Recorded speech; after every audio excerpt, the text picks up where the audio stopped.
Ready when you are.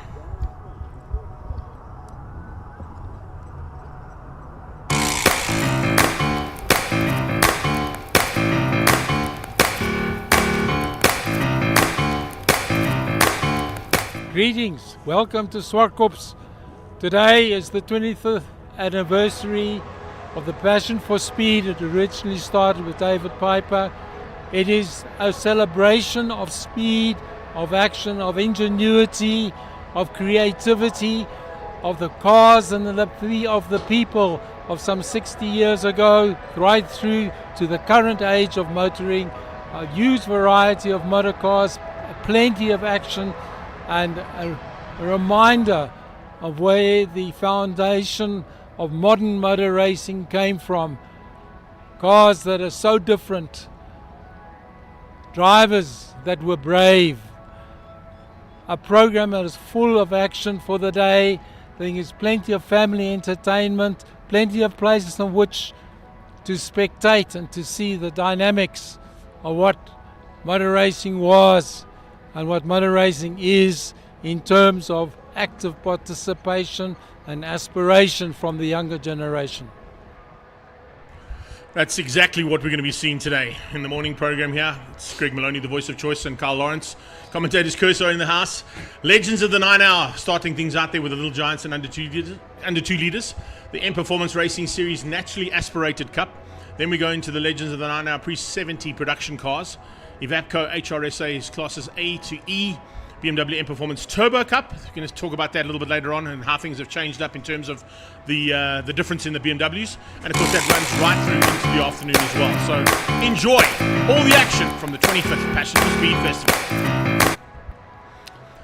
Big welcome to everybody here to Zwartkops International World of Motoring. It's the kickoff of the official 2026 motorsport season as we get to Passion for Speed, Carl.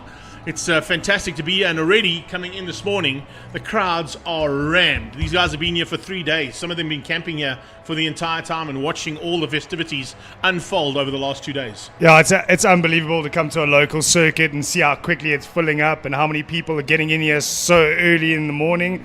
But it's to see the cars of yesteryear, the foundations behind South African motorsport, get a chance to ring it around this great circuit once again. Yeah, and also fantastic to see, as Peter said, it's literally the start of motorsport history in South Africa, making its way all the way through into the modern day version of South African motorsport. And of course, with BMW M Performance Racing Series joining us this weekend with their newly found series where they've turned it into two classes, one naturally aspirated and one turbocharged. We'll get into that a bit later on as they get into, of course, the race action. But we start things off with the Legends of the 9 hour, and of course it's the pre-66 and 68 Little Giants.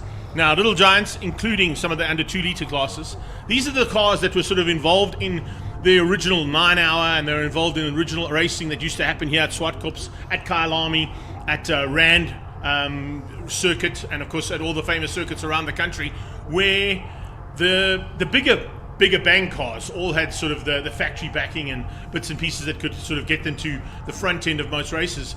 But the important thing here,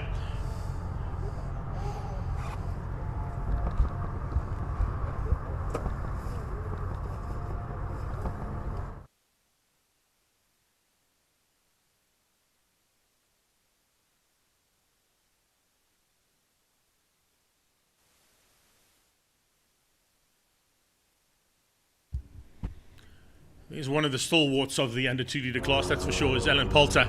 Can manage to catch up with him there. Sorry for the jumping in there, but Ivan was right there. We got in with him and we got to see exactly what he's going to be expecting today. I see Henny Groenewald walking around there as well.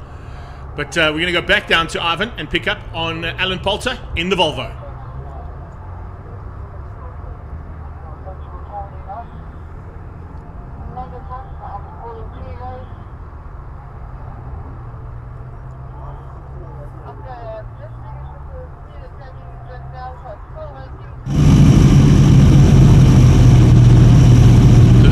In the Tom Camp for Volvo. Let's catch up with him.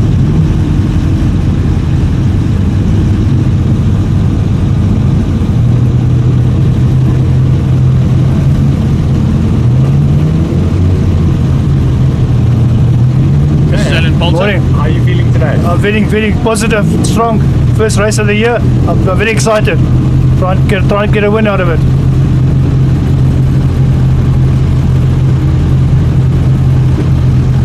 Walter, of course, in the Volvo, and it's nice to see that 122S on the circuit. It's usually piloted by a couple more Volvos and joined by a couple more Volvos, but as you can see from the qualifying, if you picked up on it, and qualifying yesterday got these cars at the front end. It's actually a Zimbabwean who's at the front end of this field. It's Denzel Barner, who's come all the way from Ferrari in his Ford Anglia. He's taken pole position ahead of Mark Miller. Then it's Carl Pinar, and of course we saw Henny Krugerwald standing next to Carl Pinar's car. There you can see Denzel Barner here in the blue car, Mark Miller in the Alpha. Then it'll be Carl Pinar in the Ford Cortina with Henny Krugerwald helping him out. And the man we just spoken to there, Alan Holter, who's in fourth. He's looking to take a victory. Fourth place, some big guns to fight against at the front end of this field. Yeah, but with the sort of cars that they're running in this with the Alphas, we've got Alpha versus Volo versus some other LE Fiats that I see out there as well. So unbelievable to see all the manufacturers we saw back in those days kicking around the circuit and trying to compete with each other. But quite a bit of difference in terms of the vehicles themselves. Are we going to see quite a bit of difference on circuit where they're going to have pace versus where they're not? 100%. And I think that's also sort of the most important factor about what we're doing here today is that we're going to be giving you racing, but we want to try and give you as much information on these cars as possible as well. So as we go on board here with Francesco Lombardi, he's in the Alpha GT Junior. Of course, a stalwart in South African motorsport. These little GT Juniors were some of the best race cars ever built. But of course, they've also been one of the most competitive cars in this particular series. And myself had an opportunity only a couple of seasons ago to drive Peter's Trans Africa Racing one, the yellow one. That's just in the background there. So you get an opportunity to drive these things. It's really awesome. I think Elke van Vledder might be in that yellow car today, the Bat Lady. She's had an opportunity to jump in the car for this weekend. But fantastic to see this big array of cars. You mentioned the fact the Alphas and Fords, but you've also got the Darts. That GSM Dart is an amazing little motor car. Also got to drive one of those from that car. You've got the Flamingo just ahead of it, which of course is the sort of coupe version of the Dart. And then just further back from that, you've got an NGB GT. You've got another GT Junior, and then a couple of Minis thrown into the mix as well. Yeah, the Minis being one of the icons of historic racing. We've seen them throw these little things around the circuit so quick through any corner and unbelievably good handling. Up against some of the cars like that Volvo, they're going to disappear behind them up a straight. And just going back to my point that I was making just before we went to that interview, the little giants basically were the factor that came in when we had sort of changeable conditions like we had this morning coming here. It looked like we might have a little bit of a wet day, in my opinion, when we arrived from my side of town and your side of town. But it seems to have cleared up and dried up perfectly. Looks like we've got ideal conditions to go racing in because there's cool conditions in terms of ambient temperature. Overcast is going to make it a little bit easier for the guys that are in the open cockpits and even in the closed cockpits. And of course the idea behind this is that those little giants were actually the giant killers. So when the rain came down in the big races in the past, the giant killers would come to the forefront because you could get the power down in these cars where you battle to get the power down in the bigger cars. Yeah, and this is long before the advent of ABS, traction control, or any electronics. I don't understand what you're talking about. Yeah, exactly. That stage they have no idea. The only electronic you have is the electronic signal from the brain to the foot to stop the wheels from lighting up. And also how hard you hit the brake into the corners and it doesn't slide and you get understeer. Problems for 202. That's not good. That is not a good sign there at all. That's Josh Dutoy. That's, of course, one of the young Dutoys who's pulling to the sideline there in the second of the GT Juniors there. And looks like a little bit of a problem there for him as he's pulled to the sideline at Cashel Corner. Looks like he's got it going again. Some of these cars are sort of temperamental, and I can tell you at Trans Africa Racing, Sibu and his team, and John Tendashata, and it's also good to see Chad back on track as well in that blue Trans Am, the Trans Africa Racing GSM Dart, back in South African shores and fighting hard here today. But going back to the fact, Sibu's got about 30 cars he's got to prep for today. So if there was one little thing that might have been missed, well, we can maybe give him a little bit of a leeway here and there. Yeah, thankfully it looks like they've got that car going. It looked like he had a whole box of nothing, couldn't find the gear, but he got it in and got it going. These cars are 50, 60 years old as well, so to keep them running in the condition that they have, kudos to the mechanics and the technicians behind the scenes to keep these cars running at the way that they do. The Ford Cortina there in the Lotus colors, trying to move himself up and close the gap before we get into this start on a rolling start. Yeah, a rolling start here as we go going in the Pretoria Toyota Yaris moves off the circuit. That's our official pace car here. As we start today's proceedings, we head down into turn 1, and here we go. It's Denzel Barner who's going to set the pace from Zimbabwe. See what he can do here to try and keep the rest of these guys behind him. He's got Mark Miller alongside him. It'll be double waved yellows into turn 1 and 2, so literally only get a green flag out of turn 3. So they're going to hold basically line astern until they come out of turn 3, and into the entrance of turn 3 they'll get the green flag for the first time. But you'll see everybody tries to just squeeze a little bit, maybe just put a little bit of attention and realize that the race is on, even though it's under double yellows. It's officially on now, because you're going to get a green flag just on the left-hand side of the shot, and you'll see that the hammer gets dropped properly now, and everybody gets to go. So it's green flag down in... Oh, we got a red flag, actually. A red flag coming out. So something must have happened just in the background of our shot there, and into turn 2 or turn 1, there's been a bit of an issue. So, it's Joshy. Josh up the top of the hill. I wonder if that's the reason why they've called the red flag, just to stop the race completely and probably just restart it now that he's stuck up at the exit of turn 5. Yeah, that's not exactly where you want to have a car stuck when everybody's coming through for the first time in anger. The field's all bunched together. But I think Josh just trying to get that car off as fast as possible to not cause this issue. But unfortunately, he couldn't quite get the car off the track and into that little service road. And to make the circuit safe again, there you see him on the left-hand side. Marshall's doing a great job to try and get that car off as soon as possible. And we can get back to racing in these fantastic pre-66, 68 Little Giants. Yeah, it's awesome to see. And remember, at the front end, we've also got the under 2 litre class and under 2 litre plus class. So the under 2 litres basically being exactly that, 2 litres or under, in terms of the engine capacity of those cars. The Little Giants, a little bit less capacity in those cars than what they've got in the under 2 litres. But great to see that the marshals got straight onto that situation and sorted it out almost instantaneously. The reason they had to bring the red flag out is they're probably going to have to bring a safety vehicle onto the circuit to remove Josh's car from the kiddie litter there and get it into a safe position. No, just pushing Maybe it don't into even the need infield it. there. Well, there you go. There's our safety car. It's the official safety marshals. They're helping us out. There it is. That's recovery. I think it's recovery 2 that's up there at turn 5. But they're going to have to just bring that car back into a safe position so we can go racing again. It's a big pity to lose Joshy. Young driver. Did a fantastic season last year in Super Hatch. And, of course, Mark will be a little bit concerned about the fact that Josh didn't quite make it out there and finish up the first race of the day. But needless to say, it's one of those things that happens in motorsport. It's the heartache of motorsport. You can have everything prepped, everything perfect. You get onto that first lap and you drop the hammer and something just goes, I ain't working. Yeah, race car, the only thing that breaks overnight when you've locked it up and left it alone for 12 hours. Sometimes you come back in the next day and there's something wrong. But, you know, like we were saying earlier, 60 years on some of these cars. A lot of work has gone into the preparation and the maintenance of these cars. But after such a long period of time, there's always going to be something small that you might have overlooked. You say 30 cars had to get prepped out of that stable. So definitely a tough job for anybody. And I'm sure they'll get that car sorted and back into the next race. Let's catch up with Denzel Barner quickly. So, how does the track feel to you today? It's a little bit cold. There's not much grip in the first couple of corners, but I'm sure it'll get better when the tires warm up.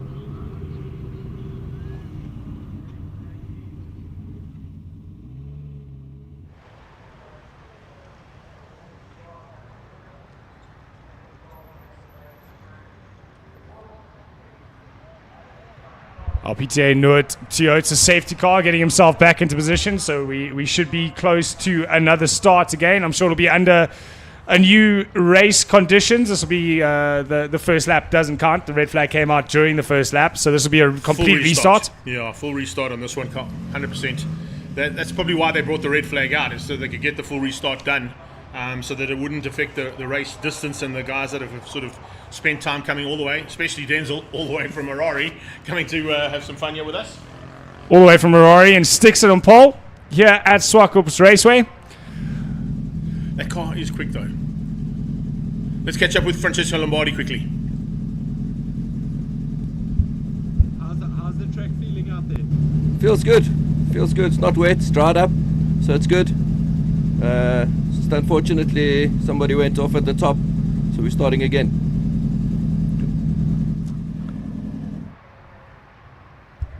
Spot on there. Good call. Someone off at the top, so we wait to start again. Safety car in position, so I'm sure it will be any time soon that we'll get going with this race one. And get all these cars out there and see them in anger. There's the PTA Nuit Toyota safety car pulling away. So I'm sure we'll see the rest of these follow on shortly. Yeah, it's great to see that, there's so much action around the circuit that's going to happen today.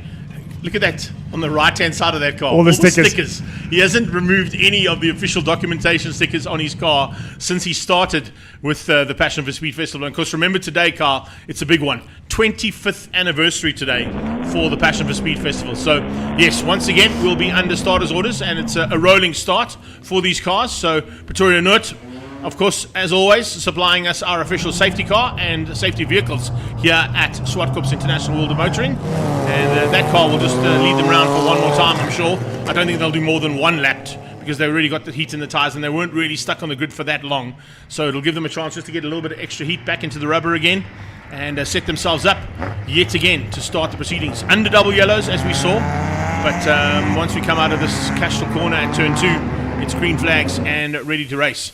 And I think the reason we didn't see the green flag is that they went directly to red. That's why they didn't whip the green flag out. He was ready to go, the marshal on the left-hand side there with the green flag, and had to quickly change his mind and make it red. Swap it out quickly to grab a red flag. But a great call from race director. Make sure that happened. But Greg, weather today, really, really good for cars like this. They're not cars that love heat. So rain has left us, but at least we got some cool temperatures out there that these cars can run flat out for a little bit longer. It is something you need to be concerned about with cars of this age is the heat that goes through them and the heat soak that you can put in. It's something that they've had to manage all the way through the years of racing these vehicles, is that you can't really push flat out from lap 1 and not consider temperatures. We've got a little Ford number 5 here waiting to join the circuit from pit lane. Now, it looks like a little bit of problems there for, I think that's Elke van Vleuten, if I'm not mistaken. Yeah. So the bad lady, I thought she was in the Alpha, but according to what we got here, that number 5 car is Elke van Vleuten, and no, that's not Elke. It's Dion Schwabski. It's Schwabski, yeah. So there's 2 number 5s there. They probably got 5X on one of the cars. So it's Dion Schwabski there in the Ford Escort.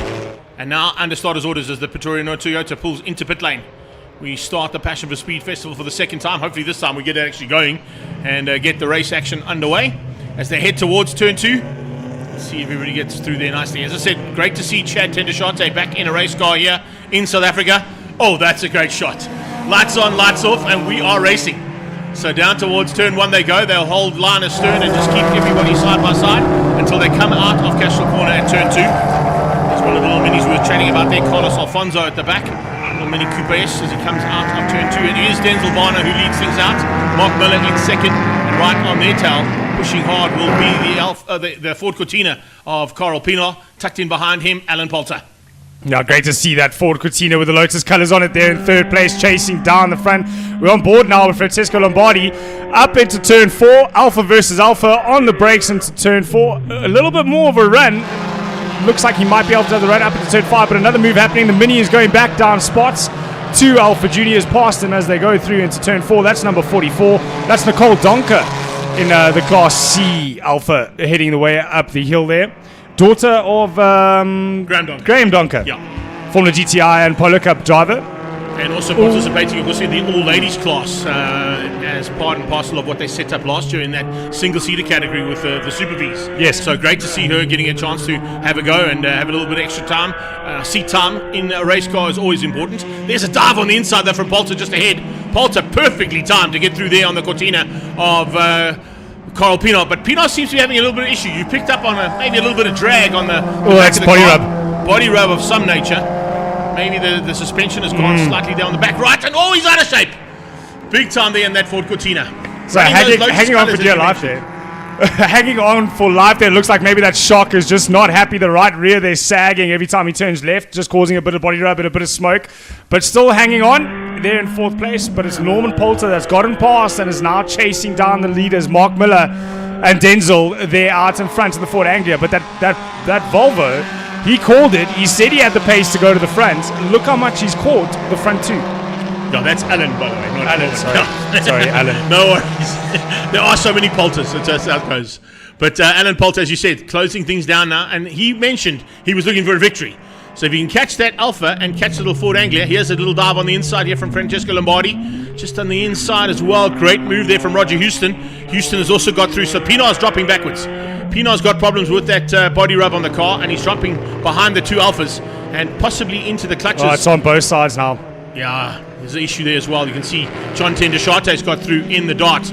Chad coming through just in the background, fighting at the moment with Chris Duploy, and looking for a chance in second of the Volvos there. A little bit of high line on the high one car, but superly well done. Perfectly timed, and eventually finds a way through and sneaks up one position. Poulter closing down, locking up into turn 2. Yeah, he's done that on the brakes into turn 2 every time the last few laps. He's pushing hard. He wants to get himself up into the front there. You would think with cars of this age, there wouldn't be full sends as we see what down into turn 2. But it looks like Chad has got that move done and moved past the second Volvo in the field and is now moving his way up towards turn 5. But you think they race them a little bit softer with the age that is on these cars. No, these guys give it everything horns. They give it absolute horns. It's brilliant to see. Lombardi putting the pressure now onto the back, and there you can see Poulter through on Mark Miller. Miller trying to come back at him as they get up to the top there. Alpha versus the Volvo. Now, speaking of the Volvo, that's a Tom Camphor sponsored Volvo, and of course Tom Camphor are one of the big sponsors here today in terms of the VIP shuttle service.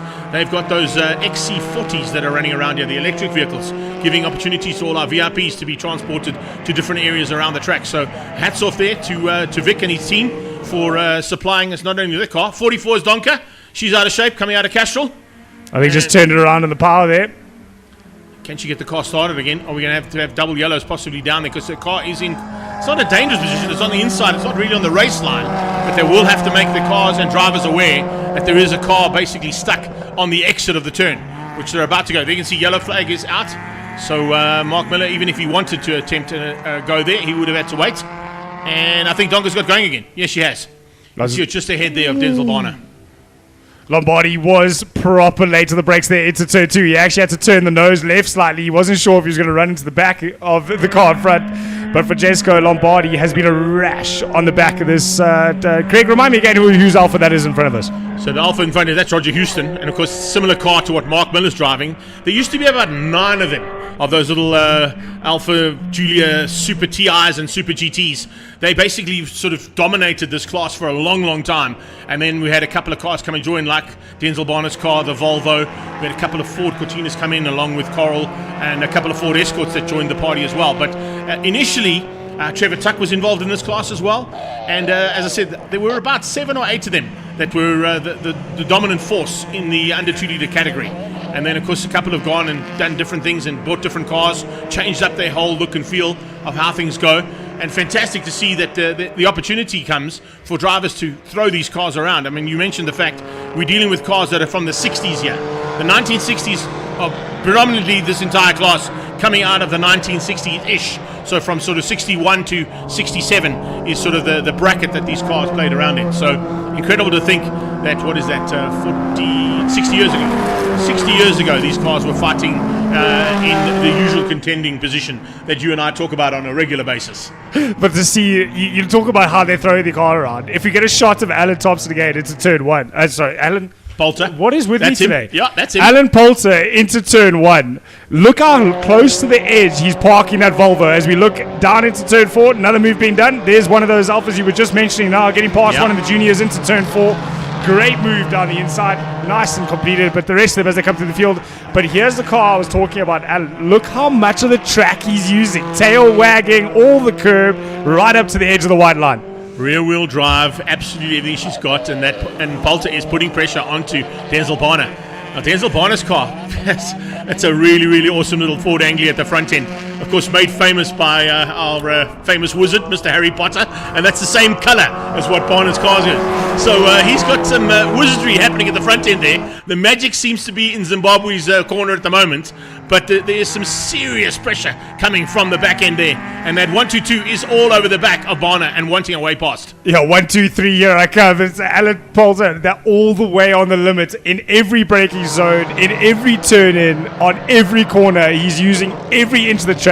He paid his full entry to use the whole circuit. He's going to make sure he uses the whole circuit.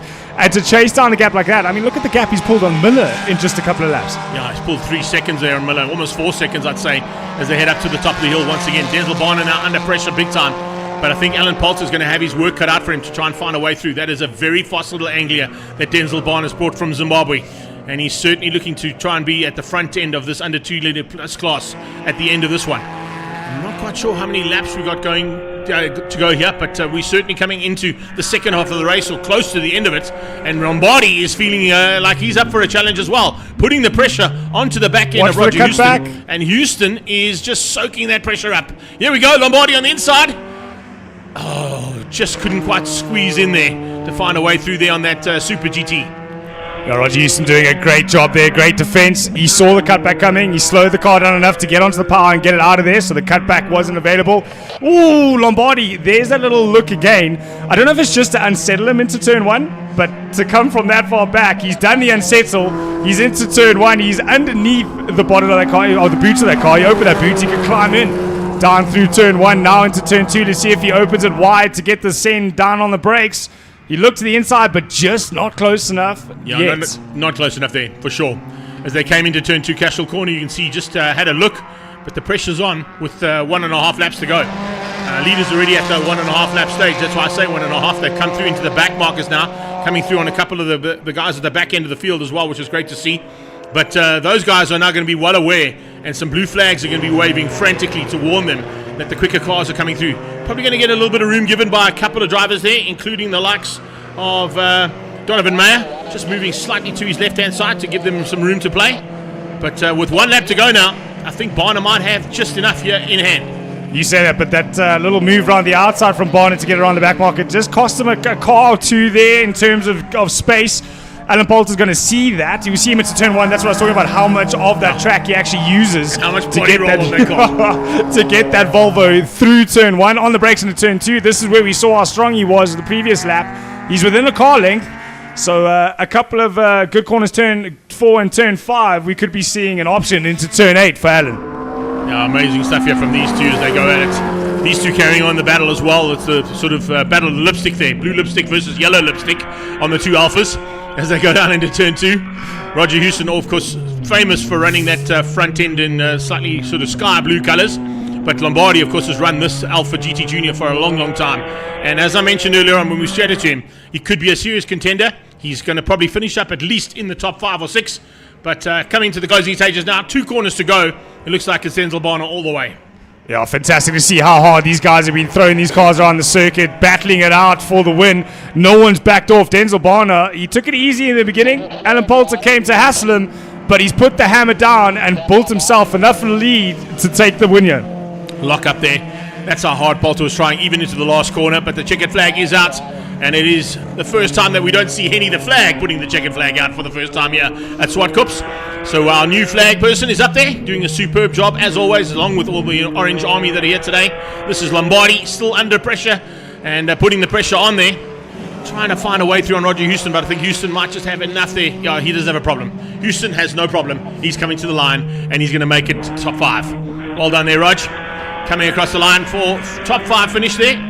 And a magnificent effort in the end from all of the drivers involved in this category for under 2 litres and the Little Giants. If you look at the classes, it's John Tendershate who beats out Chad Tendershate there for 6th and 7th place overall. Under 2 litre pluses, the top 4, or top 3 I should say, are Barner, Poulter and Miller. Under 2 litres regular class is Roger Houston ahead of Francesco Lombardi, and then Chris Duploy in the second of the Volvos. Elke van Vledder will take Class B. Class C will be Tim Crosland, also in a GT Junior, ahead of Donovan Mayer in a similar car. And then Chris and Richard Williams, they're also sharing a Anglia further down the field. Nice recovery there from Nicole Donker to finish up top 4 in Class C overall there for the first race of the 25th Passion for Speed Festival's opening round of South Africa's motorsport calendar for 2026. Yeah, first race of the year. Always have Passion for Speed. The 25th though, big one this year, Greg. It is. It's a big anniversary, and of course we've got a whole bunch of really, really awesome surprises to come through the day, which we're going to get into as we make our way through the day's proceedings, which is fantastic to see. And also looking forward to, of course, seeing a brand new couple of cars on circuit that have not debuted at any racing so far in the calendar. So nice to see a couple of guys that have built new cars, a couple of guys that have brought alternative cars that they've had sort of hidden away, and those cars of course will be out on circuit. Up next though, we go into a category that is just growing in leaps and bounds over the last 5 or 6 years, It's the BMW M Performance Racing Series, and what they've done for 2026, as we spoke about in the last couple of races in 2025, is a change-up from the 6 categories of racing that they had originally, and that of course brought 72 cars to today's racing, but they've now converted them into a naturally aspirated cup and a turbo cup, which is really awesome to see. So we're going to see this for the very first time, dropping down into what has been a spectacular opening part of the season for the naturally aspirated cup, and we'll be looking forward to seeing what they're going to do out on circuit. And as we see Francesco coming back into pit lane, all of these cars will make their way back into their pit boxes before we head out onto the circuit for the first day's proceedings for the naturally aspirated cup for M Performance Racing Series. Yeah, 72 cars entered from the BMW Performance Parts Racing Series. Like you say, Greg, 2 separate NA Cup and Turbo Cup. 37 in the NA Cup of these cars will head out onto circuits for their first race of the day. Some of the iconic vehicles that will be out there: the BMW E9 CSL Batmobile, entered by the Pablo Clark Racing. One of the cars from the 9-hour, one of the historics from the 9-hour, or the Wins 1000s, I think, if it was back in the day that they were raced in. Group 1. Group 1, there we go. Group 1 was where that car participated, and of course then it moved up into what would have been the Westbank modified saloon cars at that stage. So fantastic to see such an incredible array of vehicles, and also to see some new drivers involved. A couple of guys that have sort of made their way into the series that have been here for a long, long time. Stalwarts of the series, like Troy Cochrane that we see there. We're also seeing the likes of Trevor Long. Of course, the 00 car there of Darby. Darby has been a fantastic car to watch out for. He, of course, pilots that 330i BMW, the box shape style BMW. But what you'll see with naturally aspirated cup and turbo cup in the BMW class is it's basically an array of mainly 3 series cars. There are a couple of M4s, a couple of M2s, and a couple of 5 series machines that are thrown into the mix every now and again. But the majority of the field come out of the 3 series version of the BMWs. And of course, with M Performance Racing Series getting the backing from the manufacturer of BMW South Africa, it's fantastic to see. Let's catch up now with Trevor Long, who's one of our stalwarts in this category. How are you feeling going into today's race? I'm feeling really well. Haven't been at the track for 10 months now, but first race after a while. Really looking forward to it, and seem to be on pace, so hoping to have a really good day. Yeah, the roof man is always a man to watch out for in this category, and certainly a man to watch out for in the class for naturally aspirated category. He'll be trying to get to the front end as fast as possible, that is for sure, but also going to try and sort of get all the action that's happening on track. But also tell you a little bit more about the cars. These cars, of course, we're going to mainly concentrate on the racing. It's the sort of more historic cars that will bring a little bit more action and a little bit more information about. But you did mention the fact that there are a couple of cars thrown into the mix here, and one of them particularly, Kobus Boma. He's got a 545i out there. Looking through the field as well, just trying to pick up on some of the sort of stalwarts of it. Tian van Rooyen. He'll be in the M2, that's the 125i as well. That's the sort of little hatchback that would run in super hatch. There's a Z3 involved in this one as well, piloted by Henry Platt. So there's a whole bunch of varied machines coming from the BMW stable, and all of them getting an opportunity to now go and fight it hard, and fight hard for it. They're certainly going to do. That I can tell you. As we look through the field as well, we'll also pick up on a couple of the BMWs that, of course, will be racing not only in this one, but also being part and parcel of the Passion for Speed and Pablo Clark's racing entries, because you've got the likes of the BMW E46 330. That's piloted by Ronald Lenters. He, of course, will be out there as well, looking for a chance to fire at the front end. And then, Pablo Clark also do a full rookie program where they throw a whole bunch of young drivers into these cars and give them an opportunity to have some rear-wheel drive experience. And the likes of Morgan Jacobs joins them for the very first time, coming out of a space frame. You've got Ken Swartz, who of course you know very well in the karting category, and Chloe Stewart. Vatsiawa Mokonyana is the reserve driver, and of course Karabo Malamela had a fantastic season last year in the Pablo Clark development category. So we'll get to see them either in this class or in the turbo class, depending on which cars Pablo Clark have given them to race for this weekend. Yeah, it's lovely to see a team like Pablo Clark trying to help the juniors get their career going, get the step up into main circuit. It is a difficult transition to make from karting, especially with the amount of classes that are available to youngsters. Pablo Clark's just assisting with that and getting them into a vehicle with rear-wheel drive and getting them prepared for the tin-top careers that they're all looking for.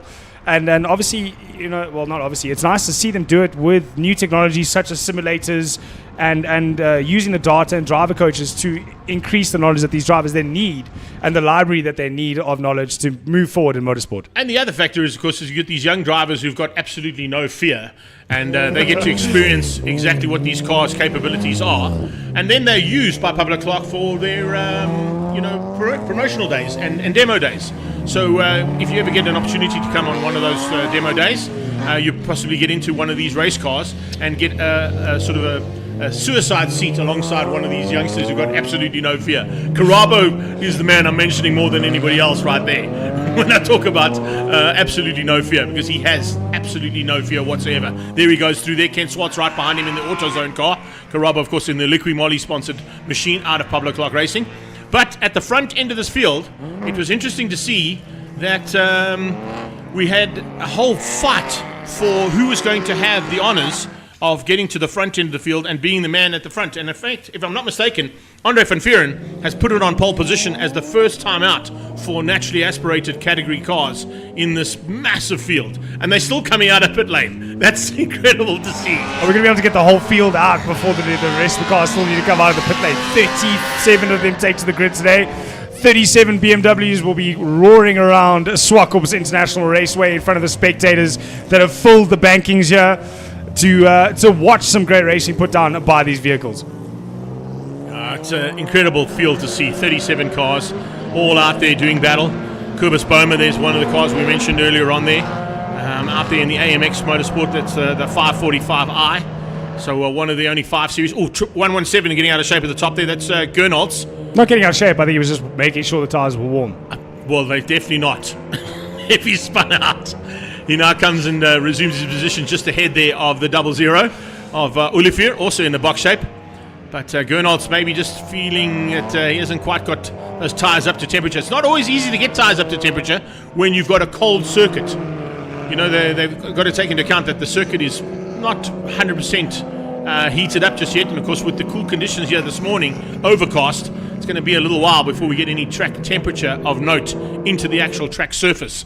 So it's all up to these guys to get an opportunity to get as much heat into the rubber as possible. As I mentioned, 373, there he is, Andre van Vuuren. The Curvent car is on pole. He's the first man to set pole position for naturally aspirated cup, so that's always a nice one to sort of have in the box. Tick that one off. I was the first man. Change of surface flag. That is a concern. Is that possibly because a little bit of wetness is coming out of the sky? I think there might be a little bit of wetness, yeah. A little bit of wetness out of the sky, and then we take Gernald's back and give him his due, possibly caught out with the rain. Yeah, a little bit of dew on the circuit there, unfortunately. Sort of the loud pedal spun it around. I see there is a Z3 out there with no roof, so I think he might be hoping there's not going to be too much rain coming down over the course of this event. Henry Platt, of course, is in that car. He's the most successful driver out of the Moscow Specialized Contractors Racing team so far. See that 635 Batmobile as well, also in that mid-pack. That's an awesome little car to watch out for as well. That CSL Batmobile. Piloted by Maurizio Bianco. Yeah, there's a bit of the drizzle on windscreens there. The car's waiting to go out. There's confirmation of exactly what we're talking about. Italian driver coming to join us this weekend in that PCR. That's the Pablo Clark Racing machine. We'll try and pick it up on our shot if we can. Also see the track taxi in the background there. That's the BMW Avant. The big station wagon that they've got there. That car basically is the promotional vehicle that has an opportunity to be piloted by a couple of drivers throughout the year. But fantastic to see it on track, as I said. Yeah, today being piloted by Paolo Cavalieri. Yeah. So he'll be piloting that BMW Car Club Dunlop and Expel 330i Touring.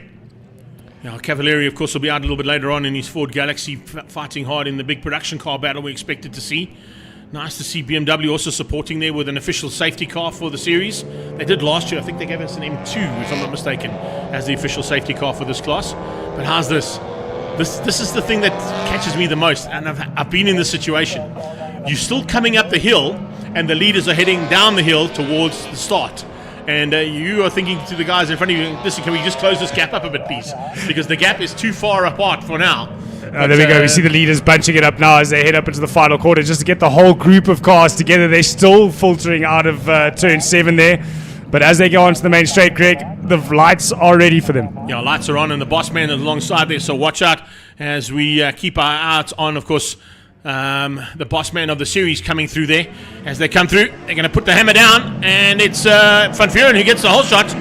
Absolutely perfectly timed there from him. Troy Cochrane under a bit of pressure almost instantaneously. There goes Tjeerd van Rooyen in that 125, and of course we mentioned him. Right behind him, fighting hard with Kent Swartz, was Karaba Malamela. There is the Rowe and Moscow's machine of Platt as they head down towards turn 2. We pick up on Boma under braking. The saltwater car coming through there as well of the 32 of Zahir Sidat, putting pressure on almost instantaneously. These guys go through and start racing literally from turn 1. There's no double yellows for them. They go flat out into turn 1, and it's all race conditions and all green from turn 1 into turn 2.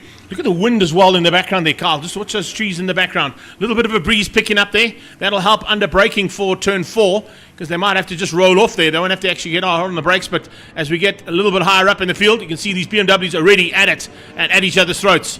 The spinner from earlier on under a bit of pressure, and 122 there. Olarato Sekudu coming through in the Rampage racing machine, finding a way past early on.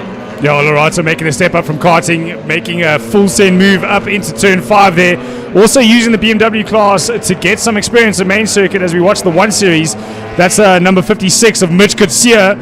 Father to Ethan Kutsia, making some moves up through the field. He's still down the inside into the final turn. A nice move there from Sidat. Finds a way through on Boma.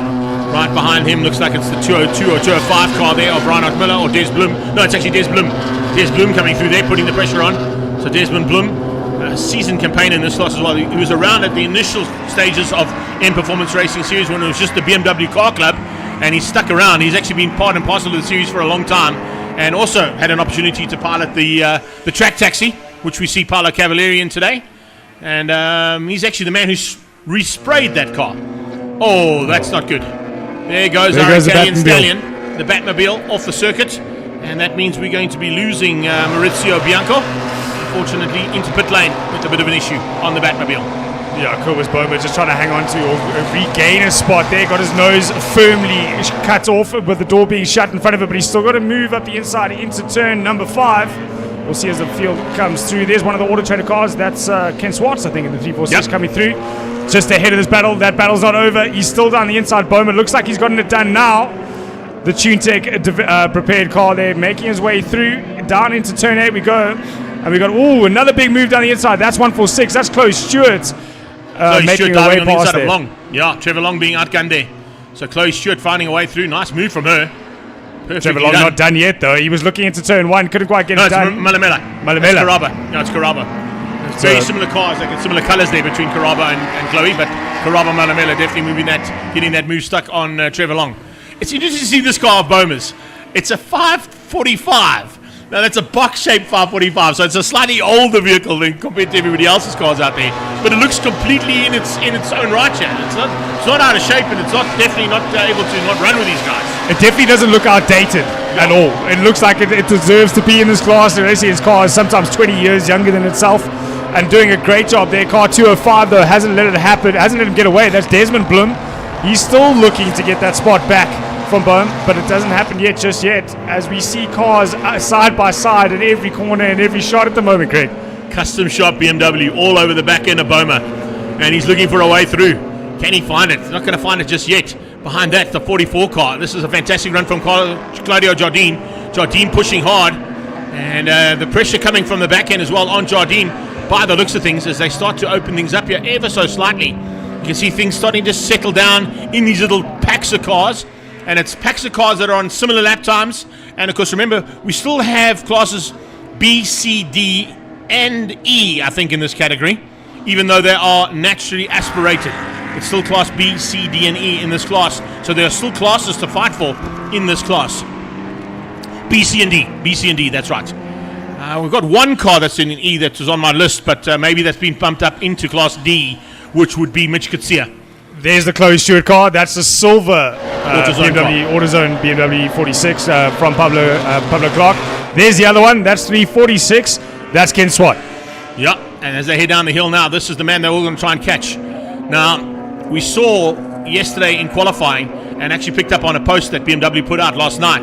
The curving car, I think he was about 2 or 3 seconds quicker than anybody else, and you can see he's absolutely dominating the class at the moment. So, really tough man to beat today is going to be that curving BMW of Andre van Vuuren.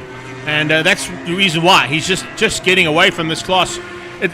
You could literally say to him, has he got a turbo in?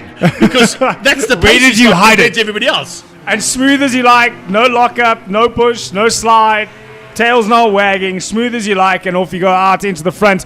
The man chasing him, though, not as tidy, trying to find that pace. Bernard de Gavea, that's the boss man. We were chatting about him earlier on, and of course he's now trying to find a little bit of extra pace to close that gap down. Third place is the spinner, incredibly. Gernald's up into third place and making that box shape work perfectly. He's got that, what do they call it, a machete or something up there in the front end. It's Something like that, yeah. Yeah. He's up into third. Might be why he was doing donuts up at turn 5. He's a bit of a spinner. Oh, a big send down the inside is going to be from too far. Yeah, just about not able to gets get that there. stopped, but that was from miles back. Lick that stamp and send it. Well, Arata Sakudu's having a phenomenal drive here.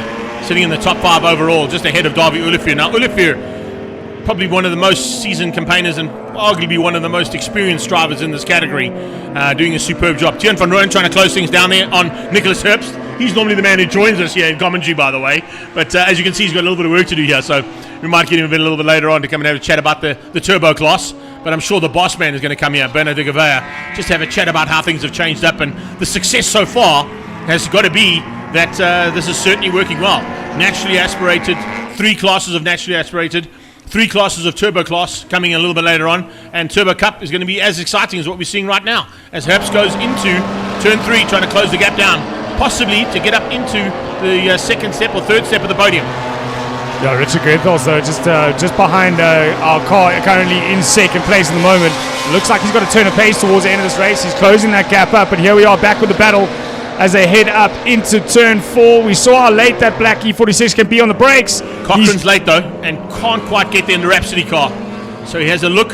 He's got those Hulk wheels on, so he's going to try and smash his way through if he can. Didn't quite get there, but he's definitely having a try. But Ignis Duplessis right now is just keeping him at bay. And it looks like the Moscow car is actually having a good run. It's one of the best runs we've seen out of Ignis for a long time. Yeah, that Ignis Duplessis Moscow doing a great job on the brakes up into turn 5 to keep Cochrane behind him. Cochrane driving a car that they had to rebuild last year, if I'm not mistaken, reshell after a massive shunt last year. That car being reshelled and back out on the grid now and doing a great job high up in the order. Coming up under some back markers, I think, if I'm not mistaken. There was a lot of backup here into Castrol. So I think we're coming into some of the back markers of this class. 37 cars on track. Of course, by this stage, you're going to start to catch the back markers. It hasn't really affected the front 3 cars, but now you can see they're into some back markers. It's the 222 car that they're catching there of Craig Platt. He's also one of the Moscow racing machines. And as I said, that Rampage car, what a move there from Olarato. Olarato Sakudu coming out of nowhere in this category and all of a sudden finding his way and becoming a major factor in the naturally aspirated class. Yeah, well, Olarato Sakudu, he's one of Karabo Malamina's competitors back in DD2, ran in the front with drivers like Jason Kutsia. So he's learned from probably the top karters in the country at the time and taken that knowledge, put it into the main circuit, into the BMW Performance Parts Race Series. And it's serving him well as the moment as they head onto the brakes. Oh, we got a 3 wide into turn 8. Oh, nice move there from Cochrane. Cochrane finds a way through, sneaks through on Platt, getting past the back marker, but with him, Nicholas Haps went with him. So a nice little maneuvering there, just to try and find a way past. So that's basically the lead of Class C that we're watching there at the moment. So Class C and D all fighting for the front end. And of course there's kind of like a mix between Class C and Class D at the front end as well. So interesting to see how things have turned out there. Class C, Nicholas Haps ahead of Tian van Rooyen, and Karabo Malamela currently sitting in 3rd place in that category. Yeah, nice to see that class so close together and the battle happening all the way through this race. As we have a look at another Expel E36 is heading out of turn 2, down into turn 4 we go. It's Cochrane still on the still in front at the moment, but 3 wide into turn 8. How they managed to settle that down and get through there without any issues. Some great driving from all these drivers. Yeah, they're all just sort of settling down, as I said. But as I say, that things starting to pick up here ever so slightly as we watch Van Heerden coming through there. Slightly different colours on his car. Normally bright orange, gone all white this time.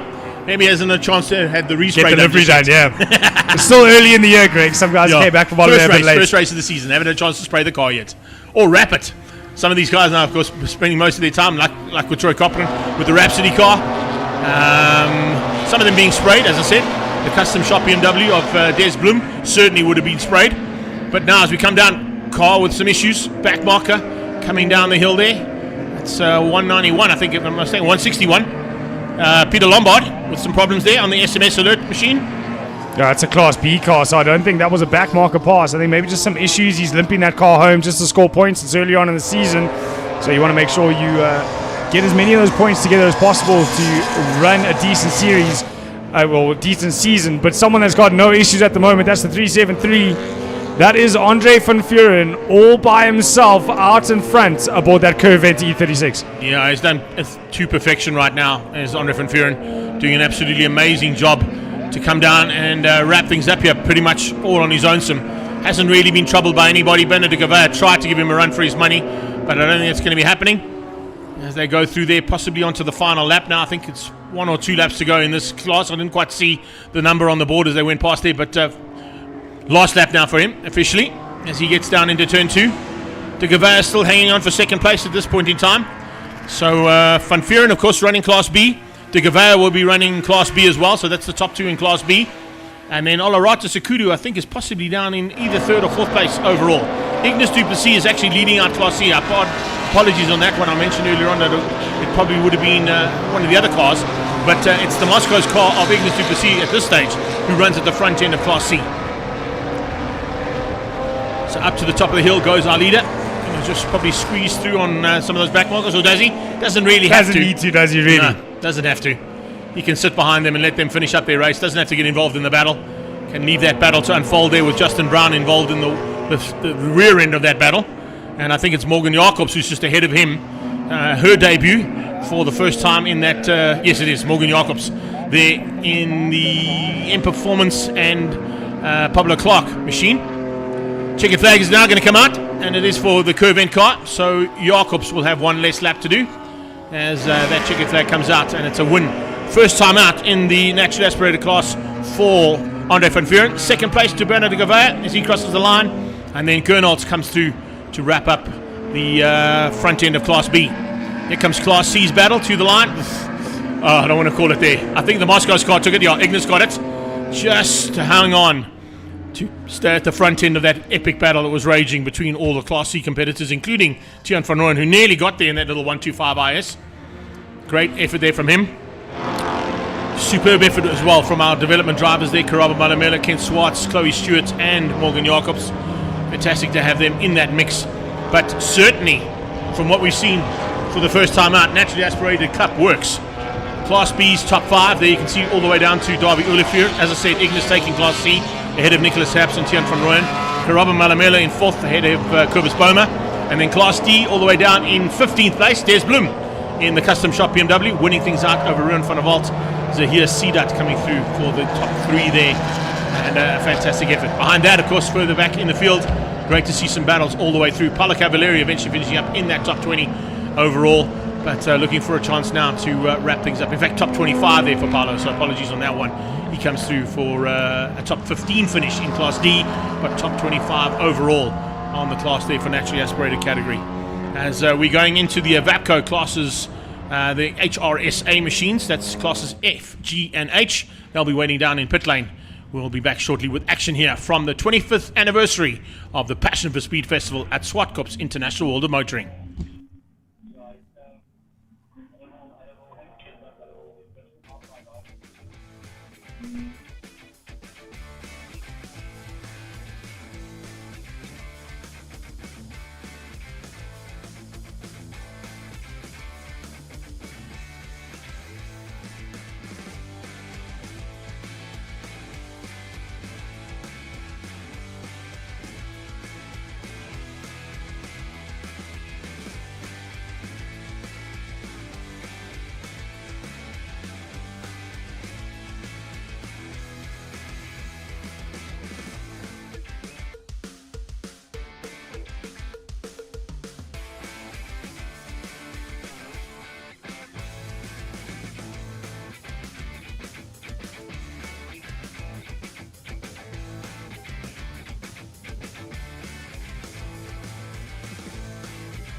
So there you can see a great example of another big array of vehicles here for classes F, G and H of HRSA's racing series.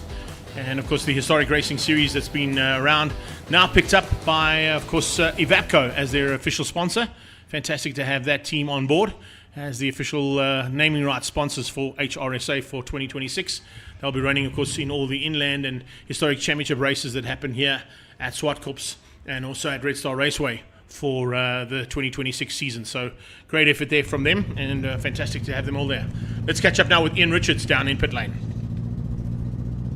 Ian, how are you feeling going into today's race?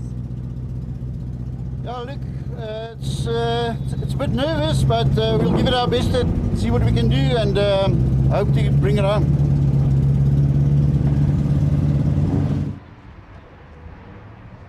Yeah, a bit nervous to head out on track. At least the rain has stayed away. The sun has come out. The temperature of track is going to start increasing now, and I'm sure the temperature of racing out there will increase throughout the course of the day. 29 cars on the grid. Some iconic looking cars out there. I think I saw an Uno. An Uno I remember driven by Peter Lance many years ago in the Production Car Championship. And I think it's Fabian who will be in that car today. Yeah, so driven by his daughter in a car that back in the day you used to have to drive with your passenger seat and original interior still in the car. Yeah, you had to have the front, the dashboard was not allowed to be changed on Group N rules. So it was a second seat alongside. You could take the rear seats out, but you had to have the original front end of the car, literally interior of the cockpit, the same as what it would run as a standard production car. And that's why Group N was so popular, because that Fiat Uno Turbo was of course one of the stalwarts of that category. Another car that comes through there as well, coming out of the old West Bank modified saloon cars, is the little Mazda 323 as well. So interesting to see the heritage of vehicles that are involved in HRSA Class F, G and H, and fantastic to see the entire field. You're going to see a couple of cars that are going to be doing battle not only in this class but in other categories as well, namely the 777 there, Chris and Richard Williams. They share the car, and one drives in this category, one drives in the under 2 litre category. So a couple of cars we've already seen on track will be back on circuit as well. Yeah, Denzel Parner, one of them as well, still out there in his Ford Anglia. He's going to go straight away with a 10-minute break, let that car cool down and go again. Yeah, exactly. And then as you can see coming through there, the array moves into the likes of a 914 Porsche at the back there. You've got a 924 Porsche. You've got a 944 Porsche as well, one of the S2 original Turbo Cup cars that were involved in South African motorsport in the sort of late 80s into the 90s. Sarah van der Merwe, of course, one of the guys who took a championship in that class in his day. And of course also get to see the likes of those Turbo Cup cars running in all the historic versions of South African motorsport, not only here but all around the country as well. There's a whole bunch of them that are around the country, and great to see them back out on the track again. Also picking up on, you've got an Alfa Barina out there as well, completely different machine to what you would normally see, piloted by Henry Ferrari, 1968 model. Most of these cars are sort of between 65 and 75. So it's kind of that era of motorsport that Class F, G and H sort of bring to the fore when they're onto the circuit right now.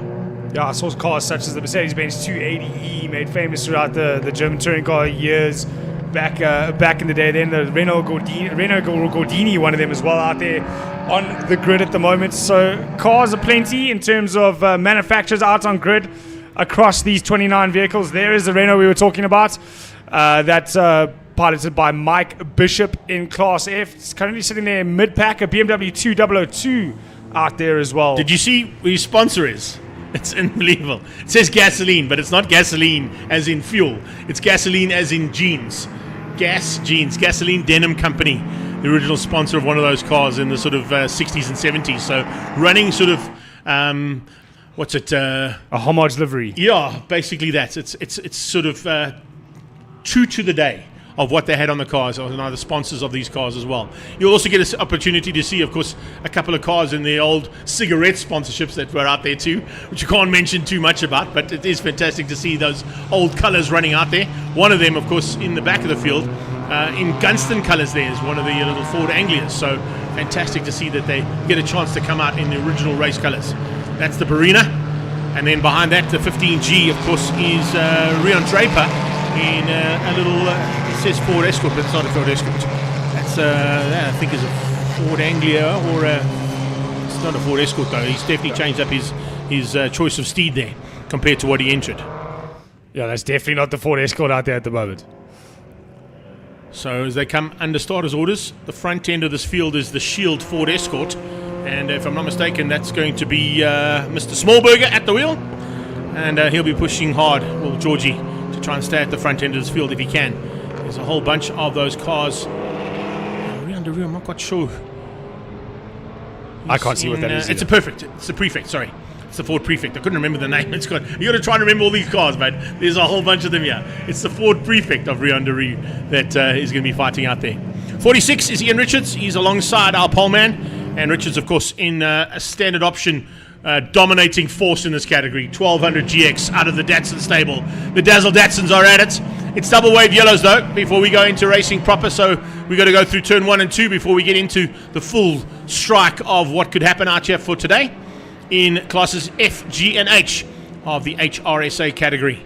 And then at the back of the pack, you can see Minis and Anglias going to be littering the back end of this field as they come under starters' orders now. It's not quite up to starters' orders just yet, as I said. Double yellows into Castrol. And then as we come out of Castrol corner, then they'll drop the hammer. And there's the green flag for the first time. So now we are flat out and racing. And Fabian Lance had that Uno Turbo absolutely lit through turn 3. No, up into turn 4, that Shield Ford Escort of George Smallberger under big pressure in the first lap. Also under pressure, Fabian Lance. She's trying to hold back that Mazda as they head into turn number 4. She squeezed the doors shut there ever so slowly and manages to hang on to where she is in the class at the moment. Well, as the timing sheet comes up, we'll be able to see where all these cars are. Ooh, Ford Escort around the outside of our Renault. It looks like he's got that job done into turn 5. It was brave round 4. It's going to be brave round 5. He's got the inside through 6. Joppie Trichard putting the pressure onto the inside of that little Renault Gordini. Finds an inside line and finds a way past. So nice move. It's kind of a Zach Speed-esque style Escort there as well. You can see with the sort of splitter at the front, slightly wider body at the back end of the field as well. Not quite the big wing that the Zach Speeds had, but on a similar vein. This Ford Mark 1 Escort at the front end of George Smallberger. He is a seasoned campaigner in that car and definitely knows his way around. But with the likes of that little 1200 GX on his tail, and all of a sudden, then we get the other big factor in this class. You got Ford Escorts, you got Datsun 1200 GXs, and then Volkswagen Sirocco's. Those are big contenders in this class. Yeah, in the mix here, in that third. Oh, we got a spinner there. That's car number 82. That is Darren Pragi. Unfortunately, he's spinning the styling auto, Jensen towing Datsun. From Bulawayo. Yeah. So it looks to be like, oh, there's that Escort down the inside into turn number 4 on the 202, the 2002 BMW. Looks like he got that move done. Did Joppie maybe have some issues in qualifying that put him further down the grid? He might have. Because that car looks like it's got a lot of pace under the bonnet. Maybe a little bit of issues yesterday. It was slightly warmer yesterday, so we always mention the fact that heat is a big factor when it comes to historic racing vehicles. You can see 1200 GX, 1200 Coupe coming along for the ride, then the Alpha GT Junior. Johnson's having some big maneuvers there, looking to try and hang on there, and you can see not easy to do as they come under braking. Is 1, 2, 3, 4, 5, 6, 7. There's 9 cars basically in with a chance of the win here, because anything goes wrong in this little mid pack and you're going to be in trouble. Yeah, having a look at Cor Kronwinkel there, he just under massive pressure. He lost 3 places in just a lap there. One of those going past was that Zach Speed Ford Escort that we've been looking at of Joppie Trichard. So he's moved himself all the way up into 5th place already, coming from, but it's not over yet. He's losing a place into turn 2. He's going to switch it up for the cutback down towards 4. And all of a sudden, Kronwinkel, after going down 3 places, is now looking to move himself back up the field. There's racing aplenty through all this entire Look field. at Ian Richards. Ian Richards coming through there as well, sneaking up in the 46 car there. That's the Alpha Barina, of course, that we were chatting about. So a slightly different version of Alpha that Ian Richards is in the number 46 car. And he's putting the pressure onto Kronwinkel. Looks like Bishop coming to join the party there in the Renault Gordini. But it's basically Ford, Datsun, Volkswagen, Datsun, Ford, Alpha, Renault, BMW. That's an amazing front end of the field here for F, G, and H. Yeah, the list's so long, I forgot what it started with. There's the Porsche putting big pressure on the BMW.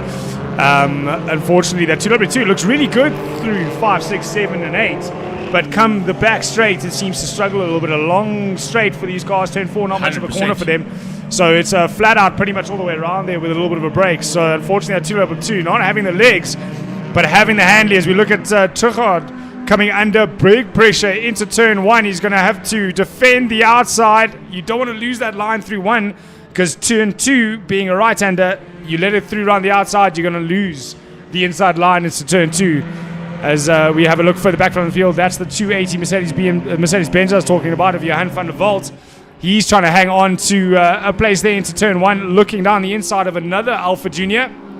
Or is that a defense? Ford Escort's coming on the back end of it as well. So it's an Escort versus Mercedes-Benz battle here. The 85 car into the mix there of Garrett Baker.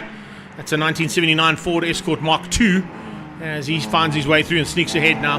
Those are the 280s. Always a great little car to play right in. Most of the time they don't participate in sprint races as much as what they normally do in historic racing. They're more sort of accustomed to the handicap format of the sport, and of course we don't have a handicap version today in the Passion for Speed Festival, what we used to in the past, where we'd have the handicap racing version that happens out there, and of course with that the fastest car starts last, the slowest car starts first, and they do like a calculation of percentages in terms of your lap times. Oh, hip and shoulder.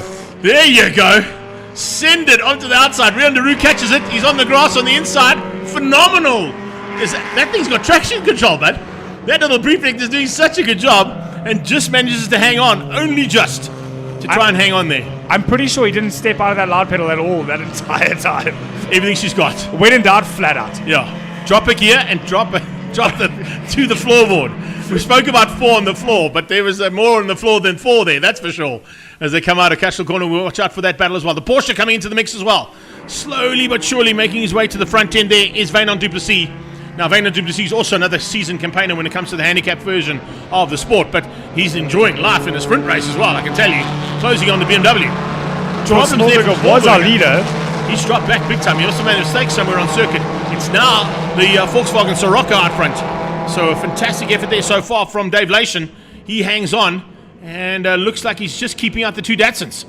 We had a 3-wide battle up into turn 5 with those 2 Datsuns looking to get past the VW Scirocco. It didn't make it happen, but it's so interesting to see like different parts of the circuit, each of these cars doing better. There's that Alpha Junior almost running out of road to keep himself ahead of George Smallberger. I don't know if he's gotten it done because George looking down the inside, or is he defending from that Zach Speed Mark II Escort behind him? Yeah, he's defending at the moment, and he's having to defend hard because right on his tail, there's going to be a little bit of maneuver coming through, not only from Simpson, but he's going to have to watch out in the background from Johan Coetzee Jr. and Ian Richards. Some amazing racing from these cars. We've got like 6, 7, 8 all competing for the win. The VW Scirocco at the moment still leading it out, but being pestered by a Datsun at the moment into turn number 2. That's Keegan Ward, I think. It's a big send down the inside. That's Mike Bishop looking to get himself at the field, but unfortunately he couldn't get the job done. It's ruined his exits. And now we've got the BMW, I just want to check name here. Cole Kronwinkel. Looking for a way past as they head up into turn 4-5. Yeah, Kronwinkel is putting the pressure on now, looking for a way because he's got pressure coming from du Plessis. Wynand du Plessis right on his tail, looking for a way through on the 944. Can't quite sneak in there, but definitely putting massive amounts of pressure. And then a little bit of a gap opening up, as you can see there, coming through. The return of Mr. Prodigy. Welcome to the party there, Dazza. Dylan Prodigy, of course, just coming back from international duties, as we saw, doing a phenomenal effort, getting a podium, his son, at the 6-hour in Abu Dhabi, and then getting another podium at the 24-hour in Dubai. So certainly a lot of racing heritage in the family from Bulawayo. But this man, of course, from Auto Styles, Styling Auto Zimbabwe, doing a magic job, and he's part and parcel of the Zimbabwe contingent, yet partnering up with Denzel Barner earlier on. The two of them teammates and doing a super job so far. Yeah, great little job being done there. And Africans dominating in the UAE then with the 24-hour and the 6-hour. We had a lot of drivers from the continent go over there and show what they can do out there. And they did us proud. Down into turn 2, though, more battles aplenty. This is for the lead. Yes, it is. That's the front 4. That's the four-car battle for the lead. Opening up a little bit of a margin between each other, a little bit of breathing room. So we'll keep an eye on the battle between the 2 escorts. It's Mark 1 versus Mark 2. A slight Zach Speed-esque version of the Mark II there in the second place in that little battle. But Dave Lation is hanging on for dear life here and doing a superb job at the front end. Yeah, great job from Dave Lation there. He's just pulled himself away from those 2 Datsuns. They're starting to fight. But here again, we see the difference between the cars in different parts of the circuit. The Scirocco getting to stretch his legs in the first part of the track.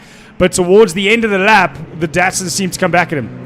Through the twisties, they seem to just have a little bit of extra pace, and you can see just how hard he's going to have to work here to keep it all together, because we're running out of time here. Prodigy doing a superb job, as we mentioned earlier on. But watch out for this battle. Simpson about to join the battle. He's not too far off the back end of this lead battle as they come through. And checkered flag. That was the final one. I was about to say either the last lap or on the penultimate lap. But checkered flag, and it's Layson for the win. So Dave Layson hanging on to beat out the two Datsuns. Good effort there from Mike Bishop as well to hang on possibly for a top 10 overall there in the Renault Gordini. And behind him comes the Porsche of Vanon Duplessis Jr., I think it is. It's not senior in that class today. So junior and senior normally share the two Porsches. Good run there from Fabienne as well in the Sanyo-sponsored machine that Peter Lance used to run in Stanek Group N. There you can see the actual Stanek plates on that car. Shows it's an original Group N car that Peter used to pilot in, I think it was Class B in those days. Yeah, there we go. Yeah, there it is, Class B23. Still got the Stanek and the Stanek Group N logo. They made sure that car looked exactly the way it did when Original it went. livery. Original livery and Original everything. car, in fact, if I'm not mistaken. That Yeah. is actually Peter's old car. So great to have that car. A lot of history in that car in Peter Lance Motorsport. And Fabienne doing a great job there to finish up in the Class F, G, and H battles that were raging out there. And we had some great battles. That was a fantastic start to proceedings. Class F by Dave Layson. Keegan Ward eventually there in second place in the 1200 GX Coupe, beating out Ian Richards. And then it was John Simpson and Zane Pierce will be sharing that car between the two of them. The 46 car taking the honours of fourth overall, but fifth overall, but fourth in the class, and then Jurpi Trichard fifth and sixth overall. Class H goes to George Smallberger, our original leader. I'm not quite sure what went wrong there with him. He fell back down into seventh place, but still takes his class win in Class H. And a good effort there from Henry Ferrari, a little bit further down, beating out Rian Deroux and Garrett Baker for Class G honours in classes F, G, and H of what has been the first race of the day there for the Evapco HRSA series. So well done to them. Booyans, Ross, Williams, Stacey, and Praji eventually the last man on the circuit. So that's how they end up at the end of the first heat of Evapco HRSA. We're heading into single seaters next, and our single seater category will be on track shortly. As you can see, they're down in pit lane, ready to go. It's a nice big field of single seaters. And of course a couple of seasoned campaigners when it comes to the likes of single seaters coming out of Formula V, coming out of Formula Ford, a couple of other categories of course that we're going to chat about through this championship and of course through this series. It's fantastic to have them all here and a great array of cars as we mentioned earlier on out here today in this.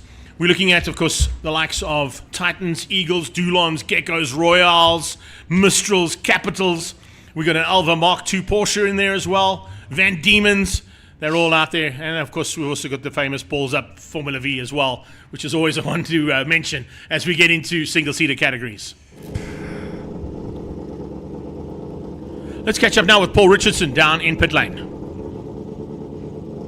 How are you feeling about today's race? Looking forward to it. Quite excited. Good weather. And what are you expecting today? Well, first, second or third, but that's hopeful. Fourth is good. Paul Richardson saying first, second, or third would be great, but fourth is still good. Some of these cars, the precursors to what was Formula 3000, Formula 3, Formula the next 5000, Formula yeah. 5000, the step-ups to the F1. This is where the youngsters all cut their teeth before they moved up. Well, you've got the likes of Formula Fords and Formula Vs out there, and of course they're one of the longest standing categories in the country, celebrating 60 years last year, as we know with Formula Vs. Formula Fords have been around for a long time as well. They're not the longest standing single-seater category in the country. That, of course, goes to Formula M. But fantastic to see all these cars in the mix. And, of course, they all come from a range of cars that start from the sort of early 60s right up into sort of the late 80s is what we're looking at in terms of the grid that's about to make its way out onto the circuit. Yeah, for youngest today's car out first- there, 1988 Ray Formula Ford. So the youngest one out there. Hearing in my ear as well, looks like Andrew Horn has not been able to make it out here. He had a problem in his Formula Ford yesterday and put a hole in the block, so he unfortunately is out of this one. It's a big loss to this field because he's a really good campaigner And a of course consistent very front runner, yeah. competitive driver in this class as well. Great to see a lot of these cars getting back out on circuit. The single-seaters from the 60s all the way to the late 80s. 1968 Dyson MK5 being one of our 60s vehicles out there. it's so interesting to see how far these drivers actually sit out of the cockpits in these cars. The new standards for them is to be almost visor just outside the cockpit. But these drivers, obviously, in the older versions of these cars, sitting quite a bit further out the car. But standard road tires, these cars, well, not a road tire, it's a race tire, but it is treaded. So we'll see a lot of these cars wagging tail and moving around on top of the surface here. There's an original Formula V, still with a Beetle suspension and Beetle motor heading out there. There it is. Yeah. Beetle motor in the background. That's in the original Formula V. When you have a Volkswagen Beetle engine in it, then you know you got an original Formula V. Then you know you got the OG. Yeah, it's Formula the OG V. style. That's it. Lotus 23 out there as well. Always good to see. There are possibly going to be two of them in this class. I think Colin Clay's one, and Robbie's one should be out there as well. So we'll be looking out to see those two Lotus 23s from 1961 going to battle today. Always great to see those two guys having some fun, and also that's not a good thing to see. That's one of the cars I think has come all the way from Cape Town, if I'm not mistaken. That's Derbyshire, if I'm not mistaken.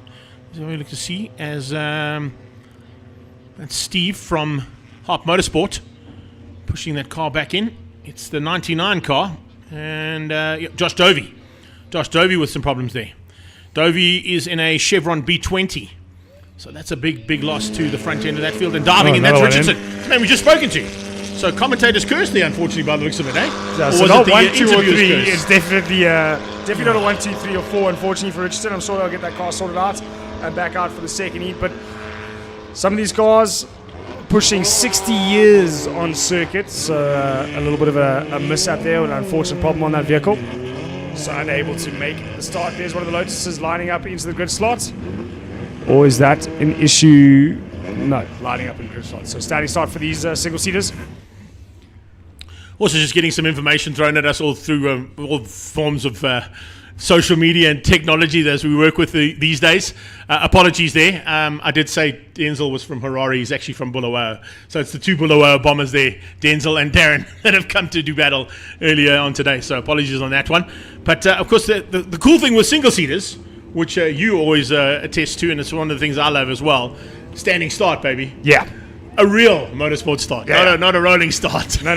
Got to handle that clutch input, got to make sure. And also, none of these cars have handbrakes. So when you end up on a circuit with a slight incline or decline on the start, you got to balance brake, throttle, clutch. Am I in the right gear? Yeah. So it is difficult to get it right, to get these things off the line. But so 3 and 5 are the two cars that have gone in. So Richardson is one, the other one as well.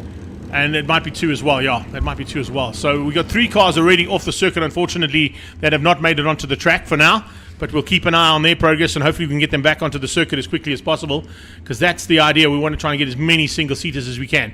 The 4 car of Ryan Ludick will start things out. It's the Titan Mark V, and he'll be looking forward to putting that 1968 machine at the front end. Also running, as you can see there, it says Team something on the side of the car, but it's actually Gunston colours that he's running, but he hasn't gone with the Gunston side. 30-second board is up. We go to 5 seconds, and lights will go on. As soon as those lights go out, we get Historic Single Seaters Association up and running, and off the line they go, and it's the 27 car who gets the whole shot. Oh man, that's a good number on that car. I don't know if Ryan Ludick didn't see the lights go off, or just was slow off the clutch, but he got a terrible start as we watch the V's starting to attack the Lotus as they head down through 1 into 2. No double wave left, the yellows here. It's a race start from the go. Ooh, the V's getting very close together there. A little bit of that was Michael Koenig, by the way, in the 38 Special, diving on the inside, trying to find a way through early on. And didn't quite make it stick, but definitely looking for an early opportunity as the track now opens up. You can see out front, it's the 27 car, which unfortunately we don't have on our entry list at all.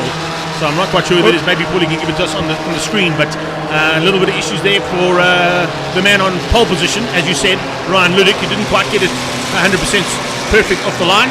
Jody Morrison at the back there, that's a Cobra T Formula V 1973 machine running in sort of JPS Lotus colours. From the early 70s, exactly. So it does work out well. There's another car liveried in the colours of the past. That's the Lotus colours, the yellow, the iconic yellow stripe up the nose. As we look at the rest of the V's come through, that was 87. That's Alan Koenig. So making this a family fair in the Formula V class. Alan Koenig making his way through in the Class D Tasman 88 Formula V. Down on the brakes they go. He's being pressured hard by the 26. Again, another car we don't have on our entry list. But Jody Morrison doing a great job to keep that that vehicle around turn 8 without losing the tail. But it's Ryan Ludick looking to get himself back into the lead after a terrible start. He's trying to make a comeback, and he's all over the back there.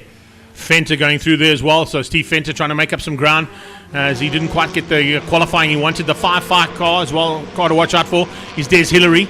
It's the car that I thought they were pushing back, but it actually turned out to be the other car from Cape Town, unfortunately. So it didn't quite work out there for Josh Dovey.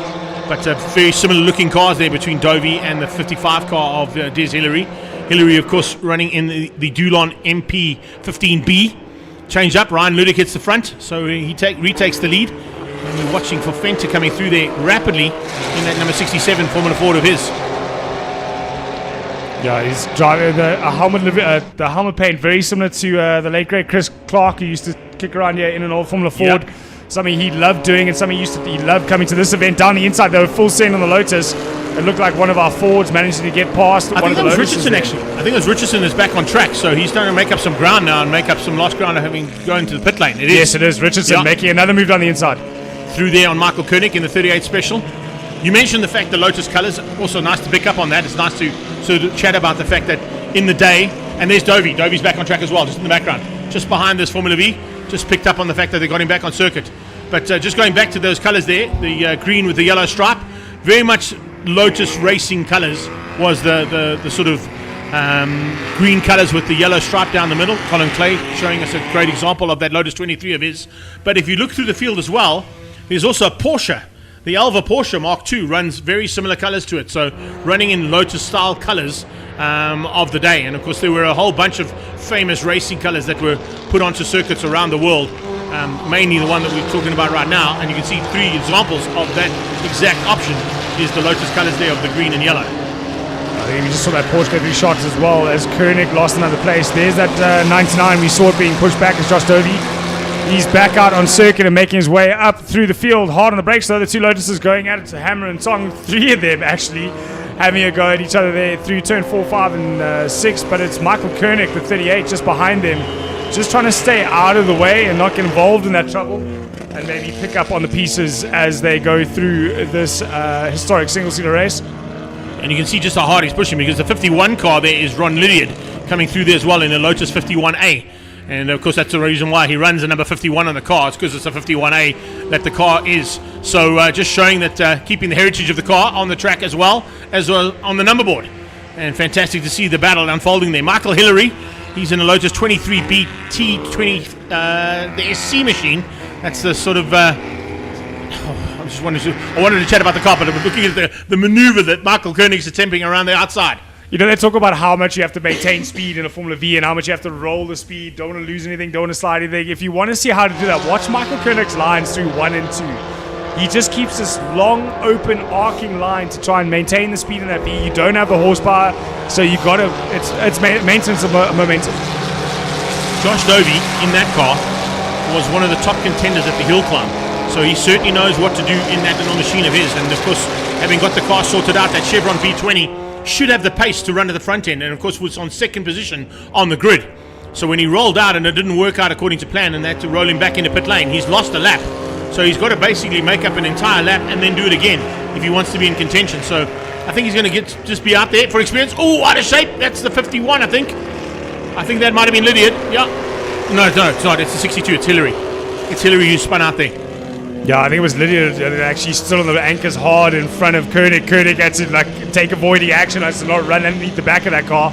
But it was all to slow down and keep an eye at, keep distance from the spinner we saw there in turn 6. But cars at the time, difficult to drive, and no electronic aids in any of these. Absolutely nothing. Absolutely nothing here.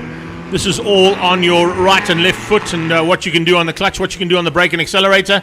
If you're a big guy and you're in one of these little tight cockpits, I can tell you it's not easy to drive, because some of the bigger guys that used to drive these cars had to move their legs out of the way to do the gear changes, depending on the left or right hand side of the cockpit. Well, even in the modern Super Vs now, I have to shift with my left hand underneath my right arm because I just simply can't get my right hand back to the gear shift, so it's just too big to fit in the car. But awesome to see these great cars go through. That was third.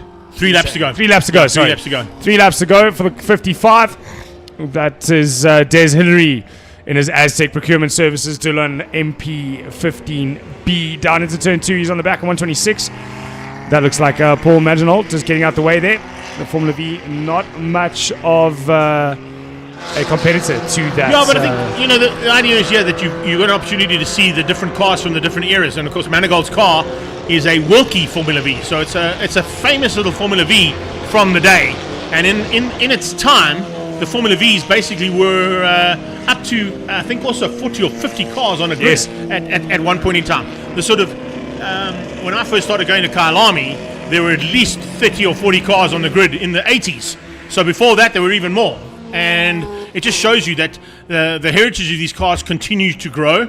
And with that, you're going to see, the 60-year anniversary last year with Formula Vs and the celebration that they had as the one of the most competitive single-seaters that we cover on the Extreme Festival. It's great to see that the older cars are now getting an opportunity to have a run here at Passion for Speed. And from there, of course, move on to the Historic and Inland Championship for 2026. Yeah, but it's a fantastic concept that was brought about. Take a Beetle, take the front suspension, rear and motor, put a little cigar-shaped tube or chassis into it, put some fiberglass on it, and off you go. You got a single-seater race car, and it's the same formula that's been used from 60 years ago that they still use today. Obviously, with the change of a 1400 motor as opposed to the Beetle engine, but it still works like a bomb. Still a Beetle gearbox in the Formula Vs. Yeah, parked on the sideline there. Unfortunately, one of the cars on the sideline coming into a little bit of problems in the closing stages here. We're into about the last lap and a half to go, I'd say, for the leaders of this race. So some battles that have continued all the way through will continue all the way till the end of the proceedings as well. But an amazing effort here from our single-seater category. And such an array of vehicles. We've spoken about all of the history behind these cars as well. I mean, the fact that we've got Vs, Formula Fords, a couple of Formula they weren't quite Formula 1 cars, but they were close to Formula 1s. Formula Atlantics, no, not Atlantics in this category. Not in this class today. There was one that should have been here. That would have been Ian Schofield's car, but unfortunately he didn't bring it out this weekend. But this is the man that they're looking to try and catch and close down on. And I think Ryan Ludik might just hang on for the victory here. He's coming up on some back markers. Won't be too much of an issue for him to get through on them. He'll wait till he gets on the straight because he'll know he'll have the straight line speed. There you go. Exactly what we expected to see.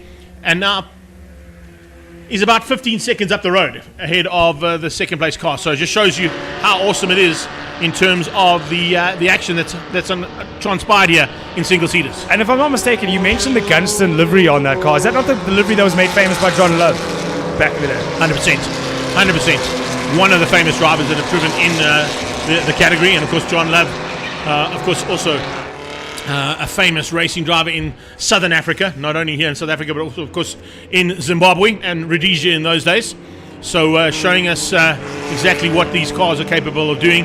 Even though they are 50 or 60 years old, they're still able to get around the circuit and put on a show of note. And well done. Having not got the start he wanted, he certainly got the finish he wanted. And the checkered flag about to come out now for Ryan Ludik in the Titan Mark 5. Oh, last lap battle here before they get to the Rally Wax V87. That is Alan Koenig. Like I say, family occasion here in single-seaters. We've got Alan, Steve, and Michael out there on the grid. There's the flag waves. That's the 55 that just crossed, I think, of Des Hillary finally crossing the line after sorting out his troubles.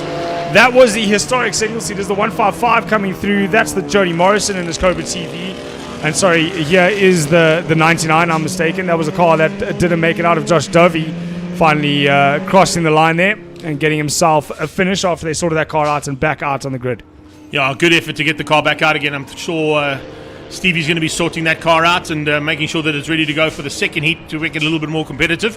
But let's have a look at the results there. Ryan Ludik, Des Hillary, and Steve Fenter are your top three in Class C and top three overall. They went out over Paul Richardson. He managed to make his way back onto the circuit, fortunately, just in time. Dovey takes Class A with his return and eventually gets up to 5th place overall, even though he was almost a lap down at the start of the race. Colin Clay will take Class E in his Lotus 23. Tony Beecher in his Formula V will take Class D honours ahead of Michael Koenig. Good little battle between the two of them. But we move on to the next part of the day's proceedings, and that's our classic GTs, the pre-06 cars coming out for a 8-lap race. In a few moments' time, there you can see them. It's the more modern vehicles that we're going to be seeing in action right now, and looking forward to options of various categories that these cars have participated in. We're going to get into them in a few moments' time as we continue our action here from the 25th running of the Passion for Speed Festival at Zwartkops International World of Motoring.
There you can see the example of what we're going to be seeing up next. It's sort of more modern vehicles that are going to be out and piloted by a couple of the famous drivers from, first of all, Samlin Racing, as you can see there from the Lamborghini's point of view.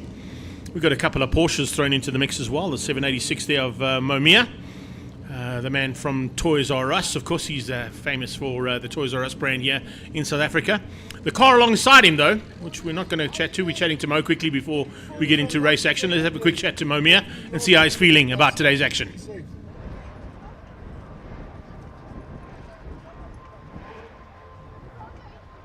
Will you put it under your helmet like that?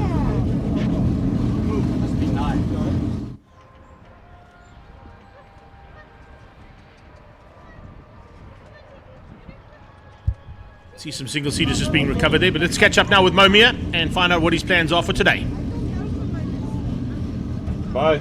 How are you looking forward to today? Oh, you know what? It's going to be an awesome day. Any day on the racetrack is a good one. Zwartkops, such a beautiful track, and it's my first time at Passion for Speed and also participating in the historic. So really looking forward to it, and so much of fun. And guys, if you are in the area, please come around and be a spectator. It's an awesome family day. Bring your bride stands, and there's some really cool cars from the 1960s. Okay, I gotta get going. Cheers, guys. That was awesome. Little chat there from Momia. Just getting ready in the Porsche there to get out and compete in the Legends of the 9 Hour Classic GT Pre 06. Some great cars out there, as he mentioned, some great cars here this weekend. So if you're in the area and not too far from Zwartkops International Raceway, make your way through here. Tickets available at the gate. Yeah, and it's definitely worthwhile getting out here. There's no doubt about it. As they make their way out, we're going to be looking at the likes of Mark Dutoy. He's in the Ford GT1. It looks like he's put it on pole position as well by the looks of it, because he rolls out ahead of everybody else on circuit. So as they come through there, also watch out. It's magnificent to see Franco de Matteo just going through there in his Ford Mustang. But just ahead of him, and we've got a close-up, like really close-up and personal shot of the late, great Willie Hepburn's Opel record. The Saybat Opel record will be piloted today by Lee Thompson. Fantastic to have that big V8 out on track, and of course just testament to the amount of work that Uncle Willie put in over the years. I mean, he had 5 decades of racing in South Africa, arguably one of the best competitors in the country when it came to the sport of V8 racing more than anything else. And awesome to see the opportunity that, of course, he's been able to bring along, and to have that car back again is just phenomenal. Still this original Sabat livery. Sabat not on the car, but the original livery of the vehicle that was raced by Willie for many, many years up against Ben Morgenrud. It was one of his main competitors, I think, at that stage in that car with the Westbank V8s. Yep. The Rolling Thunder, as it was called, but the 3 Lamborghinis there, just behind the 4 GT. And in fact, I think it was 4 of them out of the Samlin Racing stable. Damien and Sam Hannon, 2nd and 3rd on the grid, going to look to chase down Mark du Toit in that 4 GT as they head their way down to the start-finish line. Safety car still out, so 1 sighting lap, and then we'll go into a warm-up lap and race start. So the next time they come round to cross the start-finish line, it will be the start of Heat 1 of the pre-06 Classic GTs. There's our spectators' phones out to record them, cameras out to get those pics just above pit lane here at Zwartkops International Raceway as they start to bunch up already into turn 2. Make sure we get these cars nice and close together before the start. We've got a 4 GT, 4 Lamborghinis, and then there is that Opel record, followed by another historic Westbank V8 Mustang just behind that. A car that I think was piloted as well by, I can't say the name, is in the Pennzoil colours when it won the championship. First Mustang V8 to come into the country. Gary Formato. Yeah. Driving that vehicle for the first time when they launched many years ago now. Was a winner of the Westbank V8 series. There is the Opel record. Yep. Lee Thompson pilots the vehicle. Awesome to see as well, just behind that, the Opel Calibra, I think, if I'm not mistaken. Joe DeSantos is piloting that one, and DeSantos' car, was it Seafree Jr.? Seafree Jr., sorry, in that Opel record, not Lee Thompson. My bad. Thompson's in the Astra. Thompson's in the Astra, the Opel Astra. That'll be the Trans-Africa Racing Astra, which is not one I'm not talking about at the moment. The silver one that's in shot at this point in time, coming through there, that is definitely DeSantos' one. And then in the background, you can see Lee Thompson's car. So, Seafree Jr. in Uncle Willie's car. Alongside him will be Franco de Matteo. That'll be a little bit of a battle to rage again, as we've seen in the past in the yesteryears of motorsport. Fantastic to have them back on track and stuff. But I can tell you, there's some action aplenty about to kick off here. A Ford GT1 about to go to battle and to fight it out amongst some Lamborghini Gallardo Trofeos as they head down under double yellows for the first time. Side by side, Porsche of Momia looking for a chance to squeeze through there on DeSantos' machine. And DeSantos, of course, is in I'm not quite sure if it's Mike Briggs' one, but it's certainly the Opel Astra or the Opel Calibra that Mike Briggs would have piloted at one point in time in Westbank Modified Saloon Car category. So that's the Silver Dream Racer under a bit of threat there. We have got timing. Thank you, Mornay. Magnificent. Awesome job. Thank you, buddy. Much appreciated. As we get into the thick of things and down onto the back straight away as well. I think that's Henny Krunabot in the 8 car. Yes, it is. Henny G in the Camaro squeezing through, and there comes Thompson. So the 2 Calibras going at it side by side.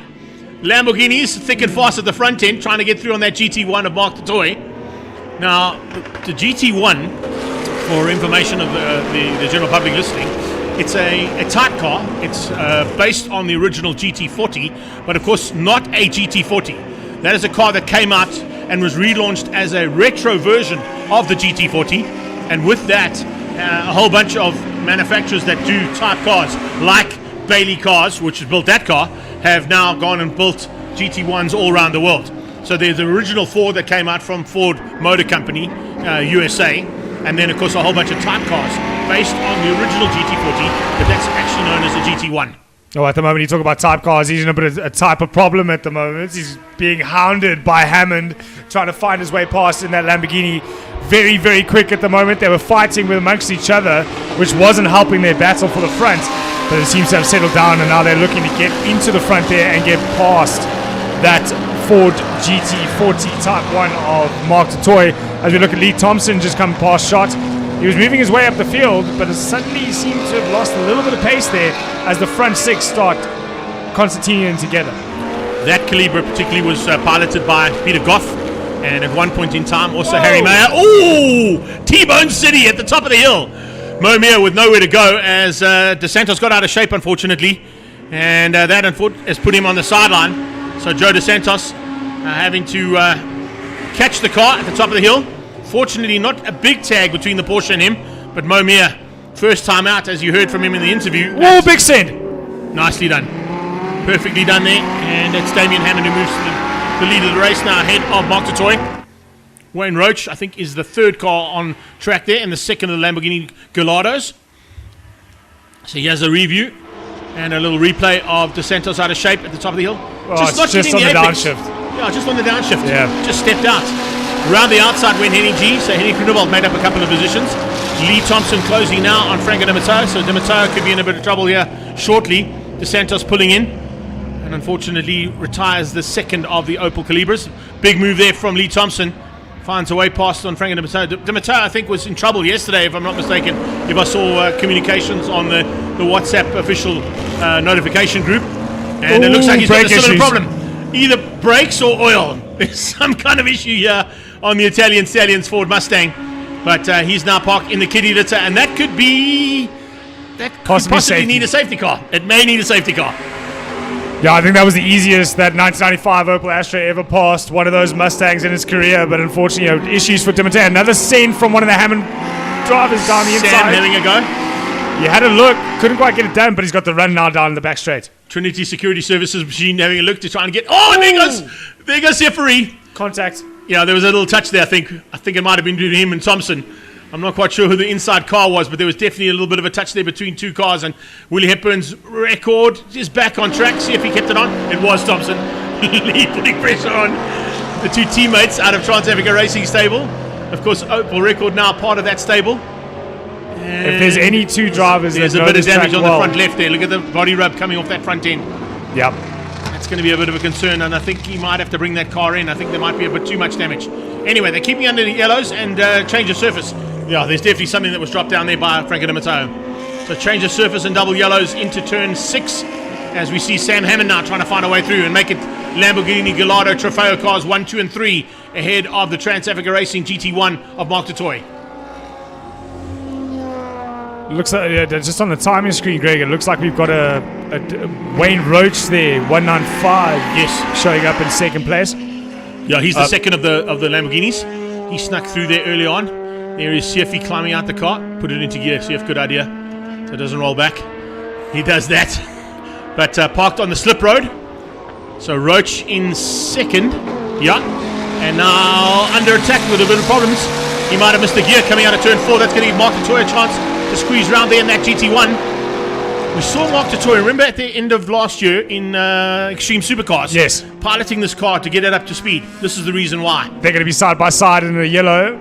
Oh, okay. So Roach just gets out of it, lets that happen. Yeah. Can't make a pass under yellow. Sambani man, unfortunately, just losing out there to the GT1 of Mark Totoy. Could possibly be losing out to Sam Hammond as well. Hammond in the yellow Lightning Bolt as opposed to the orange Lightning Bolt car coming down the hill. That's the Trinity Protection Services machine of Sam Hammond, the, of course, owner of the team. His son leading at the front end, and right on his tail is his other son, Nathan. So good effort there from Damien and Nathan, sandwiching the front end of this field at this point in time. It looks like the 51 car wants back at it. So Mark Totoy has not going to give this up without a fight. And considering the fact, remember, take into account that, I just want to double check myself there, but Totoy's car, if I'm not mistaken, is a 2004 machine. Ooh, Oliver Broom getting into the fight. He's actually having to get right out of the power through turn 4 there. That's going to give Mark Totoy a chance up into turn 5, but it's under yellow. So no passing at the moment up there. Was that under yellow the previous lap? It was under yellow the previous lap, yeah. That's why they had to back out. Remember, it's yellow here for De Matteo's car. Yes, so correct. it's the stationary yellow and then wave yellows here. Ooh, so there's back- Detroit looking for a chance now, and he's definitely got a chance. That field is concertinaed big time. The 4 Lamborghini Trofeos going at it here with the GT1. Mark Detroit having a little dive on the inside here, and it'll be to start the penultimate lap. 2 to go now for Detroit as they cross the line. Oh, he's got to And he move dives here on the to turn inside. 1. He's going to have a go and seals it into turn 1. Oh, man. Hammond's going to hang it. Holds onto Oh, the just outside couldn't line do it. in the... Is that the red livery? Yeah, it's the red livery that's on that car. And just manages to hang on. I think just the inside line, the correct line to be on for turn 2, kept him at the front end of the field. Yeah, that But was only just being brave through turn 1. Being as brave as he was through turn 1 made that move possible into turn 2. But they're going to come into back markers again. That's the 95. That's Chase Volchek aboard the 1992 Audi S2 Quattro. But the battle continues. The Lamborghini's not as quick out of 4, and that puts them under pressure into 5. But it is still under yellow and still under change of surface. So technically, they have to stay behind that Audi. Oh, the Audi moved out of the way though. I think that's back marker Yeah. rule. Audi moving out the way, realizing that they're coming through, even though it's under yellow. If they'd backed out of that, it would have been way too dangerous. So Yeah. well done to Tace Volchenk for realizing that the quicker cars were coming and closing in on him. They're about to start the final lap now, and they've got another back marker to negotiate. I think that might be the Chev Camaro or the Ford Capri. No, it's the Ford Capri. Ford Capri. Dietrich's. It's Dietrich's Capri. There's a send into turn 1. Sam was wise to it though. He opened the door quite early and kept the foot pinned, so he's managed to hang on through turn 1. We know how good he's on the brakes in turn 2. The other Lamborghini though now putting on pressure. Yeah, Sam from Hammond. third place. Sam Hammond coming to join the party. Lee Thompson's got through there on Volchenk's Audi RS2, if I'm not mistaken. So just managed to wait through. We're on to the final lap. So we're on that final lap right now as they go on to turn 4, going through on the Capri. I think Hammond might just have enough in hand here to keep the toy out. Because remember, we've got double yellows at the top of the hill, so they can't overtake into 4. He can't overtake into 5 and 6. Yellow flag is still out here. He has to back out. Oh my goodness, that was close. Well held. Was that Roach going around the outside of Sam Hammond? I think it was. Very lucky to be avoided there, but now, of course, double yellows, they have to keep it. Mark will have to have a go here into the final corner if he gets good drive out of turn 6. I don't think he's close enough. It's going to be a full send from that distance. It's about at least a car's distance between the two of them. So, he locked on the brakes. Shape. Well held, Mark Toy. GT1 versus the Galados. This time it's the Italian Stallions who win out, or the Bulls. The Bulls winning out there over the Ford. I know we got Ford versus Ferrari later on today, but this is Ford versus Lamborghini as well, yeah, man. Amazing effort there.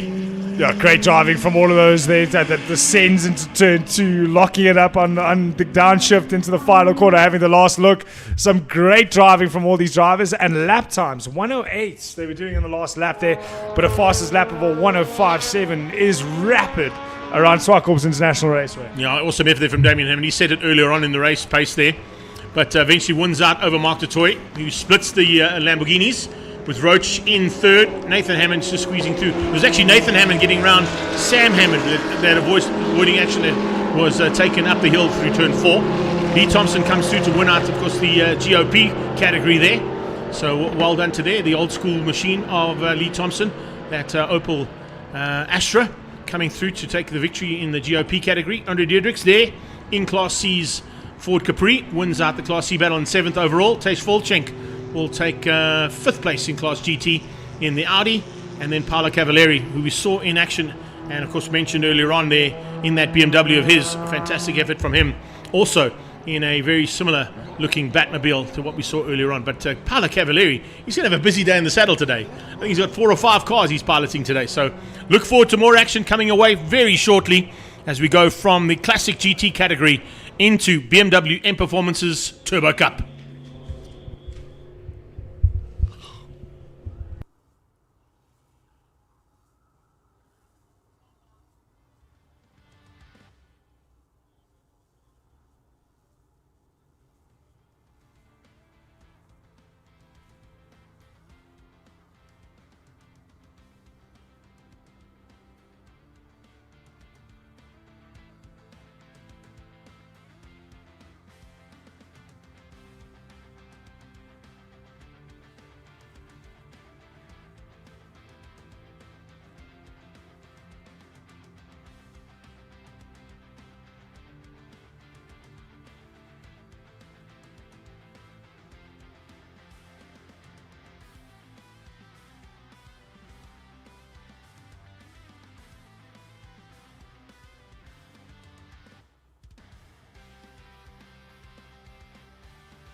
So we're moving on to the BMW M Performance Racing Series now, the Turbo Cup category. And they've also got classes A, B, C, D involved in this class. So splitting the category basically from what was originally 72 cars and Class A to F. Let's go and catch up with some of our top competitors and see what their plans are for today's action. How are you feeling going into the second race? So yeah, it's the first race. I think we're quite calm. I don't know what to expect as yet. We'll see how things go during the race.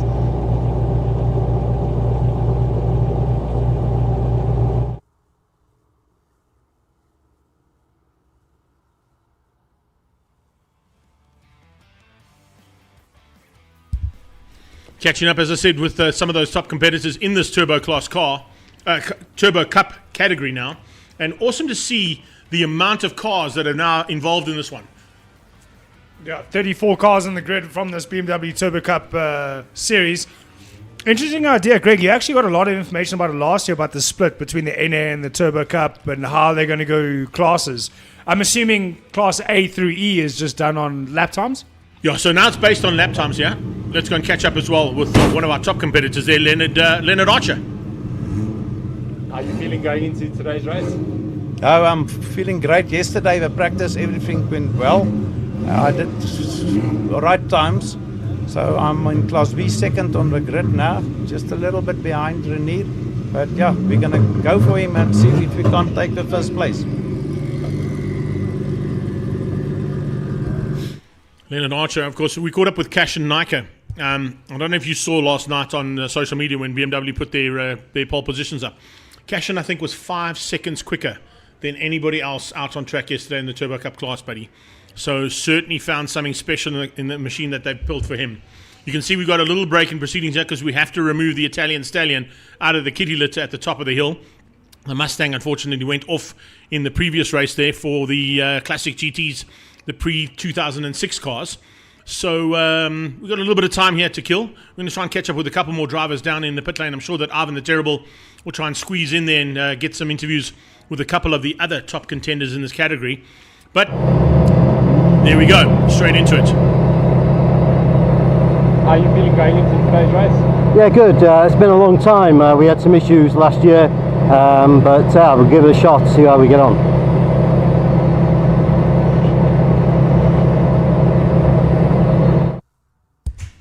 Fantastic to always catch up there with Bob Neal, and awesome to see that he's got his car now prepped and ready. He had some issues earlier on with a couple of changes in the cars, and of course a new vehicle that he's now put onto the circuit. So looking forward to seeing what Bob can do out on track. He's certainly a top man in this category and definitely knows his way around. He was looking to try and pilot an M6 at one point in time, but it looks like he's gone back to the old reliable M3 Turbo for Delmon Mining. And now with an opportunity, and while they were, it's basically the M6 was out for a little while for him to just use while they were refurbing, I would say, that M3 Turbo. It had a big incident, of course, here at Zwartkops. And while he was off track on that car, he got a possibility of just sharing a car with one of his good mates there. And the M6 was just a spare car for him to pilot to try and score as many points as he can. The change that Carl was speaking about, just before that, of course, turn 4, serious oil. Okay, that's cool to see. Telling all the competitors that there is some oil up at turn 4. That was possibly coming out of the incident with the Italian Stallion. That is always a great sight to see at Zwartkops. A lot of those people have been here for 2 or 3 days. They not only just arrived this morning, although a lot of them did arrive early this morning. Some of the guys here, in fact, closer to the sort of right-hand side of our shot here, would have been here since Thursday. And a lot of them actually spend all 3 days here, Thursday, Friday, and Saturday, camping out, old school style, enjoying the turn 4 grandstand there, and of course a little bit of respite from what is potentially going to be a little bit of sun that's about to make its way out the sky. It's been kind of overcast conditions for the first part of the day's proceedings, but the sun is battling its way through the clouds here, and we're about to get a little bit of clear skies again, hopefully for some good racing and a little bit more track temperature onto the circuit. The surface, I should say, of the circuit. Awesome to see that big crowd all the way around, and of course it's literally littered all the way through the back straight onto turn 2, onto the inside of turn 2 as well at Cashville Corner. The outside banking of turn 2 is also banked up quite hectically. So fantastic to see this big crowd, and it's always a partisan crowd for the Passion for Speed, and particularly this year, celebrating the 25th anniversary of it. Up at Zoc, and of course at Kenwood Corner at turn 6. Nice to see a big crowd underneath those grandstands as well. And up on the gallery as well, you can see them all moving out to go and get the best options and best vantage points as they can to enjoy the spoils of today's entertainment that's provided by the Zwartkops International World of Motoring. Tanya and her team have done an incredible job to get all these categories together, to get all the cars together. Some international competitors that always come out for this event have joined us once again. We'll be chatting to them a bit later on, and also seeing the cars that they've brought to be part and parcel of the more historic versions of the race action. We mentioned it at the top of the show, Peter du Toit himself saying that it's a celebration of motorsport in general, aspirational, as well as the guys that are out there just for the fun and games of it. Great to see some new livery on some of those cars as well. Awesome job there from the 46 machine of Ronald Lenters there, with the big Viper at the front end. Always great to see Eugene Goos. We'll catch up with him and see if we can maybe have a quick chat to him as well, as we get into the man who mows lawns for a living. But fantastic to see a good effort as well from the Orange Army to get that car recovered, the oil addressed, and as you saw from the board that was down in pit lane, all of the drivers in the Turbo Cup category of M Performance Racing Series have been warned about the oil at turn 4 and 5. So it's not really too much at turn 5 because the racing line is on the inside. But we did mention you. Josie, let's go catch up with him quickly. Expectations of Okay, how are you looking forward to today? the car's really going well. Tires, suspension, it's well sorted. But it's motor racing, you know, you flag drops and nonsense stops, and I'll do my best. I'll do my best. I owe it to my family and my master mowers and everybody, so I'll do my best. Awesome.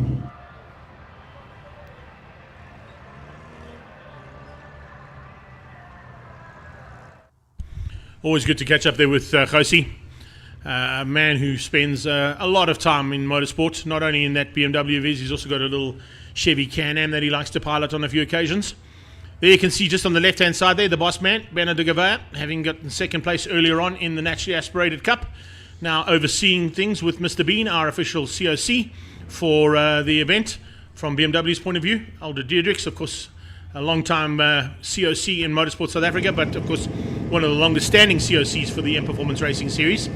And as they make their way around, Renier Smith there with a number 1 plate has got a huge amount of pressure on him, due to the fact that we've got to, of course, play around with the fact that it's a new category.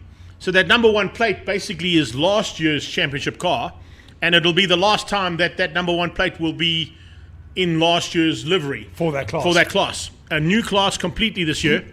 They'll have a naturally aspirated Cup champion, and they'll have a Turbo Cup champion, and then they're also, I believe, going to have an overall champion as well. So that'll be the number 1 plate that everybody will be hunting down. But it'll make it a little bit more difficult, Carl, because if you take into account, you've got, 4 classes in class Turbo Cup. Oh, no overall champion. I beg your pardon. 2 individuals. Yeah, that's right. I beg your pardon. I'm getting a correction in my ear there. It's a Turbo Cup champion and a naturally aspirated champion. That'll be crowned this year. So the overall championship falls away, so that number 1 plate is the last time that an overall champion will have the number 1 plate on his car. Over the 72 cars that are on there. Correct. It's now 34 and 36. I'm sure those numbers will then increase throughout the season. Well, 72 cars here entered for this weekend. I'm not sure if all 72 made it out on track, because we had 37 and 34. What's that? I don't do math. 71. So we had 1 car that didn't make it out of the 72 that didn't come out.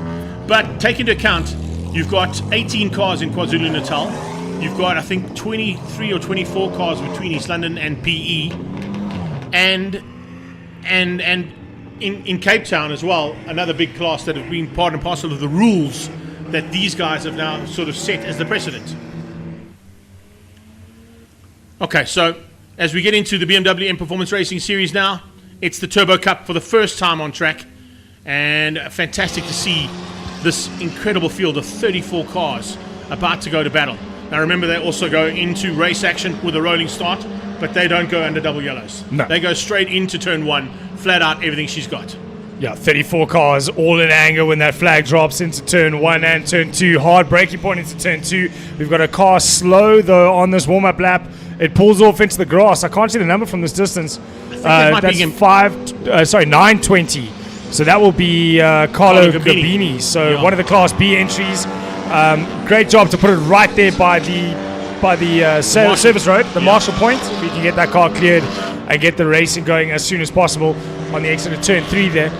But one of the cars I'm interested to see how well it goes is the F30 330 diesel of Kian Budaya, number 10, to see how that diesel stands up against all the petrol-powered vehicles in this class. Yeah, it's always awesome to see some diesel power out there. You'll see the big black plume of smoke coming out of that car as he drops the hammer and gears down the box and up and down the box. The big plumes of black smoke coming out of the car. Gary Martin's, of course, a famous man in this class. Is not here this weekend, but the Gas Monkey Garage BMW is also another famous diesel-powered machine that's been part of this championship for a long, long time. But interesting to see at the front end, Cashin Naika put it on pole position yesterday to the tune of about 5 seconds quicker than anybody else. So it's going to be a really big battle between himself and potentially Mike Krobler, Nishal Singh. We spoke to Bob Neal. He's in the M3 Turbo, looking for a chance to come back and get back to where he was in the front end of the field. He's been a seasoned campaigner at the front end of what was originally Class A when it ran in the original format of the sport. But some big battles expected. The mega star, though, is the car out front. And I can't believe that they found that amount of pace in that car for that M3 GT Turbo. Yeah, a lot of this, not just down to driver talents as well, a lot of hard work being put in by the teams in terms of development of these vehicles. They all started their lives as road-going vehicles and then are modified to the level that you see here at the moment. And obviously a lot of hard work being put in behind with that team, not only the driver as well, to find that kind of pace and gain 5 seconds on the rest of the class. Awesome to see that this whole pack are now starting to get the heat into that Dunlop rubber, of course the official rubber supplier and tyre supplier to the M Performance Racing Series. They continue their long-standing relationship with ATS and Sumitomo Rubber for the supply of the battle rubber that they go to battle with every single time they're on track around the country. And fantastic to see they open their account here this weekend at the Passion for Speed Festival. The pest control specialist car there is Michael Krobler. He'll be looking to try and get to the front end as quickly as possible. He's also got some ground to make up. Didn't quite have the pace in the qualifying. As you can see, he's a bit further back than what he'd like to be. Also good to see the 66 car there. Man who's run the number 1 plate on numerous occasions in Leon Loebscher, one of our oldest standing competitors in this class, but certainly has not lost his ability to run at pace. That is for sure. Well, Kashen showing a little bit of karting there, backing the field up, slowing it right down to ensure that he can maybe get a little bit of a launch out of there and grow that gap. Nishal Singh coming alongside him to take up his position in second place. So a little bit of a fight between those two. But as I said, with the pace that Kishen was able to find yesterday, I think he might be a tough man to beat. There's going to be a fight for second place for sure. You're going to have a fight for Class B and Class C. That is no doubt about it in this category because they've got such evenly matched cars in these classes and all based on time, as you said. As you get promoted up, your breakout times, you go immediately up into the next category and you carry your points that you scored on the day into that next class. So it basically moves you up as rapidly as you can go in your car. Looks like we're going to get another lap here. Looks like we've got a delayed start on this one, yeah. I'm not quite sure why they didn't go for the start there. Because of that car turn 3, yeah. They've got the 920 machine off the circuit and onto the inside of the track. I'm not quite sure they didn't just pull it into the subway, as you said. They pulled right there by the Marshall Point, but maybe that wasn't deemed safe enough. And now Carlo jumps out of his car. It's the Kimbo Coffee Man. He's got maybe a little espresso down there or a cappuccino to keep him happy until this race ends. He's not going to be happy about the fact that the car is not started, though. And he'll be having a quick chat to, of course, the boys down at Sav Speed to get that car sorted out for race 2 later on this afternoon. Maybe they filled it with coffee instead of petrol. Oh, maybe. Maybe just overdid it with the milk and sugar. Anyway, no worries. Carlo's not going to be too unhappy about it. He'll get the car sorted out and hopefully ready for, as I said, race 2. But it does mean we're under a delayed start, so it means we'll go for one more lap under safety car before we go into the full flight of what is going to turn out to be the first appointment for Turbo Cup on any circuit around the country. And awesome to see that they are here as part of the Passion for Speed's 25th anniversary. Our spectators there with their treats gotten here at Zwartkops International Raceway. Loads of stalls available to all our spectators, as well as a first-class canteen. So food and drink provided here for you at Zwartkops International Raceway. If you haven't made your way here yet, you should be on your way already. Anton Pommersheim just behind the two stalwarts of Class A's original category as it ran in the past there, Bob Neal and Leon Lopesha.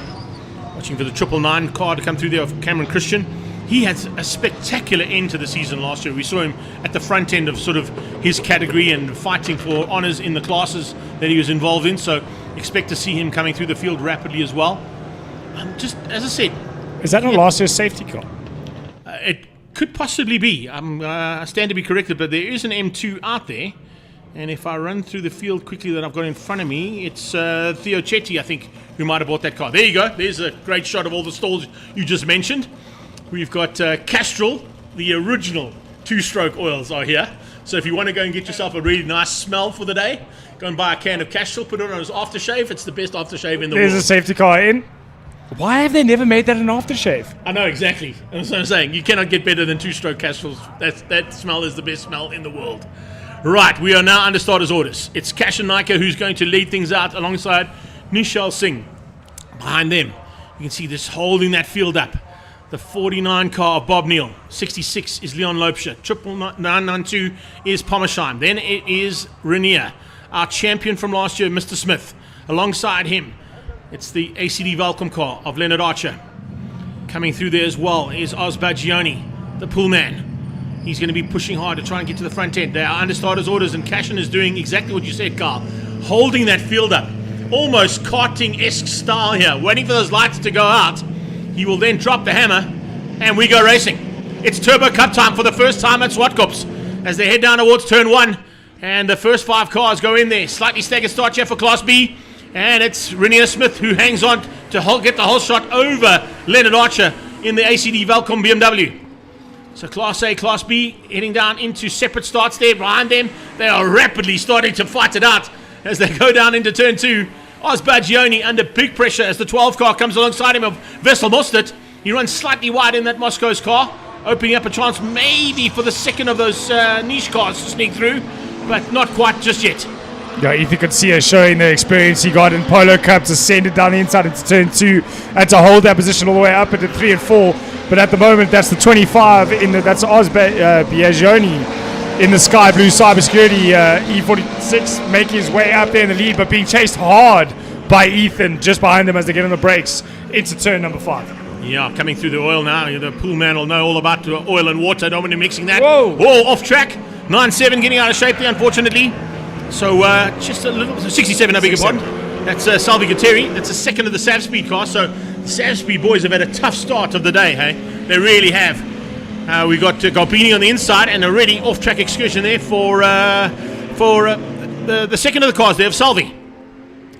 Through turn 1 they go now. You can see the amount of track being used by these turbo cars. These cars have got a lot of acceleration and it takes a lot of talent to get through turn 1. It does tend to tighten up when you've got to be hard on the brakes now into turn 2. This is where we see all the passing here at Zwartkops. Full send down the inside. Couldn't quite get the number there. Just still, it was Salvi going back down another spot while trying to recover after his off-track excursion. But he's managed to get the dirt off the tires. But back to the front, there's Parmesan down the inside of the auto house. That's just Nishal Singh. Yeah, Auto losing a car spot. Yeah, just losing out there ever so slightly there. The Auto Niche BMW just being outgunned there by Anton Pommersheim. Cashin getting the job done, disappearing at the front end. Pommersheim's up to second place. So moving into fourth place there, it's Leon Lopesha. He's got ahead of Bob Neal. So the usual contenders from the original Class A from last year, now in 4 and 5 on circuit at the moment. Pushing hard that M3 Turbo of this man, Bob Neal. Nice livery there, almost sort of Valentino Rossi-esque style colours there from Bob Neal's point of view.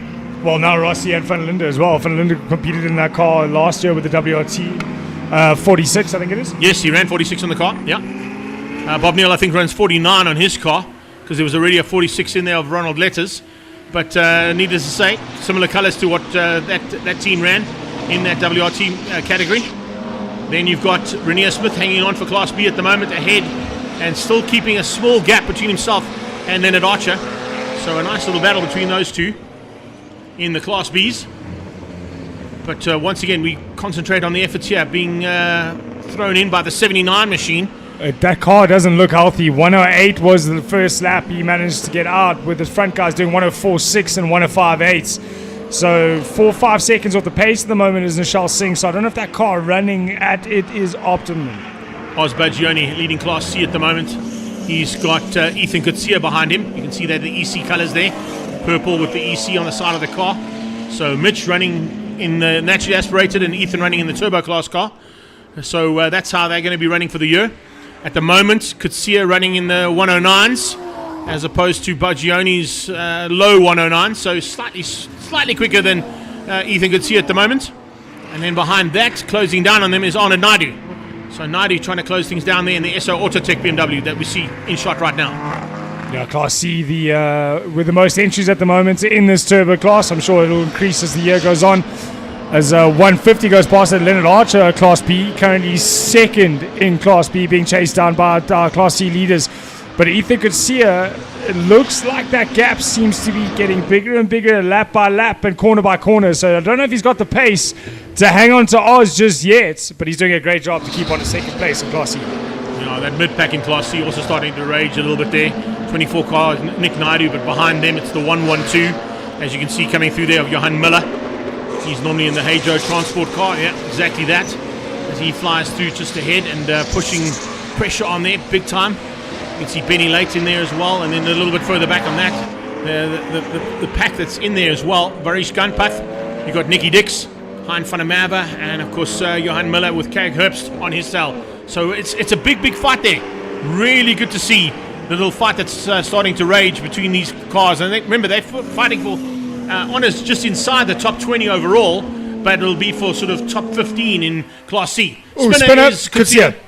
Yeah, there we go. Spinning out of turn 2, Cashel corner. Ethan maybe just getting a little bit happy on the loud pedal on the downshift, and maybe the back end stepped out. He reverses onto the grass. That's not a bad plan, just to find the easiest way to get back onto the circuit and the safest way to get back onto the circuit. But the problem he's got right now is 34 cars coming behind him. And is there a time to get back on track? He's going to probably have to wait until everybody's gone through before he can get back onto the circuit. And you can see him looking to the left-hand side, waiting for a gap at some point to light those tires up and get back onto the black stuff. That was the leader. I'm sure that was the leader that just went through there. So he's been lapped with that overtaking maneuver and that mistake he's made. So Cash and Nika has just gone past him, and that is going to drop Ethan Kutsia down one position. We mentioned a gap of 5 seconds of qualifying yesterday between Cash and Nika and the next best in Class A. At the moment, though, 103.2 for Kashen. The quickest on the circuit is actually Anton Parmesan, 103.0 at the moment in that Class A. It's because Cash is in the middle of traffic. That's why. He's stuck right in the middle of Class C and D at the back end of the field there. You can see they're all having their own little fights and their own little battles all the way through. Drop the 11s, why don't you? Massive slide there from the E46. I didn't quite get the numbers that came through, but look at, and another off at turn 1. Someone running a little bit wider. Did they put wheels on the dirt, or did they actually go off in the kiddie litter? We're not quite sure. 24 car going through there is Nick Naidu. Then we go back to Arnold Naidu further back up the field there. So the two Naidu boys having their own little battles and slightly split apart there between the two of them. As Arnold heads up to the top of the hill once again, under braking. Goes past that rival brand from BMW. And now comes side by side. A little bit of windscreen action going on there. Some more rain coming down there possibly. Let's see those windscreen wipers working. Did he maybe just hit the flickers by accident? I'm not sure. He had a bit of a moment going in there, so maybe a bit of busy hand behind the steering wheel, but he doesn't quite have the pace at the moment. He's getting caught quite drastically by Benny Lut. It looked like a car 21, 327. Right there on his tail is Benny Late. Now we see the back markers being under attack from a whole bunch of the... And an off. There we go. Big off at the top there. That's Craig Herbst. Yeah, Victron energy car. Oh, another car off behind him. There's definitely oil. 3-2. There's oil down in the track below there. Anton Parmesan was lucky to get through that. It looks like a traffic jam in Sanson on a Monday at the moment. And every single one of them don't have indicators. A Salvi off as well down the inside, trying to rejoin in turn 2. That's going to be a dodgy rejoin, and just about gets through that. Yeah, very lucky to be avoided there by a couple of cars coming around the outside. Ethan Kutsia has not got back on track. So he's had problems that have become terminal, unfortunately for him. That's Cam. So Cameron coming through there, the Seaman racing car. We mentioned him earlier on. And he now comes into a bit of a battle that's raging from behind as we see Michael Krobler diving on the inside, trying to find a way through there on that Victron Energy car of Abst. So it's everybody fighting hard, trying to close down on this man who leads the pace in the Megastar Group, BMW M3 GT. But second place, Pommersheim, is in that pack of cars that was spinning out at the top of the hill. So he was very lucky to avoid any action and some possible tears ending up there. Yeah, that's exactly what I was going to say. We got our leader going through turn 4 and second place in that gaggle coming out of turn 2. So a massive gap at the moment for Kashen Naikas. There's that pack you were talking about. Look at this pack. It's like 12 cars involved in that little battle. Has Pommersheim got through? He's got to second in that pack, so he's found a little way through. Here comes Loubser diving on the inside of Grobler. Leon Loubser's going to have a little bit extra pace on Grobler's car for sure, so he knows he'll get him down the squirt on the straight, but he's watching Pommersheim disappear at the front end. And then in the back, Class A coming through. Oh, here we go. Bob Neal, the Auto-Niche car of Nishal Singh, under threat there. And oh my goodness, that was close. Josie came so close to tapping Bob Neal as they came to take evasive action there in their own little fight coming out of turn 8. Well, we know the indicators don't work on any of the cars at the moment, but maybe the wing mirror is also not working so great at the moment. Sure. A lot of cars around. Oh, big spin. Krobler spins out and gets a little tag from 1, 2, 3 cars, just removing that bumper. He's stuck right in the middle of turn 2, Cashel corner. That's not where you want to be. It's a dangerous position to be in, and it looks like the car might have stalled, and there's something smoking out of the front bonnet. So I don't know if that's a good place to get out of the car. I would stay in the car, probably a safer place to be in unless there is fire. But that's potentially now for the COC to decide whether that's going to be a dangerous situation at turn 2. And if it'll be a race end or a safety car. So up to the top of the hill. There's the replay of him just spinning out on the loud pedal. Just getting a little bit too hot, and I think it might be... Yeah, that's Nishal Singh. It's Nishal Singh and the car who's just ahead of him. I think it might have been Arnold Naidu who helped him remove that back bumper. Rainier Smith goes through. Josie goes through. The leaders got through as well, so fortunately he hasn't been hindered by that machine. But are we... Red flag. I think we're under red flag. We're under red flag. I was going to say, are we under safety? But then we saw the red flags come out. So how many laps did we complete there, Carly? We had a lap to go. It'll be That's race over. It'll be race done. So they'll go one lap back, of course. It'll be down to 8th lap that they'll have to take the result from. But that's the reason why the car's on fire. Yeah, car's on fire. There goes Cam Man on the inside, ahead of Hapsty. Michael Krobler, that's such a pity, buddy. Such a cool competitor in this class, and now just getting assisted by the Zwartkops marshals to open that bonnet. Cool as a cucumber. Look at that, eh? No worries at all. Open the bonnet, flick the things, there we go. Get that extinguisher on my car. I'm going to have to go home and wash my car for like 3 days now. Because fire extinguisher, smoke and debris is not the best stuff to get out of an engine. I don't know if you remember, the single-seaters used to have a fire extinguisher button. Yes. And in those... Did you hit it by accident? It was next to the starter button. You hit it by accident. I knew you did that. It's a great experience. I can imagine. Just poof. Can't see nothing. Can see nothing. Anyway, let's get to the results. It's unofficial results, of course, but if we look at the results as they stand, no worries at all for Cash and Naiko. Fantastic effort from him. He ended up eventually 11 seconds up the road from anybody else, and they got down to a 103.2. Wasn't the fastest lap, though, as you mentioned. Pommersheim actually going quicker than him on a 103.9. He comes through for second place and beats out Leon Loubser, Nishal Singh, and Bob Neal for the top 5. That's top 5 in A as well. Class B taken by Rainier Smith in 6th place overall. And Bagioni in 7th takes Class C, ahead of Arnold Naidu and Benny Late for honours there. Class D, further down, Alan Helligen winning out over Jan Miller. And Ronald Lenters comes through there. Good effort for him. First podium for him in Class D in the Turbo Cup class.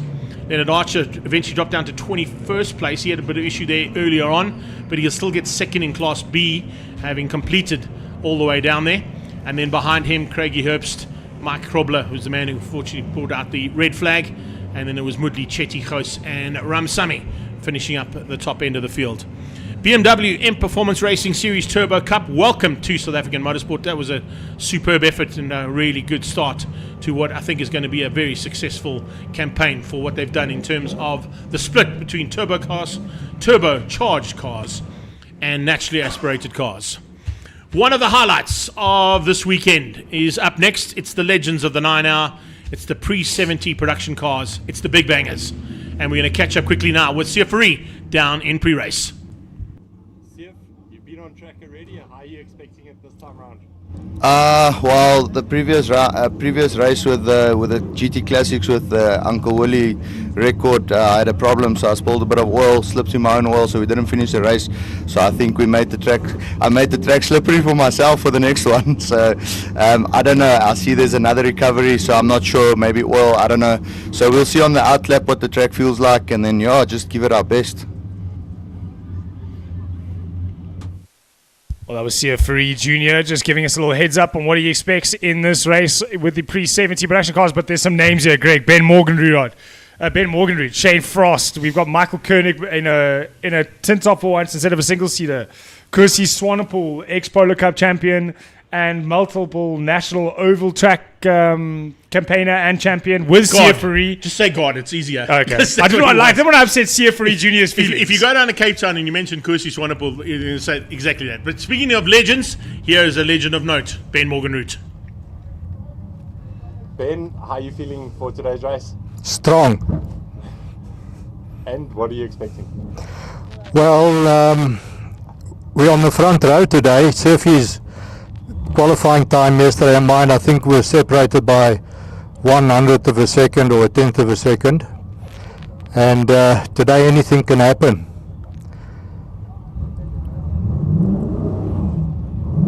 Excuse the quiet there. Greg and I think we're just counting national championships in this category. 9 national championship drivers, and amongst them, I would say at least 40 or 50 national championships. So that's the caliber of the field behind the wheel of these cars that are about to get onto the track. Once we've got the track cleared, of course, of all the littered BMWs around the circuit that need to be extracted, particularly the pest control man. Michael Krobler, you're a pest today, buddy. But needless to say, get that car sorted out. We can't wait for you to be back again. Bumpers already fixed? And look at that. Ethan Garcia still waiting on the sideline. I wonder what went wrong there, because he's not a man to give up without a fight. It's also it's not someone you expect to be faced in the wrong direction in turn 2 either. So I wonder if maybe it's just a problem there. There's Kirsty. That's the car he's going to be driving. Oh, the Chevy Bel Air Black Widow. There it is. Look at that. And on board from Jonathan DeToy's point of view in the Chevy Nova. That's the Chevy 2. There you go. You want to read through it quickly? There you go. General Motors actually built an all-out stock car in the market. They installed the state-of-the-art fuel-injected Corvette V8 engine. And the hot ones were too hot for NASCAR. NASCAR actually turned this car down. This thing was too good for NASCAR. That's how good this car was. Or too wild for NASCAR. I mean, if NASCAR's saying it's too wild, then you know it's wild. There's no. But most of these cars, and I'm saying the majority of them, and in fact, Paolo Cavalieri should be in here as well, of course, in the Galaxy, the big Ford Galaxy. We of course, nicknamed it in the past as the block of flats, because it's that big. When you drive that block of flats, by about 4 laps in, you kind of tend to go a little bit early on the brakes, just to have a touch to make sure the brakes are actually working. So, need to say, that's exactly what will happen. And in fact, one of the best dices we've ever seen, probably happened about 7 or 8 years ago, was Henny Grunewald in Paolo Cavalieri's Galaxy, Sorrel in the Trans Am one. But let's catch up with Kirsty quickly. It's going to be a handful. This car is very heavy, but most enjoyable to drive, and you are very busy inside this cockpit. But yeah, I'm in the middle of the field, so I think it will be an awesome dice. That is the dice, exactly what I was just chatting about to Kyle before we went to Kirsty's interview there. The one between Paolo Cavalieri, Mark Totoy, and Henny Grunewald and Sorrel van der Merwe. 2 Galaxies, and Henny Grunewald it was the Plymouth Fury that he was in. There's a shot of it coming down to turn 8, where all 3 cars are literally side by side into turn 8.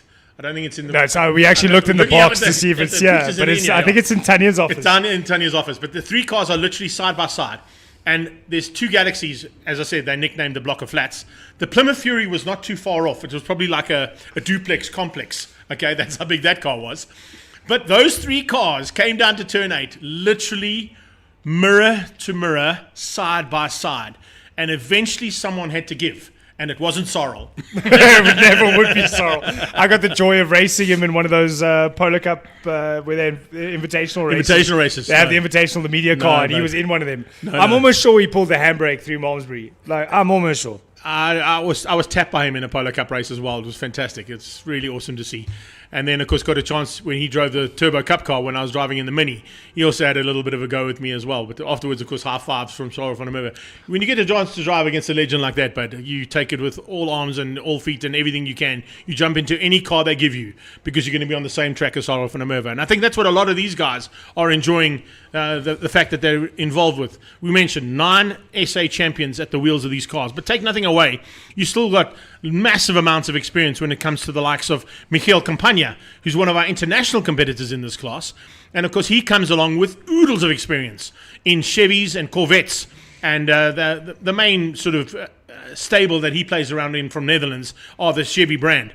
But he has got also here in South Africa a Ford Mustang, and he also has a second block of flats, or third block of flats. He's got the third Galaxy. And I'm not quite sure what he's going to be piloting today, but if Michiel Campagna is out there, and he, by the looks of things, is going to be in the Smoky Unique, the Cheval, that'll be a man to watch out for. It's the gold bonneted car there, just on the left-hand side of the top of the shot. You can't quite see it there, but I think as those two Zwartkops ladies walk past, you'll see it just in the background. There he is. You'll spot him immediately. How can you tell? Orange helmet. Michiel Campagna. I wonder where he comes from. The land of orange. I wonder if we're going to catch up with him quickly. Part Maybe of the get a Orange quick Army. comment from him and see if he's ready to go for today's action. I was just having a little chat there with the race engineer, just having a chat about what the plan is throughout the race. I wonder who he supports in F1. I think it might be Lewis. Yeah, I think so too. Definitely. Any one of the British drivers is definitely somebody he supports. No. There's only one man that he'd be supporting. He's actually he's actually good friends with Max's dad, and of Jos. course, Jos, and a couple of other international competitors that have come out of it. There we go. Let's catch up with them quickly. How are you feeling going into today's race? Oh, I think it's doing all right. I think I can develop a little bit better, but there's always a chance to win, 50-50, I always say. Yeah? So hopefully I'm in front of the end of the race. I do like the way he puts that. There's always a chance. 50-50. 50-50. You never know, you know. There's only like 25 cars on the track, but 50-50 I've got a chance of still winning. Even though I'm starting, down in about 10th place that he'd be starting from. Michiel Campagna, of course, also a long-standing supporter of the Passion for Speed Festival. One of the original competitors to come out of the Netherlands. He brought about 7 or 8 drivers at one point with him. There's a whole contingent that comes from Sweden. There's a whole contingent that come from the Netherlands, and of course then from the UK and from all around Europe as well. Different competitors all through. We've got our Italian stallion, of course, here this weekend at Paolo Cavalieri stable.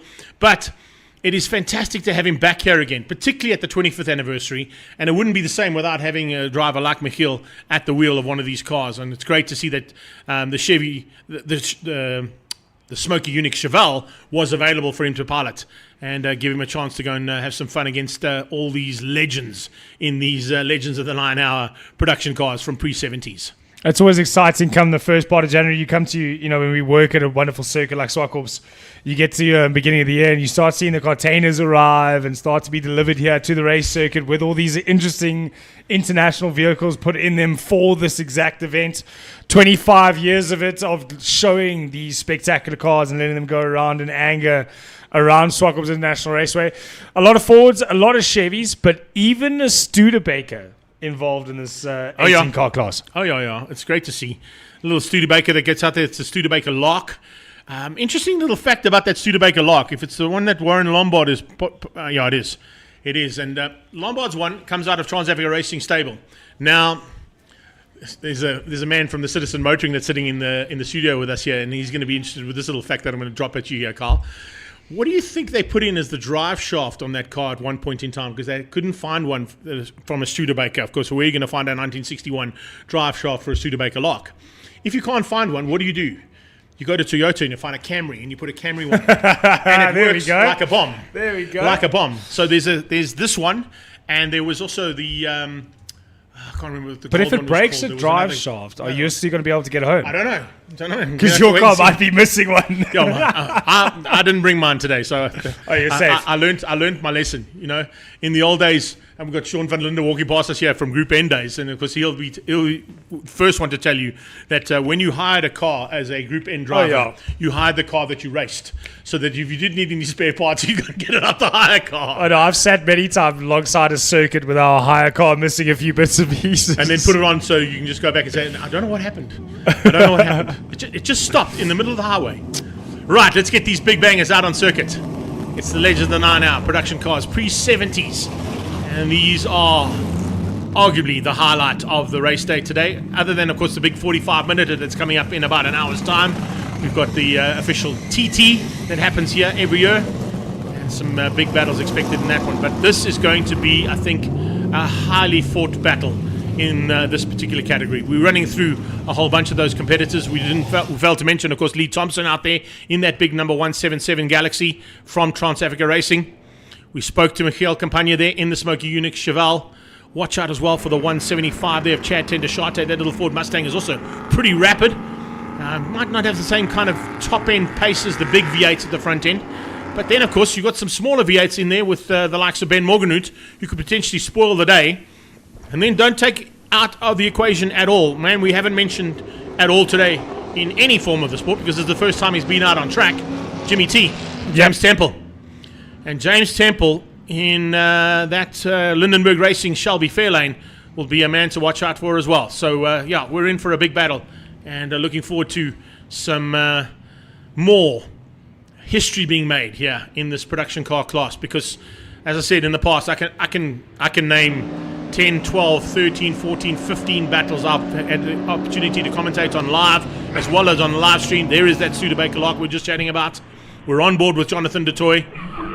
And Jono, of course, will be looking to try and get to the front end as quickly as he can, because he's powering that little Chevy Nova, also known as the Chevy 2 here in South Africa. And Carl, you're not wrong. Spotting that onboard camera and picking up on the old dial radio.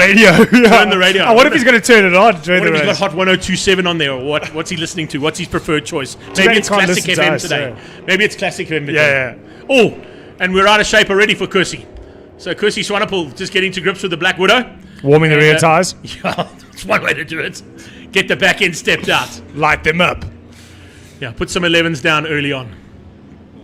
So there's Mark du Toit, Jonathan du Toit, James Temple. I gotta just talk about that James Temple car. So did you see where that oil cooler is sitting? Yes. So there's no space inside. What are you talking about? What do you need space for? Put it outside. You're a racing driver. You don't need to put the oil cooler right outside the front of the car. Why not? I also love the fact that most of these guys run the bonnet slightly open. Yeah, like that. There we go. There's a perfect shot. So they can keep the cool conditions working on the engine and hopefully on the brakes as well.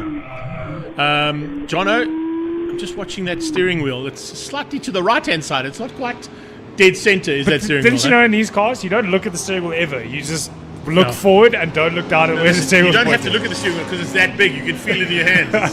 It's massive. You know, that's the cool thing. Swanepoel coming back again, taking up his position, squeezing through there to find his way back into the position he's supposed to start from. As we go through there as well, there is a Ford Escort in there as well. I'm just trying to pick up on who was at the wheel of that little Escort. But I did pick up on an Escort at the back of the pack there. Was that not the Studebaker? No, the Studebaker is right at the back, but there is definitely a little Ford Escort there as well. And I'm not quite sure who's piloting that machine at this point in time. So we are under starters orders now. Remember, it's double wave yellows into turn 1 and 2 for this class. And then when we come out of 3... there's your Escort. Yeah, there is definitely an Escort there. Is that not Alistair Simpson? It is. It's Simpson, yeah. It's a Shelby Capri. And it runs on semi-slicks. That's why it's allowed to compete in here as opposed to running on the normal tyres that it would have. And we actually saw last year, I think if I'm not mistaken, when Henny's Camaro broke down, he actually jumped into the Camille Goering Escort as well. Right, so there are the lights. About to go out for the first time in action for production cars. And Legends of the 9 Hour are underway once again. It's the big bangers. As they head down towards turn 2, Cashel Corner, everybody will stay line astern until they come out of turn 2 and get the green flag. Lee Thompson already putting a little bit of pressure there onto Kursey Swanepoel. And it looks like the 104 machine of Paolo Cavalieri already putting pressure onto Ben Morgenhout. Did no one tell him about the double yellows? I don't think so. Cavalieri was foot flat through turn 2. Here we go, on board with Jonathan DeToy. Mark DeToy just ahead of him as they come through turn 3. You can see how hard he's working at the wheel there as they come through 3 and onto the back straightaway now for the first time. He tries to come around the outside, closing down on Cavalieri in the big block of flats there. That Pablo Clark Racing Ford Galaxy under a bit of threat from the Ford Fairlane and then the Chevy Nova. James Temple behind that as they come up onto the brakes. Kusi Swanepoel leads things out at the moment. And he'll be the man to try and catch. CF Junior, sorry. Whoa, big spin. Temple. Temple's out of shape. Oh, no, that was Simpson. That was Simpson in the Capri Piranha. Alison Simpson in the Capri Piranha. So I don't know who's in that Ford Escort then, because Simpson's in the Piranha. We've got to try and work it out. Unfortunately, we didn't get that number 5 car who's in the Ford Escort, but we'll get it eventually. Here they come to complete the first lap in anger. And it's a big margin between the top 2. Cavalieri in 3rd place, then the 2 DeToy brothers right on his tail. Yeah, Mark looking hungry there, but he was looking on the inside into turn 1, decided against it. He's on the wrong side into turn 2, so not looking for a move just yet. He's probably going to set up the run down to turn 4. Remember, these are the cars that were, of course, as we saw on the side of that car, the Black Widow, that were all either deemed legal or illegal for NASCAR in their day. And some of them were so hot that they weren't allowed to even participate in any of the NASCAR races. A lot of the times, and it's one of the reasons why NASCAR was born, of course, was during the time that NASCAR was set up, was illegal transport of alcohol around the American southern states, and they needed fast cars to get them around. So that's why these cars were built, and then they turned them into race cars. So incredible history behind this category of cars, and fantastic to see them back again here at the Passion for Speed's 25th anniversary.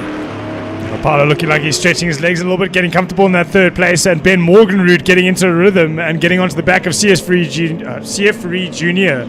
So hopefully we've got enough laps here where we can see these 3 get together and have a bit of a party for us in the front. Yeah, Junior will try and keep that Cougar out front if he can.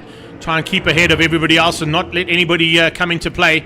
Ben Morganroot, as you said, we asked him one question: how are you feeling today? Good. Simple. If Ben Morganroot says that, you're in trouble. Make sure you're going to have something special behind you, because the king of Randfontein is there. He comes all the way from Rand Francisco Fontaine, and of course he's been the king of that for the last 40 years. He's been racing now for nearly 6 decades of racing. Can you believe that? Ben Morganroot now 6 decades of motorsport in South Africa. Jonathan DeToy trying to close down on his brother, and it doesn't look like he's got the pace of the Ford. The Chevy 2 just hanging in there right behind Mark DeToy as they fight it out just ahead of Colin Ellison. And then Kusi Swanepoel seems to have dropped back slightly there and allowed Lee Thompson through. Thompson is through. Kusi Swanepoel down 1 place. So Lee Thompson bringing the 2nd block of flats up to the front end of the field.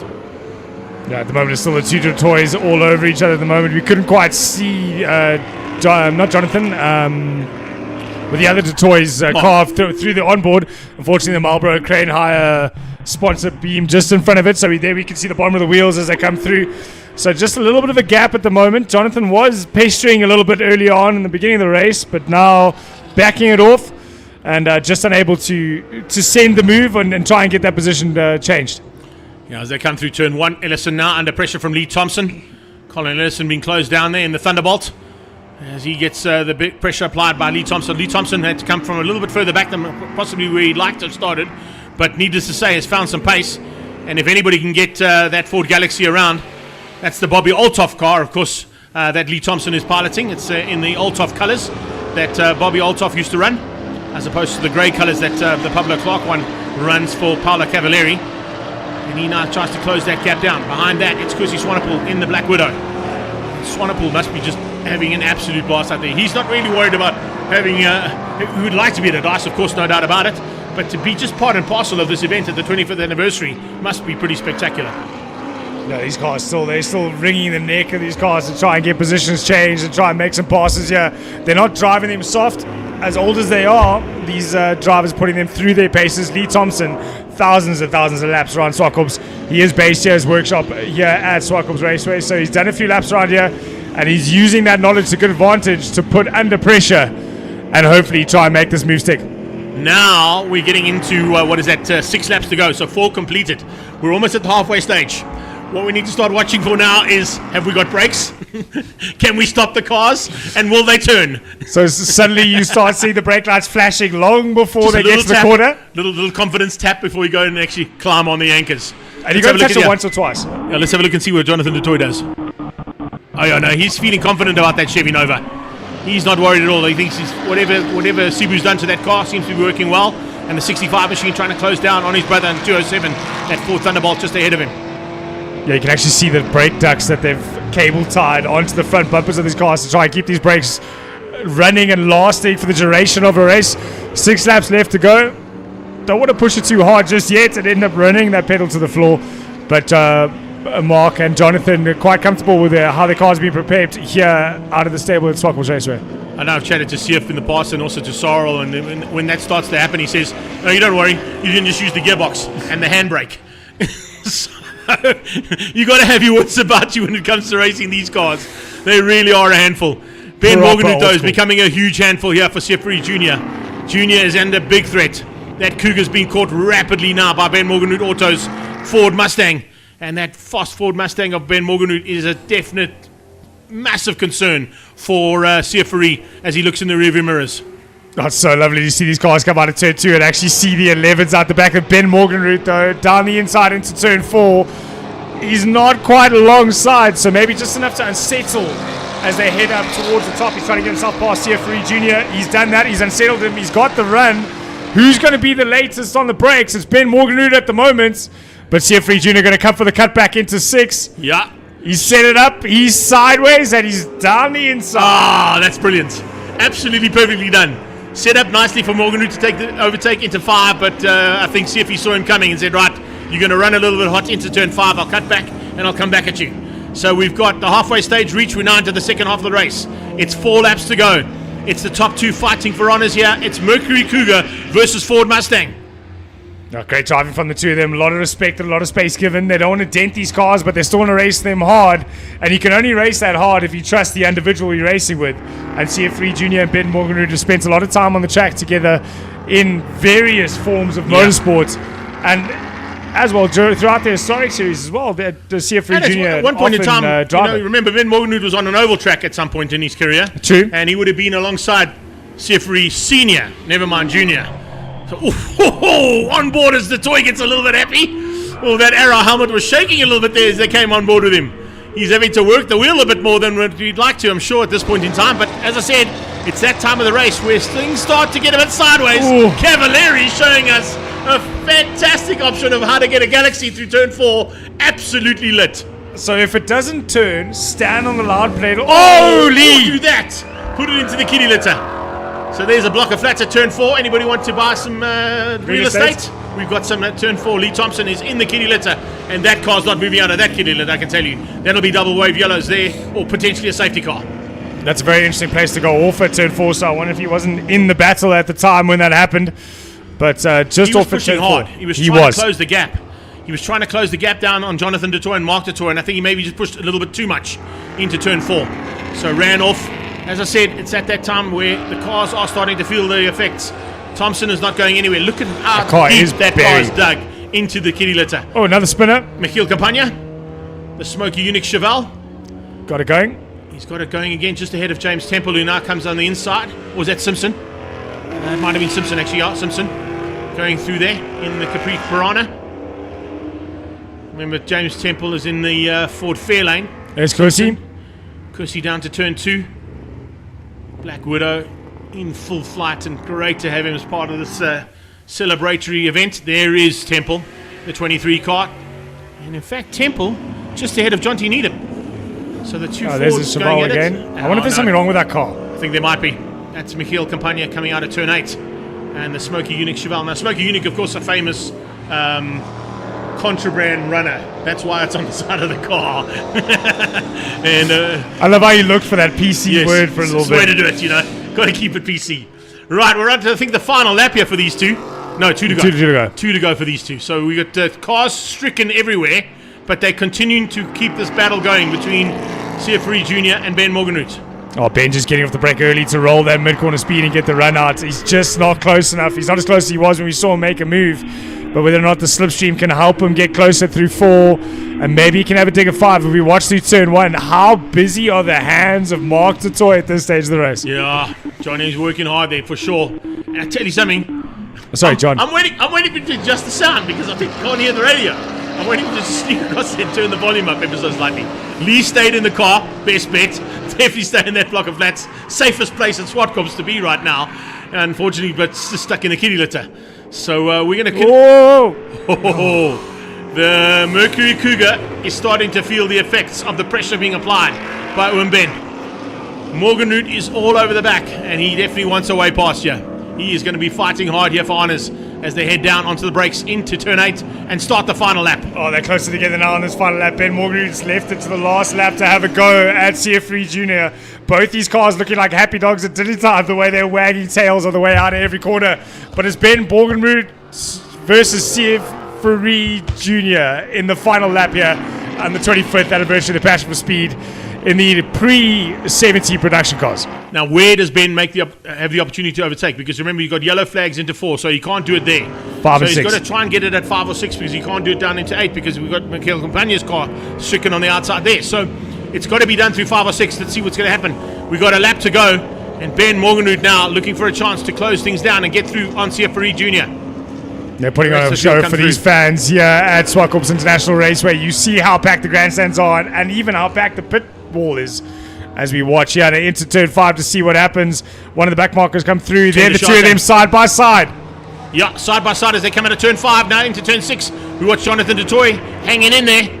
But as they come up on the back of Chad Tendashate, I think CF3 might just have enough to hang on. He's got just enough breathing room there, I think, to be... Oh, it's not breaking up for Morgenroot. Morgenroot's going to have a go. He has a big go going into turn 8. Puts the pressure on, but CF3 just soaks it up and says, I'll have it. So it's CF3 Junior taking the victory. Cavalieri for 3rd place, but Ben Morgenroot, last ditch effort there to dive on the inside of turn 8. Nearly got through. It's DeToy and DeToy who come through for 4 and 5. Mark DeToy ahead of Jonathan DeToy. And that'll wrap up Class ZA Plus and ZA for the top 5 overall. CF3 Junior taking the victory over Ben Morgenroot. What a way to finish things up there. Fantastic first outing. Remember, we've still got another one coming up later on this afternoon. So if you enjoyed that one, make sure you glue to your screens for the next one because there'll be a few cars that are going to have some issues and some niggles sorted out. Lee Thompson will definitely be back because I don't think there's any damage to that car other than the fact that he ended up in the kitty litter. So a big unfortunate effort there from him that put him in the kitty litter at turn 4. It's Junior ahead of Morgenroot. Cavalieri takes ZA ahead of Mark DeToy and Jonathan DeToy. ZB's is James Temple beating out John T. Needham and Dirk Venter. And then further back there, nice run from Warren Lombard to come through for 4th place in the ZB category. And he, of course, was pushing hard to try and be at the front end of this little battle. We expect to see him a little bit higher up as well. I'm sure they're going to do some tinkering on that car of his to get it a bit higher up in the overall standings. We move on to the Evapco HRSA Classes A to E. They're up next as Jonathan DeToy waves to the big crowd here at Zwartkops. The 25th Passion for Speed Festival is in full flight. And you cannot get better than what we've just seen now with a magnificent battle at the front end of the Legends of the 9-hour pre-70 production cars. Non-stop action and some more coming away now as the Evapco team come back onto the circuit. And we look forward to another big battle between Classes A and E at the Passion for Speed Festival here at Zwartkops International World of Motoring.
Keegan, how are you feeling going into the race today?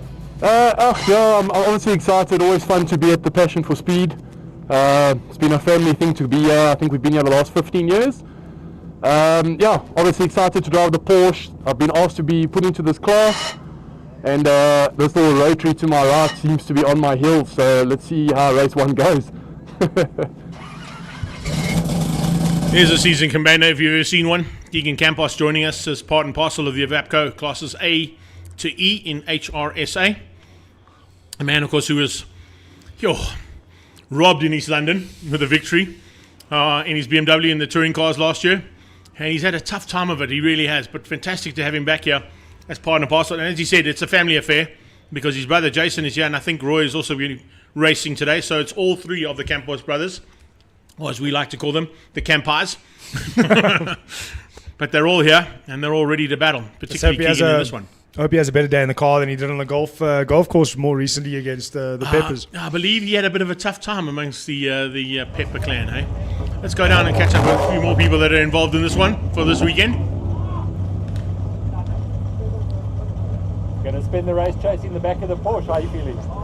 Yeah, listen, these Porsches are incredibly fast. The Campos' car is wicked fast. So, yeah, we've got a little R100 here between some big guns, but very excited, and it's an awesome car to drive.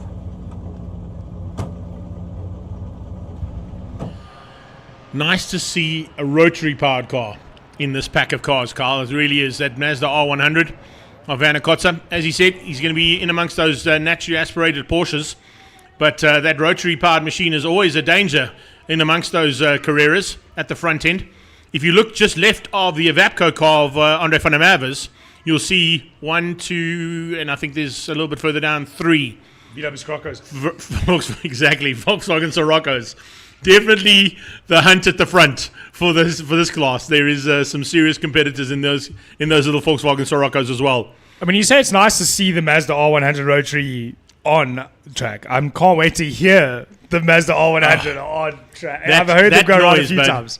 Now that noise is synonymous with motorsport, of course. Rap, rap. And when you just hear that thing starting to rev up, and it goes to like 18,000 revs or something, it's just stupid.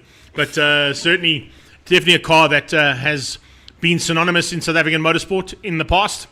It's had a particularly good outing with Vanna, but there have been a couple of guys that have been involved in the Mazda clan. Ben Morgenhout comes to mind as man who's just come off the circuit. Ferrari also with Mazdas, but particularly Ben Morgenhout. You remember he had the Mazda 323 triple rotor that he ran in Westbank Modified Saloons, and that car in its day was untouchable. It kind of had when it came up to Westbank in the old car line, when it used to go up the mine shaft as opposed to down the mine shaft, as he came up and crested to go right into the turn at Westbank, it would literally sound like a Formula 1 Ferrari. It was just unbelievable, the noise that came out of that car. Not only the noise, the flames it used to shoot as well, and the downshift or the upshift even. Thanks, Lee. That's all courtesy of Lee Thompson. We're going to appreciate Lee Thompson Racing's spread of the kitty litter there. There we go. Martini Racing and Campos Transport Porsche of Keegan Campos. And then it's the Mazda R100 Black and Gold Solutions machine there of Zwartkops. That's the boss man, Andre van der Merwe, of course, of Avapco. Good to have him on board, as well as racing, as well as the now naming rights sponsor of this category. Alongside him will be the 777 car. That should possibly be Andre Tenapel. Alongside Tenapel, I'm going to say probably Henning, or no, it's the 24 car, first of all. Beg your pardon. Sneaking in there is a little was that a little full chef. Capri? It's a little chef. The little chef. Yeah, little chef of Rudolf de Vos. Then we go to Jannie van Rooyen. Jannie van Rooyen's got about 500 Siroccos in his stable, I can tell you. If you want to buy a Volkswagen Sirocco, he's the guy to speak to. The 182 we've already seen on track already before. That's Andre Diedrichs, of course. Zach Speed, I mentioned it earlier on. This is a nice example of a Zach Speed that we see from the Ford Escort brand. Then a Ford Escort Mark number 2 of Reggie Sutton. Another little Carrera coming into play there of the number 16 car. That's George Archimedes, former Motorsport South Africa chairman. Great to have him there. He normally runs in Ocean basket colours, baskets. but now in golf racing colours. Another famous racing colour we spoke about earlier on. Some Dazzle Datsuns in the house as well. Always good to see the 179 machine of CF Ferrari Senior. And that's what we look like from Werner Kotz's onboard on that Mazda R100. No radio there, but just push and start, go. With gauges. Gauges to say, go faster or slow down. Because we're about to blow something up. Oh, we're having issues getting that car started at the moment. It is a rotary, so it takes a while to sort of kick in. Hang tight, let's have a listen.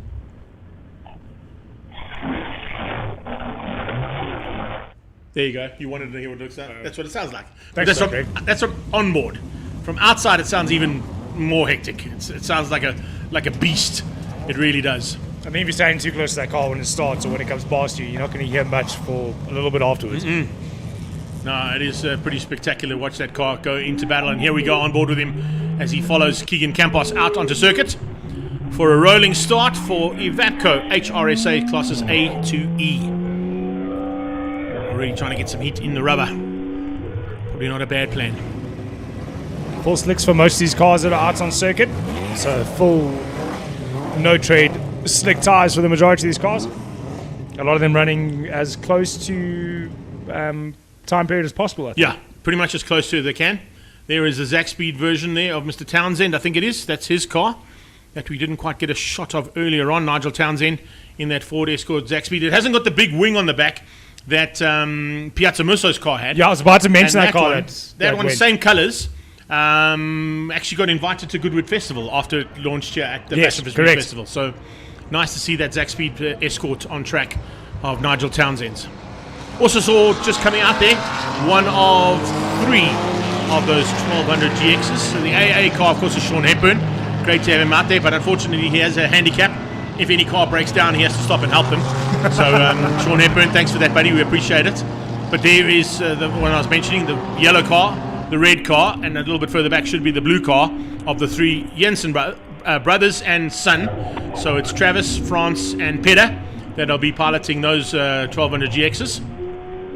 So you're saying we're not going to get the WhatsApps from Sean Hepburn with information during this race?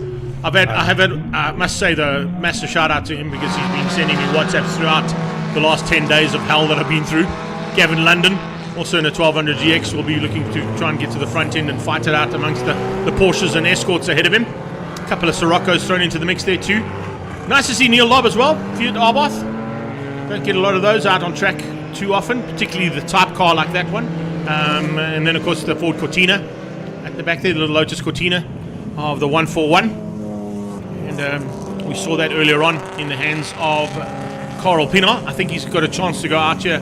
He's probably asked to join this class to just make sure the car's working so they can bring it back for the under 2 litre class and Little Giants a bit later on.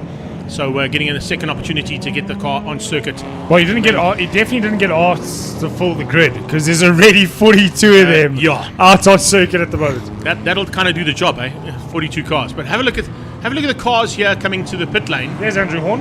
There goes Andy Horn on the sideline there. But also just watching the crowd, watch what's coming up next. And of course, after this, stand by for a really awesome spectacle because you can see some Ferraris pulling into the pre-race area. And some Fords will be joining them because we've got a nice tribute to Ford versus Ferrari.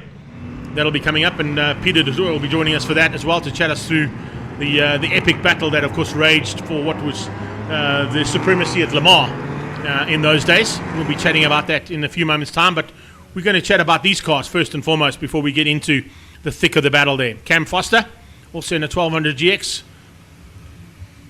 And there's a whole bunch of those littered in this field.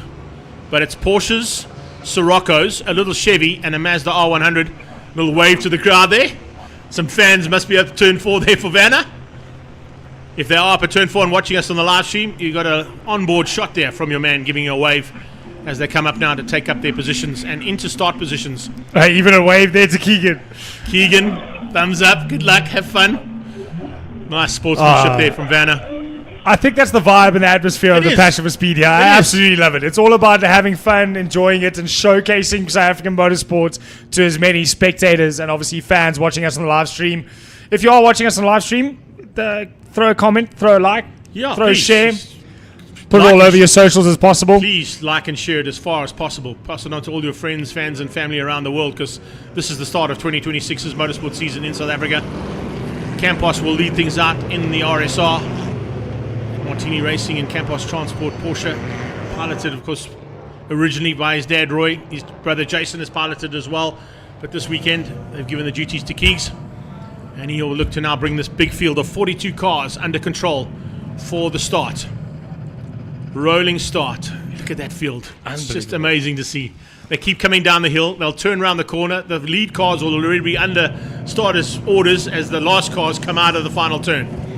They won't even know the lights are out, but they'll be foot flat anyway, because that's how it's going to be at the back of the pack. If the car in front of you gets louder, hit the loud pedal. Exactly. But not too loud, because you've got to hang tight until you get to turn 3 before you get the green flag. So they want to try and get all 42 cars at least through the first 2 corners without any incidents. Not always easy to do, but they seem to be controlling themselves relatively well as they go through turn 1. And it's Campos on the inside who'll try and hang on to that inside line. Force Vanna wide in the R100. And then as they come out of it, watch for the hammer to drop. And it'll be everything she's got. 6 cylinders of flat cylinder there in the Porsche. And trying to get away from that R100 early on.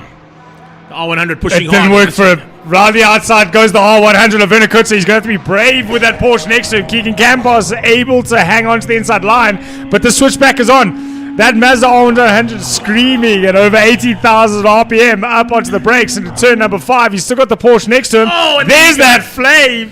The Keegan, don't flame. get too close. No, don't get too close, but that Martini Racing Porsche will cook under the flame that's been thrown out the back of that Black & Gold Solutions R100. Tucked in behind that, the Babco Porsche of Andre van der Merwe, and that's a fantastic effort there from our sponsor. Then the little Chevy of Rudolf de Vos tucking in behind there. Absolutely amazing to see that little Chevy with the 2 Porsches and the R100 as they go at it to complete lap number 1.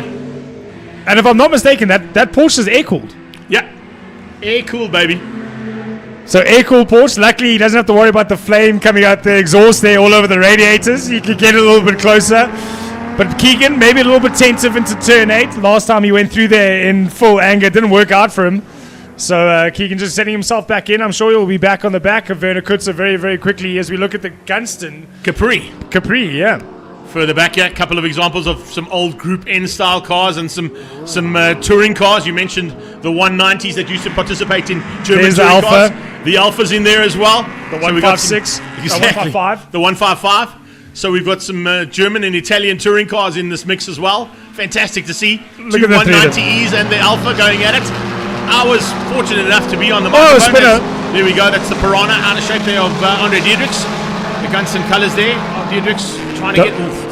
Don't dig it in. Don't light those tyres up in the kitty litter, but you're going to get stuck there big time.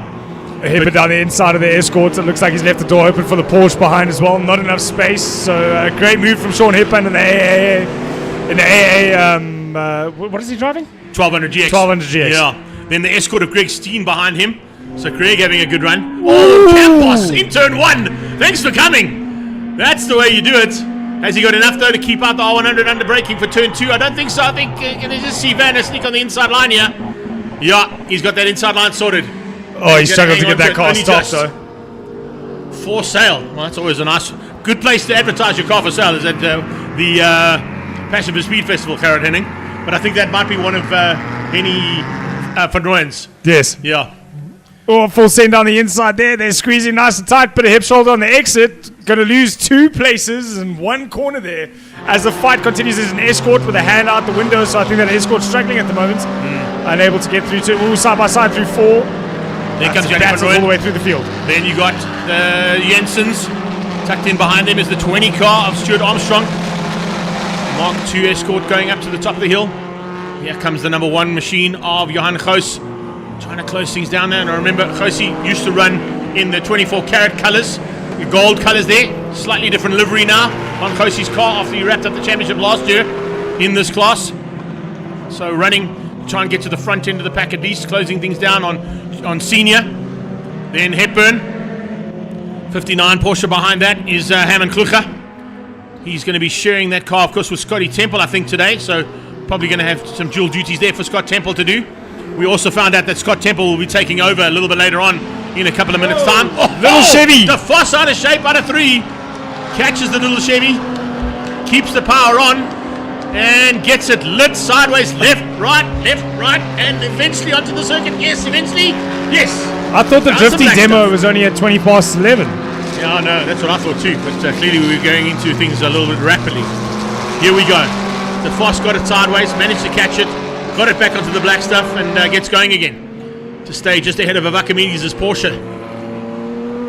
So the back end of that little Chevy is very happy at the moment. It doesn't seem to be settled at all. He's not able to get the power down. The Piranha also had similar issues, but fortunately he's been able to get back on track, but he's now about to be caught by the 2 leaders.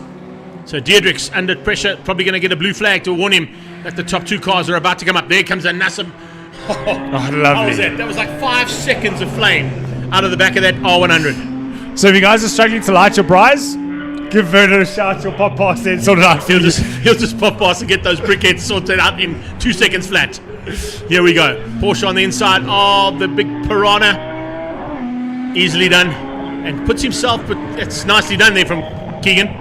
Giving a little bit of a back off on the R100 out of turn 4, which means he won't get quite the run to the top of the hill that he wanted. 127 on the sideline. That's a bit of a pity there.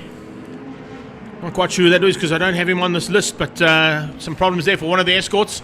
Parked on the sideline. Oh, that 100's all over the back of the Porsche. Oh, we got a big off. Turn 1. That's one of the Jensens. I think that might be Peter Jensen, who's parked it on the sideline and gone off on that Hamilton's machine.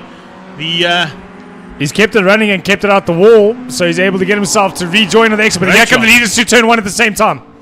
Oh, great job there from him. He's going to come on just ahead of the leaders there. He's kept it safe. He realized the leaders are coming. I think he saw the blue flags waving, and I'll give him a chance there to just stay out of harm's way, fortunately. But Greg, now this battle we're seeing for the overall win is actually a battle between a Class C and a Class B car. Werner Kutzer aboard a Class C Evapco HRSA car. So it's actually B versus C, but they're not giving it up. They're going to keep racing for the overall victory, and the first one to the flag.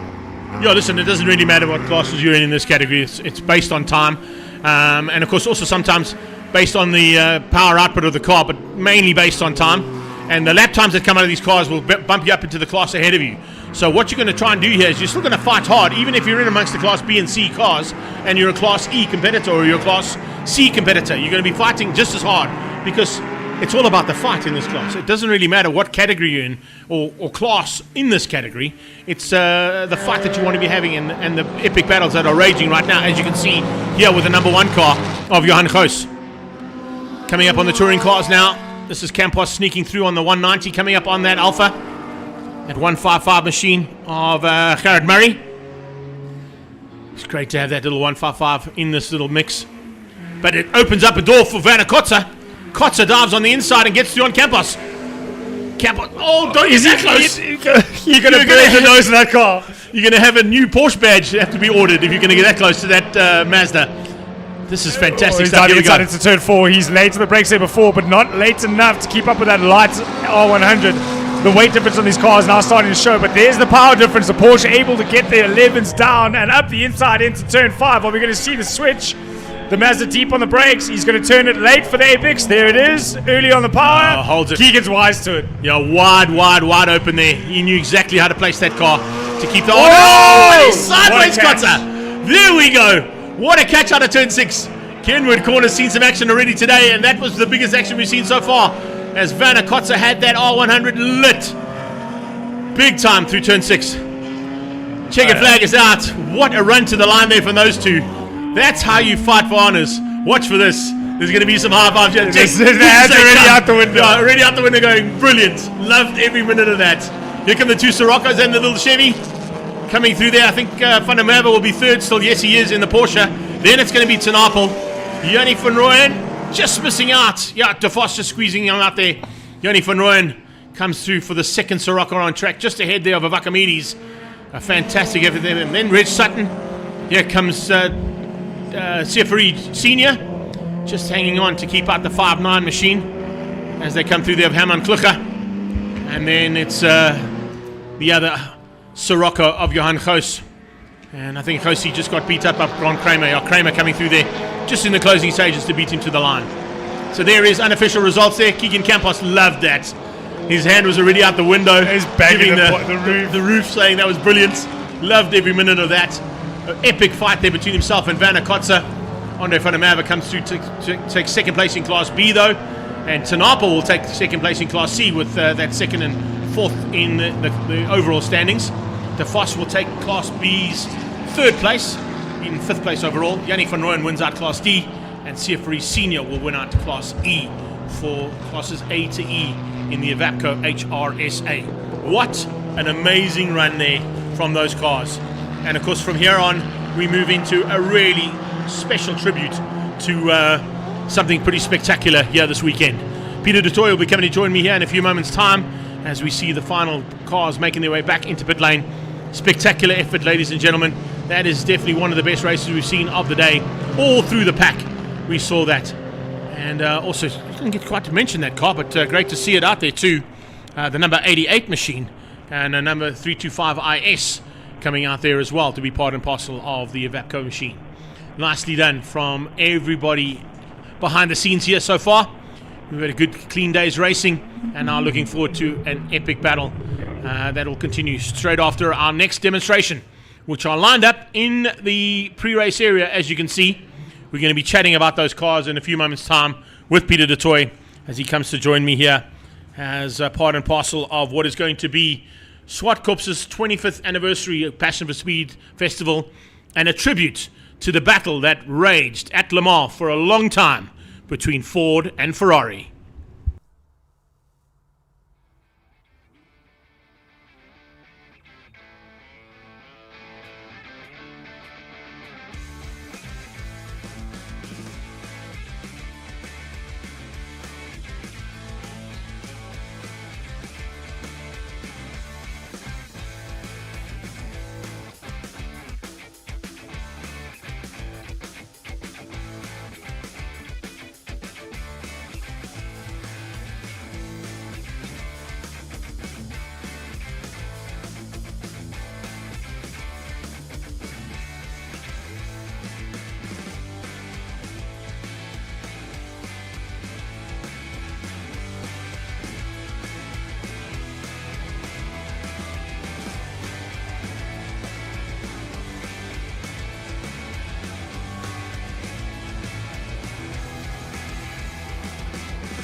Well, they make their way onto the circuit right now, and as they do, Peter de Tooy from Zwartkops International World of Motoring joins me here in the studio.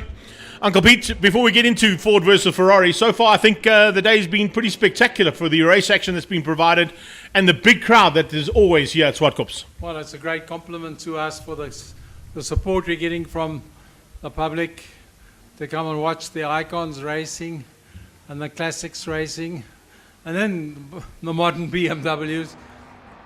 We've had some fantastic racing. The GT race was phenomenal. 3 Lamborghinis on a Ford fighting it out. Yeah, we spoke about that when we were doing the commentary. We said it's supposed to be Ford versus Ferrari, not Ford versus Lamborghini. No, well, that's a different race. Exactly. In the big V8, the A car, we've had to create another class, the A+. They do develop these cars. They're not the way they were originally because the brakes are better. Although I don't so sure if the brakes are better. They all had braking problems towards the end. As you could saw, they started coming off the circuit. The Galaxy had an almighty off, but they caught it fortunately. But now we have this great thing, the celebration. What made motor racing in the 60s was greater than Formula One. It's difficult to believe that today. Yeah. But when Ford entered into the fray and took on Ferrari at Le Mans, we had some incredible action on the track from Daytona throughout the world. For sure. Kyle Army here, when Peter Sackler brought the first GT40 here and he took on David Piper, when a wheel bearing failure on the last 10 minutes after 9 hours, it created an enormous impact on the world of motorsport, both here and across the world. And that's what brought motorsport into the forefront.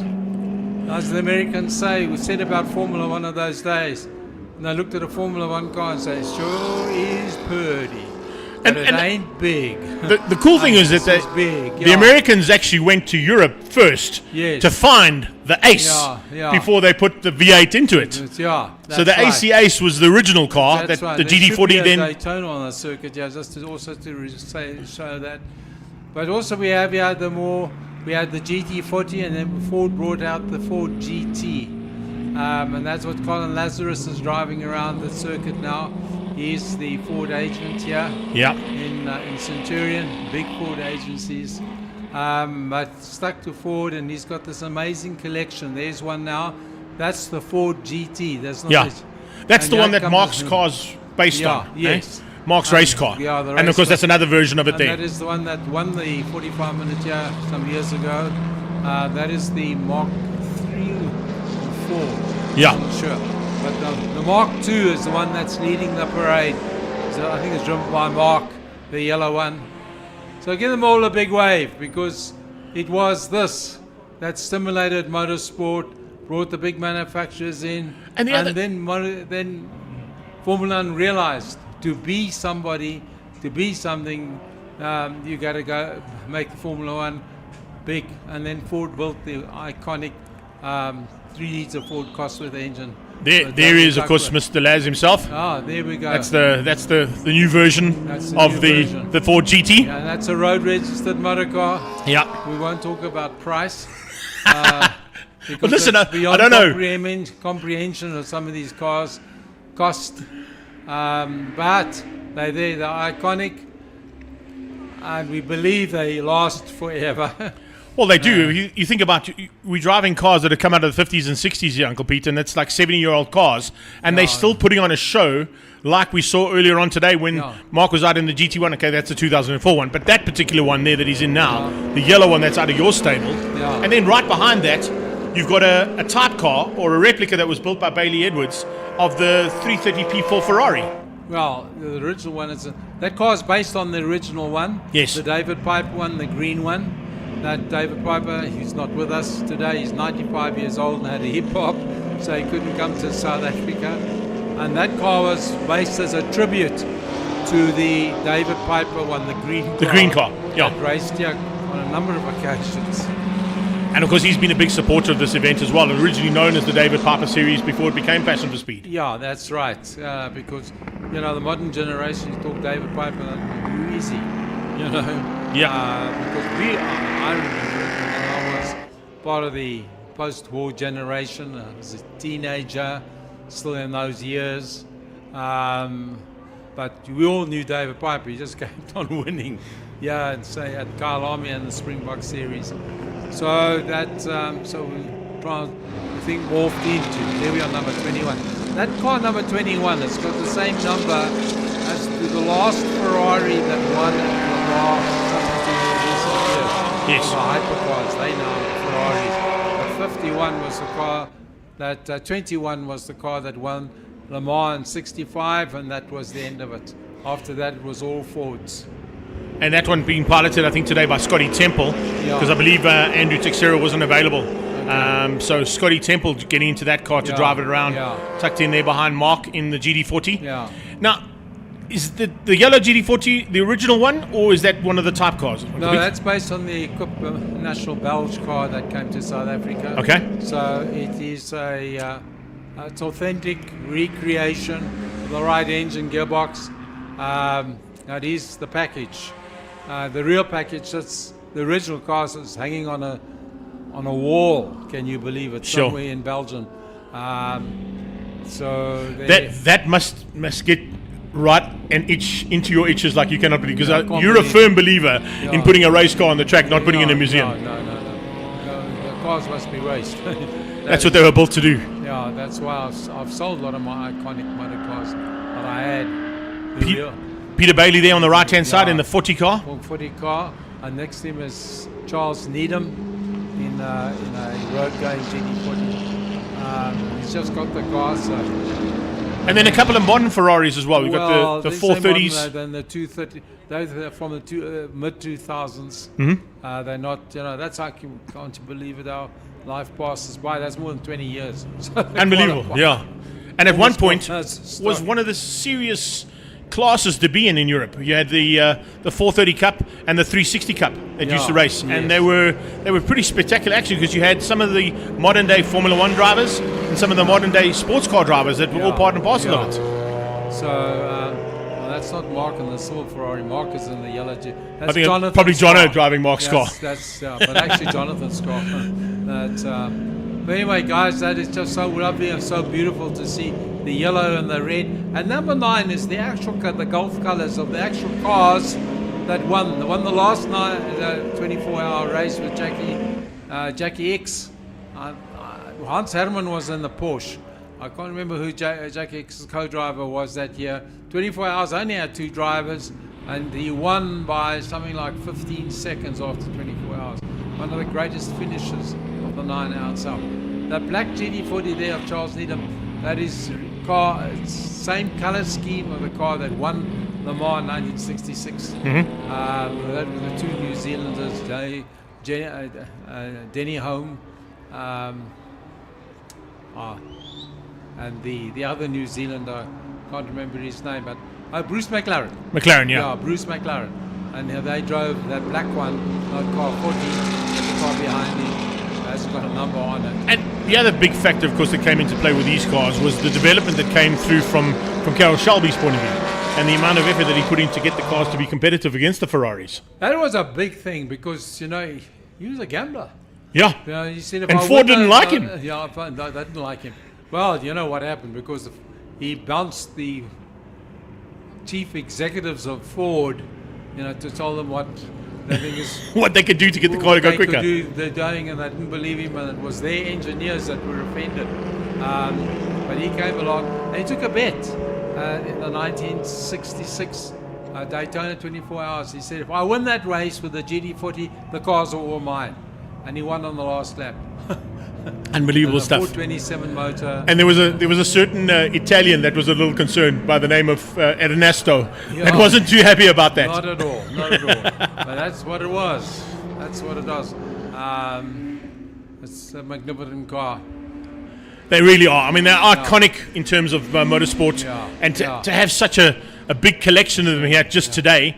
But just up the road as well, if the people are here and they're watching, Uncle Pete, you've got a nice example of all the AC Cobras as well here too. Yes. That also came out of this era.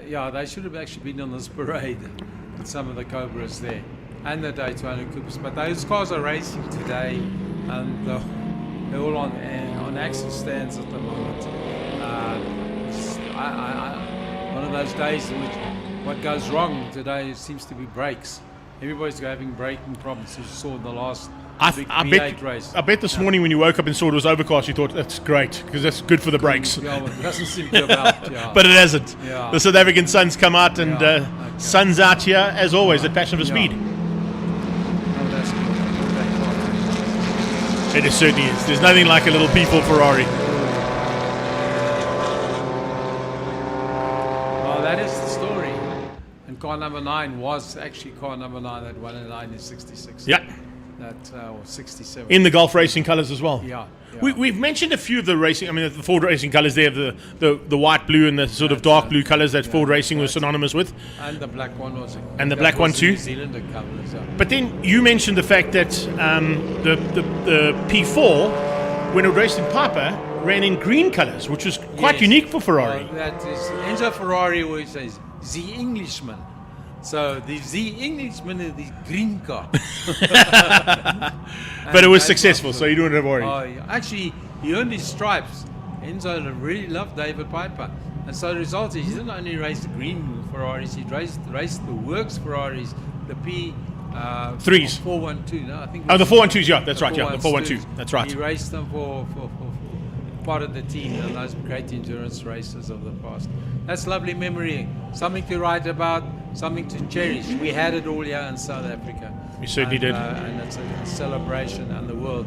And that's what Ford and Ferrari gave us. Testament once again to the 25th anniversary here at Zwartkops of the Passion for Speed Festival. Uncle Pete, thank you so much for joining us. Please enjoy the rest of the day. Thanks. We're going to be up next with a couple of demonstrations from our drifting team. They're going to be out here for a quick demo to give us a little bit of entertainment while we do a quick circuit cleanup, and then we go into part 2 of today's proceedings at the Passion for Speed's 25th anniversary.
other than, of course, the big 45 minutes.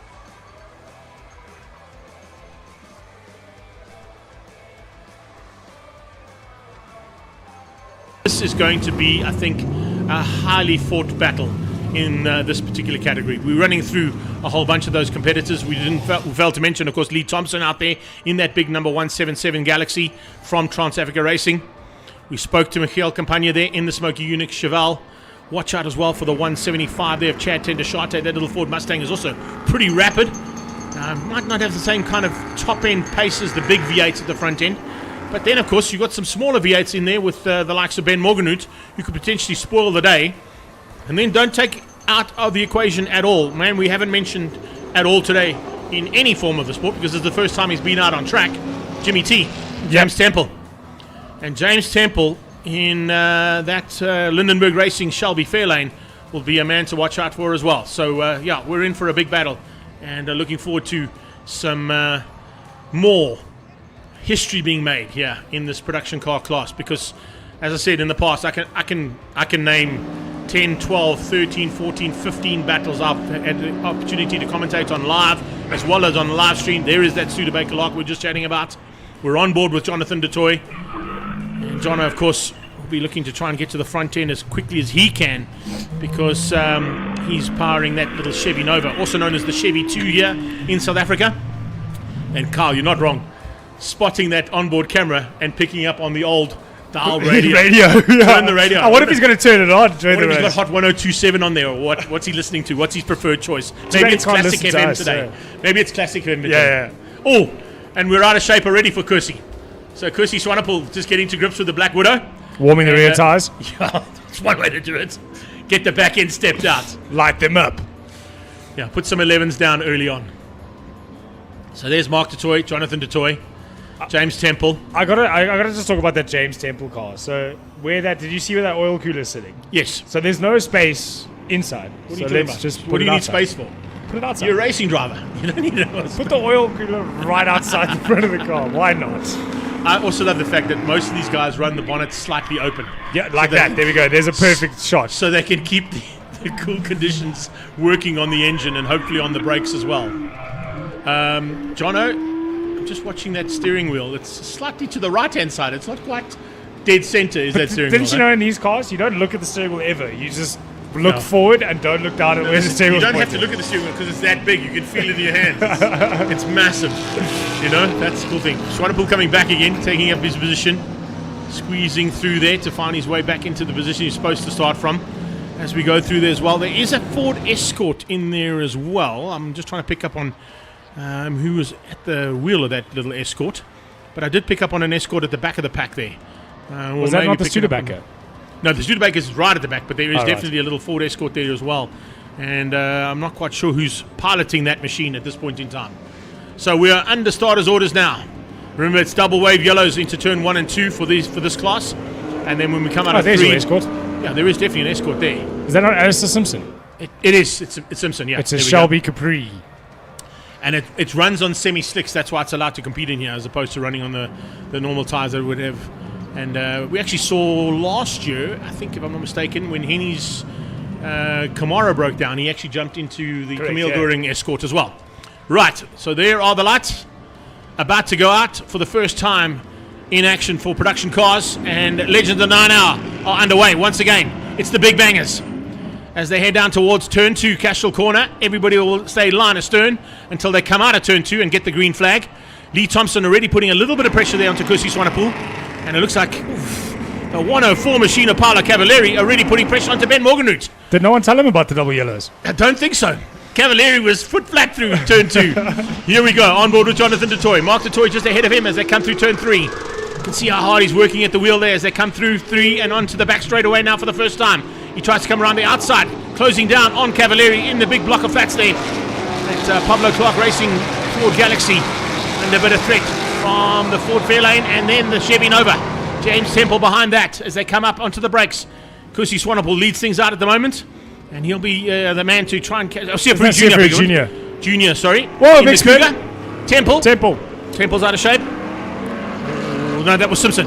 That was Simpson in the Capri Piranha. Alistair Simpson, the Capri Piranha. So I don't know who's in that Ford Escort then, because Simpson's in the Piranha.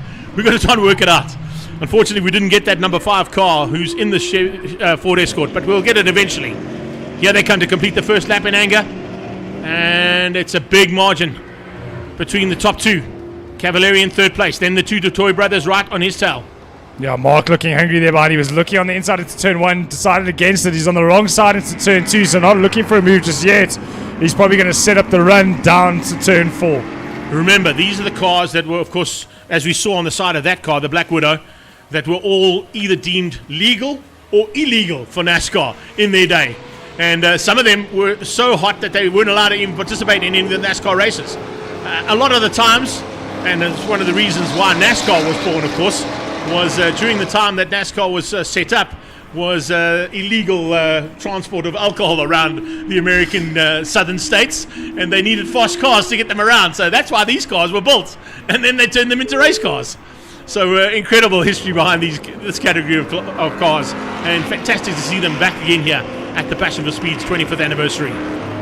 Paolo looking like he's stretching his legs a little bit, getting comfortable in that 3rd place, and Ben Morganroot getting into a rhythm and getting onto the back of CF Reed Jr. So hopefully we've got enough laps here where we can see these 3 get together and have a bit of a party for us in the front.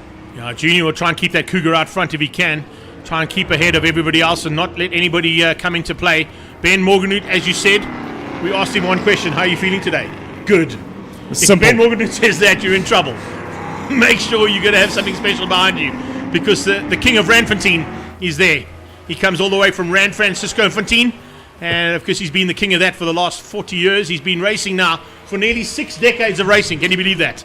Ben Morganroot now 6 decades of motorsport in South Africa. Jonathan Dutoy trying to close down on his brother, and it doesn't look like he's got the pace of the Ford. The Chevy 2 just hanging in there right behind Mark Dutoy as they fight it out just ahead of Colin Ellison. And then Kusi Swanepoel seems to have dropped back slightly there and allowed Lee Thompson through. Yeah, Thompson is through. Kusi Swanepoel down 1 place. So Lee Thompson bringing the 2nd block of flats up to the front end of the field. Yeah, at the moment it's still the 2 Dutoys all over each other at the moment. We couldn't quite see, not Jonathan, with the other Dutoys carved through the onboard. Unfortunately, the Marlboro Crane Hire sponsor beam just in front of it, so there we can see the bottom of the wheels as they come through. So just a little bit of a gap at the moment. Jonathan was pestering a little bit early on in the beginning of the race, but now backing it off and just unable to send the move and try and get that position changed. Yeah, as they come through turn 1, Ellison now under pressure from Lee Thompson. Colin Ellison being closed down there in the Thunderbolt as he gets the big pressure applied by Lee Thompson. Lee Thompson had to come from a little bit further back than possibly where he'd like to have started, but needless to say has found some pace.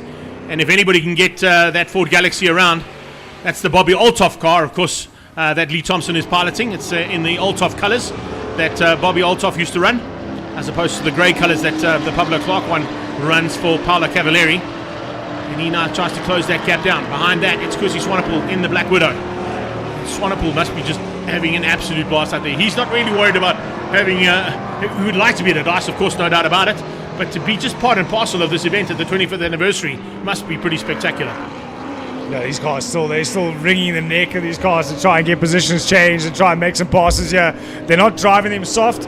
As old as they are, these drivers putting them through their paces. Lee Thompson, thousands and thousands of laps around Zwartkops. He is based here, his workshop here at Zwartkops Raceway. So he's done a few laps around here, and he's using that knowledge to good advantage to put under pressure and hopefully try and make this move stick. Now we're getting into 6 laps to go, so 4 completed. We're almost at the halfway stage. What we need to start watching for now is, have we got brakes? Can we stop the cars? And will they turn? So suddenly you start seeing the brake lights flashing long before they get to the corner. Little confidence tap before you go and actually climb on the anchors.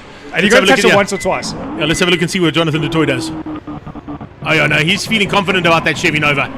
He's not worried at all. He thinks whatever Cebu's done to that car seems to be working well. And the 65 machine trying to close down on his brother in 207. That Ford Thunderbolt just ahead of him. Yeah, you can actually see the brake ducts that they've cable tied onto the front bumpers of these cars to try and keep these brakes running and lasting for the duration of a race. 6 laps left to go. Don't want to push it too hard just yet and end up running that pedal to the floor. But Mark and Jonathan are quite comfortable with how the car's been prepared here out of the stable at Zwartkops Raceway. I know I've chatted to Sief in the past and also to Sorrel, and when that starts to happen, he says, "No, you don't worry. You can just use the gearbox and the handbrake." So, you got to have your wits about you when it comes to racing these cars. They really are a handful. Ben Morganhood, though, is becoming a huge handful here for Siefri Jr. Jr. is under big threat. That Cougar's been caught rapidly now by Ben Morganhood Auto's Ford Mustang. And that fast Ford Mustang of Ben Morganhood is a definite, massive concern for Siefri as he looks in the rearview mirrors. Oh, it's so lovely to see these cars come out of turn 2 and actually see the 11s out the back of Ben Morganhood, though, down the inside into turn 4. He's not quite alongside, so maybe just enough to unsettle as they head up towards the top. He's trying to get himself past Siefri Jr. He's done that. He's unsettled him. He's got the run. Who's going to be the latest on the brakes? It's Ben Morganhood at the moment, but Siefri Jr. going to come for the cut back into 6. Yeah. He's set it up. He's sideways and he's down the inside. Ah, that's brilliant. Absolutely perfectly done. Set up nicely for Morganhood to take the overtake into 5, but I think Siefri saw him coming and said, right, you're going to run a little bit hot into turn 5. I'll cut back and I'll come back at you. So we've got the halfway stage reached. We're now into the second half of the race. It's 4 laps to go. It's the top 2 fighting for honours here. It's Mercury Cougar versus Ford Mustang. Oh, great driving from the two of them. A lot of respect and a lot of space given. They don't want to dent these cars, but they still want to race them hard. And you can only race that hard if you trust the individual you're racing with. And Siefri Jr. and Ben Morganhood have spent a lot of time on the track together in various forms of motorsports. And as well, throughout the historic series as well, the Siefri Jr. At one point in time, remember Ben Morganhood was on an oval track at some point in his career. True. And he would have been alongside Siefri Sr., never mind Jr. So, on board as the toy gets a little bit happy. Oh, that arrow helmet was shaking a little bit there as they came on board with him. He's having to work the wheel a bit more than what you'd like to, I'm sure, at this point in time. But as I said, it's that time of the race where things start to get a bit sideways. Cavalieri showing us a fantastic option of how to get a Galaxy through turn 4. Absolutely lit. So if it doesn't turn, stand on the loud plate. Holy! Do that. Put it into the kitty litter. So there's a block of flats at turn 4. Anybody want to buy some real estate? We've got some at turn 4. Lee Thompson is in the kitty litter, and that car's not moving out of that kitty litter, I can tell you. That'll be double wave yellows there, or potentially a safety car. That's a very interesting place to go off at turn 4, so I wonder if he wasn't in the battle at the time when that happened. But just off at turn 4. He was trying to close the gap. He was trying to close the gap down on Jonathan Dutour and Mark Dutour, and I think he maybe just pushed a little bit too much into turn 4. So ran off. As I said, it's at that time where the cars are starting to feel the effects. Thompson is not going anywhere. Look at how deep that car is dug into the kitty litter. Oh, another spinner. Michiel Campagna, the Smoky Unix Cheval.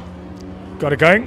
He's got it going again just ahead of James Temple, who now comes on the inside. Or was that Simpson? It might have been Simpson, actually. Yeah, Simpson going through there in the Capri Piranha. Remember, James Temple is in the Ford Fairlane. There's Kursi.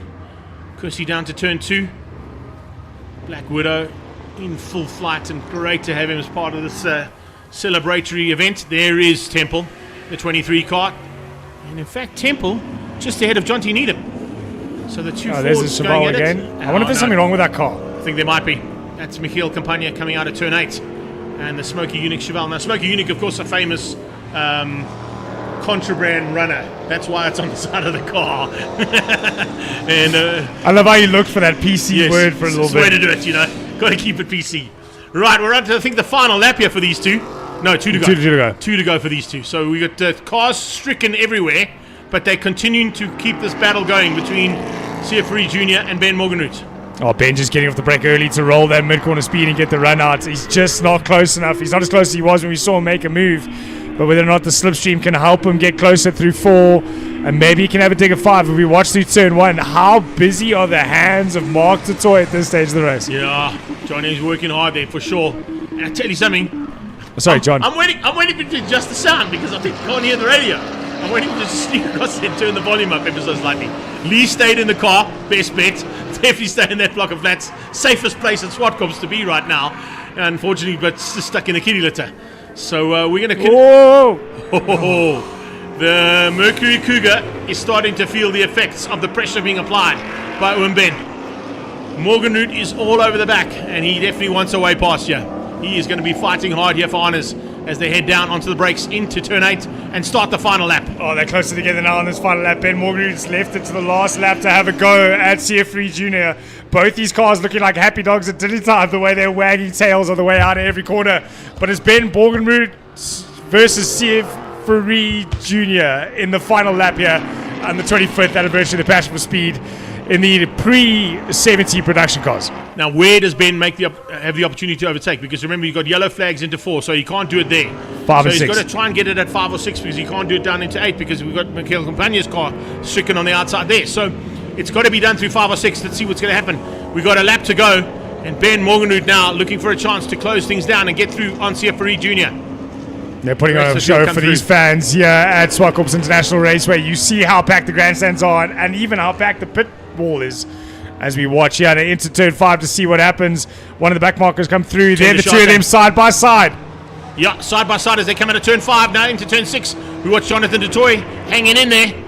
But as they come up on the back of Chad Tendashate, I think CF3 might just have enough to hang on.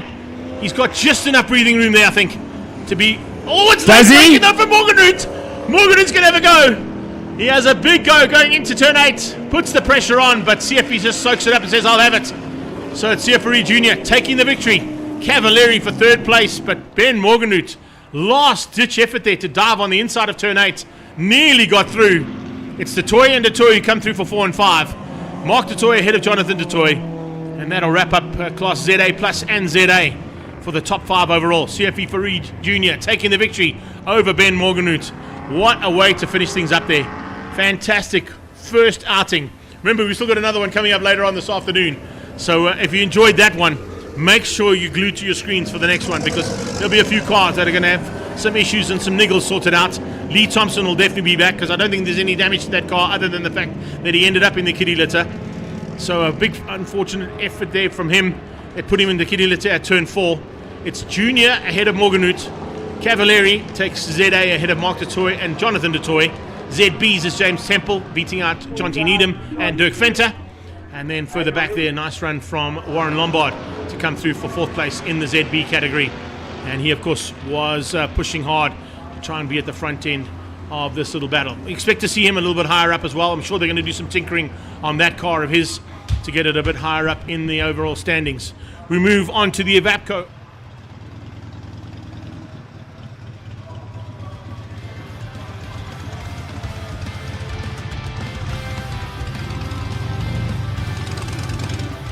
So there was just a quick recap of what happened in the Legends of the production cars, the pre-70s production cars. And we're just standing by now for more action to come out onto circuit for the second half of the day. We've still got one more race to do of the first half, and that, of course, is the Legends of the 9-hour pre-2000 International Sports Racing Prototypes and Trans Am category.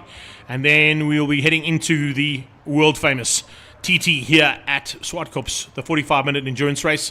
That's the afternoon program. Basically, the 45-minute is the start of that, but of course, we've still got to do that ISP race just before we get into that. And then we go BMW M Performance Racing Series Naturally Aspirated Cup Race 2, Legends of the 9-hour, once again, the production cars. And I did find that picture, which I sent to Paul. Hopefully, we'll get to see that pic of those 3 cars side by side. HRSA's 2 races again. The Classic GT class, which turned out to be really good. And in fact, when I chatted to Pete during the Ford versus Ferrari, he was quite impressed with the battle that happened in the Classic GT Pre-06 Race 1. We've still got to go through single-seaters. We've still got to go through the 9-hour Little Giants and under 2 litres. And, of course, the final race of International Sports Prototypes. But that's how things will be happening for the rest of the afternoon. In a few moments' time, we'll be expecting to see the likes of Neil Lobb, Larry Wilford, Roy Campos, Andre Besaidnote, all out in their magnificent ISPs and Trans Am vehicles. And when they are, we'll be back with live action here from the 25th anniversary of the Passion for Speed Festival.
Right, looks like we're almost good to go. Yeah, Carl, welcome back to everybody and the action here from the 25th anniversary of Zwartkops' opening to the 2026 motorsport season here in South Africa.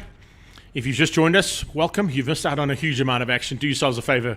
Go and rewind and watch some of the race action so far. We've had some epic battles and some more about to transpire out on circuit as Roy Campos leads this field of ISPs and Transams out onto the track for the first time today. It's the last race of the first half of the day's proceedings before we get into the official 45-minute TT race here at Zwartkops. And it is led out by Roy Campos in his magnificent V8-powered Shelby Can-Am. There's a whole bunch of Porsches, there's a whole bunch of Lola T70s, there's a couple of GT40s that are going to join us as well, but an amazing field that are making their way out here. Most of these guys will probably be using this as a bit of a warm-up because a couple of them have got two cars that they participate in here this weekend. And one of them is in the sprint races for the ISP class, and the other one, of course, will be set aside and on standby for the 45-minute endurance race, which takes place just after this. We'll get into the rules of that in a few moments' time. But a sprint race coming up nonetheless, and it's 10 laps of race action, led out, as you can see there, by a couple of T70 Lolas. One of them being the green one that Larry Wolford pilots, the other one being the Gunston colours that Neil Lobb pilots. And he, of course, will be a little bit more comfortable, I think, in the Lola than what he is in his Alpha or the Fiat Arboth he was in earlier on today. I just want to touch base on the ISP thing before we make a funny French safety car faux pas again. ISP standing for International Sports Prototypes. Prototypes, that's right. There yes. we go. Yeah. Okay, just Yeah. making sure. Not full course caution. Like we got at Fun Cup. Right, here we go. Behind that is, of course, the little Chevron B8 of Jonathan du Toit. The second Campos out there should be Keegan again, I think. Yes, it is. So Keegan in the Martini Racing Porsche. We've got Lee Thompson in the Ecos. The 124 is Roy Obery. He's in a 944 Turbo. And then you've got Vakamides. And at the back of the pack, I think possibly going to be Jan Kling, yes, in the second of those little RSRs.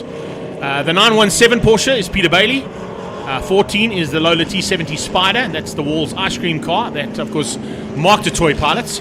It's the ragtop version of the T70, basically. And that car is arguably one of the most successful cars in the TT here in the South African version of the TT that runs at Passion for Speed. So Mark and Jonathan have been very successful in that car in the past. We're on board here with Larry Wolford, looking over his left shoulder on board the Lola T70 that he pilots. And he'll be, of course, running to try and stay there with his good friend and arch rival on numerous occasions in various categories of motorsport in this country, Roy Campos, and Neil Lobb behind him. Neil Lobb, of course, multiple champion, along with Roy Campos in Shelby Can-Ams in the original version of the Shelby Can-Ams when they ran the Nissan V6 engines. And the V8 engine that's in that car at front there might be a little bit more difficult to catch for the two T70s behind it. The one thorn in the side there, I think, is going to be Jonathan du Toit. That little Chevron B8 of his is absolutely phenomenally nimble around here. It might not have the top end of the bigger cars, but it certainly has much better handling than most of them out there. Herman Klucher out there as well, watch out for him. And Ferrari Jr., as I said, he's in the Lolette. That's the car that we've just seen go through there. It's about third car on the left-hand side there, silver and red. A nice little car, something completely different that comes out of Trans Africa Racing stable, 1962 Lolette. And in fact, if I stand to be corrected, and I hope I get this right, it's one of Peter du Toit's original race cars that he actually piloted when he was still racing full time. Yeah, he's a Peter du Toit. A lot of the collection of these cars that we'll see today coming from that Trans Africa stable. I think probably the largest collection of historic race cars that still race at the moment, in the country. That's the difference, is they're actually racing compared to the ones that are stuck in museums. And when I chatted to Pete with the Ford and Ferrari display, he was saying he's a firm believer that a race car is built to race and should be on the track, not in a museum, and definitely not stuck up on a wall somewhere. So here we go. ISPs and Transams. The lights are about to go out. It's a rolling start, and Roy Campos will dictate the pace in the Shelby Can-Am V8. It's double-waved yellows, though, so they'll keep them under control until they come out of turn number 3. And the green flag, a bigger one, will, of course, be shown there. We've got 2 Gulf Racing entries out there, as you can see. But there we go, down into turn 2, Cashel Corner. It is Campos from Wolford from Lobb. Lobb should have Du Toit and Campos on his tail, and it's exactly what happens as we go green. And we go on board the green Lola. Yeah, Larry Wolford looking for a way past on that Can-Am of Campos up into turn 4. That V8 in the back of that Can-Am helping drastically up the hill towards turn number 5. There's a pass to Archimedes. Van der Merwe in the 74 Porsche. Getting past on Seferi. And here comes the 917 as well of Peter Bailey. He might have enough on the brakes. Possibly to squeeze through there. Watching the background. Mistake for that 917. He just got ahead. Yes, he has. He's got through. Forces CFE wide onto the dirt, but forces his way through nicely there in that 917. That's one of the 917s that come out of Bailey Edwards cars, of course, or Bailey cars now, originally known as Bailey Edwards cars, but Peter Bailey now taking over the reins there. Not only did he produce the 917s, he also brings in a whole bunch of GT40s. The GT1 that Mark du Toit pilots, it was also one of his creations, and he's also busy with a whole bunch of Alfa Romeo cheapo 33s as well. And of course they've just launched the brand new Alfa Romeo, I think 2 or 3 days ago. So the original version of those will be sent around the world coming out of Bailey cars. Yeah, as you saw, Jonathan du Toit trying to look for a way up the inside, up towards on the run towards 4, got the back all sorts of lit up, but the gap is closing at the front. It looks like Larry Wolford is starting to really put Campos under pressure. Neil Lobler, a mistake on the previous lap out of turn 5, kind of put him into the clutches of that du Toit on the brakes. Wolford late on the brakes, but Campos had the door just wide enough for him not to put the nose in there.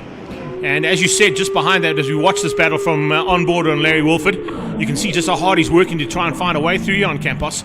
They've had epic battles in the past in V8 supercars, when the V8 supercars and Shelby Can-Ams actually combined as a combined category for a while too.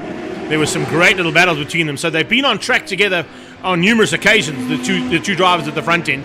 Neil Lobb has dropped back into the clutches of Jonathan du Toit, but with that, du Toit is bringing Campos and Mark du Toit along for the ride as well.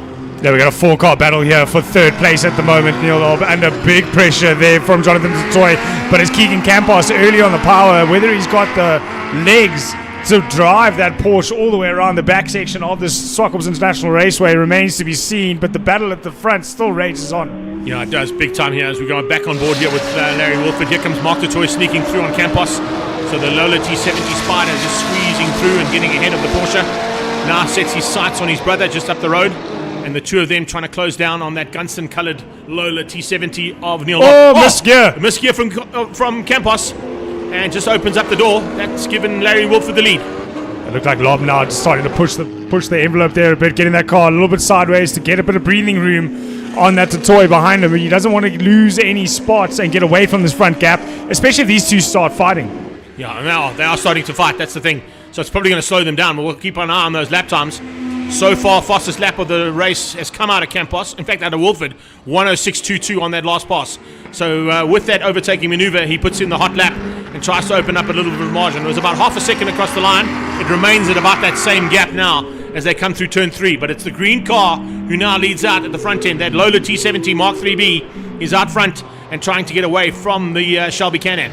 Yeah, first time this race we've seen that windscreen empty of another car, so he's got some clear air ahead of him. And let's see if he can carry on with those fastest laps. But with Campos behind him and now chasing, I doubt that's going to be the next story of the next lap, that Larry Wolford be the quickest on the circuit. Neil Lobb looking in those rearview mirrors, and there's not a lot of room to look in those rearview mirrors on that Lola T70, I can tell you. Remember that they're placed on the wheel arches, so you've got a little bit of a look there. And more importantly, he's got du Toit squared right on his tail, looking for a way through. So it's not going to be easy as they come down the hill.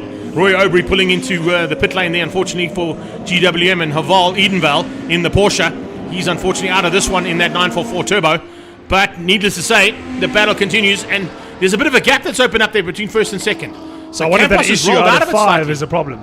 Maybe there's an issue out of 5. It's happened again on the second lap. So it looks like Larry Wolford's got the breathing room and now a decent gap between himself and second. We'll see if Campos can sort out that problem into turn 5, as du Toit now all over the back of him into turn 5. This is Seferi closing on the back end once again of that 917 of Bailey. The Avapco Porsche up front there of Andre van der Merwe, and then it's a Vacamides behind him in the Gulf Racing coloured Porsche. So nice to see those famous race colours. We spoke about it earlier on, Carl and I, and Peter and I also mentioned the fact it's so nice to see those original liveries on these cars.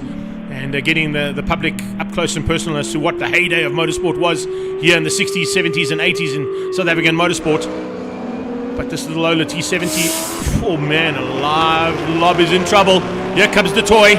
Jonathan is having a big look here, and with that, Mark's going to try and go with him. There you go, perfectly done. The nimble ability of that little chevron, and not quite enough to get through on Lob.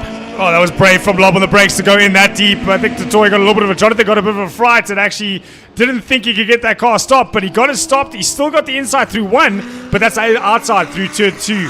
Lob hangs on to the inside line on the brakes. They go. Another Toy looking for a way past with 2x2 as they head through turn 2. We're going to go 2x2 up to turn 4 as well. Out of Cashel Cashel corner. That's how they go, 2x2 as they come out of that one. Man, that was brilliant. Campos joined the party out of nowhere, late on the brakes, and went side by side with Mark du Toit. He loses out ever so slightly with just the pace of these cars. They got a little bit extra top end speed, have the Lolas and the Chevron compared to that Porsche. But, du Toit's gone. We're missing. Jonathan du Toit's dropped off slightly. Mark du Toit, though, isn't hanging off. He's looking for a way past the inside. We saw dust through 4, so I wanted to... there he is. That's it. Jonathan du Toit putting in the kitty litter. Light car, so he should be able to get across the top of that and maybe get on track. Oh, good clutch control there, not to light the wheels up but dig a hole. He's got himself going. Pulls a whole bunch of rubble onto the track, but that's not going to worry him. As Mark du Toit heads the front of this battle now, gets ahead of Neil Lob.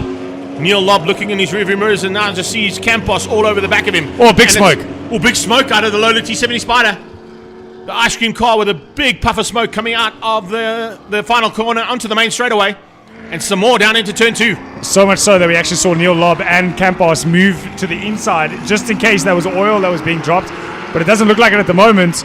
Mark is wringing the neck to get himself onto the back of this Campos and move himself up to second place. I don't think he's going to catch that Campos, unfortunately, but he has to worry about Neil Lob and the second Campos. That's Keegan behind him.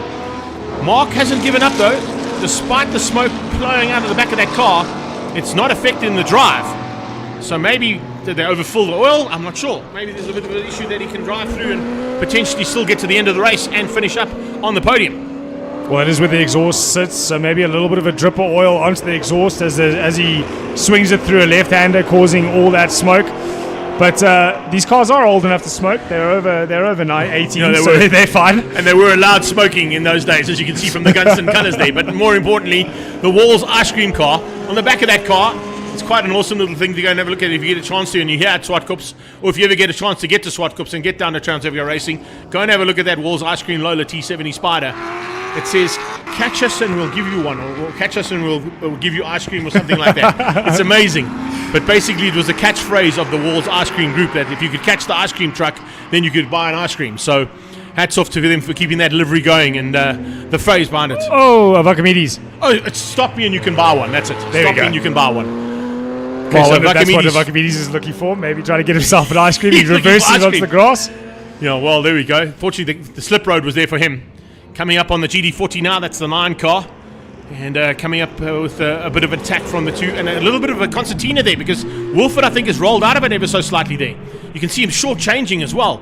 So maybe there's a bit of an issue here on the T70. Yeah, Rui is all over the back of that T70 at the moment now. He lost a mass amount of time when he was having those issues through turn 5. He's up the inside now into turn 1. With 2 to go, and he takes the lead. I'm telling you now, Wilford's got a problem. Listen to this thing. He's having to short shift. It's definitely not firing like it was. He's going to not give up without a fight. I'm sure he's still going to give Roy a run for his money here. Well, as whatever you said the on the issue power, was, he seems to have sorted that out. He's on the inside through turn 3. You don't see cars side by side through here often. It doesn't look like much of a corner, but it is when you're getting squeezed to the inside. So Larry Wolford was looking for a run into turn 4, but that V8 in the back of that Shelby Can-Am able to power it away from him at that time. But we'll see what they're like on the brakes now into turn 4 and 5. This is where we saw the Shelby have an issue earlier. Down the inside goes Larry. He thought about it. He's too far away. Too far away right now with a lap and 2 corners to go. So Larry Wolf is going to have to try and set something up here to get through on Roy Campos to retake the lead. Campos had dropped back about 4 or 5 seconds. He made it up almost instantaneously with a small issue on that Lola. So there might have been a little bit of a misfire that came right, and now it's firing properly again. And now we're in for an epic finish to this first ISP and Trans Am race with 1 to go.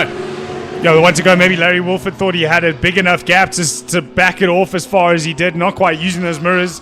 as although there's not much you can see out those mirrors. Right. Oh, we the got other- that. That's the 917. Yeah, that's Bailey.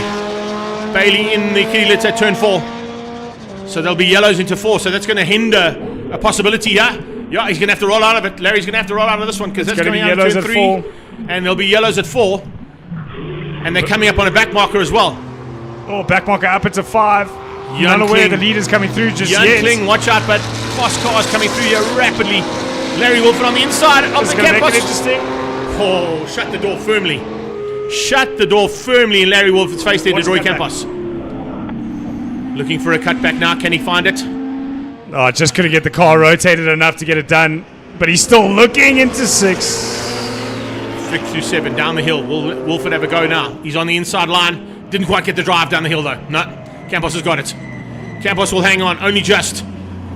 But brilliantly done. Turn 1 and Campos Transport. Shelby Canham takes the win over Larry Wolford in the Fuchs Lubricants machine there. Great effort there from him to come through. Kling comes through at the back of the pack. It's going to be the toy, I think, who's going to hang on for 3rd, despite that smoke coming out of the car. And then it's, Lob. Only just ahead. Did you even Campos. see him in No, front of you couldn't. Keegan's car? You couldn't even see No. that car was there. That was brilliant. Absolutely amazing stuff there from our ISPs and Trans Am competitors. Roy Campos getting the victory in the end. But Larry Wolford actually had the lead for a while there, and it looked like he had all sewn up. Something went wrong on the misfire on that car. It came right, though, in the end. There we go. Thumbs up from Larry and from Roy. Great competitors, good friends off the track, and they know that they put on a good show there for the crowd that are here and everybody that's watching on our live stream. Big welcome to everybody that has joined us. That is the results of race 1 of our ISPs and Trans Ams. Roy Campos, Wolford, and Detoy. Top 3 in Class A. Neil Lobb will take Class B ahead of Campos and Andre van der Merwe in the Vapco Porsche. And then Class C went to Georgia Vacamides, beating out Shane Frost at the back of the pack in the GT40. So that's how we wrap things up in the ISP and Trans Ams. We've got a small break as we get ready to go now for the big event of the Passion for Speed, the 45-minute endurance race, also known as the Zwartkops TT.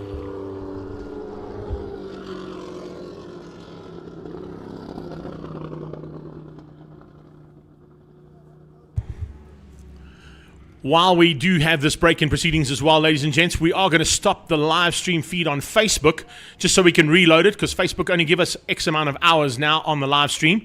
So if you are watching us on live stream on Facebook, please make sure that you rejoin us for part 2. It'll be up in about 5 minutes time. But if you aren't and you can get onto YouTube, our continued action will happen on YouTube as per usual. So we'll be back in a couple of minutes time on Facebook, but we stay live on the rest of our channels.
Your car okay?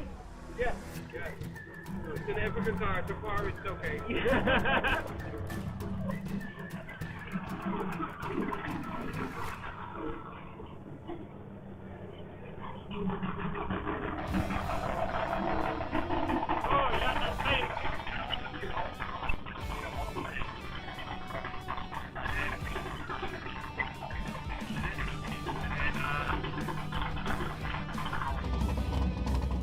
How are you expecting this race to go? Oh, yeah. You never know in 45 minutes, but if the car is working well, I will try to win. That's a good plan. Always fantastic to have our Swedish contingent here, and Kenneth Persson, of course, will be looking to represent them in a big way here in the 45-minute endurance race in that McLaren 5B, and looking forward to a big battle, as you can hear from him. Michael Koenig, of course, his teammate. Now, Michael Koenig and Kenneth Persson have got some serious history together. You don't know about it, but the Swedish guys actually invited Michael to join them at a 24-hour and an 8-hour endurance race in Europe. And one of the most famous races actually in Europe. He got an opportunity to drive in an original GT40 owned by Kenneth and the Swedish team. So that's why you can see he's running around the car with some red duct tape on a yellow car. Why red duct tape on a yellow I don't know. car? Just that's how he is. Yeah, but then you can see the duct tape at least. You can see it, yeah. So you know that the duct tape's on. Alongside him is Jimmy T. He's going to be on pole position. Of course, our outgoing and current champion in the TT class is James Temple. As you can see, McLaren M6B and Ford GT40. But I think this is the McLaren 5B that they've got here, as opposed to the 6B. It's amazing to see the level of safety that these cars had in this time period. And when I say level of, I mean like in comparison to what we got today. Exactly. Yeah. And if you think about it, at one point in time, I mean, we chatted about it with Peter, and we spoke about it when we were talking about the big production cars. A lot of them didn't even have their... Oh, hello. This is a famous young driver from the Netherlands. Let's catch up with Jan Lammers. So how are you looking forward to this race? What's the strategy? Well, looking forward very much. The strategy is that Michiel Campagne starts the race, and I join him whenever it's a good time. From 10 minutes, I think there's a window, but we look if there is any safety cars or whatever. So we just play it by ear, and for the moment we're just enjoying the what is it here, the backdrop, because it's a fantastic event, lovely cars, lovely people. So we just make the best of it. We'll see where we are in like 45 minutes.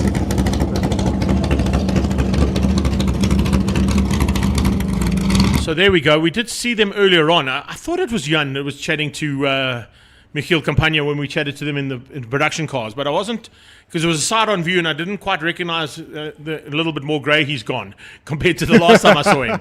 But yeah, no, famous racing driver there, of course, out of the Netherlands, Jan Lammers. Le Mans winner in his career, and of course also spent a little bit of time in an F1, if I'm not mistaken. So I know that there's a big following for Jan Lammers and Michiel Campagne, and of course they're probably watching us from all around the world. Probably going to get a WhatsApp from them. There's a Jan Lammers fan club overseas in Europe that always send in congratulations and the fact that they love what we do here at the Passion for Speed and the coverage that we give them on our international live stream feed. So yeah, big welcome to everyone that's watching there from overseas and in Europe particularly. As you can see, our two European contingent cars are now in there with the McLaren of Kenneth Persson. He'll be piloted, of course, and probably partnered by one of the other Swedish drivers. Let's go and catch up now with the man at the front end of the field, Jimmy T. James, what's the strategy today? Look, we're in the best place to start, so we're in pole. It's not a long race and it's not a short race. So it's something in the middle. The race has to come to you. All we can do is sit there and do our times, run consistent and do our best, and that's all. I'll see if the race comes to us. It's one of those.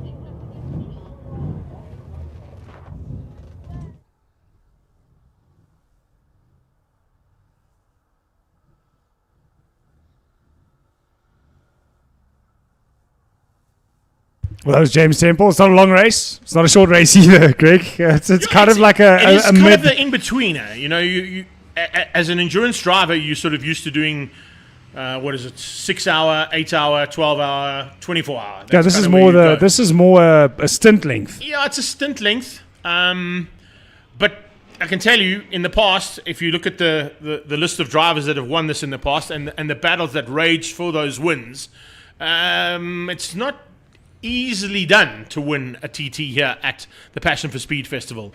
James Temple won it last year, and he's on pole, so he's feeling pretty confident. But the Dettori brothers have won it, I think, 6 times. Warren Lombard was leading the race and unfortunately ended up on the sideline last year. Let's see what his thoughts are. Warren, what's the strategy today? I think I'm just going to hang behind these front 3 runners and see what happens with them. Wait for a big yellow flag, not just a big safety car, and then try pits, and then the race will be on after that. So I'll try and hang around these guys for the first 10-15 minutes. Hopefully that works out. Lombard, of course, will be in the AC Cobra. So he's the number 4 car that you can see in the center of your shot there, just in the middle of the 2 gates. As I said, leading the race last year, unfortunately, he had to bring the car to the sideline, which gave James Temple the victory. And he's definitely looking for another victory in this class. Having won it in 2020, it's been 6 years. So Warren Lombard, as you can see, his plans are to try and stay with the front 3, possibly wait for that big safety car. If a safety car comes out, that's the ideal and the sort of best strategy to have in terms of a 45-minute endurance race, is to try and use the pit stop and the compulsory pit stop that has to happen. Because remember, they have to do 1 compulsory pit stop. They have to be in pit lane from the entrance to the exit for 3 minutes at least. Otherwise, they, of course, then get a drive-through penalty. They're only allowed to do 1 minute 10s. So there's no timing monitors on these cars, so it's all up to the look and feel and the ability of the driver and what you know your car can do. And if you push it too much and you go over that 110 bracket more than once, you get a drive-through penalty. So there's a lot to do inside the cockpit as a driver if you're on your own. If you've got a teammate, of course, it makes a different story. So the Dettori brothers, I'm sure, are going to be looking to try and help each other out there in car 10, the GT40.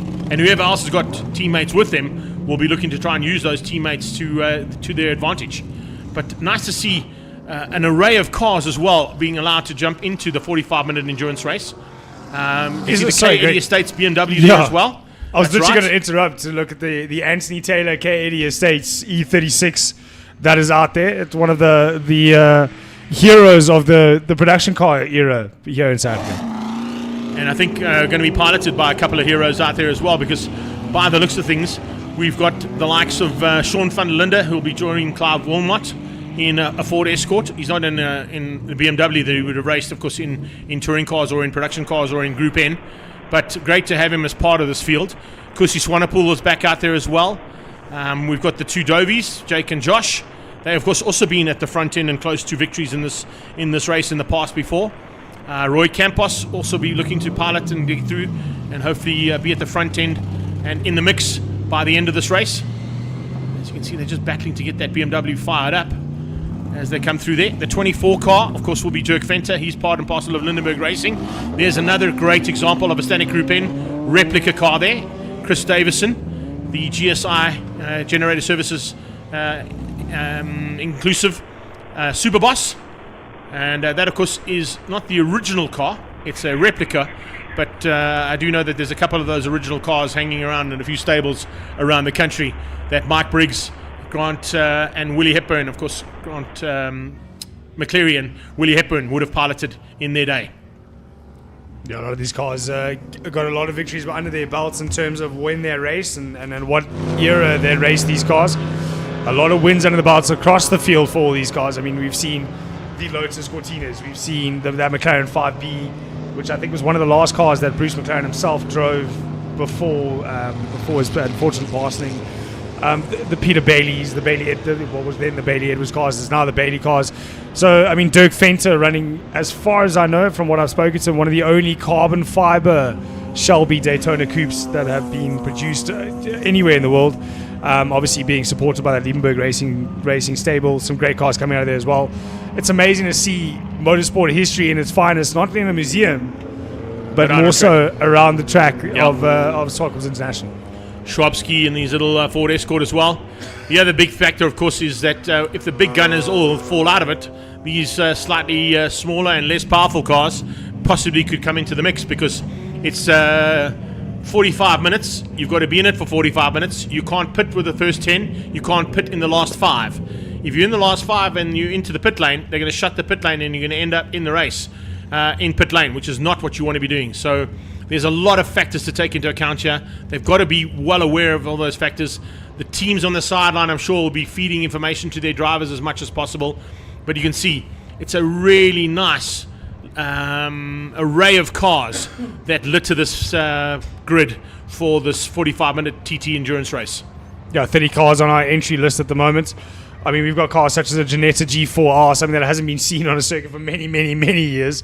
As they all get ready, stop behind the safety car, they just have to reorder the grid once they've left the pit lane. Some cars are a little bit slow to leave the pit lane, unfortunately, but they'll get their 2 warm-up laps. Greg, into turn 1 and 2, are we going to expect double yellows again once the race starts? There are double yellows, yes, initially for this one. So double yellows into turn 1 and 2, and then they start racing from turn 3. So looking forward to another phenomenal battle here. Kenneth Passon has not won this, and I'm sure he would love that. You can see his teammate there from South Africa, Michael Koenig, on the wall, just having a final look over that McLaren. Will he be able to come through and potentially put it at the front end? He's certainly got the car to do that. DeToy's waving. DeToy's got a problem in the GT40, so he's waving there in what is 5th or 6th place on the grid as they roll off. I wonder if DeToy's got a bit of an issue. No, it doesn't look good there. Maybe just the sitting it and standing still, it's just getting a bit of heat soak and causing issues. But you mentioned international driver looking to want to win it. The last time we had an international win was 2007. Was the last time we had an international? Yeah, that's right. Last time international as opposed to a South African driver taking it. Oh, there's Mark still sitting. Yeah, there's an issue there. It was Alan and Jay Minshaw from the UK. They won it in a Chevron B8. So that was in 2007. Incredibly, what is that? 25 years ago, almost. Is it? Is my maths right? No, 20 years. 21 years ago. 21 years ago. We're celebrating 25 years of this event, so it was a while ago, and unfortunately there you can see all person with a problem as well. The McLaren slow through turn number 1. Has he got it fired up? I think it was just getting it fired up. It didn't quite fire up. Has he got a bit of misfire? We're going to push start here, see if we can get this car running. A little bit of a bump off the clutch. Let's try one more time. There we go. It's fired up. Has it? Has it? Yes. It has eventually. So DeToy gets going. Albeit with a bit of a misfire. There we go. I think it just needed a bit more rotation to get some energy into that spark. And Kenneth Pearson, though, he hasn't got it going. We look at the RPM gauge up and down as he switches it on and off to try and get it started. Now that McLaren is not going anywhere. That is stuck on the exit of pit exit, basically. Did you just mention that he's looking to try and win? Listen, I don't want to go there. You said commentator's curse, not me. But man alive, that is not what Kenneth Passon wanted for sure. We chatted to him, he was feeling quite confident. I was hoping to see that little McLaren at the front end. It would be nice to see an international competitor win the 25th anniversary of the TT. But doesn't look like that's going to happen. It's now up to the rest of these competitors to go at it. They will come under starters' orders here, but they're probably going to keep the safety car out, which they have. I think it will be 2 warm-up laps, though. So they can get Passon's McLaren back into pit lane. And it's possibly going to be Big Max that'll have to go down there and pull him back the wrong way around into the pit exit to get him out of harm's way. So guys that have got communication in their cars will have found out that there's an issue. They'll realise the front end that McLaren's not there, but as soon as all the cars come around turn 1, they'll know why the safety car stayed out for another lap. And they'll have to work them out a strategy now. This, of course, affects the strategy of some of the teams because fueling in this is also important. Do you start on a light fuel load and hope for a safety car? Or do you start on a full load and go as long as you can before that 5-minute window comes up and do a splash and dash at the end, get that 3 minutes in, and then hopefully be in the contention? You know, there's just so many factors when it comes to endurance racing that come into play. And the you've toy. also got the fact that you can't stop within the last 5 minutes either. Exactly. So where do you have an issue in the pits and suddenly the pit lane closes with 5 minutes left to go, and you're stuck in the pit lane watching racing as opposed to finishing. We've seen it happen often in endurance races where cars are stuck in the pits during a checkered flag or a... Ask Marcel Angel. Yes. 12 hour at Kailani. And he ended up with 5 minutes to go and into pit lane, and they shut the pit lane and he couldn't get back out after leading the race. I think he handed the victory to Charles Oranges, if I'm not mistaken, at that point. So yeah, there is that factor. The Detoys are at the back, but that's not a problem. These cars in front of them should be relatively easy to get through. It looks like they're going to go slipway at the end of turn 2. Or the entry of turn 2, sorry. I was just listening to see if we can pick up on what Kenneth was saying, but I think that car, unfortunately, is not going to be finishing things. I don't know if they'll get it through that kiddie litter. That's the problem. Yeah, they're they're going to gonna probably have to go tow all it the all way the way around and then come through the slip road. Or possibly pull it onto the inside here. Yep, yeah, there we go. Inside. Inside of turn 2, possibly around the corner, just on the exit of turn 3. That'll be the safest place to park that McLaren. But Kenneth Passon will be, he'll be probably writhing in that helmet right now, realizing that the opportunity of that front row has now gone amiss, and he's not going to be in the front running at all. Nothing worse getting that close to starting a race. You've gotten all the way to the grid, you start the warm-up lap, and then suddenly your race is over and you're unable to rejoin. Start delayed, one more warm-up lap as being shown. So there we have it. Start delayed from our new starter and flag person as they come through there. As you can see, a little bit of a change up from our usual flag man. Of course, he retired at the end of last year, but he's still here at the track today. But behind the lens of a camera, shooting some still photography is Henny the flag. He's now Henny the photographer, not the flag anymore. Henny the flag went to Henny the shot. Yeah, that's it.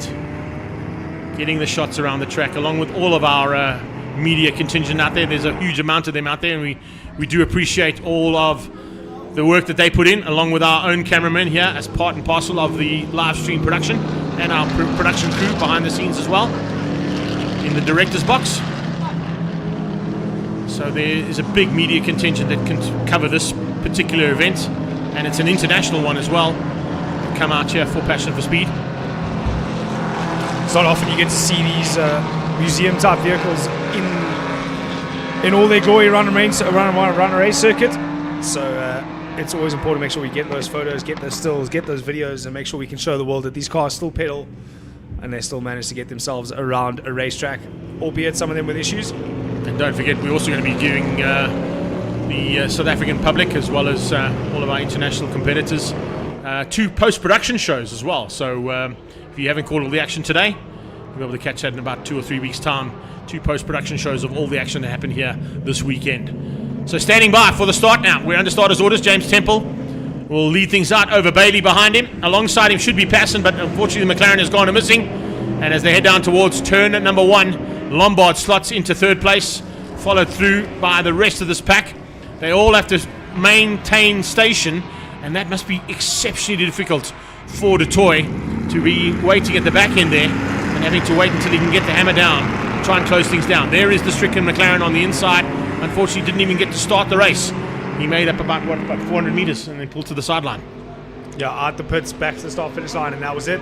Didn't make it outside of turn 1, but it's James Temple already got the hammer down and building a lead early on. We've got a couple of tasks further back. There's the K80 Estates E36 standing group in, getting past the AC Cobra into turn 4. So a little turn of pace there from that BMW. It's the 2.9 cars, by the way. So that's Jason Campos in the K80 Estates BMW, which of course is owned by Roy Campos now.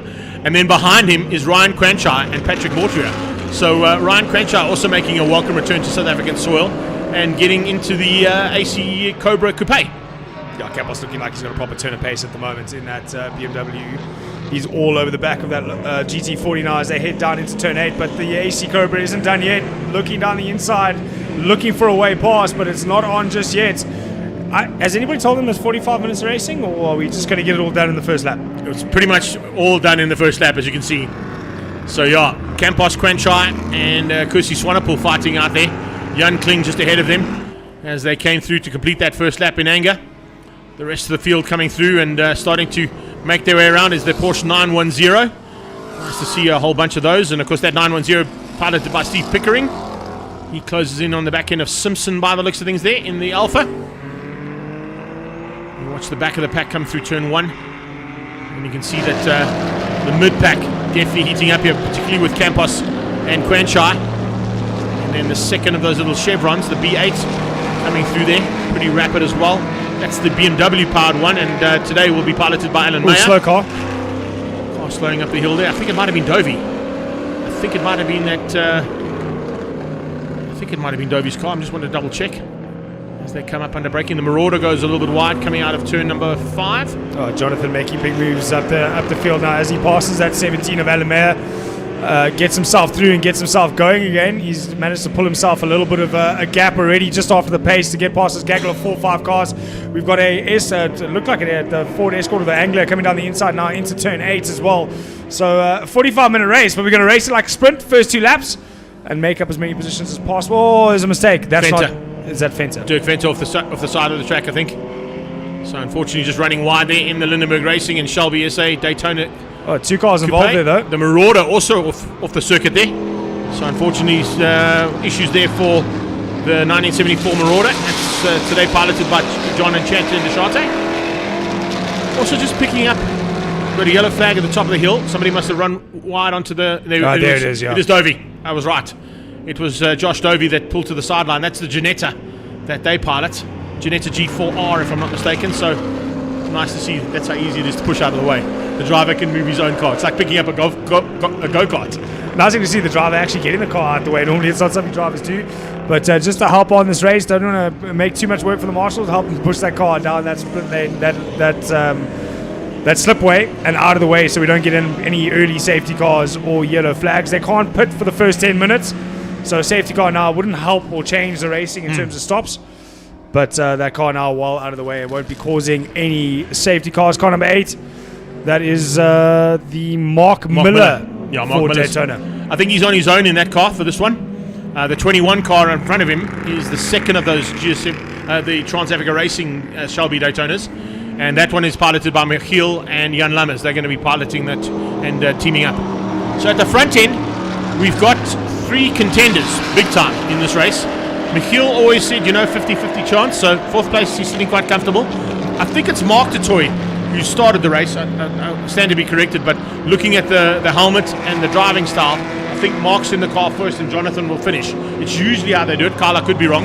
You might have spotted it differently. But they're both wearing bright white Arai, so it's difficult to pick out. Exactly, but it's the race suit that I think that I picked up was Mark's, as opposed to Jono's one that we saw earlier on when we were on board with him. But needless to say, the Dutoy boys are going to be pushing hard after that little misfire, and there's a problem. As I say that's definitely the commentator's curse coming out of me right there as Dutoy is pulled into pit lane. Looks like that's it for the Dutoy boys and their attempt to get the magnificent number 7. Well, are we still outside the top the 10 minute at the moment?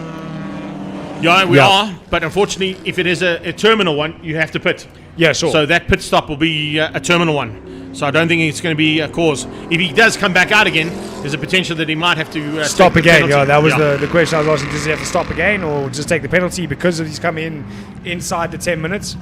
Yeah, we see him down the pit lane, whether or not he's going to go and try and repair the car or if it's just a pull to the left. We're into like 6 minutes of racing. That's all we've There's done. Keegan Campos walking to the pit wall to go watch Jason's progress here in the 45 minutes. Mikkel under pressure from the number 8 Miller up the inside into turn number 5. He's got the run out of 4. It looks like he's got the job done before they even get on the brakes.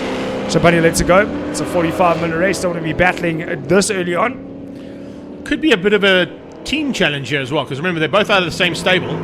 The Dutchman fighting now with, of course, Miller. And maybe the two of them going to try and work together to try and close that gap down on the first 3 cars.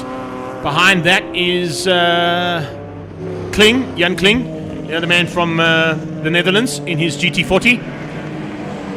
A little bit of a gap to Jason Campos. You've still got a bit of pressure coming from Ryan Quanchai. How awesome is the team that's sitting currently in 9th place overall? Would you ever want a more multiple SA Championship team in your life? Henny Groenewald and Sean van der Linde teaming up. That's incredible. What an amazing effort there from them. Yeah, there's some national titles behind that guy at the moment for sure. As the Lotus Cortina comes past with the back end stepping out. That's the one we're talking about. Yeah, 141. That's the two of them going at it flat out. Groenewald and Sean van der Linde getting a chance to climb into that Lotus Cortina Cortina, I should say, from Camille Doring Racing. Warren Lombard putting a little bit of pressure now on James Temple. That gap hasn't increased, I think, the way James wanted it to. He said he wanted it just to maintain an easy, consistent pace and let the race come towards him. But Warren Lombard not allowing that sort of settle down and just be consistent kind of driving style. James is actually having to put the hammer down a bit, or that AC Cobra is going to be all over the back of that Daytona. Well, he had to, because on the last pass, Warren did a 10.7, and he's now done a 10.7 again. But James Temple did 10.3, so he's answered the call there, realizing that AC Cobra from the Pep Boys Automotive team on the move. Gavin Wilkins, of course, is the man who does the preparation on that car, so Pep Boys Automotive and Gavin Wilkins Racing. But it's Lindenberg Racing and Shelby SA that prepped this machine that's out front and looking for back-to-back victories. So historically, it was the Ford Cobra that was actually replaced by the Daytona in terms of endurance racing during the time. Yeah, correct. And if you look at the history of that AC Cobra and the way it came into play and changing into the Daytona, it's an incredible story behind it. You know, we were talking about it when we spoke about Ford and Ferrari with Peter earlier on, and originally the AC Cobra and the Cobra basically came from a European car, a British car called the AC Ace, which was a completely different machine. And the American said, you know what, that's a great little car. Let's chuck a V8 in and see what happens. And man alive, did it come to life. Let's take a chassis and put big power into it and see what happens. There's that 17 of Alamea. Under pressure now from another Cobra on the brakes into turn 4. Cobra looking on the inside. Quanchai, I think, is it that Cobra? So Ryan Quanchai looking to try and squeeze through there on his stablemate. They're both out of Trans-Africa Racing as well. Alan Mayer, of course, multiple single-seater champion, normally involved in Formula V's and the Formula M. Also part of the original Formula Fords and does some Formula Ford Kent racing in his time, but retired Air Force pilot. Certainly knows what to do in a race car as well, and usually the pilot of the Black Widow at this event, but this time stepping out and giving Kusi Swanepoel a chance to be part of the event. Yeah, this time he's piloting that Chevron B8. You say that's a BMW powered? BMW powered one, yeah. That's why it's got the sort of BMW S colours on it. Yeah. So not the Chevron engine that Jonathan's car runs, but the Chevron chassis with a BMW motor. So something a little bit different out there at the moment for the 45-minute Le Mans Sports and GT. Pre-6668, James Temple still hanging on to the lead, controlling the pace at the moment. Warren Lombard, though, not letting him have it all his own way. He's still within touch of James Temple at the moment. So James can't really back that car off and let brakes cool, gearbox temperature come down, engine temperature come down. It's going to be a full drive for 45 minutes for James Temple. Dives on the inside of Robbie Frank in that Lotus 23. Lombard getting caught out slightly by Pickering in the 910 Porsche, but finally finds a way past. This is Ishmael Beloy in the GSM Dart with a bit of pressure coming from Schwabski. And then it's the first of the two Daytonas. The second one, 21, has fallen back slightly. So I wonder if there's been a bit of a problem there with the two boys from the Netherlands. It's Michiel Campagna who started the race in the 21 Daytona. And it looks like he might have dropped right out of position here. Looking to try and pick him up as we go back here, but I didn't see him. So I wonder if there's been an issue, or did he go in for an early stop? Maybe he went in for an early stop. It is showing he is fifth at the moment, 5 seconds off the pace with the live timing. We don't have seconds at the moment. There he is. There he is. Okay, so he's still on track ahead of Jan Kling. So it's two of the Dutch cars heading into turn 4. That one, by the way, that's the real deal. Carly, if you watch that car on screen right now, that's not a type car. That's a real GD40. That's the real deal. A couple of million bob there flying around a circuit at well over a couple of hundred Ks. Oh, down the inside he goes. There's a problem with 21. Yeah, he's got a slight misfire on that car, I think, has Michiel Campagna. You can hear it. Not all cylinders firing at the moment. It's just in certain parts of the track as well. Jan Kling runs a bit wide. In goes Campagna as Campos closes down on the GD40 in the K80 Estates BMW. Now, Peter K80, I know, is a massive fan of the Passion for Speed Festival. I know he's probably down, I think he's in the Western Cape or the Eastern Cape somewhere that he's now decided to retire to. But, of course, a stalwart in South African motorsport when it comes to Group N racing particularly. That car, of course, the K80 Estates car was driven by Anthony Taylor. But he also was synonymous with almost every single Group N and production car champion for a long, long time. Peter K. Eddy literally gave them their first start. Graham Nathan will be one. Sean van Linden definitely another one. I would even say Anthony Taylor and Henny Groenewald have been through KD Estates' stable at one point in their lives.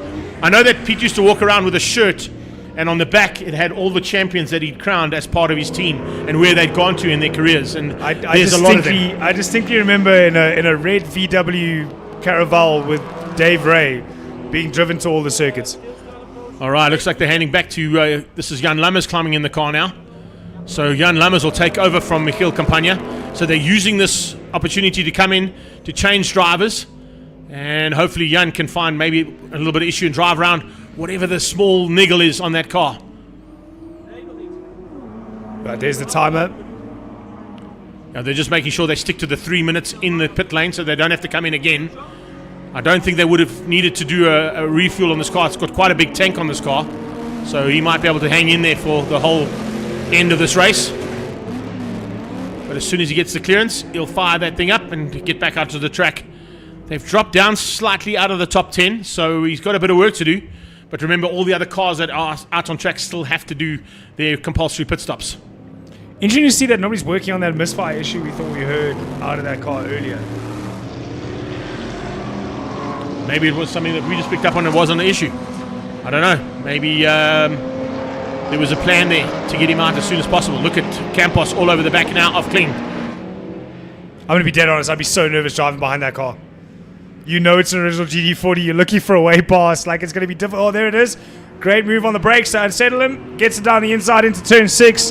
There's the experience of Jason Campos. A national winner as well. Yes, national championship. Yeah, national championship winner as well. Campos now leads out. K80 Estates BMW. Campos Transport, Turn 1 Insurance, of course, the sponsors on that team. And, of course, Jason Campos now, a.k.a. Anthony Taylor, today. There we go. So, there is Michiel Campagna on the sideline in the green suit. And his teammate, Jan Lammers, makes his way out into the fray for the first time today. First time in anger that we see Jan Lammers behind a race car today at the 25th anniversary of the Passion for Speed Festival. Now that must be his first time in the car as well. So, did you see how calm he was? Just okay, here's a gear stick, feel the pedals. Okay, I feel happy. Let's go. When you win Le Mans, yeah, I suppose that's the kind of experience you can bring. Fair enough. You just climb in and go, oh, it's a race car. Yeah, this is where the brake is. That's the gearbox. That's the on-off button, and there's my seatbelt. So John Simpson and Zane Pierce quickly changing seats now. Also nice to see Zane Pierce back in a race car. Haven't seen him for a long, long time behind the wheel of a race car. He was a champion, of course, when it came to West Bank Modified Saloon Car days. He was teammates with Grant van Schalkwyk at one point. So great to have him back in a race car, and I'm sure he's itching to get onto the track in full race trim. The number 10 GT40 back out on track as well. He did come in earlier, so they've got that misfire sorted out that Mark Totoy picked up on. But it means he's going to be a couple of laps down. In fact, if I go my timing monitor, how far back is he? They are 5 laps down. 4 laps down. 4 laps down for them. So they have to hope that something dramatic happens at the front end for them to be in contention for potentially what would have been the Magnificent 7th win for the brothers. So it's technically only a lap down if their stop is included. It's a 3-minute stop. Correct. Lap of about 110. They can't break out of the 110, which James Temple is very, very close to doing. If they don't drop out of that 110, it should be 3 laps in a stop. Yeah, pretty much. So it's basically a lap down. Pretty much. That's why they've stuck in. That's why they've gone out there and stuck with it, because something could go wrong at the front end. Yeah. And it has on numerous occasions. And in the past, some of the times they haven't been leading and they've taken the victories. One of the multiple victories they have taken at this TT. Correct. Their name is all over the leaderboard. You can actually, if you want to go see the leaderboard, it is hanging up in Ace's Cafe. So 2012, 13 and 14, they did back-to-backs. Let's go to Michiel Campagna quickly and find out how that first stint went. How was that stint? It was good. Temperature of the engine gets high. So I need to do it a little bit easier. Are you going out again? No. Is that interview already, or yeah? No, we're going very well. I think we were fighting for the 4th spot, so I think that that's quite good with the car. and I was pushing a bit in the beginning, but then the temperature went up to first 110 and then 120 degrees. So I thought I'd do it a bit slowly on and try to defend my 4th place. And that was 5th, I think, when I came in. I think an early stop, maybe the engine can cool a little bit down, and we not can make more than 5,500 ref, just in case of the engine can hold it 45 minutes. So that was the issue, a little bit of overheating. I don't know if you remember the Ford versus Ferrari movie, where it's keep it under 5,500 and then the chalkboard comes out. You can drop it. You can drop the hammer. Yeah. That's exactly what that reminded me of now when he said the 5,500 RPM. But I do love how straightforward he was. What's wrong? Engine's getting too hot. Engine's getting hot. So put the lighter driver in, who's probably a little bit easier on the car. Jan Lammers will definitely know what to do in this kind of situation. So not a bad plan there from Michael Campagna. Come in for an early stop, get it done, get the refuel done, and get Jan Lammers into the fray. Watching this man come through here, remember he's looking for a back-to-back championship. I was going through the back-to-back titles that Totoy had taken, the Totoy Squared, 12, 13 and 14, those were their victories. Then Roy Campos took one from them in 2015. 2016 it went back to Jonathan and Mark. Then Peter Bailey took 2017 as we see him in pit lane right now. And then it was back-to-back in 18 and 19 for Jonathan and Mark. So they've had 6 victories, they're looking for their 7th. And it looks like they're looking for a bit of issues in the back of this GD40 type car from Bailey Cars for Peter Bailey. Yeah, just got the long arm wrench out there. Maybe just something coming loose. It's got to tighten up. It's not a wheel, because that center nut on those GT40s is quite a bit bigger than what he had in his hand there. So obviously something in the engine bay. But the Peter K80 Estates BMW, nice and quietly on his own, bit of breathing space between himself and that GT40 he was battling with. But just in the background there's that yellow GT40 of the Totoy brothers we were just mentioning. They've gotten themselves back on track. They've got a bit of time now, 26 minutes still left to go. A lot can happen in motorsport over 26 minutes. Exactly that. And that's why they've stuck out there and they've gone back out to try and survive. Realizing that this, in the past, has been a race of attrition. There's been a lot of attrition, particularly in the sort of latter part of the racing. And if they stick around, there's still a chance that they may be able to squeeze through there. And by the time those sort of last 10 minutes come, particularly the last 5 minutes, not in pit lane, that's not where they want to be. They want to be in the hunt at the front if they can. Yeah, now in the hunt to get past that 910 Porsche up the back straight, whether he's a lap down, so there's no need for that car to get out the way. It's not for position. Another car that's in. This is Dovey's car. That's the Janetta. They're trying to get it fired up there. You can see Steve Humble from Hard Motorsport trying to get that thing fired up. You know what the issue there is? I think it might be coming from Cape Town to the Highveld. The altitude might be a bit of an issue there, and maybe they haven't got the timing right on the car, etc., or the settings right on the car to get it to fire like it should up here at altitude. This is the GD40 we just saw in pit lane now of Peter Bailey. Now remember, Peter Bailey took a victory in this class in 2017 in that car, and in fact I actually got an opportunity. I'm going to give you a little bit of jealousy. I've actually driven that car around Zwartkops. It's a magnificent piece of machinery, and really awesome to have a chance to drive that car from Pete about 3 years ago. Francesco Lombardi now coming in for a quick change, or Franco Resca actually, pardon. So Franco Resca, he's partnering. Who's he partnering up with today? I can't remember. Do a quick squiz through here if we can pick up on him. Okay, well he's got Franco on his own in the entry list, so I'm not quite sure if he found another partner somewhere during the day and said, "Come and join me." I love the sticker Pretoria FM on the side of that car. That's right, eh? You can tune in here, Pretoria FM, but it's what they listen to in Pretoria Noord. Ishmael Beloy doesn't usually pilot that 201. Oh, there's Bailey on the sideline. Oh, yeah, I saw him weaving left to right on the way up. So, like, just to see, I wonder if it's not a fuel delivery issue or something along those lines when he's turning right, that he's running out of fuel. He was tightening something on the car, so I'm not quite sure what would have come loose to stop that machine. But he's parked on the sideline, and we've got yellow flags just to warn the drivers. There is Jan Kling. He's into pit lane. That's what an original GD40 looks like, by the way. Let's maybe have a quick chat to him if we can. Oh, no, we're not going to. I see it doesn't come with a drinks holder for his bottle of water, unfortunately. No. That only came out in the factory cars. So you had to be like Danny Hume or Bruce McLaren. Then you could get that. There's the number 10 coming in again. So whatever issue they had, there's another... That's Dirk Venter's car. Yeah. So the lead Daytona crosses the line. The second Daytona Coupe from Lindenberg Racing is stuck on the entrance of pit lane by the looks of it. And Lombard still in second place. How far back? 2.4. Here comes Quanchai. Quanchai will be handing to Pat Mortier. But they'll do that at the refuel. So they're going to go all the way through and do their pit stop at the refuel sector. So there's one of those strategies you're talking about. Yep. Light fuel load, top up and go. Halfway through the race, 21 minutes left to go. We're basically, we passed halfway at the moment. So 22 minutes elapsed. So 22 to go, literally at the halfway. And it's now Robbie Frank we're picking up on there in the Lotus 23. He's just outside the top 10. In fact, he's gone into the top 10 because he got ahead of Kubis Brits in the Porsche. So he's into the top 10 there in that Lotus 23. So it just shows you that if you can stick around in the slightly smaller and less powerful cars, and the big guns have some problems at the front end, you can still be in contention at the end of the race. Well, I don't know who said it, but more power, more problems. And someone that doesn't have more power, more problems at the moment is James Temple as he comes down into turn 8. I say comfortably in the lead, but it's only 2 seconds. Safety car. Oh. Safety car's just been deployed. So Temple saw that, backed out. He's going to wait for the safety car to slot in behind. Now, Warren Lombard smiling. Lombard and Temple, we're thinking, okay, it's time to go in. So this could be an opportunity here, big time, for Lombard and Temple to capitalize on the safety car.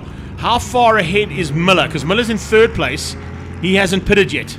So Mark Miller's still got to come in as well. Jason Campos still has to pit. Groenewald and Van der Linde still have to pit as well. Alan Mayer still has to pit. Tender Sharte still have to pit. There is Chris Davison coming in for a driver change. And I think he's with Stuart Mack. Yeah, Mack's getting in the car now. There is Stewie Mack getting in the car. That's your Volkswagen Challenge champion from last year. Back-to-back champion, actually, for Stewie Mack. One of the best ices I've ever had in my life, but was with that car and Chris Davison in East London when I was in the Mini. Unbelievable battle we had there. The Marauder comes in as well, so the Tender Shot is in, Miller's in. So Miller's capitalizing on this opportunity. He's going to try and close that gap down between Lombard and Temple because they're stuck behind the safety car, having to still come down the hill and still come in. Miller's already in. So he could bridge the gap slightly there on the top two cars with this early stop and not getting caught behind the safety car when that safety car board came out. Yeah, that's the last thing you want to do when the safety car comes out is be the one that hooks up with the safety car first. It takes you a little bit longer then to get down into pit lane and the pit stop done. But stopping on a safety car, obviously the times the drivers are doing outside on the circuit are not as fast, so you lose less time stopping under a safety car than you would if you didn't. Good thinking here as well to recover that vehicle under the safety car. So Temple goes in, Lombard goes in, Pickering goes in. Lammers stays out. Now Lammers takes track's position. Yeah, so he doesn't have to worry. He can stay out. And this he takes could track potentially position. come into big effect here for Jan Lammers and Michiel Campagna. Although the time difference they lost versus what they're gaining in the safety car stop, They'll still have to do a lap to take the lead of the race if they want to take the lead. And remember, these cars have to stay here for 3 minutes. Okay, so Temple's in for his 3-minute stop. As I said, I don't think they're going to need to do refuel on that car. I think the Daytonas have got big enough fuel tanks to run the full 45 minutes. Lombard would have come in as well, just behind him. Hey, Chichi getting his biggest fan. Thanks, Chichi. That's exactly what you needed. His beautiful wife there, Kiara, just getting some cool air into James and some cool water as well. See the boys working on the tyres, just double checking the tyre pressures. It looks like they're opening the bonnet. We're going to open the bonnet just to double check everything. I think that's a good idea. You've got 3 minutes to do it in. Might as well have that check while you've got the chance. The safety car is still deployed, so use that advantage of not losing ground on track under safety car. Pickering's in as well in the 910 Porsche. I love the silt that these cars get over them when they've been running a long time. They start to get that little black soot over the top of the car. The Lamar look. Yeah. The Lamar look, yeah. It's great. It should be called the Lamar paint job, to be honest. It should be, eh? I've actually got a couple of Lamar cars that I've got in my car collection at home that actually come out with the model car. Yes. That's got the sort of splatters all over it where they've taken the beating through the 24 hours. Well, I mean, like those Audi TDIs that have been sitting in museums. They sat in museums with the dirt from Lamar still on them. There's a couple of Porsches there that I've seen. The Silverstone Museum is full of them. And you get to see them with all the dirt and the sun. You actually see the way the aero works over the car because of the way the lines work. The way the lines work, exactly. So Tender Sharte would have been, Quanchai would have been in and handed to Motier. So he's going to move himself up there ever so slightly. Davison's been in and handed to Mac, so they'll move themselves up probably into the top 10. I think as they come around now, we might see that car move up, but not into the lead just yet. Campagna and Lammers were outside of the top 15 when they came in with that little bit of overheating issue. Well, let's see. That's 4 minutes 28 seconds. Is Are the they adding time. Are they adding some water in there, or just the fan? I think just the fan. They're just cooling that car down a bit. Using the safety car, that whole window they're going to use here. Lindenberg Racing have done this on numerous occasions. They know exactly what they're up to. Have they got out ahead of Warren Lombard, though? That's the question. Well, it's a 4-minute lap at the moment by the safety car, so they must have. Chi-Chi's watching the watch, so she's going to make sure that James goes out at the right time so that he doesn't lose any ground and he hasn't lost any time. Has Lombard done the same thing? So it's got a question. There's Lombard. He's right behind him. Wow. Perfect timing from both teams. I don't think they're going to lose track position. They shouldn't, because a lap now is a 4 minute 28. It was a 1 minute 11 when the other driver stopped. So they've gained themselves a minute, And they slot 2 in minutes. right behind Henny Groenewald. Henny G and Sean van der Linde just ahead of our top two in the 45-minute TT endurance race here at Zwartkops. So right now the leaders have done 20 laps of racing versus 19 for the rest of the field. So Mac Miller is on 19, the next car up, he's in third position. So he's stopping. Oh, smoke from the 21 of Jan Lammers. Lammers smoking slightly there, but we did say he was... And you know, Also going slowly as well. He's going slowly, so that's going to even cause more problems for that overheating engine underneath the hood of that Daytona Coupe. Yes, I know. Going slowly, you're not putting as much heat through the car, but then you're also not getting as much air over the bonnet. So it's not a great moment for that car to be sitting behind the safety car. I think that maybe that's why we'll see him give a gap to the safety car, try and get some air over that bonnet. But again, the oil, it could just be a little bit of oil sitting on the pistons that's burning, going that slowly. It's kind of, I would have said it properly if I could have. It was 22 on the car. It's a catch-22, but it's a 21 car. But it is a catch-22 he's in, because he's sitting... Yes, Sean van der Linde walking past us right now. After his stint, he's handed it out to Henny Groenewald to take over. In fact, Etienne's with him as well, so the whole van der Linde fan club are here. It's fantastic to have the boys here that are, of course, multiple champions in saloon cars and touring cars in their own rights. Let's catch up with Chris Davison quickly and see how the first stint went there in the Superboss. Tell me about that first stint. Okay, first stint, there was a little bit of delayed starts, I see, some problems with cars on the starting grid. But once we got going, it was pretty well behaved, everybody. And we got a real good few laps in. Temperatures are very, very high. My gearbox oil was getting thin, you could feel it. Oil temperatures, engine temperatures. But we kept it cool, kept consistent, avoided any mishaps. I saw a couple of spin-offs in front of me, whatever. But kept it all clean and managed to bring it in and hand it over to Stuart Mack, my co-driver, to do the last session. So his nickname when he drove that car in Super Hatch was Colonel Mustard because of the yellow car, or Colonel Custard, I should say, not Colonel Mustard. Colonel Mustard's from the other game, but Colonel Custard in the Superboss. And Chris Davison, as you heard there, handing to Stuart Mack. Stuart Mack in that front couple of cars behind the safety car. The one thing you've got to be concerned about now, if you're Warren Lombard and James Semple, is you've got to give each other a little bit of room there so that you don't overheat. Miller still on the same lap as them, and there he is just behind. He was a lap under. He allowed the same lead lap after that stop stint. And a couple of seconds behind when the restart happens. It's about, about 4 or 5 cars between him and Warren Lombard. There is Bailey's car being brought in by Big Max. Andre the pilot there, making sure he gets that car back in. It's such a pity to lose that car. Bailey would have loved to take another victory. His last victory was in 2017 in a GT40. It's going to be an interesting restart here with James, our two leaders in the mid-back. We've also got that mighty fast Jason Campos K80 BMW as well. And then we've got the obviously Miller car as well, trying to find his way through. Interesting though is look at where Miller is compared to Alan Mayer. Alan Mayer fourth on the standings at the moment. And there we go. There is Jan Lammers putting into pit lane. Unfortunately, looks like that Daytona might have given up the ghost there. And that's a pity to lose our two Dutchmen. But fantastic to have both of them here. Particularly after the long-standing relationship they've had with the Passion for Speed.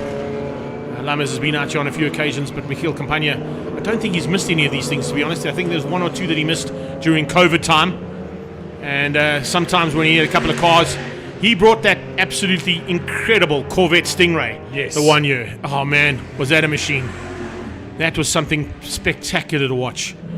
And then, of course, it looks like we're back under green. We're under green, so we are back in racing.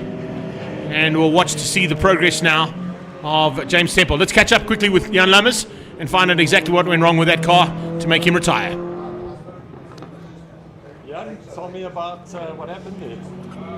Yeah, we had to manage our oil temperature to begin with, but then it got warmer and warmer. I got a big smell of oil in the cockpit, and the temperature went just off the clock. So it also didn't feel right. So I thought before we do any more damage, we have to call it a race. So.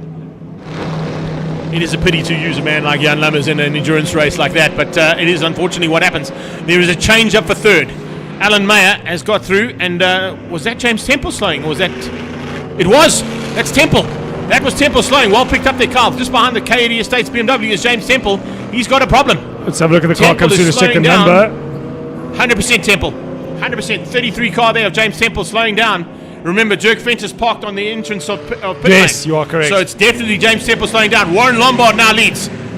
Warren Lombard will take the leaders across the line now. Oh, that car doesn't look good on the brakes. It's a big problem there on the front end of that car. You can't get that car stopped. So that is now James Temple off the circuit. And he'll come back on track, but there's definitely some kind of an issue on the brakes there for James Temple. Mark Miller now takes second place, but I was thinking it might be Alan Mayer, but of course Alan Mayer would have dropped back, having to take his position on circuit.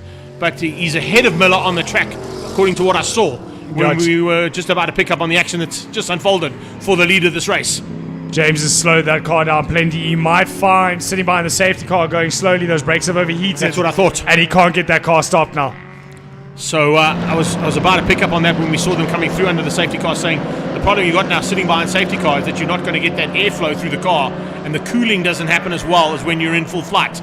So Temple with a big problem, and I think it might be terminal. Yeah, that car doesn't look happy on the brakes. It looks almost like one side of the car's calipers is working when the other one isn't, putting the car all over the place when he hits the brakes. So that's not going to help him. I don't know whether he's going to drive it slowly to cool it and see if he can get it going again. Possibly. Let's see what happens. Stranger things have happened in this race in the past. We got almost 10 minutes to go. Just over 10 minutes to go in this race. So we're coming to the closing stages. Remember, in the last 5 minutes of this 45-minuter, they are not allowed to do any pit stops. The pit lane will close with 5 minutes to go. It'll be interesting to see now whether James carries on going and pulls into the pits. He might just be continuing to get those brake temperatures to come down. He's got a lap ahead of the rest of the field. He's going to keep it going. Yes, he is. So he's got a lap to stay inside the top three. He's just only now dropped down to third place. So 24 laps Warren Lombard and Mark Miller have completed. James Temple will come across now and make it 24 as well. So he's still on the lead lap to keep himself in the podium. If those brakes cool down relatively quickly, he can get the hammer down and get going again. But if Warren Lombard has no issues for the remainder of this race, the remainder of the 10 minutes, I don't want to put the commentator's curse on him, because last year it didn't go all his way with a failure towards the end. But it looks like the turns have tabled, and Warren Lombard is now the one continuing, with James Temple having issues in the later stages of the race. Don't take Mark Miller out of the equation just yet either, though. He's only 3 cars back and potentially could put a bit of pressure there onto Warren Lombard in the closing stages. Mark Miller has done a couple of the endurance races in that particular Daytona Coupe that Transavia Racing have given him for this weekend. And then Alan Mayer, not too far behind as well. Well, now he's just lost his spot. Campos and Mayer have swapped out ever so slightly there in terms of position on track. But those two are still in contention as well. Yeah, Jason Campos doing a great job there aboard that BMW. 25-25 for the 2 leaders, and then 24 laps for the rest. So in terms of catching the front two, not going to happen. But Jason Campos, James Temple needs to be worried about Jason Campos at the moment as well. Ryan Cranchard's in the middle of that little battle, and just behind that comes Henny Groenewald in the Groenewald and Van der Linde Cortina. Robbie Frank still in the top 10, incredibly, in that little Lotus 23. Great drive there from him. He's just ahead of Ishmael Beloy, and then Kobus Brits putting the pressure onto Beloy into turn 2. Cashville corner for an overtaking opportunity. I think James is pitted. 1 minute 34 seconds is the lap at the moment. He hasn't come across the start-finish line. His previous lap was... Oh, he did cross 132. No, he did cross the line. He's crossed now. Okay. So he's just nursing the car home, hoping that something goes wrong with Miller and with Lombard. Not a bad plan, because, as I said, Anything can go wrong. And it usually goes wrong right in the end of a classic endurance race, like we always have at the 45-minute TT race here at Zwartkops.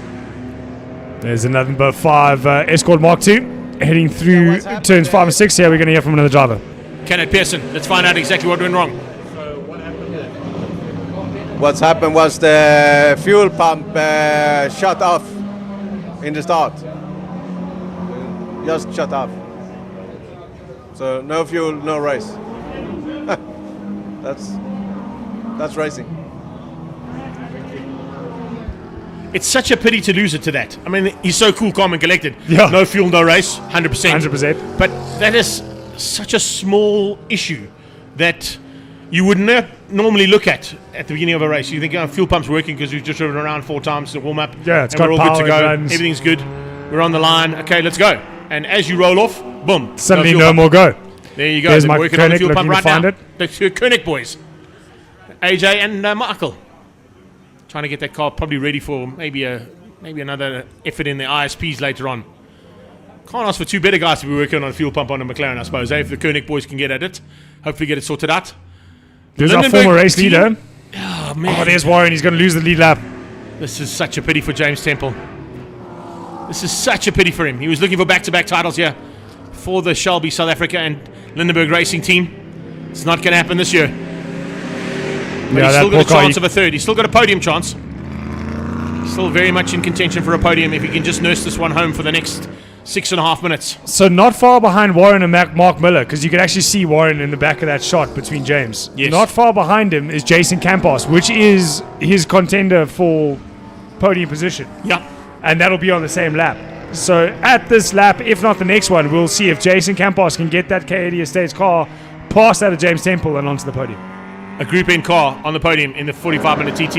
I don't think that's happened before, ever. No. To be honest with you. So that'll be an amazing effort there from Jason Campos. So let's see how it goes. That's Ryan Cranchard or Pat Mortier, his teammate at this stage. There is the K80 there getting past the Lotus Cortina, and there is James Temple. So the director doing a great job to make sure we can see this change of position for the podium as Jason Taylor drives himself through turn 6, 7 down to turn 8. I was just about to say to you, can you imagine what Henry Grunewald must have been thinking right now? How many times has that car passed me in the past? And it wasn't Campos who was at the wheel when he passed me the last time. No. It would have been Taylor. Okay, there you see it. He's got past, and Temple is behind.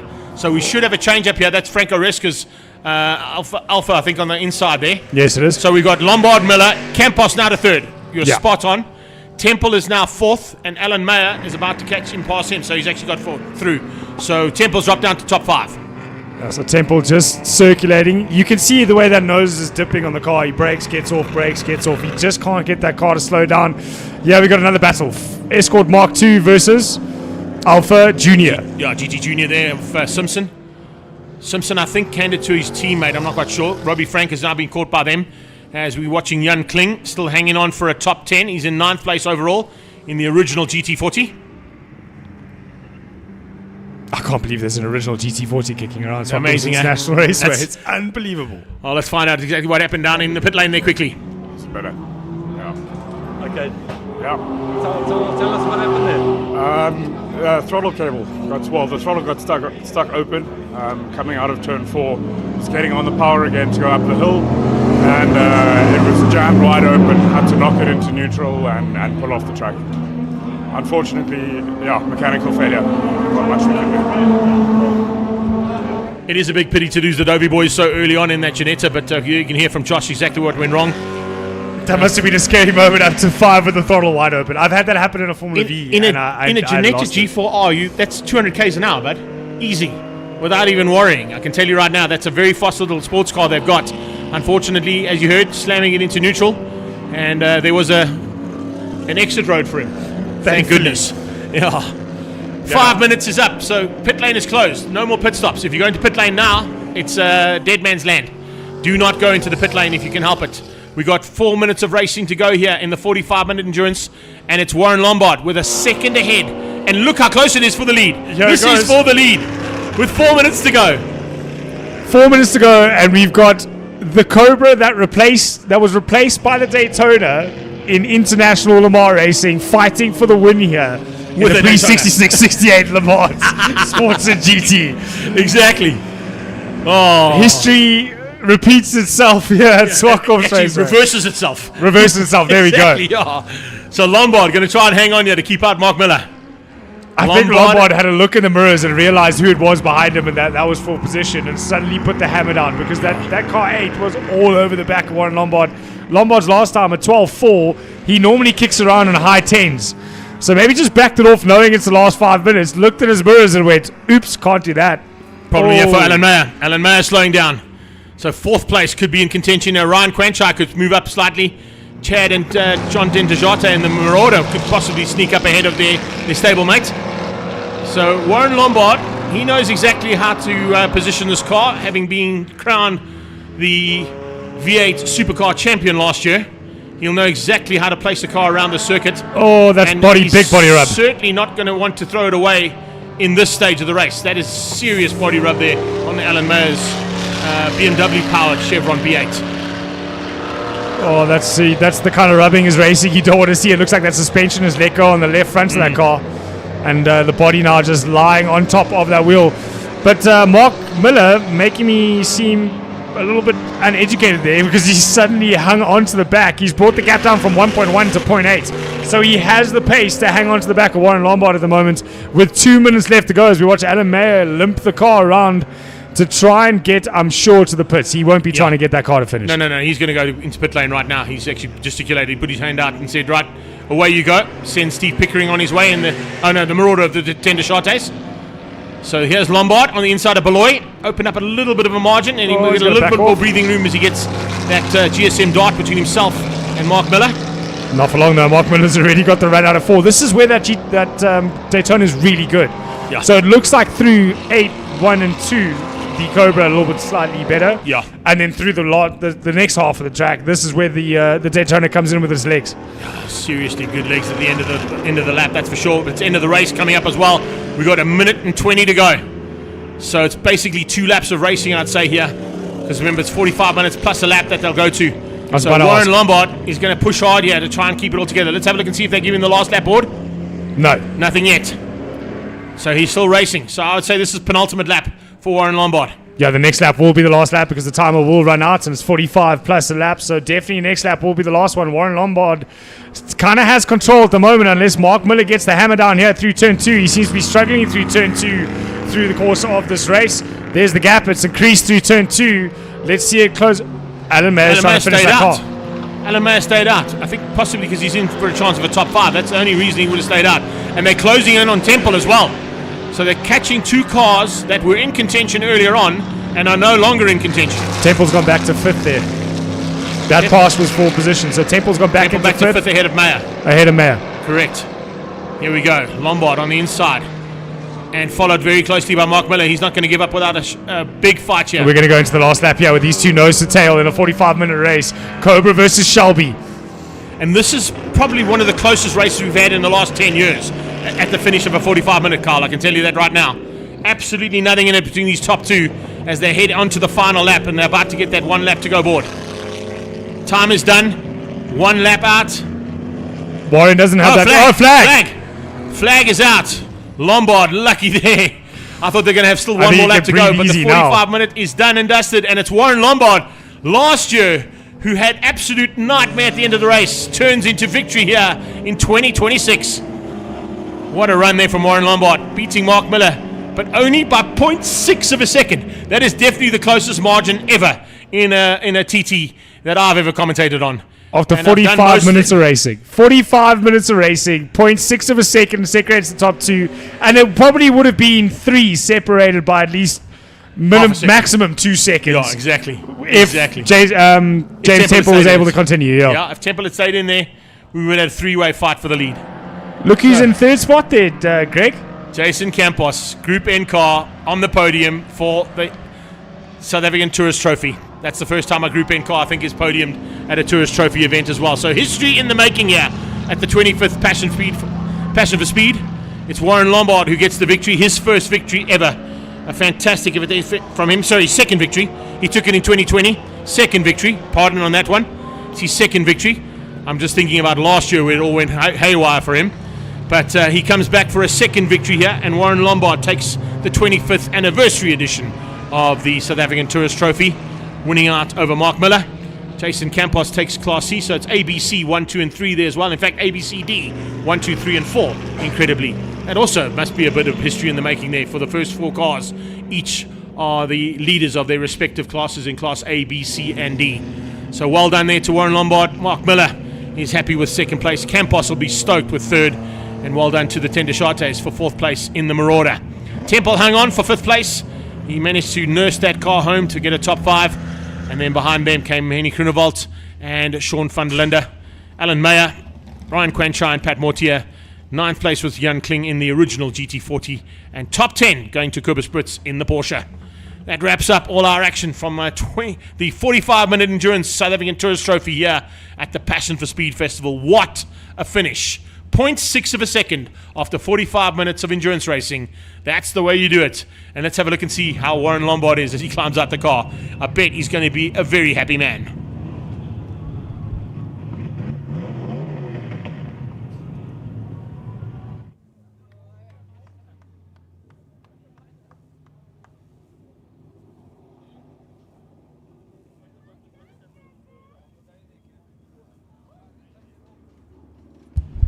There's, of course, the man who preps that car, Gavin Wilkins, on the left-hand side there. His dad alongside him. Mrs. L and baby Lombard there as well. The whole family affair here. And they all seem to be very, very happy. Let's have a quick chat now with our South African Tourist Trophy winner, Warren Lombard. How was that? Tell me all about it. Strategy paid off. I was hanging around James, staying there. I don't know what happened.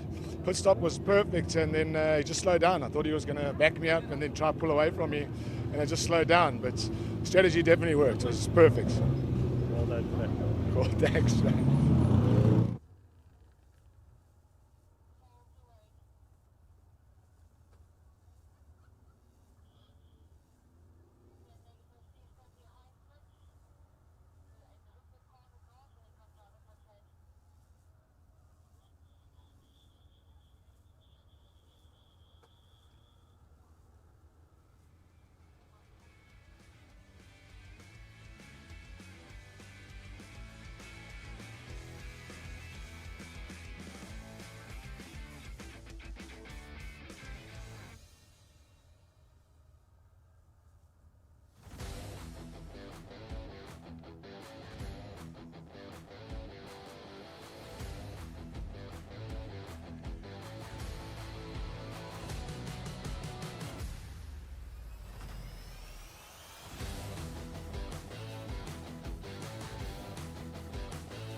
Tell me all about that race. How was it? It was probably one of the toughest races I've ever done, but firstly I must say thank you to Peter for providing me with the car to race. I think it was such a close finish in the end. I was just hoping or waiting to see if Warren would make a mistake. That would have been my only way past him, but it was an unbelievably tough but rewarding race.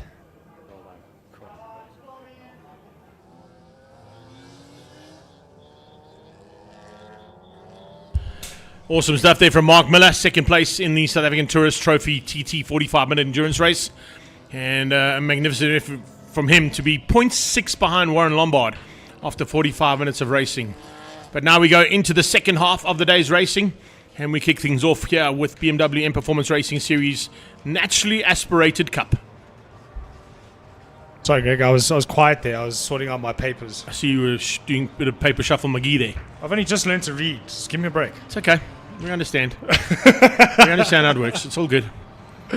Now you got to put a piece of paper and a microphone in front of you. It makes it even more difficult. You know where we are, hey? Naturally Aspirated Cup. You're looking at sports prototypes right now, so your paperwork is completely wrong. I didn't give it to you. I put it in front of you. I put it right in front of you. There we go. Now you got the right piece of paper. There we go. Okay, slowly but surely. Right, in this first Naturally Aspirated Cup early on in the day, phenomenal battles right the way through, and great to see that the change-up for 2026 is certainly working. I have to say, from the first two races, I would have to assume that it's going to be more and bigger and better as they get into the new format of racing.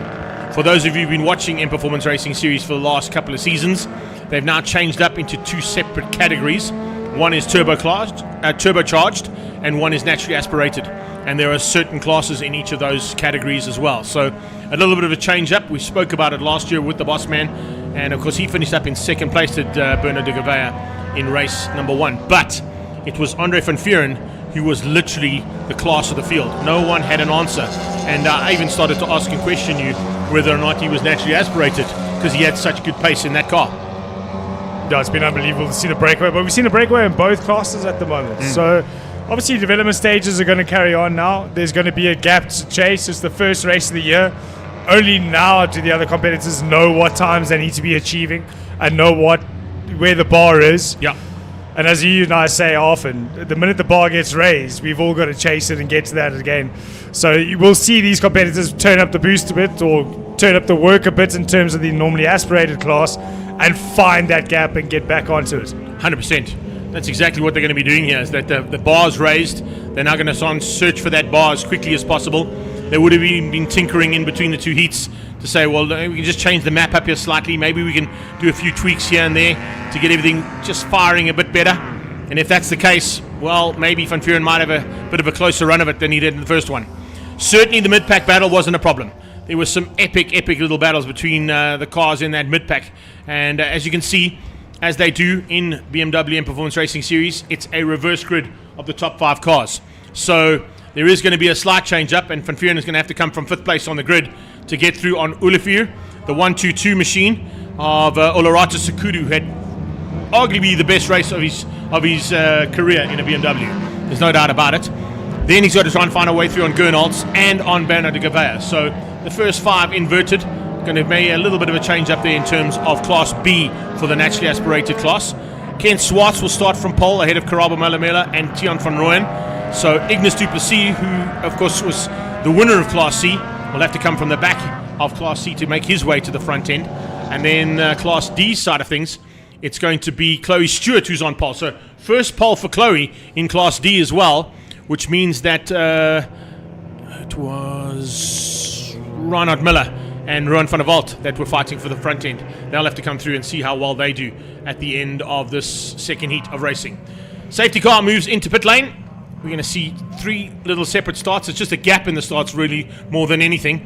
But Class B will head off just ahead there of Class C, and then a little gap to Class D as well. But it's Olivier who'll be starting the race at the front end. And let's see what he can do now in that International Race Supplies BMW 330i.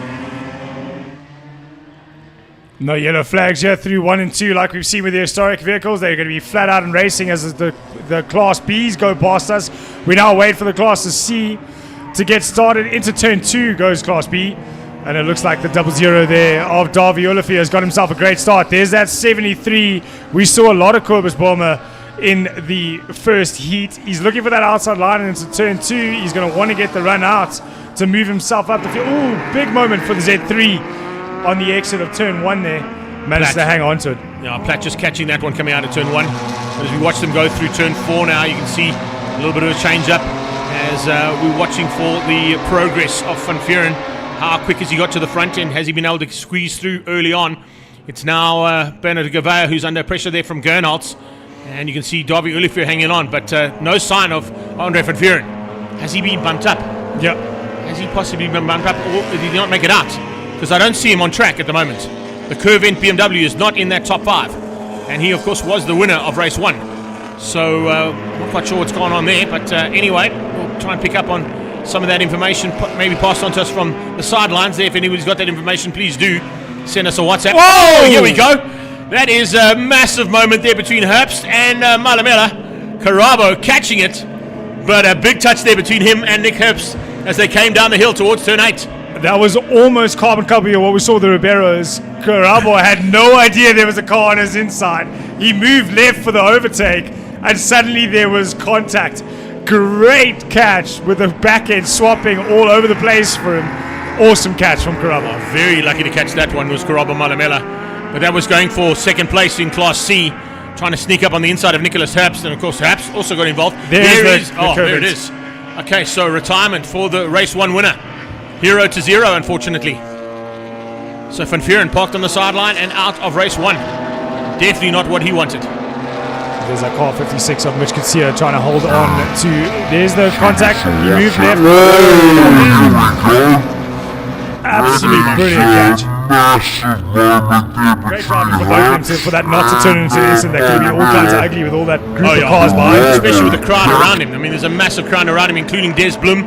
He was involved. Paolo Cavalieri is just behind there in the Batmobile, so fortunately he avoided that. But then when Carabo came on, he actually had to wait because Class C came through, and he had to wait for them to come through. Class D came through, I beg your pardon. Came through. He had to wait for them before he could get back on track. Ken Swart there going defensive to hold on to that. I think it's second place at the moment because that's 28 of Ignis Duplessis has gone gone wide through turn 1 to try to go around the outside. Just want to see as we cut back from the boom camera on the exit of turn 2. Ken Swart still has that. Both cars still on the circuit. So just. Well, Olerato looking for the lead here with Davy Olivier. We've got a production car champion holding off a youngster fresh out of karting, hard onto the brakes into turn 2. He's looking for the outside line. He's slowed it down, but not enough to get the cutback. Davy Olivier, wise to it, slows the car down enough to protect the inside, and then protects the inside again into turn 6, leaving only the outside for Olerato to find his way past.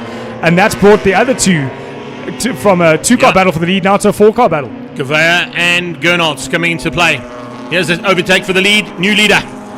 Olerato Sekulu leads a BMW M Performance Racing Series in his first outing. That's not too shabby an outing, let me tell you. And this car built, prepped, and done by himself and family. I think it's Heath. Heath is his first name, but they prep and maintain all their cars themselves, paint the cars themselves, run them themselves, all the way from karting now into the BMW series. So great job from him and that entire team to get himself into the lead. But that's bottled up here. Davy Olivier holding up the other two now as they head down into turn number 4.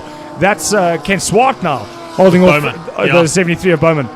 Boma and trying to close down on Haps. Haps is up the road, of course, remember, after that little incident. Then you got Cavalieri in the Batmobile just at the back there, the CSL. Now we wait to see as they come into shot. There was Class D.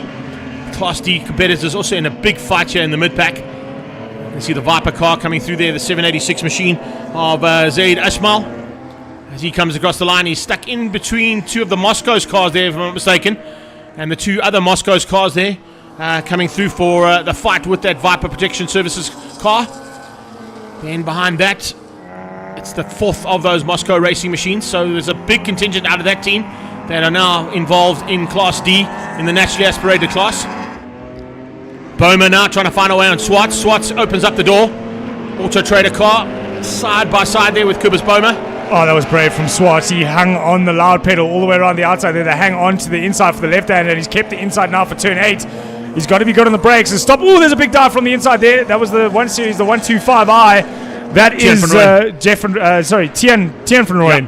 driving that 125i, but that move, it's cost him, and the Batmobile's around his outside into turn 1, but Ken Swartz, using the experience he's gained from the junior academies he's come out of to hang on to that position on track at the moment. Possibly even what he got out of the GR 86 as well last year. Remember, he was in the 86 Brigade for GR Cup, and rear-wheel drive there, so it's rear-wheel drive BMW, using that experience that he gained there to use what he knows in terms of the experience gained to put it into practice now to try and fend off this epic battle he's in. And it is really a truly awesome battle. Ignis Super C pulling away though at the front end and maintains the lead of Class C by a good margin over that battle. Herps is now in second. He's pulled away slightly, but it's Swartz, Boma, Van Rooyen, and Claudio Jorgim is just about to join them. Yeah, it looks like a battle royale between all those Class C cars, but at the moment, Class B all goes to Oloratu Sakuru. He's got himself a 2.2 second lead. So not only is he leading his first BMW Performance Pass event on debut, he's leading it quite well with a decent gap. And on with a chance of a possible victory as well, nonetheless than that. So, but still a long way to go. Let's have a look and see how they wrap this up at the end. Lots of action still to unfold here, I'm sure, as we into the thick of it now for Nationally Aspirated Cup and BMW M Performance Racing Series. Yeah, Nicholas Hurd leading out the Class D battle at the moment. He's got a bit of breathing space that's being given to him at the moment by Ken Swart, hanging on to that second place for dear life at the moment. Sorry, I lied to you. Third place. It's actually Ignis Du Plessis leading out the Class C battle from Nicholas Herbst, but Nicholas Herbst got the breathing room. These three still fighting over the final podium position in Class C. So there's your the leader. gap he has. That's Ignis. Just behind him will be Herbst. And then that battle you're just speaking about. Swartz ahead of Boma, but Tian van Rooyen, and as I said, he's joined the party. Claudio Jardim has actually snuck in there on the 44 machine. So Jardim has now become a thorn amongst the roses, or a rose amongst the thorns, depending on how you see it from his point of view. Oh, his point of view, perspective with the drivers around him at the time as well. It's a battle royale here. It continues. This is a different battle though. This is for Class D. 446, that's Chloe Stewart, if I'm not mistaken, being passed by the 178. The all-on-fire BMW that is with Reynard Miller has made himself able to get past there. He goes defensive up into turn 5, basically in the middle of the circuit, no way past, and he hangs on to, I think that is lead. He's taking the lead, yeah. He's the leader. He's got ahead now, Chloe Stewart. Chloe Stewart with a bit of pressure coming from Platt.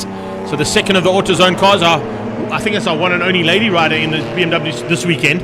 Are there two? There should be two. As far as I know, there are two lady drivers from the Auto Trader. We've actually got the list here. Yeah, we can go through it quickly and just double check. But I think in this category, there's only one lady. Morgan's in there as well. There's two, beg your pardon. There are two. Morgan Jacobs is the second one. So there's actually three, because remember, you've also got the reserve driver. The reserve driver, that's correct. That is Vatizwa from Vatiawa Makwana. Yeah. There we go. So she unfortunately is a reserve driver at the moment, but amazing effort here from these young ladies. They are giving it everything they can in amongst some seasoned campaigners in this class. Remember, Chloe Stewart, this is only her second season in BMW, so she's getting to grips with the car nicely and running at the front end of Class D and fighting with the likes of Reynard Miller, Henry Platt, and Fadi van Staden. Those are some serious contenders in the front end of Class D usually. Oh, Ken's got himself back up in the third place of Class C, and now he's defending once again from Claudia up into turn 5. He's making that BMW as wide as absolutely possible at the moment. I think he's been defending from lap 1 of this race, but he's doing a great job there. Ken Swartz, another driver out of the Auto Trader and Pablo Clark Academy program, as they head through the final corner. But I just saw now in the background was Karabo Malamela trying to make his way up back through the field after that unfortunate incident he experienced down into turn 8. Yeah, nice to see that, an opportunity. And in fact, picking up on that Batmobile, it's not... Oh, there's a spinner. Just picking up, that's Gernholz, I think. Yes, it is. Gernholz has spun out again.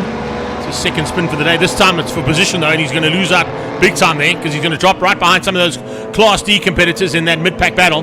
But going back to that Batmobile that we spot in the background every now and again, I thought it was Paolo Cavalieri that's at the wheel. It's actually Maurizio Bianco. So they've given the Italian stallion a chance to jump into the Batmobile to have a bit of fun and games. So good to see the Italian into the fray here and running sort of top 10-ish there for the Pablo Clark Racing team. I was looking at the leaders of Class B. That's Oloratsu Siloko. He's still leading it out with coming to the back end of the Class D battle down the inside into turn 2. He's given himself an even bigger gap at the moment. I say that though, it's come down to 1.2 seconds. But Gernholz is obviously he's pinned it. Gernholz is spun, so it's going to open up a big margin now to second place, which will be Troy Cochran in the Rhapsody car. So it's about 4.5 seconds-ish that's between the top two. In fact, it's Bernard Gouveia, beg your pardon. It's De Gouveia that we didn't pick up on. So the boss man of this class is still in second place. Going to give him probably second overall for the day as well. Maybe even with a chance of first overall, depending on how far back he was or how high ahead of Olerato he was in race number 1 for the overall position. The overall not done on points between each heat, done over your overall time completed. Yeah. Exactly. So there is De Gavea. He's in the De Gavea and Associates and Shield XPEL car there, ahead of the Rhapsody BMW there with the Hulk wheels of Troy Cochrane. And then Davy Olivier. And Olivier has got a bit of pressure coming from Trevor Long. Gernholz has managed to get back on track. He still stayed in 6th place and just ahead of the Class C leader, Ignis du Plessis. There we go past the back markers of Class D. There is the Gavea in the E46. The silver with the massive rear wing on the back of that car, making sure it's got as much downforce as possible as they head into turn 2. But it looks like Cochrane has a little bit of turn of pace. He's closing onto the back of him as they go through the traffic. But, Cochrane down to 11.5 on that last lap, and 11.4 is his best. We've got 12 ones out of Bernard de Gavea. So with, what do you got, 2.5 laps to go. 2.5 laps to go. There's still a chance for Cochrane to catch and pass Bernard de Gavea, particularly with the amount of traffic they're going through at the moment. Catching on to the back of the Class D battle. Something we remember from the Group N formats and the production car formats that we had throughout the years, Class A through to F on the same circuit. This does become an issue when you're trying to move your way through the field as a leader. There you see Cochrane now battling to get past into turn 5 and 6. That's going to cost him, and it's going to hamper his run to try and get himself into that second place of the Class B battle. And also coming up on a rookie driver there, Dirk van Lochrenberg, the future driver, E46 330. You can see with the back wing there, and of course also with the rookie tape. You can see that red and white tape on the back, just floundering at the back there. You can see that's a new driver to the series. And of course that'll just warn the quicker drivers that they're going to come up on that driver just to be a little bit more wary. Yeah, here's our leaders here for Class C. Is that Carabo that's moved himself up into second place? Another nicely. Oh, that's a big one there for 44. So out of shape there, Claudio Jardine. That was for third place, second or third place, I think. In Class C, Class C, yeah. So that's a big problem there for Claudio. It'll probably drop him down to about 4th or 5th. We'll wait and see as they cross the line to get confirmation of that. But he's definitely lost position on track in the Class C battle. Late dive there from the 32 car. Long and down on the pedal there for Zaire Zidat. Trying to find his way through just ahead of Van der Walt, who maintains a small margin over the car just behind him. On the brakes, he comes Platt into the fray once again in that Z3. Oh, that's a late move. That's a big move from Zidat. Yeah, that contact was always going to happen. Duratec Batteries car gets spun round, unfortunately, the 271 of Ferdi van Staden. That's kind of for 4th and 5th place, I think, in Class D, if I'm not mistaken. Another off car, 58. That looks like Philip Mostad Sr. has just sent himself off the circuit there, turn 4 as well. So as these tyres are heating up, the grip is disappearing, and a lot of drivers starting to struggle or battling to contend with the loss of grip all of a sudden. And it's a different story to what they had this morning. Remember, they went out in cool, overcast conditions. First race of the day, almost wet, actually. If you think about the spin we had from Gernholz in the start, and there was a little bit of drizzle in the early stages as well. So it was a completely different race 1 to race 2, yeah, for sure. Olerato has been hurt by these back markers. It's 1.9 seconds is his gap. It was up to 4 seconds at one stage. We go into our final lap. And as he comes into the traffic, he's got 1.9 seconds between himself. It should be enough breathing room as he gets past up into turn 5. Gets to the back marker up into turn 5. It doesn't lose too much time, and it should be enough for him to maintain this lead all the way through to the checkered flag and gain himself his first ever victory in the M Performance Pass NA Cup. On debut. Nothing wrong with that, huh? That'll work. Rampage Racing, welcome to BMW M Performance Racing Series. Olerato Secudu going to take the victory and win out as he comes across the line for race 2's honours. I think that might give Bernard de Gavea the overall victory, though, because he's close enough behind Olerato to possibly secure that overall victory for the day for Class B in the naturally aspirated class. Great effort from him. Unfortunately, we lost Andre van Vuren early on, our race 1 winner in the Curve N car, but the second Curve N car still going through there. We're coming to the line now, watching to pick up on Ignis du Plessis for win in Class B.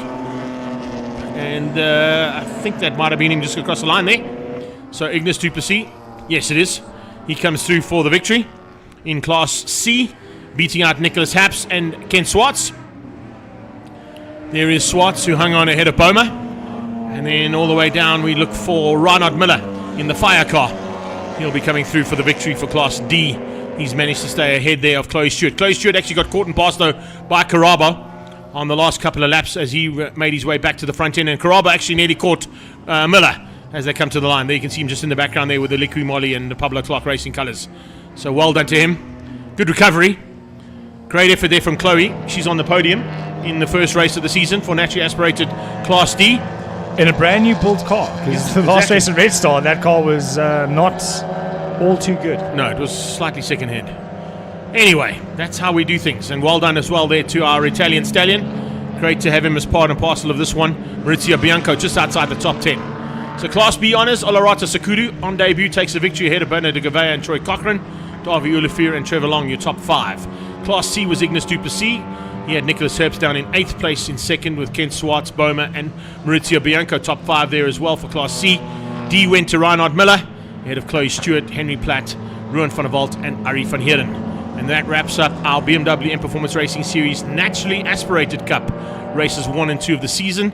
We look forward to more of them joining us on the Extreme Festival of Motorsport as they come and be part and parcel of that incredible series. The regional championships, they will be back up and flying. Up next, speaking of flying, it's time to go back into those big bangers once again. It's the pre-70 production cars. We'll be back shortly.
Yeah, it is getting pretty hot now. I guess the game plan is to chase down Paolo as much as I can. I mean, the brake fade is going to be an issue, so I hope I'm there near the end of the race and I can just keep him hard on the brakes and see if I can find a gap. I do like the way Mark put that. The brake fade. The brake fade is coming. He knows it's coming. There's no doubt about it's coming. And it's how you manage that brake fade. And can he catch Paolo Cavalieri before that and hopefully be ahead of him before the brake fade comes in so that he has to contend with possibilities of cars going off as we saw earlier on. I'm hoping that they were able to get Lee Thompson's car sorted out and back on track, the second of those big Ford Galaxies. It certainly looks... I'm looking in that pit lane right now, or the pre-race area, and I don't see it. I'm not seeing it. So that would be a big pity to lose that car. But we've certainly got the Cougar, we've got Morgan Root. Let's catch up with Jono quickly and find out what his plans are. What's the game plan this afternoon? Yeah, look, I mean, in the first race I had a flat tyre, or a tyre was going flat on me, so I couldn't push at the end. So hopefully that's fixed for race 2. But yeah, just hold on to the front guys. I think a little off pace this weekend. We'll have to do a bit of homework for the next time. But yeah, keep pushing because it's quite hot out there. No doubt people will make mistakes. Flat out, people make mistakes. I thought you had to go flat out when you're racing. That's the whole idea. I don't think when you're driving a car that's older than 1970 is that the push. You know, it's not flat out. I'd love to go flat out in these things. And I think in the day you could go flat out because the things might have worked then. But they're certainly a bit more temperamental now. But that's not holding Jonathan DeJoy back by the looks of it. I also don't think it's the flat out thing that's a problem. It's the from flat out to slow down is where the problem seems to be coming with these cars. As they say, speed doesn't kill. It's the sudden stop. So none of these guys are wanting the pedal to touch the floor. They want sudden stopping. They don't want it not to stop. Yes. As Lee Thompson will clearly tell you when he ran out of brakes into turn 4. But unfortunately, it doesn't look like they've got that big Galaxy back. They've certainly got the grey Galaxy back of Paolo Cavalieri. And I think that's possibly why he allowed Maurizio Bianco to jump into the Batmobile, because it was back-to-back here with BMW and with production cars, and he certainly wanted to be more involved in the production car battle. I did manage to find that picture, by the way. I did send it to Paul, but I don't know if he was able to pull it into the screen to pop it up. The Sarel van der Merwe, Paolo Cavalieri, and Henny Groenewald shot. But we had a pretty spectacular dice between Ben Morgenroot and CF Jr. in the first one, and then just behind that was the two Detroit boys fighting with Colin Ellison and with Cavalieri. So racing all the way through, not quite every lap we were hoping, but there were 2-3 laps where we saw Ben Morgenroot and CF Ferrari going out at hammer and tongs, swapping positions between 3 or 4 corners. Lovely to see, especially where they were wagging the tails of these cars around and pushing them to their limit. It's nice to see the drivers visibly push a car though. Especially when we went on board with Jono. Yeah. On a few occasions, you could see how hectic that cockpit got. And now we find out that he had a flat tire, which makes sense as to why he was driving so with the steering wheel to the right slightly all the time. That always information that could be crucial to us to get our commentary right. But we tell the story as it is. Let's pick up on James Temple after a little bit of disappointment earlier on. I'm sure he's looking forward to a big battle now. James, what's the game plan this afternoon? Well, today nothing seems to be going to plan other than in this car, so hoping for the best. So, just go out there, stick to some constant times, get some consistency going. And just try and stay in front of in Class B. So that's the main goal. Maybe hang on to the A's for a little bit and just try and get a clean race. It's quite hot, so the cars are going to feel it. But other than that, that's about it. James Temple still looking super fresh. We're on board with him for this race as well. You wouldn't say he's just gotten out of a 45-minute race that he did all by himself, right? Exactly. Hoping that the Ford Fairlane is going to last. Remember, he's climbed into his sister-in-law's car there. He doesn't normally pilot a car in this class because he concentrates mainly on the Daytona and, of course, its abilities in the categories that it races in. But great to see an opportunity to jump into Page's car and have some fun. And I know that Page's quite close to bringing along a new Lindenberg a Bianchi to the world. And wish her all the very best. I know that she's here today, but she is definitely missed from this field of racing.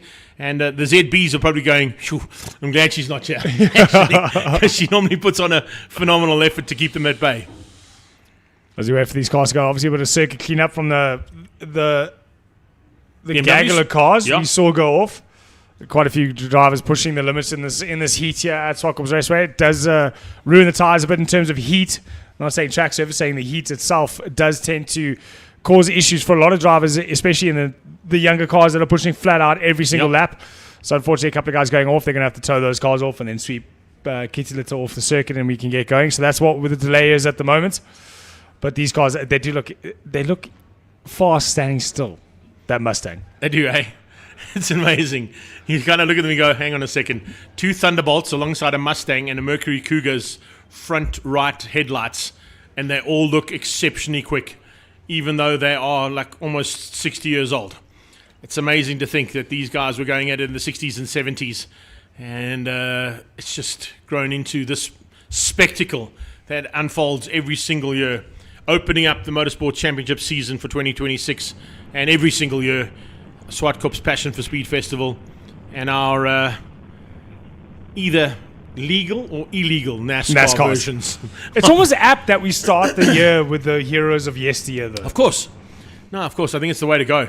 And, of course, the nice thing that what Peter's done with the series and what the whole team behind Passion for Speed, Tanya and her team have done, is the inclusion now of the slightly more modern vehicles. You know, the new GT class has certainly worked out to be something that was pretty spectacular. We saw an epic battle between Ford and Lamborghini there, although today was badged as a Ford and Ferrari day.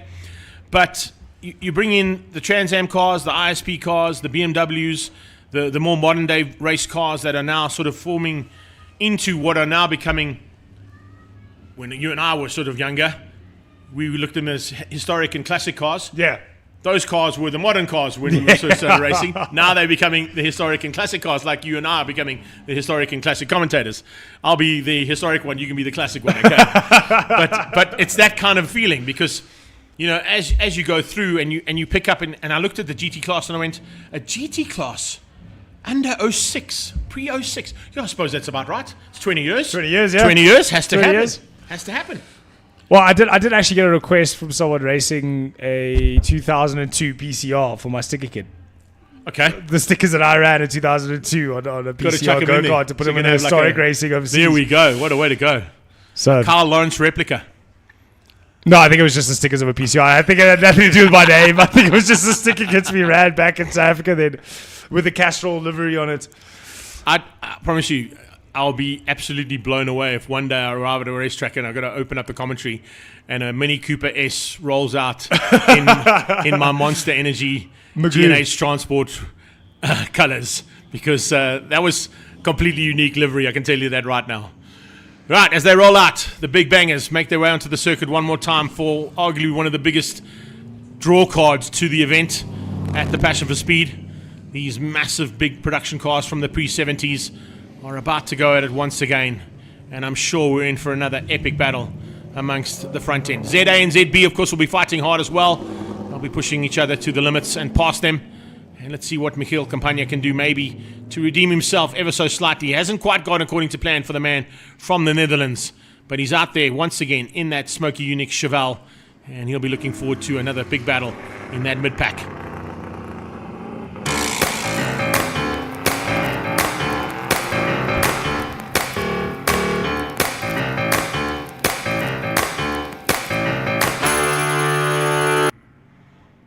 Pre-70 production cars on track as we now stand by for all the action to unfold. Remember, it's a couple of warm-up laps behind the safety car, and then they'll come into formation. As we look through the field, we also pick up on, of course, multiple saloon car and oval track champion in Kusi Swanepoel in the Chevy Black Widow, that 1957 Chevy Bel Air. And that car, of course, normally piloted by Alan Mayer. This time he stepped out the seat to give Kusi a chance. And he's reveled at that opportunity, I can tell you. Colin Ellison in the Thunderbolt. He'll be looking to try and keep that Chevy behind him. James Temple will try and keep that Ford Fairlane as close to the Chevy as he can, so that he stays out of harm's way of the escort from behind, as well as his teammate, Alistair Simpson. So we're in for a bit of a battle of the Fords there at the back of the pack. The 10 car going through there of John T. Needham. The Needham Racing Ford Mustang. One more warm-up lap to get some temperature into these tyres. You don't want to get too much temperature into the tyres and the brakes, the cars like this.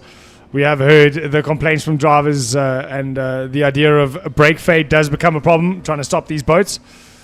There is the Smokies car at the back of the grid. Unfortunately, a bit of an unfortunate incident in the first heat. He was facing the wrong direction just for a spun little out, and then I think he ran out of brakes. Had to pull it in. So they would have done some tinkering on that car. I'm sure that Sibu and the team, as well as Michiel Campagna's team, would have climbed onto that Cheval to get it to work a little bit better for race 2. The man to catch, though, leads things out there in that Mercury Cougar. And Ferrari Jr. had a fight of note with Ben Morganhout. We're going to go on board this time with James Temple as well, so a slight change up on our onboard camera. We've changed it to Jimmy T in the Ford Fairlane for Lindenberg Racing.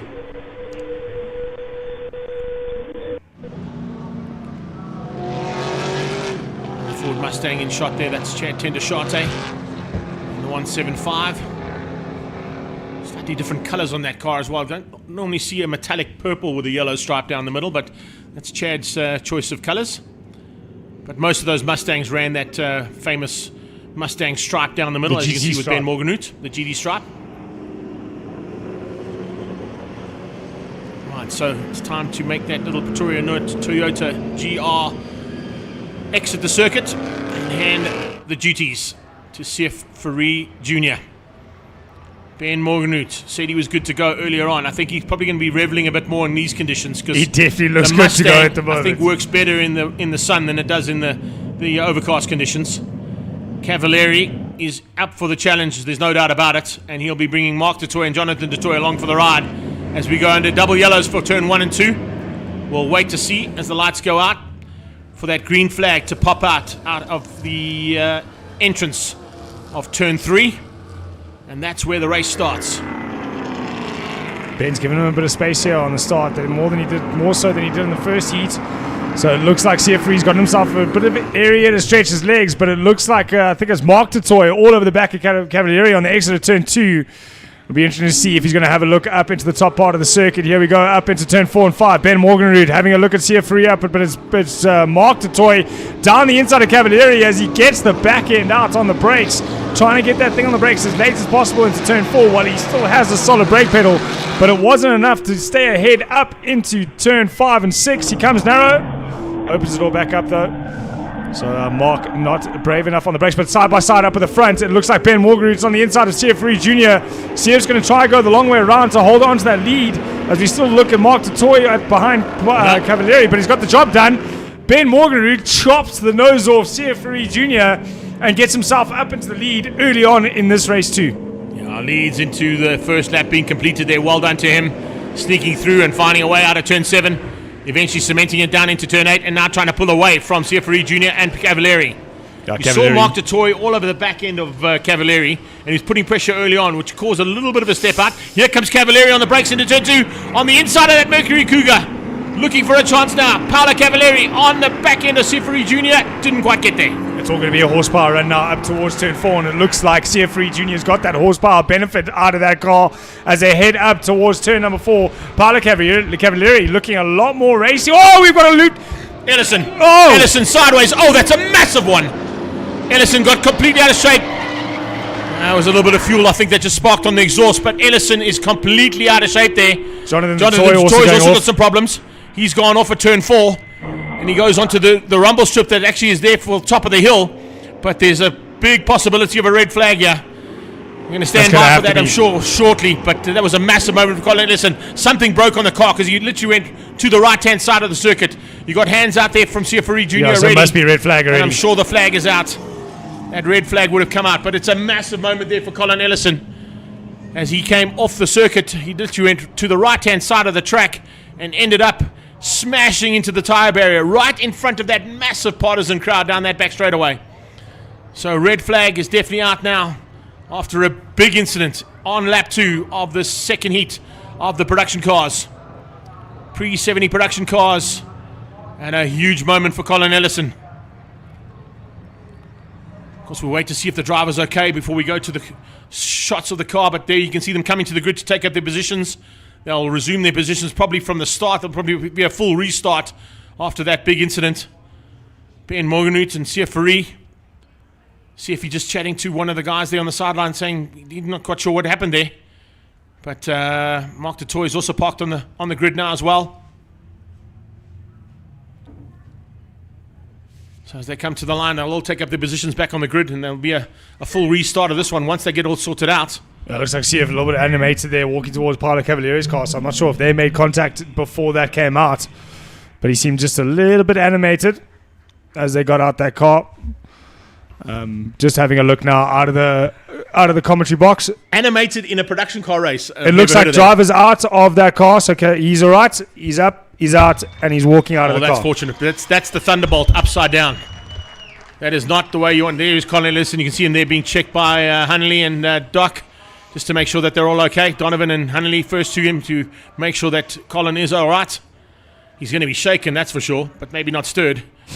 But I tell you something, that was a massive, massive moment. That was huge. The problem you got right there is that had he gone, we're going to have a look at it on a replay in a few seconds' time. Have a look at this. It's all on his own. Oh, he's lost it. The back end steps out. Yeah. The back end steps out. He tries to catch it. He goes straight onto the grass. As soon as he's on the grass, he's a passenger. There's no way you're going to be able to catch that car at that pace. That's probably about 160, 170 k's an hour coming out of the exit of turn 3. There's a big burst of flame. That's probably a little bit of fuel on the exhaust pipe. Nothing really too concerned about. But fortunately, the most important factor, there you can see Colin on the back of one of the recovery vehicles and being attended to by an incredible medical department here, Donovan and Hunnelly, that are the medical staff here at Zwartkops.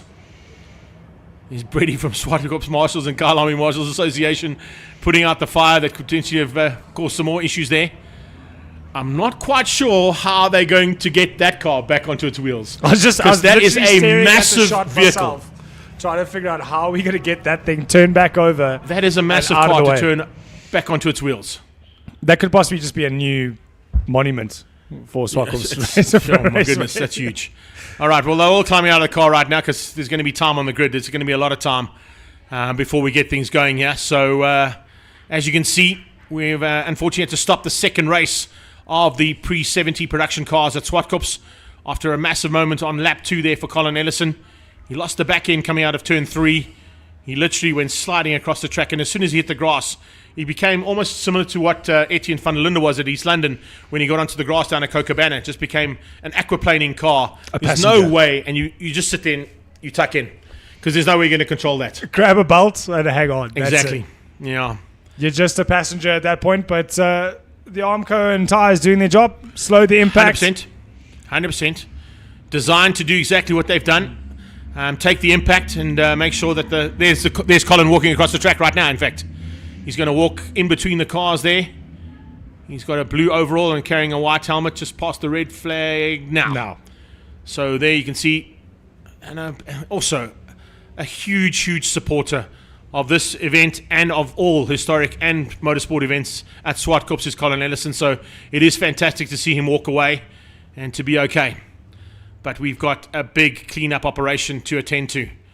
So, yeah, let's catch up with Jonathan quickly while we're down on the grid. Yeah, look, I mean, I didn't have the best of starts, and Colin got past me, and then I think it was lap 2, going through turn 3, his car stepped sideways, and I guess he just kept his foot in it, and then just carried on going, and unfortunately, it eventually sucks you to the inside of the circuit, and he hit that wall side on. I got such a fright, I went off at the next corner. But that's my own problem. It looks like Colin's got out, so I'm very glad that he's all right.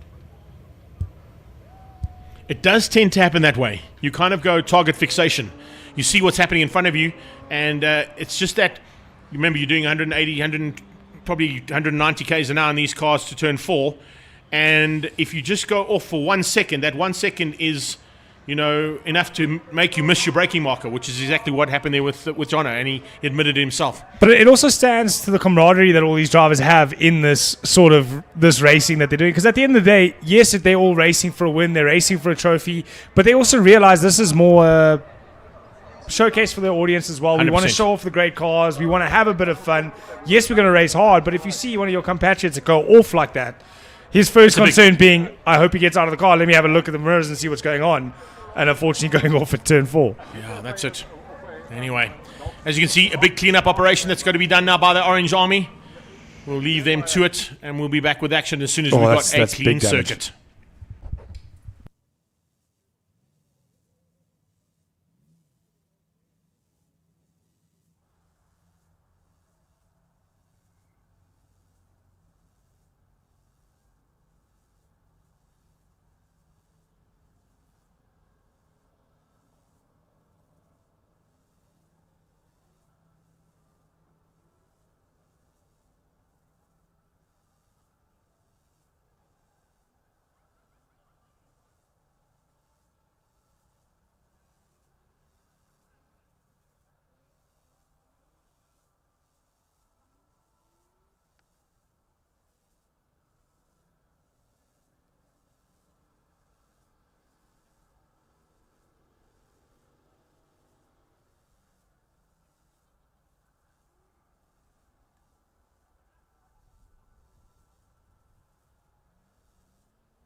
Looks like we're almost good to go, yeah, Carly, for a full restart of race 2 of the pre-70 production cars.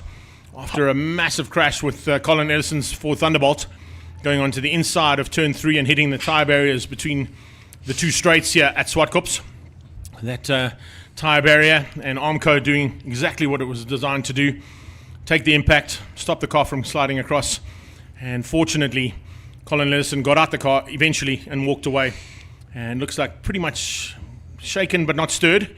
But I think tomorrow morning he'll be feeling the effects of the massive thud he took at about 180 k's an hour into that tyre barrier. Yeah, also hanging upside down against the belts isn't a great place to be sometimes as well, especially in a car like that. But the Marshall's doing a fantastic job. Car's back on its wheels, pushed off the circuit, barriers are fixed, tyres are put back up together, and we're ready to go racing. There's the damage, the leftover damage. Yeah, the remnants of what was left over there. But yeah, incredible job as always from the Marshalls, our Orange Army. That's our part and parcel of Zwartkops and Kyle Army and Red Star. Of course, they do all 3 circuits. There's a big team of them, all based here at Zwartkops now permanently. But an amazing effort there from them. And, of course, Race Control for bringing this bit of fracas under control as quickly as possible. And, of course, everybody keeping a cool, calm and collected head. And our medical team on call almost instantaneously to ensure that Colin Ellison was okay. We actually saw him walk across the track and back into pit lane. So a couple of cars that are on track now that have been sitting there for a while. The concern you're going to have now, of course, is the heat in the engine bays. They would have had the cars turned off, but there's still going to be a bit of a build-up of the heat in the engine bays. So possibly going to be at least a lap under safety car before we get the go-ahead. And, of course, all would have been told how to resume their positions. I think they've actually been shifted back into their original grid positions by the looks of things, because we've got Siafi and Ben on the front row, and then it should be Cavalieri and, if I'm not mistaken, Mark Dutoy, who should be just behind that. But looks like here Mark we go. They're rolling for Cavalieri safety there. car. Nice thing though with these cars, with this break that they've had, we saw Ferrari Jr. out there with the jack and underneath the car, so whatever issues he was having on the first couple of laps, whether it be issues or whether Ben Rogan would find some pace, but hopefully we see that battle in the front continue. Paolo Cavalieri looking a lot quicker now than he did in the first heat earlier on today. As I said, both him and Mark Dutoy seem to be reveling, as well as Ben Morgenroot, in the hotter conditions as opposed to the cooler conditions we had this morning. Remember, when these cars went out this morning, it was kind of overcast conditions. We had a phenomenal battle, take nothing away from it. But now with additional track temperature available, which means they don't have to work too hard to get the heat into the rubber, but with that additional track temperature comes ambient temperature, which of course causes issues on the motors and on the brakes. And that's always a big factor to take into account with these big production cars. Look, it's not only the ambient temperature taking effect on the cars themselves, it's also not a cool place to be inside one of these vehicles. It's literally a hot box, the heat from all the engine bay coming through, all the insulation's been removed. So you're sitting inside these cars at this sort of temperature and boiling in it for 9 laps. So the drivers, that is something for them to contend with at this stage of the day. A lot of them would have probably chucked a whole bottle of water down the race suits if they could get to the water, just to cool themselves down slightly. We chatted to both Mark and Jono just before the race. In fact, chatted to Jono after the incident. He was sort of eyewitness to that incident because he was just behind Colin as he lost control of the car coming out of turn 3. And then actually made a small mistake himself, running onto the exit road here at turn 4, which is the start line, of course, of Top of the Hill, which happens later on in the year here at Zwartkops. Another big event to put into your diaries for 2026. This is the 3rd running of the Top of the Hill hill climb time attack event that they have here. And he was fortunate that that road was available because he used it to negate the mistake he'd made and come back onto the circuit pretty much unscathed. But he himself admitted he made a mistake, having been caught out with a bit of target fixation as that Ford Thunderbolt of Colin Ellison's ended up with a massive crash on the inside of the track. Look, I think in Jonathan's defense, I probably would have done something similar after I've seen something like that or witnessed something like that. Like I said, the camaraderie through this field is massive. All these drivers have been racing against each other for many, many, many years. So a lot of respect given to each and every one of these drivers out there. And to push these cars to the limits the way they do, you can see how quickly it can go wrong. And like we were saying earlier, the safety standards of the 70s not quite where they are, in modern times. So any sort of shunt like that could be quite scary in a car like this. But driver was up, unhurt, and able to walk away from that incident. I'm sure these cars have all been re-inspected since they were built in the 70s to make sure they fit within the modern safety standards. Sun's out, guns out. Yeah, sun's out, guns out. I like it. Very nicely done.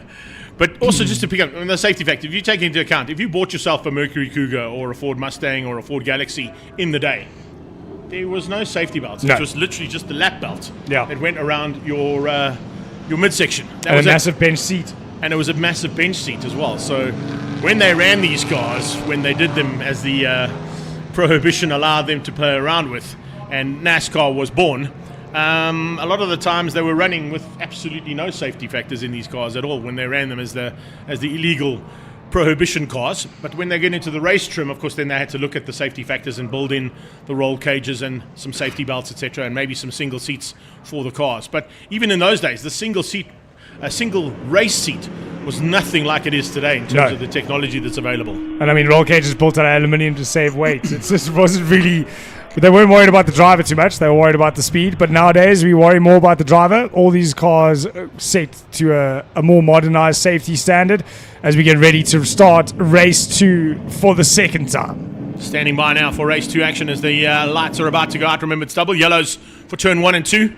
We get green flags out of 3. So it's line astern. Everybody keeps their position until they come out of that second corner at Cashel and then drop the hammer for the green flag on the entrance to turn 3. Looks like Seferi's going to try something very similar to what he did in that first start, try and get a little bit of advantage, but this time Ben Morganroot, well aware of it, stays with him as they come out of turn 2. James Temple on the back end of Kusi Swanepoel, and it looks like Alistair Simpson diving on the inside, trying to find a way through on Jonty Needham as we get the green flag. We're now in full race trim. Oh, Mark and Jonathan all over the back of Paulo Cavalieri as they go up into turn 4. Mark's going to go for the inside move into turn 4. He's not really close enough. Cavalieri gives him more than enough room, but able to carry more corner speed. Look at the tail of those cars wagging around on the exit. They're on the absolute limit. Ben Morganroot not able to get past Sief into turn 5 like he did at the previous start. So it's going to be Seferi heading out from Ben Morganroot. So whatever issues they had on that car, looks like they've managed to sort them out during the red flag. But we've got 5 cars here battling for third place. Good Swanepoel in there. Kusi having a fantastic run in that Black Widow. He's on the tailpiece there of the second Chevy. And it's Fords and Chevys fighting at the front end at the moment. Jonathan Dutoy, the leading Chevy at the moment in the Chevy 2, the Chevy Nova, as he comes out of turn 8. The Bel Air runs onto the grass. It's going to open up an opportunity, and that's probably going to allow James Temple to squeeze through. He does in the Ford Fairlane and moves himself up ever so slightly. Oh. Another big spin from Michiel Campagna. He's got it out of shape in the Smoky Cheval. That Smoky Unix Cheval there. Lucky number 13 for some, but not today for Michiel Campagna. That's his third spin in that car today. And There's going to be some very unhappy people waiting for their moonshine. Problem is okay, well, it's not going. I was going to say he's in quite a precarious position, but fortunately he's got it going again and makes his way back down towards turn 1. So our good Dutch friend there from the Netherlands, unfortunately not having a good day in the saddle at all. And some of his teammates have also had a bit of a tough time of it all day long today at the 25th anniversary of Passion for Speed. Looks like James Temple's lost out to his stablemate there, and he's fallen one spot behind, away from the Chevy there. Simpson stuck through Simpson stuck through there. Nicely done in the Ford Capri, getting ahead. So a little bit of an in-house fight there between the two Lindenberg boys. That's always good to see as well.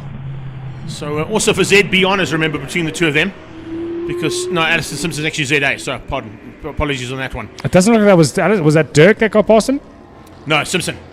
Alistair Simpson, yeah, in the Ford. Oh, he has the battle for the lead. We saw this early on in race 1. The battle starts now, and they were able to settle down towards the end of the race.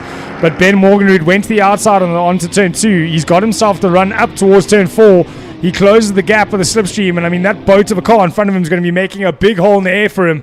Sideways through 3. We got a bit nervous of seeing that after the previous incident, but into turn 4 they go. Ben Morganroot is more than close enough to have that look up into turn 5 like he has done previously in the race 1 and earlier on in the first start of race 2. Up to turn 5 we go. He's looking for the inside line as we look from a distance. It's a long way to come on the brakes. Unfortunately, it's going to be too long. He's going to have to try it another time there, but he's certainly putting the pressure on and see if he's feeling it. Look at him, slipping and sliding, coming out of turn 5 there.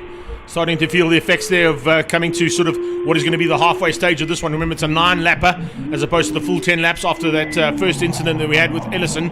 So 1 lap less to do. And with this stage, it looks like Ben Morgenroot is just waiting to pounce. He's putting the pressure on, just applying it here and there, just showing a nose, showing a wheel, having another go into turn 1. Oh, that's a solid go, though. He's already almost alongside. He's on the left rear quarter panel as they go up into turn 2. It's going to give him the outside line, though. So CF needs to move over to make sure he gets the run. He does that, gives himself a car width on the entry. He's given himself just enough to get the exit, but he's all kinds of 11s on the way out of there. Did you see the black stripes he left? Big stripes out of turn 2 there. That's for sure. That thing is just eating up the rubber at the moment. Here comes Morgenroot. Slightly more settled and more stable car. Inside line for 4. He's got it. CF's not giving it to him, though. Listen to the crowd. They're going crazy. Morgenroot hits the front and they go absolutely mad here. We know CF's good on the brakes up into 5. He's going to look to the inside. There is a little bit of smoke coming out the back of that car. I wonder if it's just a bit of tire rub, but he's definitely still got the pace. We know how good he is out of 5. We've seen him up the inside into 6. Ben, there he is. He looks down the inside. He's late to the brakes. Ben needs to open the door before contact. That indicator rubbed the back light of that Ford Mustang. Just a little touch. Just a little touch, rubbing his racing, baby. Down into turn 8 we go. 100%. Ferrari all over the back of Ben Morgenroot, but look who it's bringing to the party. Paolo Cavalieri doesn't want to be left alone. He wants to get part of this party. He wants to have some fun with him too. So Ben Morgenroot, CF Ferrari Jr., and it looks like Paolo Cavalieri are going to give us a great show here in the pre-70 tours. I think we're about to be set for a second half of racing that's going to turn into something pretty spectacular. Morgenroot continues to lead out over CF Ferrari Jr., but as they came out of turn 2, it was massive power from the Galaxy coming from behind of Paolo Cavalieri, trying to close that gap down. He's pulled away now from Mark Dutoy, Jonathan Dutoy and Kirsty Swanepoel, and he's set his sights firmly on that Mercury Cougar. Oh, we're filling mirrors. CF Ferrari Jr. filling mirrors to make sure Ben Morgenroot knows he's still there, knows he's still looking for a way past. You probably can't even see the helmets of CF Ferrari with that carbon fiber helmet inside there, but he's looking for a way to get past Ben Morgenroot. We know how good he is through 5 and into 6. Is he going to try it again, or is he too far away? Might be a little bit too far off at this point in time, but we're at the halfway stage of the race, that's for sure. So the important factor is now is who has managed their brakes, managed the temperatures of the engines and the coolants and everything else underneath the bonnet to ensure that they can get to the end of the race. We spoke to Jonathan Dutoy. He spoke about a slow puncture in race number 1. Doesn't look like it's a slow puncture this time. He just doesn't have the pace of that Thunderbolt of his brother at the front end. Yeah, it looks like he just can't quite get that car turned in at the moment, so he's taking a big load of turn as he goes into every corner. Into turn 2 we go. CF looked like he was looking for the inside line. He's a lot closer than what he was. He's going to pull it tight and get on the power early so he can hang with his Mustang all the way up through 4. Try and hang close through 4 and make that move through 5 and 6 again. Ben Morgenroot, though, just looks like he's got the legs through 3 up to 4. Yeah, no doubt about it. It's just that nimble ability of that little Mustang of his. It really is a great race car, and it's been very successful in its history with Ben Morgenroot behind the wheel. But, of course, CF Ferrari has given him a run on numerous occasions in this Mercury Cougar, as have Jonathan and Mark Dutoy in the past as well. Take nothing away from Cavalieri, but I think Cavalieri might just be running out of brakes there and just going to be trying to settle for at least a podium here by the time the checkered flag comes out. Yeah, the problem with Cavalieri now, push hard and get onto the group for front 2 and then end up overheating or burning brakes, and then you're suddenly trying to hang on to 3rd. I think he's just trying to keep that car going as best as possible without letting Mark get too close to him. He doesn't want to battle for 3rd. He wants... Oh, he's lost it! CF Ferrari. That's a full 360, 180, and then back again to 180, 360, and back on track. Wow! Keep it buried, 2nd gear. Just drop the hammer to the floorboard. Peter Dutoy spoke about 4 on the floor. That was about 7 on the floor there as he went to 2nd gear and just buried the hammer. He put it right onto the tarmac there to get that car back on track. I don't think I've seen someone stop a car from moving backwards by using the forward momentum of the wheels. He kept that thing pinned all the way through. Yeah, well held. Back down to 5th place though for him, so that's a big pity. Yeah, have a look at it. Under braking, you see just back end steps out. Just on the downshift. 11s turn into almost infinity signs as he flips it around there. That's exactly what they did. What a crazy effort there. But have a look at that. Straight into 2nd, flat out. The hammer, and there's just dust and smoke out of the back of that car. I don't even think CF waited for the car to stop before he did that. He just whacked it to 2nd and stood on the throttle. Sideways he comes off, and sideways onto the top. As quickly as possible. Great job from CF Ferrari to get himself back into the track in 5th place. He's going to have to work hard to get back past Jonathan and maybe Mark, but he's only got 2 laps to do it. So I doubt that's going to be the case for CF3 Junior. He's 2.3 seconds behind Jonathan Dutoy at the moment, with only 2 laps left. Basically 1 lap left of running at the moment. Paolo Cavalieri moves himself up to second place. As I was saying, maybe just chill out and see what happens. Yeah. That's exactly what he did and gave himself the second spot at the moment. Ben Morganroot's got all the breathing room in the world at the moment. Yeah, and there's a good possibility with that second place. Paolo Cavalieri could wrap up second overall as well for the day. Mark Dutoy looking for third overall, and possibly Ben Morganroot for the overall victory. He's going to definitely get second place, the second race victory if he stays where he is right now with the final lap. And if he just keeps it all clean and clear, Morganroot's going to come through for the second victory. CF3 Junior hasn't come past the line again. In fifth, he's come past in sixth behind Kosi Swanepoel. So he's basically backed out of it, maybe with a bit of damage to the car. Here comes Morganroot onto the back end of Michiel Campagna, closing up on the Dutchman as they come under braking for turn 5. It is a massive move there from him to get away from CF3 and initially apply the pressure. And the pressure eventually paid off. He's rolled out of it. You can see Ben Morganroot taking it really easy, knowing he's got some breathing room there between himself and Cavalieri. Cavalieri's not rolled out of it. Cavalieri's going, okay, maybe there's a chance. You never know. Outside chance, yeah. Well, outside chance, if he slides out like CF did?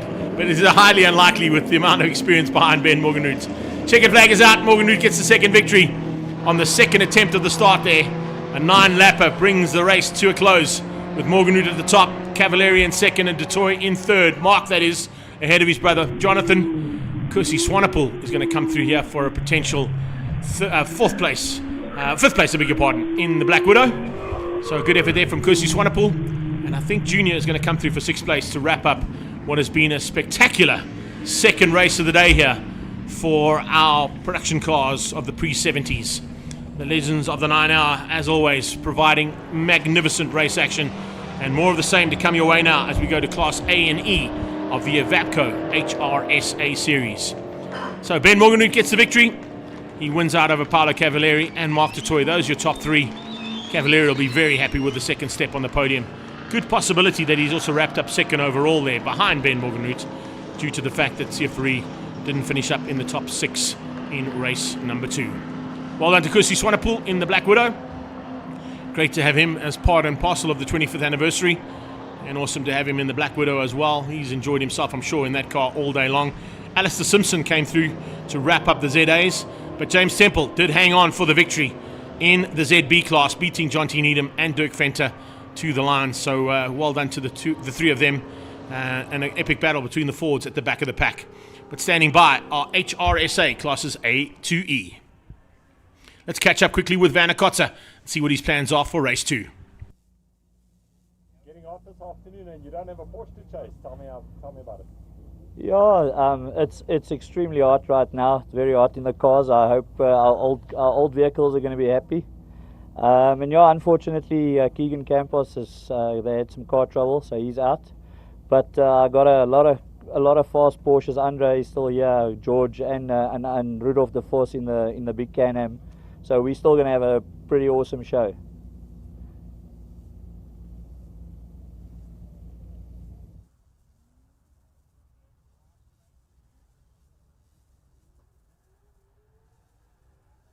So catching up there with Werner Kotze, just checking in to see if the R100 is still up for the challenge. The one car that I don't see in that pre-race is Keegan Campos. And if that's the case, it could possibly be now a battle with that R100 and the Evapco Porsche of Andre van der Merwe. So a little bit of a change up here in terms of the final grid for race 2. Unless that's the Porsche on the far right in the corner there. It might be. No, we might just not see it behind that barrier. It might be just behind that branding that's on the side of the pre-race area. Standing by for them to roll out and back on track. I don't think there's any cars that have to be recovered on track from. No, there's none from the production cars. So they're about to roll.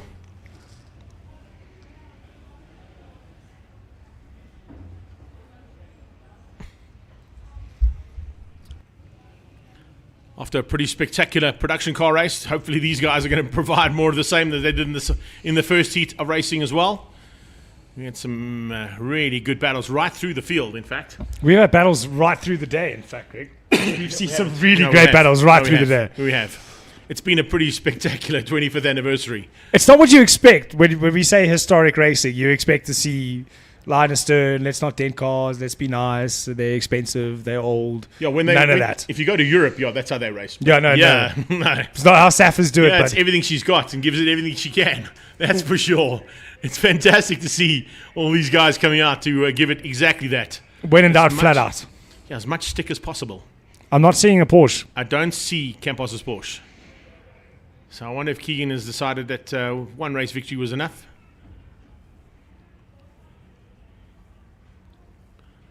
Okay, so we couldn't hear the interview with Werner, and apparently it was saying that Keegan had some mechanical issues, so we have lost that Porsche, so confirmation on that one. Unfortunately, we didn't hear it in our cans, so Werner explaining that there was a bit of a problem there for Campos. Big loss to the front end, because it was a great battle between the two of them, but I think maybe Andre van der Merwe might be up for the challenge to give Werner a bit of a run in a similar style Porsche. And if not, there's a couple of Sirocco's certainly lined up that want to have a go, that's for sure. Ten Apel and Van Rooyen. Oh, so good to hear that rotary exit the pits and head out onto the track. There comes a little Chev, sorry. Yeah, I think even De Vos might be up for if he can keep it on track. If he can keep the rear end under behaving. Yeah, he had a couple of sideways options in that first outing. I can see Josie coming through there as well. I believe this is the new version of his Sirocco. And yeah, I got some inside information. Nickname is Bushy. So Bushy, of course, is out now there, as opposed to the 24-carat version that he had last year, the gold Sirocco, that he was piloting in 2025. Is he calling it Bushy? Is he expecting to end up in the bushes? I'm not sure. I don't know what the background story is. It's just information that was sent my way. Werner waving already to the crowd. His precursor. Having laugh. But he did it the first one and it worked, so do it again. Whatever you do that makes you win, do it again. In his defense, there's a lot of crowd to wave at. So he's giving himself 2 opportunities to make sure he waves at everybody. And I think a lot of people like what he's got underneath him. So that's possibly why. There's a couple of Mazda R100 Rotary fans in the audience. I have been on circuit and something else when this car came past me at Red Star, and it was deafening. Yeah. Absolutely deafening. If you look inside that pipe, but you can actually see the pistons on the other side of the car, if it had pistons. Yeah, but I think they just set the valve clearances through the exhaust. They don't even bother taking the head off. No, it's mental. I mean, it's literally, it's like a pipe out of the Val Dam. It's a massive straight through pipe. And that's why you get that sort of 7 seconds of flame as he goes onto the downshift into turn 5. I'm almost sure he tuned the car just to do that. I think he cooked the Porsche. That's why Keegan's not out there. There's a badge that's missing on the front end. Roy just said, no, you're not going to fight with that flamethrower. That dragon of a car can stay out there by itself. I don't want to be replacing parts on my Porsche. Thank you very much. What was that program where they put the robots together? Robot Wars. Robot all Wars, that flames and the burning each other. Yeah, it's brilliant. So I think that's why he did it. He tuned the car to send that flame out. And remember, Keegan at one point was literally on his bumper, literally behind that exhaust pipe. If he geared down at that point, it would have lit the whole front bonnet up. It was crazy. Lovely to see these cars out there roaring, making a noise. All the noises a lot of our spectators were used to as children, and a lot of younger generation experiencing this rumble of V8s and screams of rotaries.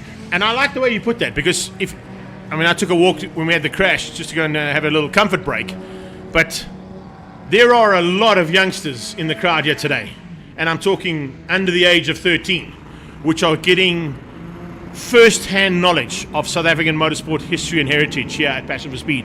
And that, I think, is one of the most vital things in motorsport right now, because if you're not bringing the new generation through, we're not getting the new supporters. Yeah. No, exactly. The one thing that is missing from events that I haven't seen for years is the cardboard box and the hill.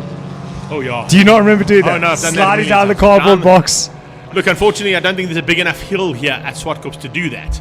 But there's certainly a couple. The bankings will work. The bankings work. They're a bit short, though. You want to go a little bit longer than just that little drop-off on the banking. But, yeah, no, I do remember doing that on numerous occasions at Kyalami.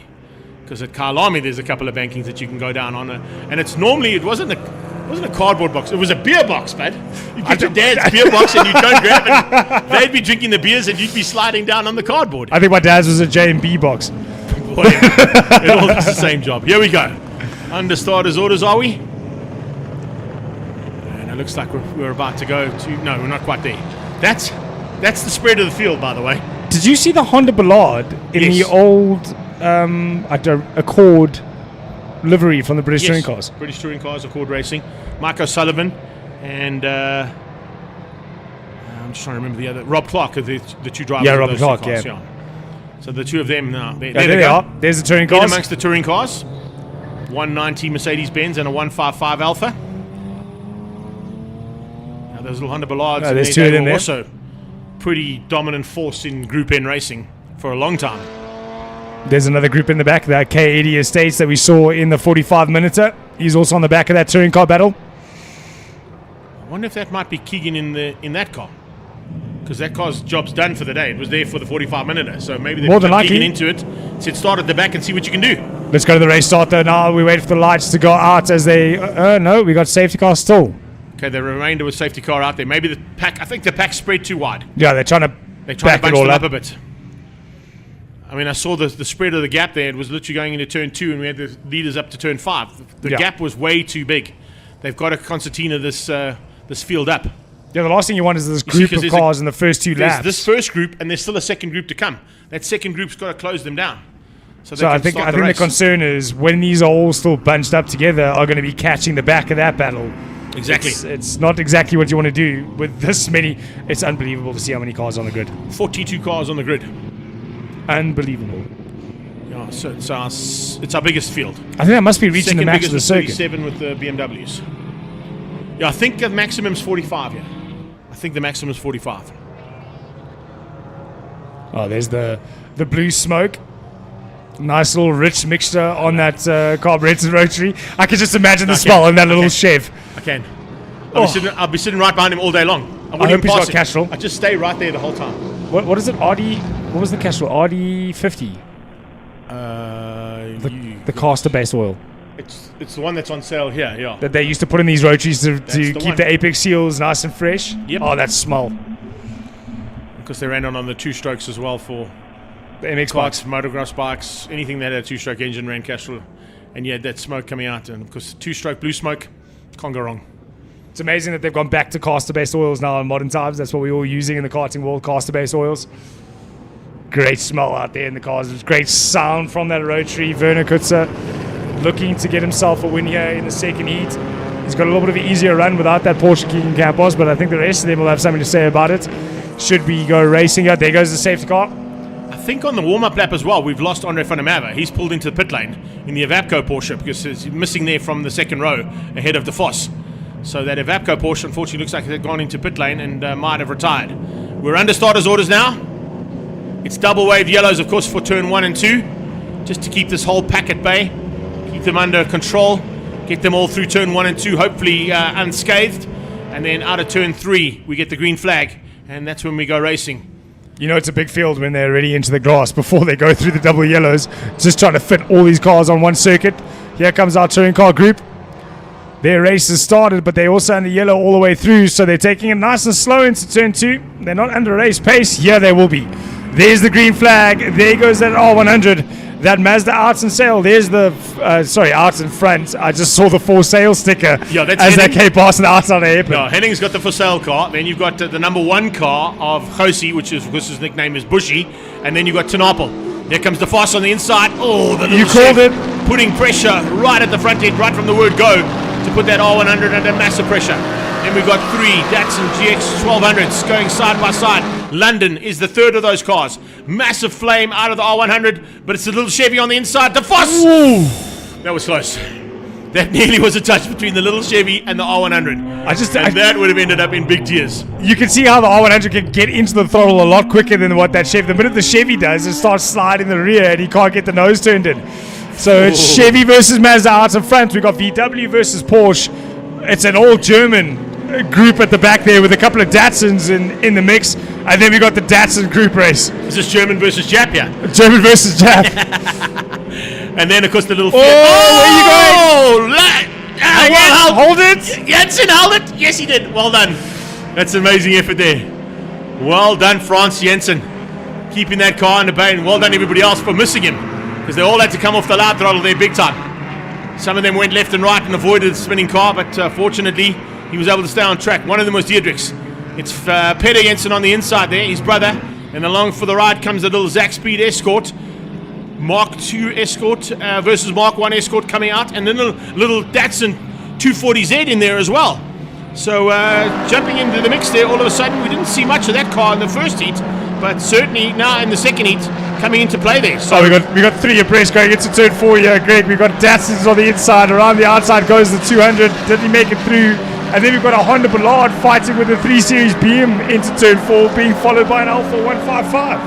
And then touring cars, just touring cars. Josie with senior on his tail in the 1200Y. That Datsun 1200Y now, putting the pressure on to Kos. Let's have a look at this one more time. This is Frans Jensen, out of shape, big time. Just misses Neil Lobb's Fiat. Well held to Kramer, because he hits the brakes and goes left, right, and says, which way do I go? Brother Petter climbs onto the back end, just avoids the spinning Hamilton's machine of his brother and teammate ahead, and Sean Hepburn didn't stop to help them. What the hell? No, I think he backed off to check if he was okay. Now he's going again. You're going to be having words there with Sean Hepburn. He's supposed to stop and help cars that are in trouble. But he kept going also in his little 1200 GX. Oh, here we go, side by side up at turn 4 again. Are we going to see 3 abreast again? Or are we going to go 2 by 2? 2 by 2 it is. Scirocco versus Datsun. Down into turn 4. Hepburn goes in deep and closes the door. But let's have a look at the battle behind. They're still side by side. No, they're not. It looks like that... London's through. London has got through, trying to get onto the back end there and find a way past on Henning. Henning fighting hard, as you can see in that 4th Scirocco. But with that 4th Scirocco, he's now into the mix with London, Hepburn, and just onto the back end there of Kramer. London's gotten him done, so he's gotten past and now onto the back of Hepburn. He's chasing hard to get into the back of that AA liveried car in front of him. Hepburn doing the best he can to try and stay ahead. London's got to turn a pace. And remember, the AA cars, the AA flatbeds that are here, of course, are courtesy of Sean Hepburn and his team. So massive thanks to them as they come across the line and complete another lap. We've got 5 to go. So the halfway stage is reached. Van der Kotze with a comfortable margin at the moment, about 2.5 seconds. I think he'll be able to hang on to that one. De Vos, if he keeps it all together, will be hanging on for second.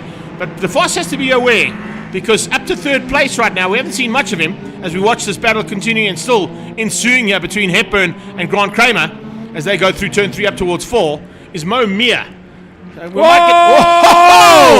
R100 sideways. How much sideways do you want it? That's pretty much as sideways as you're going to get it. Luckily, he had enough lead for 3rd. That was well hard. He had enough lead for 3rd.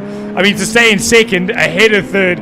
Now he's got a big chase. It's halfway through the race, and he's going to go fetch that little Chev. Yeah, let's go and catch that little Chev. Mo Mia going, let's go with him. Because Mo Mia is not too far behind in the 996. He's just tucked in behind this one. And then behind that, it's Ivakamides, who hangs on to the lead of Tanapel in the first of the Siroccos. Tanapel's got Ivakamides had him on his tail. He's now changed up. Let's have a look at this one more time. That is lit, but sideways. Can you get any more sideways than that? I don't think so, unless it completely goes around. Where was the activation zone? Yeah, exactly. Well held. Brilliant catch.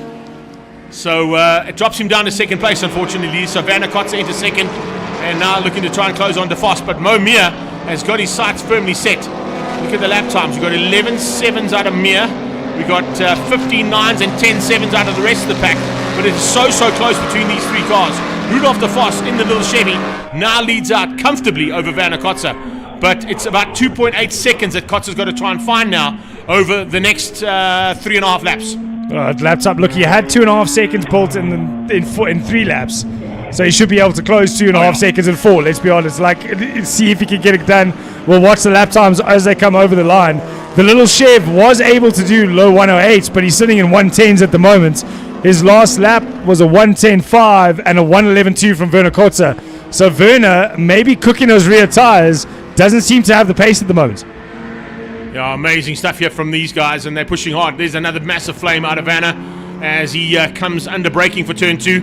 Traffic could be a contender here and possibly throw into the mix here ever so slightly what's going to be happening with all the action at the front end. So you can see there's some big action about to unfold here with Werner Kotze getting in amongst the touring cars, sneaks up on the inside of that 155 Alpha, and slowly but surely closes down, tries to close down the gap.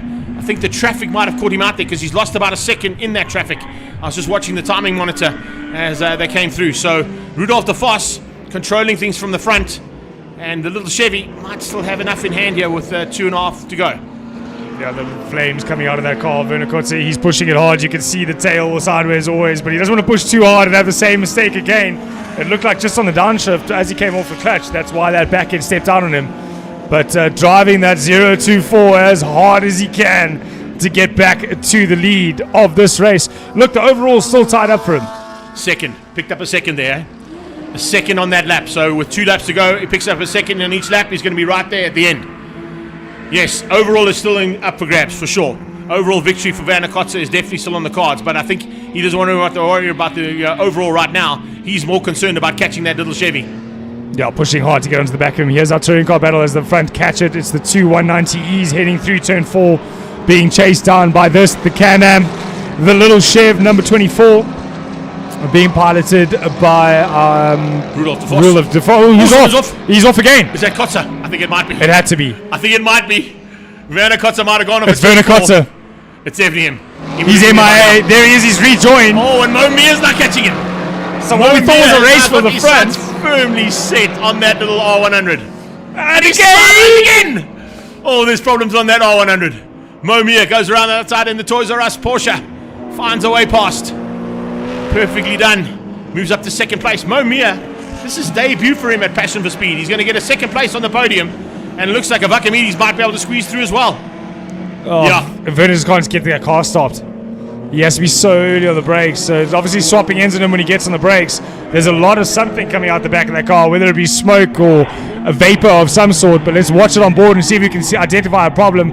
He turns it in, seems to be turning in fine. No brakes there. Watch Tanapel on the right-hand side now. Coming up, there we go. Squeezes through in the Sirocco. Yeah, there's definitely some kind of an issue here for him. Oh, there's the Datsun. 78 getting out of shape there. I think that might be Henny Groenewald, if I'm not mistaken. Yeah, Camille Doering. That's Henny Groenewald who spun out in the Datsun. No, something wrong there. That axle shouldn't be moving like that when he tries to accelerate. It looks like he might be stuck in the middle. Could be double yellows into turn 8. It's not going to affect this man because he's got enough of a breathing room now between himself and the lead cars. He managed to hang on and fend off the attack coming from the R100. And he also managed to fend off the attack coming from Mo Mia. But clean and clear at the end. Just avoiding the car right in the middle of the circuit. All about clean and clear at the end. Yeah, just avoiding the car in the middle of the track as well. So fortunately, Henny Groenewald, I think, is in just in enough space that people can see him. But he's in quite a dangerous position. As you can see, some cars going around the outside. It is quite blind there. A long way around. So coming to the line and completing that one, DeVos takes the victory. Mo Mia takes second. Avakamides is third. So it's Porsches 2 and 3 behind the little Chevy. And Kotze still managed on for a top 5. Kept Tanapel out, kept out... no, didn't keep Tanapel out. He kept Yannick van Rooyen out. Here we go. Double wave yellows, so no overtaking. They're all going to have to go through there because that Datsun is stuck good. It ain't going nowhere. So there we go. Evapco, HRSA Classes A to E.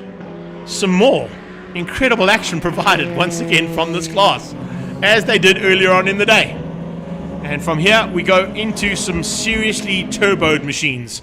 It's the BMW M Performance Racing Series Turbo Cup up next.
I like it when people are listening to our commentary and then they drop in a comment. Thank you very much, Daryl Holmes. Castrol R40 is the oil you were thinking about there, Carl. That's the one. That's the one that smells so good. It's the one you can make aftershave out of. It was that I wish they would make aftershave out of Castrol R40. They make a candle, by the way. I'd buy it in dozens and like liters. I can tell you right now. I'm going to get you that candle. It's They make a amazing. candle. That two-stroke smoke is just the best smoke, the best smell in the world. But we are about to kick things off here again, and you can see the Castrol banners there flying in the background, so a little punt for them. But also great to see picking up on new banners up at turn 5 with the Engine Extreme coming on board here at Zwartkops as well. So nice to see some sponsors getting behind some of the corners here at the circuit. But we're about to go to battle once again for the second time of asking, and the second time that this class has ever been put together, of course, from BMW's point of view. The M Performance Racing Series Turbo Cup. And they're all waiting to come out onto the circuit to go to battle once again and see if anybody was able to find something special in the interim. Remember, it is an inverted grid. Remember, for the classes. So the race 1 winner there, Cashin Naika, will have to start, I think, from at least 3rd or 4th place on the grid.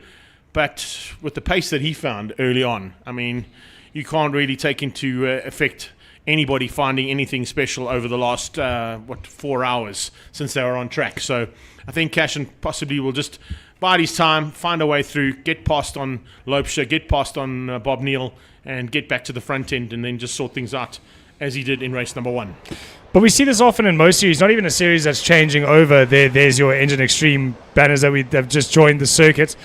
But we're talking in a series in the first race of the year, you kind of get to see who's put in the most work in off-season. Yeah. And now, obviously, with the breakaway of Kashen Naika, that's obviously a lot of work that's been put into that car and development being put in that car, while those who raced the series kind of just rested on their laurels and came and joined the new one.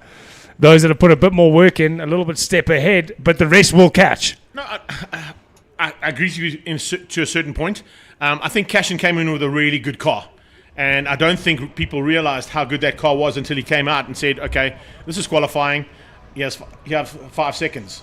5 seconds ahead of anybody else is a particularly incredible effort to get to the front end of any field, particularly when you got cars like Leon Lopes's BMW that's been a dominant factor in this class for such a long one. Bob Neal's M3 GT, and of course any of the other sort of Class B, Class A competitors that would have been the original Class A of M Performance Series.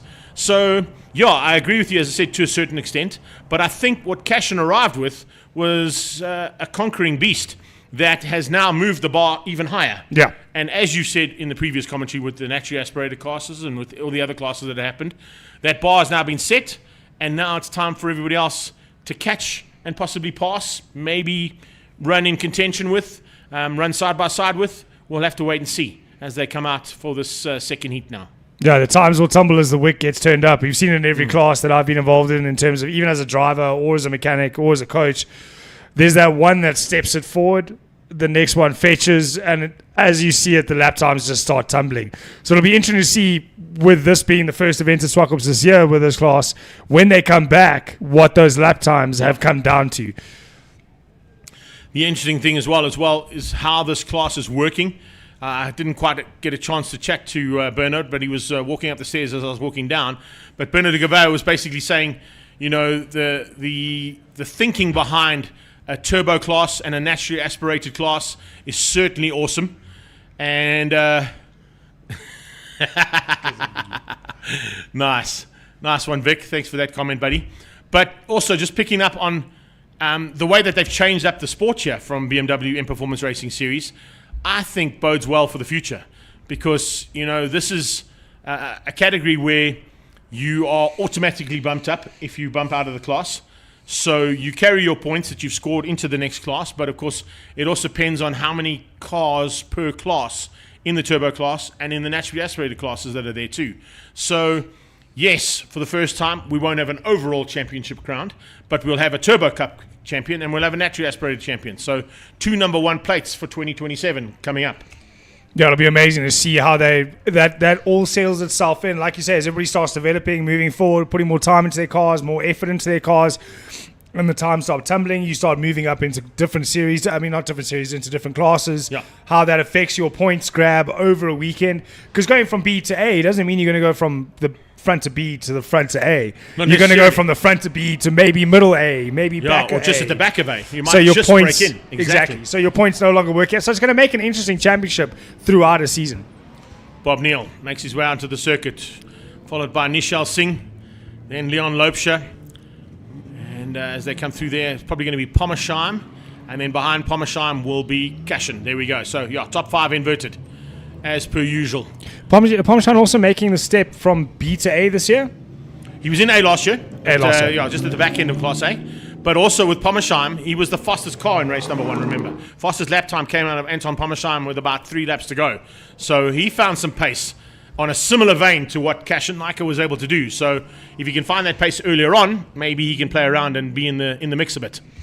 Yeah, turbo car is difficult to put around a circuit at the best of times. Now you got everybody pushing the lap times up and getting that pace even faster. You got 34 cars on the grid to contend with. Yes, they may not all be in your same class, but it's still cars on the circuit to contend with. So a lot for these drivers to think about, especially with an inverted grid. Now, one interesting factor there is look at that car that's just in front of Bernard de Gavea. That's the 37C car of Andre van Vieren, the curve vent BMW that had problems in the naturally aspirated class. And I said to you that it was running sort of turbo times. Oh, beg your pardon. It's my mistake. That's Nicky Dix. Similar, same livery, so that's why I got caught out there. Nicky Dix in the similar cars. That curve vent, of course, is his company. So Nicky Dix will be the last car onto the track. I thought it might be Van Vieren. I was about to say, hang on a second. Are they going to give him a chance to run with the turbo cars? Because that's how fast he was initially. Anyway, it's not that the case. It's Nicky Dix. So, yeah, similar colours to the cars. That's what caught me out as opposed to the numbers. I couldn't quite see the number when he was parked in front of Bernard de Gavea, but he is out on track, and he'll be trying to run at the front end, at least, of Class C. Well, Nicky Dix. And, of course, Nicky Dix started his career racing Porsches, first of all, and then came across to the BMW M Performance Racing Series. He had a couple of outings in the extreme supercars as well, and then decided, no, BMW's his nice home to play with, and he's brought along 3 friends for the ride as well. So there's 4 cars in that curve-in team. Unbelievable to see how many people are involved in a series like this to keep 34 of these cars on the grid running. A lot of technicians, engineers involved, mechanics involved to keep all these cars running. We often don't mention it in local racing, but we all need those teams. We all need the mechanics. Otherwise, we're not going to be on the grid, and especially not at the pace we want to be. And Carlo Gabini back on track. That's good to see. So the coffee man who had problems in the first heat, he's back on circuit, fortunately. Got that car sorted out. The Sav Speed boys would have jumped onto it to ensure that he's ready to go. Yeah, as they head through the second warm-up lap, 2 warm-up laps, one kind of a sighter, get an idea of where there may be oil drop, there may be debris on circuit, and then the second lap, get the tyres up to temp and get ready to go racing in anger. Greg, no yellow flags, turn 1 and 2 for these two? No, this is straight into racing. You don't have to worry about that. To go straight into racing here with these cars. There is a slight gap, as you saw, in the 3 classes, so there'll be a little bit of a break between Class A and Class B, and then the same thing between B and C, and then C and D as well. So as they get ready to go, you'll see the Class A cars will sort of form up a little bit further up. It'll be Rainier Smith will hold back this pack with the inverted grid there with the number 1 car, and he'll be looking to try and get through as quickly as possible as well. Maybe just redeem himself ever so slightly because it didn't quite work according to plan. Is there a problem on the 21 car there? Or they're just holding I think there's a problem on the 21 car. It's stalled. The 21C car there of Benny Late has stalled on that back straightaway. And you can see caused a bit of a traffic jam of note there as the rest of the Class C cars eventually make their way around. But Benny Late's car is stricken on that back straight. That could be a delayed start now. I can't really get started with a car on circuit, albeit on the inside. What if he went into kind of... I know these guys can have a bit of a false neutral and they've got to shut the car down completely, give it a couple of seconds and then fire it back up again. To find gear in the gearbox. Get that thing back into fight mode.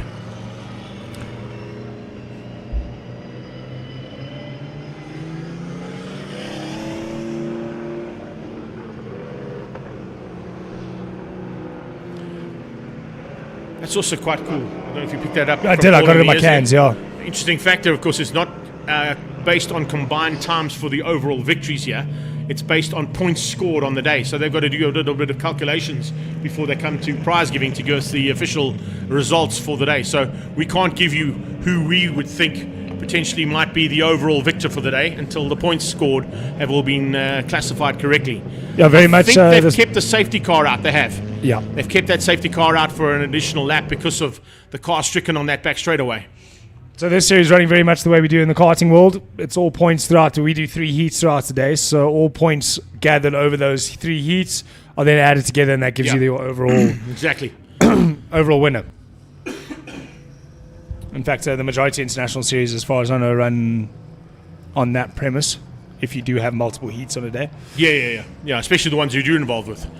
They run on the point scoring system with the Rotax World Finals, etc. So definitely the way to do it.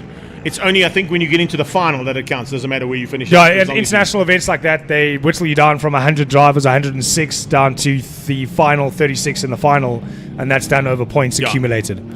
So whoever wins that final race wins the championship. Whoever wins the last race wins it. There we go.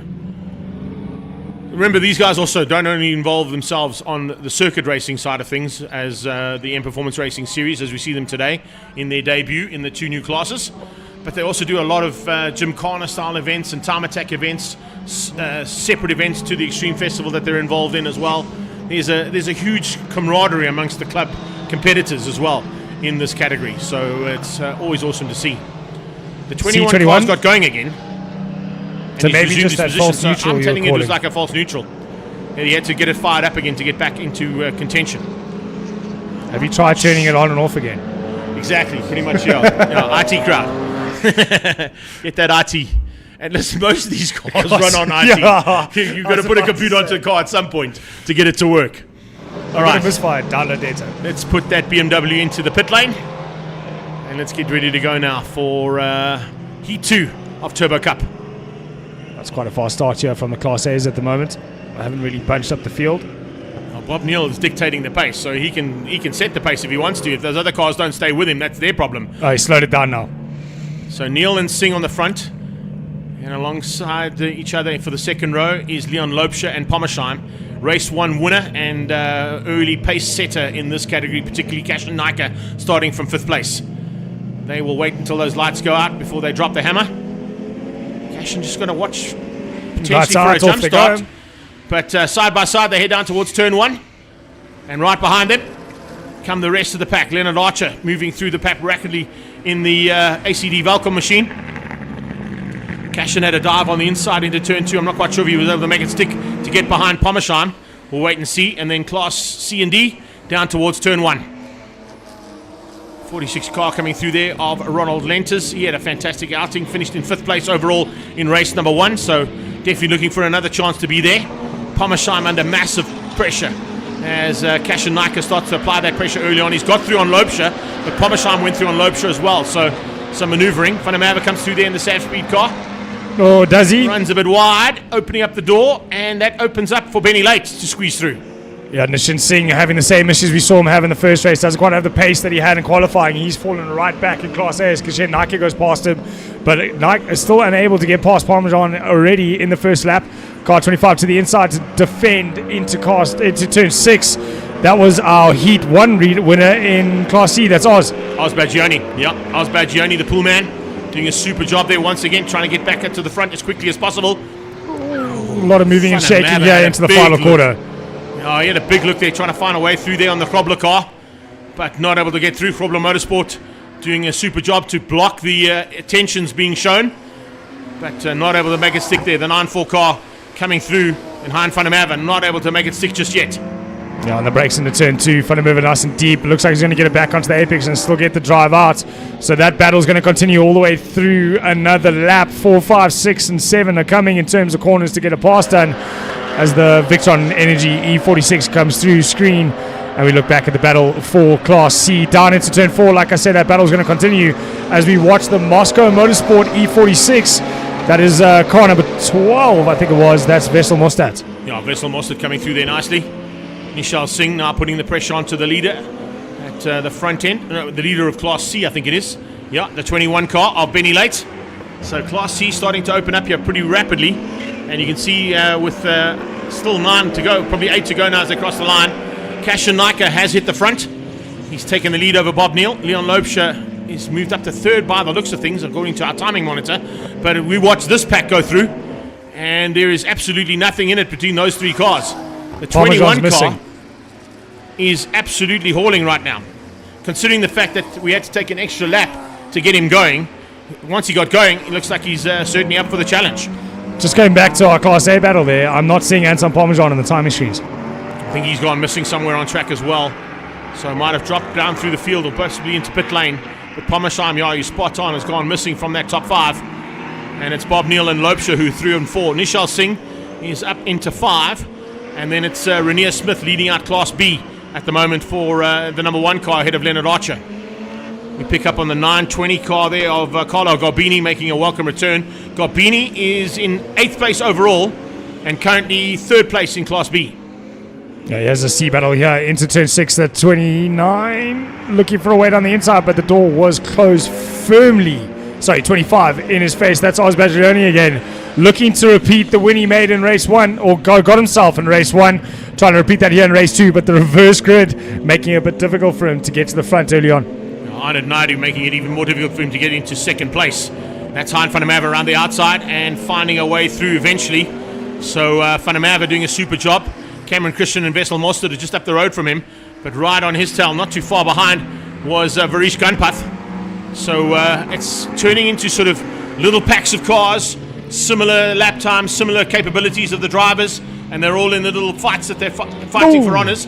And whoa, that was close. Trying to avoid cars that are slow out of turn 2 and then cutting across the line. That could have ended up in tears and could have ended up a lot worse for wear, that's for sure.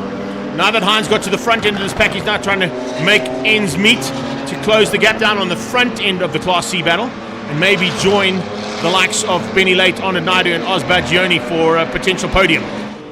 Yeah, Sheldon Shetty we saw just come through shot, but it's the 94 of Hein van der Merwe who's on the move at the moment. It took him a couple of laps to get past the Squabbler car behind him, but he's managed to get it done, and now he can get his head down and chase the front pack. No, he's going to get his head down big time. Right behind him, Varesh Gunpath trying to close the gap down there, and then just behind that is Chetty. So the battle continues here for Class C. It's Benny Late, who, as I said, looked like he had a bit of an issue at the start, but eventually got that car fired up, got it out of limp mode, and it's now firing properly to lead the race for Class C. Late at the moment is sitting also just inside the top 10 overall. So not a bad effort there from the Class C competitors to get into those single digits, considering that you've got some very fast Class A and B cars just ahead of them. But those Class A and B cars are in their own little fight, and they're having a good one. Here comes a good dive from Badgioni. Not quite close enough to get into turn 4 though. Yeah, I think those little looks he's having from too far behind are not helping his progress through the field. By doing that, you lose the run on the way out and a second attack later on. It might not be better just to wait a couple of corners, set it up nicely, and then get it done in one foul swoop as opposed to filling mirrors. Late on the brakes. Like the Victron Energy car of Craig Herbst. He was listening. That's how you do it. Do it that way. Do it that way. In future, that's how you drive. Nicely done. The Victron Energy car finding a way through and now sets his sights on Chetty just up the road. So a big fight in this Class C battle. The lead car getting away though. This is a magnificent run here from the 21 car there. Benny Late in the ITA security car. It's an E46 M3 Turbo. And man alive, it's got some serious pace on it when it fires. So having to get that car fired up eventually when he did. It's now leading the Class C battle over Arnold Naidu and Wessel Mostert. Cam having another good run here once again. The Seaman Racing going down into turn 2, Cashel corner. There goes Mostert. There's Van der Merwe. Van der Merwe's definitely closed the gap between himself and Mostert. So that Sav Speed car has closed the gap down there on that Moscow's machine. Yeah, Mostert has been battling with Naidu for the last couple of laps, so that's brought this battle closer to Van der Merwe, and he can get in on some of the action here, and the battle continues. Yeah, it's just in front of this Moscow Motorsport E46. Oh, it's a great little battle there with Arnold Naidu and of course Oz Badgioni, but Mostert has now dropped to the back of that pack. So the two white machines have got through there on the Moscow's car. So we'll see a little bit of a change up here on the... Has he really? Down the inside into turn 1. Yeah, I think a misgear there from Badgioni. and that's given a chance for Monster to come back at him. It's also giving Van der Merwe a chance to see more of the car. It's always easier to chase a target in front of you that you can actually see a couple of steps ahead of you, and you can judge your braking distance a little bit easier, get on the power slightly earlier, and start closing the gap a lot faster when it's in sight. But car 1 at the moment, Rainer Smith. Class B's leader. Class B's leader out all by himself, but there is the Victron Energy blue car behind him. I'm not sure. It's the ACD car. Is that the ACD car? Sorry. Yeah, it's Archer. So Archer in second place in Class B. Hasn't quite been able to close that gap down. Rainier's kind of kept it at about 2 or 3 seconds between them over the period of the race so far. And I think he's going to look to do more of the same here into the closing stages. We have got still 5 to go. So 5 laps to go still for this second heat of Turbo Cup. It's nice to see we've got a couple of two-year-old cars kicking around here in this class, and then we've got the E36 that should have been with the a couple of the historics events that have been happening today, but Orford is there in the front of Class B. Yeah, it is. It's great to see, and it's part and parcel of what BMW have done with this class. Is you've got to bring a BMW. Doesn't matter what it is, you can bring it. And they'll find a place for you to play. And of course, if you're too fast or you're too slow, they'll put you into the right place and eventually get you into a spot where you can enjoy your racing. And that's exactly what's happening. Speaking of enjoying the racing, though, I don't know if Carlo Garbini is enjoying the racing as much as these three are as they go down. The leader now starting to come in amongst the back markers. Parmesan was leading, but Nika comes back at him and retains the lead again. So Parmesan was on the timing sheet, just right at the top, we didn't see him. I think he picked up automatically. I don't think he's been classified there correctly. Right. I don't think he's in the lead of the race. Although, I might be wrong. Maybe his timing monitor or his timing transponder didn't pick up for a couple of laps. And now it's back, It says he's leading, but I think Cash and Nika has just taken that away from him. Taken that away. Change of surface up to turn 5. Probably fun gravel. A little bit of concern. Maybe a little bit of gravel. Yeah, gravel. A little bit of gravel that's been pulled onto the circuit there. Somebody running a little bit wide, bringing some dirt onto the track. That Megastar Group machine is absolutely flying though. Pommersheim in second place now as they cross the line. We'll get confirmation as to whether that timing monitor is picking him up or not. That's a BMW that looks closer to a V8 supercar than a BMW at the moment. How close they've got those arches to sit. It's the M3 GT. It's really well put together. Something completely different, It really is. Compact. Looks like a sort of bull terrier. Wants to go at you, the whole time. Oh, talk about going at it. Look at these three. Sorry, these 4. Van der Merwe now joining the party. Yeah. Absolutely going at it. Hammering tongs up into turn 4. Lights ablaze. It's the Mustang Motorsport car that's gotten itself into second in the group, but it's under pressure from Van der Merwe on the brakes and a fall! Oh, there's a tag. No idea he was there. Unfortunately, turned it in. And Van der Merwe and Mustang. Van der Merwe carries on. The Moscow car gets stuck in the kitty litter, but Van der Merwe carried on through the kitty litter onto the escape road. And he think he might be able to go around the outside. Yes, he is. So that Sav Speed car might be able to get back on track. But that's got to be a safety, though. Car. Here we go. Kashanika on the inside, finding a way through there on the SO Autotech car. So a couple of cars just now being caught by the leaders, and we're getting into the mix of the Class C battle. So it's kind of that 4th, 5th, 6th place battle for Class C that the leaders have now caught. With 2 to go. It's Cash and Nika from Anton Pommersheim. And they're about to, got past 1, but they're about to come past again Arnold Naidu, who currently sits in 2nd place in Class C. It looks like our leader of Class C at the moment with a bit of body ride, but I think that was the 25 that went past us. Bagioni, Bagioni, I think he's in 3rd at the moment. So 3rd at the he's moment, still got to Class catch C, Benny Late. Benny Late is leading Class C. Remember, he's the car that had problems. Right, there we go, yeah. The all-white M3. This is a nice battle as well, starting to unfold here. As Sheldon Chetty joins Craig Herbst for a bit of a run. Side by side through 3. They're going to close door on each other. Hopefully they can use mirrors a bit better going up to turn 4. If there is a send. We go to turn 5 now to watch Anton Parmesan come through. That's 2nd overall and 2nd in Class A. But Kashen Nika having it all his own way in the front there in Class A. But again, the fastest lap of the race, so 102.7, doesn't belong to Kashen Nika. It belongs to Anton Parmesan. Parmesan found pace. He found race pace, big time. There's no doubt about it. And I think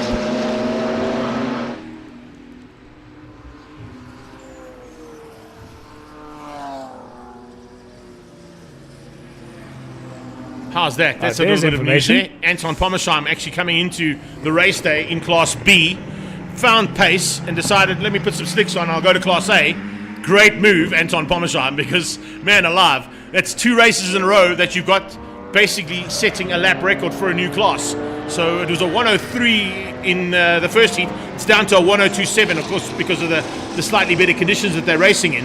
And that is a great move from Anton Pommersheim's point of view, I would say, to run with the kind of pace that Cashin Naika was able to find in qualifying to get this car into pole is a brilliant move.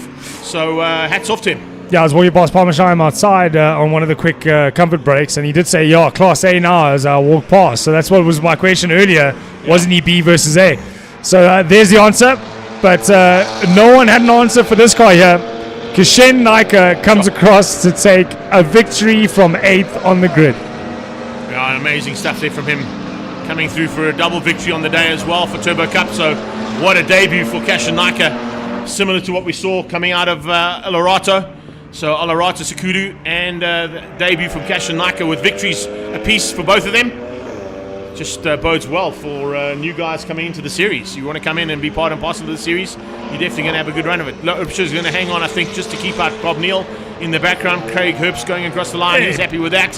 He'll be coming through for Class D's win. So he takes the victory in Class D, beating Sheldon Chetty to the line. And there you got Lopsha and Neal just behind that for 3 and 4 overall in Class A. There goes Josie, the lawnmower man, coming through just ahead of the pool man by the looks of it. So we can get the grass and pool sorted out at the same time. It'll be quite cool. It'll be quite lekker. But what a run there. And what a fantastic effort from the BMW Performance Racing Series.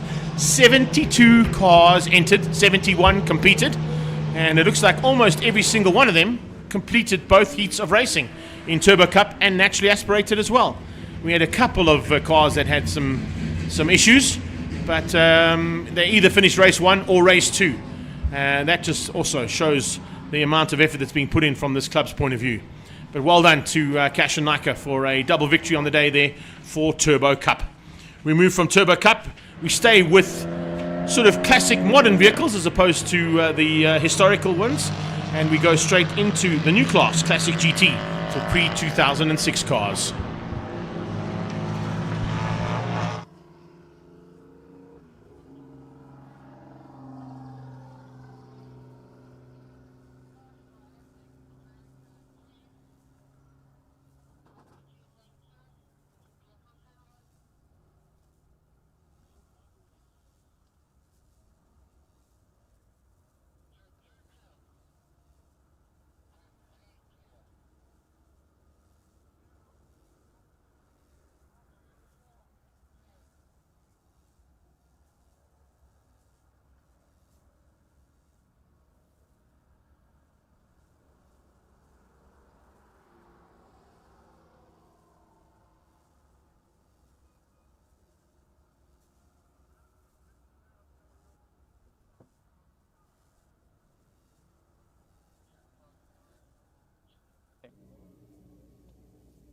Damien, hot afternoon. What's your game plan today? Biggest game plan is finding a swimming pool after this race. I mean, yes, it is extremely hot. Biggest thing is going to be a bit tire management, especially with the heat, with the hot circuit. Goal is to see if we can't keep the GT40 behind us and make sure that the Italians win over the Americans.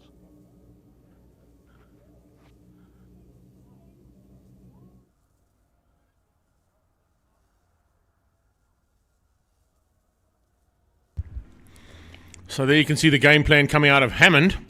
Let's see what he's going to be able to do about the American factor that was thrown in the Ford. But as we mentioned, in this class, it was Ford versus Lamborghini as opposed to Ford versus Ferrari, as we saw in that magnificent display of cars earlier on today. You mentioned the American Ford. Do we call Lamborghinis Italian or German? Oh, I like the way you put that. They're certainly Italians. If anybody has a Lamborghini, they can tell you they have an Italian car, although it is owned by the mother company, as we know. That's why I poked that one, because often in ACC, when I bought a Lamborghini, I get called the Italian Audi R8. The R8, yeah, because it's the same car, pretty much. Anyway, these are the Lamborghini Gallardo Trofeo cars that are now part of Samlin Racing. That's the man who owns the team, of course, Sam Hammond, and of course also the co-owner of Trinity Protection Services. A magnificent job that they do as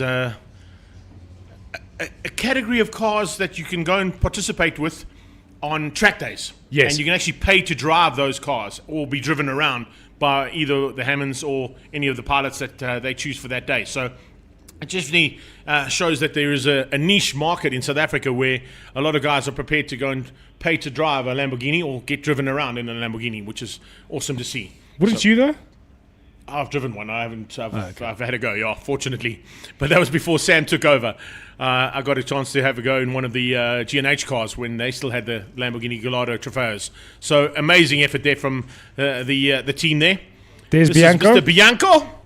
As we get into the thick of things, looking forward to going to battle once again in the BMW Batmobile as we get into this incredible new class, which is known as Classic GTs. And it just shows you that the array of cars here and the spread of cars, including Willie Hepburn's Opel Rekord, Franco Di Matteo's Ford Mustang, Mo Mia, of course, in the Porsche, all going to be part and parcel of this new class that's been created for cars that are pre-2006. And when we say that, I mean, it's incredible. I have to say it again. I'm going to reiterate it. 20 years ago, these cars were top of the list. Yeah, they were weren't considered anything near classic or heritage or vintage cars. And now, all of a sudden, 20 years later, it all changes. Well, if I'm not mistaken, I think those Lamborghinis were the first of those endurance cars to come into the country at that stage. And they were technological marvels at that stage in 2006. Now, put that up against the new 2026 GT endurance cars that are enjoying the GT Master Series. Let's catch up quickly with Franco. Franco, hot afternoon. What's your game plan? Look, it's been a tough weekend for me. I must be honest with you, but you know, I never give up. I always try my best. But it's hot out here. I don't know what the degrees outside, but in this car, I'm just idling it a bit, and I'm already boiling, so you can see. But you know what? It's always fun and good place, good crowd, and that's all it's about. That is all it's about in motorsport, eh? Good venue, good crowd, good fun. Good racing. We've had great racing so far today, Franco. There's no doubt about it. Mark Totoy sitting comfortably there in that GT1. And, well, let's have a quick squiz here. If I go to... Oh, that's not going to help me out. I love it when I go to an app and it chucks an advert at me. I want to try and see what the actual temperature is here. But now I have to wait for the app to go through and play out the advert. I'll come to you now with the update on the ambient temperature here at Zwartkops. It must be in the 30s by now. Okay, let's go to... Oh, here's Lee Thompson. Why don't you just push that mirror a little bit out to me when we're done? Sure. Okay, it's a real feel of 35 degrees, 32 degrees Celsius is the normal. And we've got about, 0 chances of rain. Just to give you the heads up. So that's where we stand currently at 25 to 4 in the afternoon. 35 degrees Celsius real feel here at Zwartkops. Which is why I know Franco Di Matteo is feeling the heat. Because in East London, I think we were at about 29 degrees Celsius at about 4:30 in the afternoon when Franco said to me, do you want to jump into the passenger seat in his Jaguar? And I got into the Deltic Black Cat and did a couple of laps as a passenger in that car. And by the time I got out, I think I'd lost about 17 kilos because it's that hot in that cockpit. It's 100%. ridiculously hot. There's Wayne Roach. He ran, of course, top 3 overall in the first one. Looking forward to an opportunity. No, in fact, that's not Wayne. That's Sam. That's Sam. It just said Wayne Roach on the car. That's why I thought it was Wayne. But that's the car that they piloted, of course, in the Endurance Championship where they competed in the 9 hour. So they would have had all 3 drivers, of course, on the side of that car. Oh, you hear the car starting up now, so they'll be heading out on track. Mark Totoy, one of those swinging the button. About to select Uno. Giro. He's got to get Caro starter. No, Caro started though. You can see the revs are picked up on the car. Oh, right, there we go. You're all right. Let's see if he rolls out. Now remember, we've seen some battles in the first one between that GT1 and the 4 Lamborghinis. I think we're going to see more of the same. I don't see all of the other big contenders out there, including the Opel Calibra. That unfortunately had a big spin and I think retired early on in race number 1, so I don't think we'll get the Calibra out again. I'm not sure if Lee's going to be able to bring out the Astra. I'm hoping that he does. I did see Willie Hepburn's Opel. No, there we go. There it is. The Astra is there. The way they lined them up down in that pre-race area, you don't see all the cars in the area that they're normally supposed to be in. Hepburn's machine with Siafari behind the wheel. Junior takes it out with Frank Numbertoa behind that, and then Mo Mia, last car in the Porsche. Am I correct in saying that Mustang and the Astra raced against each other? No, they wouldn't have. They were just before each other. The Astra was just before the Mustang. Okay. Yeah, so the Astra was driven by Peter Goff. It was then bought by Harry Mayer and then sold by Harry Mayer to Larry Wilford. And then Larry Wilford retired that car, and then, of course, it was put into stable, and then Peter DeToy bought it.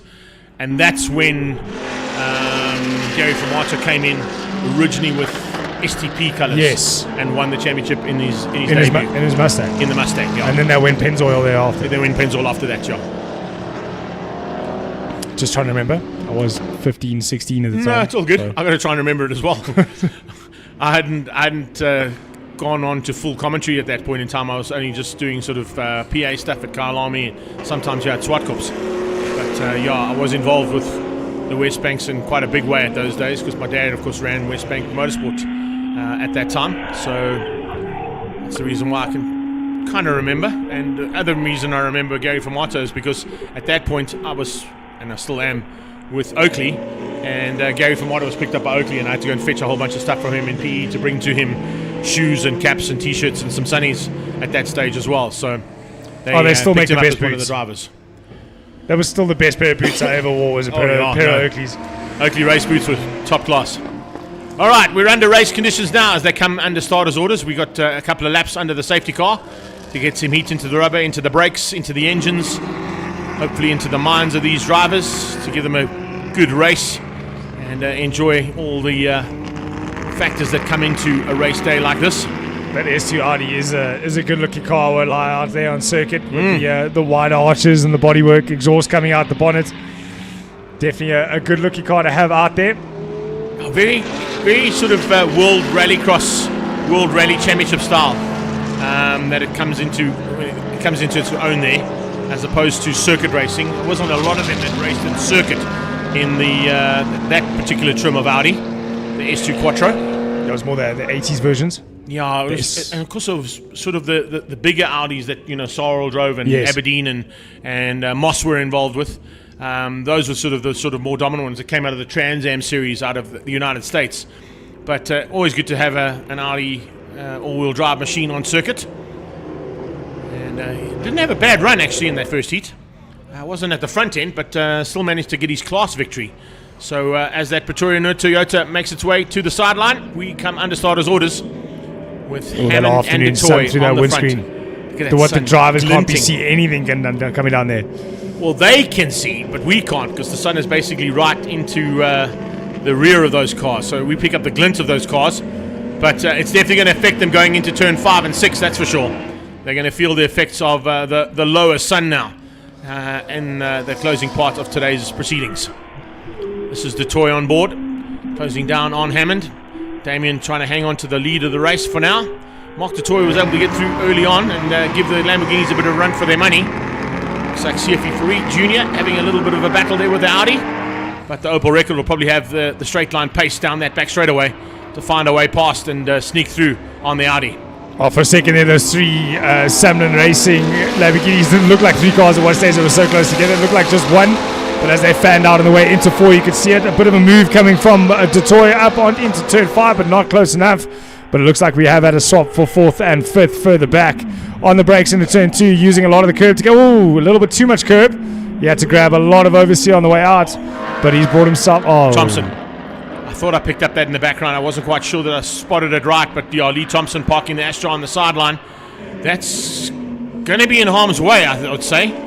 So we may have to have the first safety car, or possibly some double yellows down into turn 4. Here comes DeToy for the lead, sneaks through and gets the forward ahead of the 4 Bulls.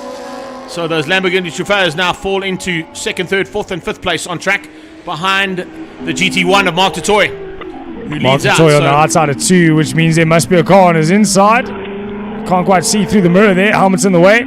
But he's on the apex of 3, so he's definitely got that move done. There's Lee Thompson moving off to the side away from the Astra on the entry into 4.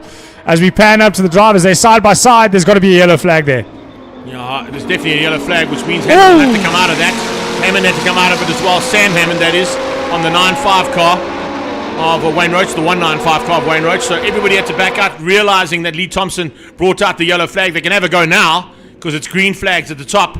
So will Damien have another go to try and find a way past on Mark? They side by side. Yes, he will. Will Nathan come with? And he's through. Will there be both of them? No, he just shuts the door on the second of the Lambos there. So shutting the door nicely there to keep out the second Lamborghini, but now comes under attack down into turn 1. And it is Wayne Roach who's onto the back end there looking for a way past to get up into second place and make it Lamborghinis 1 and 2 ahead of Mark Totoy in that Ford GT1. Now Mark Totoy doing a great job to stay now there to protect the second place, but he's also got to attack for the lead. He's on the inside again into turn 2 to defend for second. He's got the Racing Bulls all over him at the moment as they head out of turn 2. It's given a run to Sam, but Wayne Roach looking for a way past there. Now Wayne Roach actually got slightly better drive, and there's the Audi out of shape going into the dirt. Don't worry, it's all-wheel drive. You'll get out. You'll be okay. Quattro helps in the dirt, I can tell you. No doubt about it. Mark Toy must be sitting here going, is there anybody else who's got a Ford GT1 that wants to go and play? Please come and help. Oh, he's down the inside now, up into turn number 5. He's gotten that move down there. Oh, there's another couple of moves behind him there, 2 by 2 into the entry there. Nicely done. Nathan Hammond sneaking up there, moving up one position along with Sam. And I think Wayne Roach dropped to the back of that pack, if I'm not mistaken. So, as per my list, 57, Sam Hammond currently in second place with Damien in third as they head down into turn number 8. Another move to the inside. That's the 95. Yeah, Wayne Roach coming on the inside of Sam Hammond, trying to get back into third place overall. Second in the Bulls Challenge. And does he make a stick? No, not quite get there. The wrap car at the back there, of course, is the 61 of Nathan. He's just sitting pretty, waiting for something to go wrong. He'll pounce if something goes wrong, that's for sure. Damien, though, all over the back of that GT1 of Mark Totoy, trying to get back at him to ensure that the Bulls at least win it out once again. A big fight there. Sam Hammond, Damien Hammond, Nathan Hammond, and Wayne Roach. But it's Mark Totoy who currently holds off the pack. Now we've got the Lamborghinis fighting over the second place and allowing that Ford GT1 just to stretch his legs a bit. It's Damien Hammond trying to get past Sam as they head up now into turn number 5. Nothing doing just yet as the 95 of Wayne Roach tries to join the party. Oof, back marker there, slowing up the Ford GT1. Now we're going to see some moves down into turn 8. On the exit, the Audi's on the inside. The Lamborghini's going to try and switch back to the inside on the brakes in turn 8. You said they're all Audis, though. You said they were all Audis. All the Audis. All the Audis went down to turn 4 there, yeah. All the Lamborghini Audis, or the Audi Lamborghinis. The Italian Audis. The Italian ones, that's the ones. Italian Audis going at it here with the Ford from the US of A. Well, this is the one from South Africa, actually, because this is, of course, the type car built by Bailey Cars. But Ford GT1, originally out of Ford Motorsport. And we saw that magnificent, I don't know if you got to see it during the Ford and Ferrari display. Colin Lazarus's Ford GT1, the new one. Man alive, is that a pretty car. That is a really spectacular little piece of machinery there from Lazarus Motor Company. Look, the Lamborghinis are also good-looking cars, but I'm telling you right now that Totoy is tired of seeing them in his mirrors because every time he stands on the brakes at any point, there's a Lamborghini either on the inside or the outside of him. Looking for a way past. Looking for a way past as we go in with 4 laps to go. They're still fighting hammer and tongs. They can't decide whether they want to fight over each other for second or have a go at the lead. It looks like they've settled down a little bit now to try and chase that Ford GT1. It looks like Roach and Nathan fighting for the final positions here in that Lamborghini battle. But at the moment, Sam and Damien concentrate their efforts on getting past Totoy. Totoy just soaking that pressure up and doesn't seem to have any worries whatsoever because he's opened up about a second of a lead there now. So a bit of breathing room now between the Lamborghinis and the Ford at the front. We've lost one of the Lamborghinis there. It was the Lamborghini of Sam Hammond has backed off slightly. So maybe a problem with that car. He's fallen off. No, it's Damien. It's Damien. That's Sam in second. It's Damien Hammond. I think that might have had a problem through turn 1. Yeah, so it's now Sam Hammond up into second place in the Trinity Protection Services car. Yeah, yellow lightning bolt on the front of that car. Then it's Roach. Then it's Nathan. It's Damien at the back. Damien Hammond had slowed up. So the man who won the first heat, unfortunately now at the back of the pack and possibly out of this race. Okay, I've just realized my issue here. The timesheet that I've got versus the timesheet that's on. The drivers are different. Right, here we go. Focused. Alrighty. So Detroit continues to lead things out. Here comes Di Matteo, second of the Fords on track. I'm sure Detroit would like him to be a little bit higher. A little bit higher up, yeah. Come and fight with the Lambos, please, bud. It definitely looks like a gearbox problem here on this Lambo. Can't select all the gears. Stuck in one gear, so he's limping it around the track. Probably going to bring it into the pits now and retire that Lamborghini from this Pre-06 GT Classic. And what's he going to do? Find a pool. Find a pool. That's Correct. what he said he was going to do. That is what he's going to do. There's the Batmobile. Still in its Wins 1000 colors. Great looking car to be on circuit. Here comes the Ford GT1 being chased hard by the Lamborghini. Sam Hammond, I think, has got a bit of blood in the water there. It's got a bit of a Ford taste to it. So he definitely wants to try and close things down. Nice run here from our Italian stallion. He's definitely enjoyed life in that Batmobile today.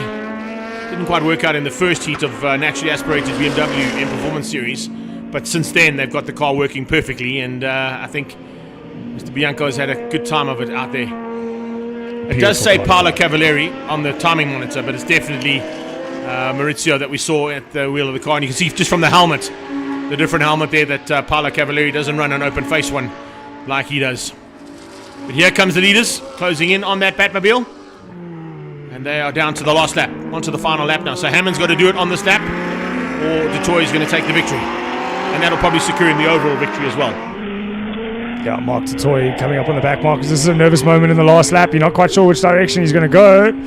He's come tight to go into the apex, so that does allow a little bit of room on the inside. So Mark Tatoy able to get that. Sam Hammond! No! Go onto the rumble strip to go by the BMW.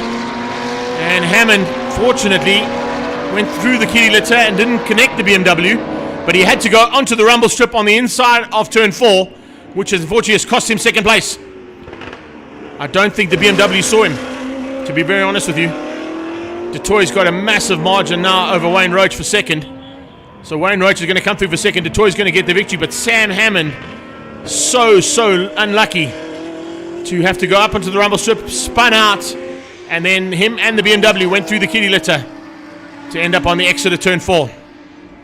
So it's Roachy there for second. Hammond, Nathan will be in third. We stand by to see whether Sam got back and going. There he goes. He's got back and going, but it's taken a long time to get that car back up and fired up. He went right through the kitty litter, so there might be a little bit of damage to the under tray, maybe to some of the splitters there.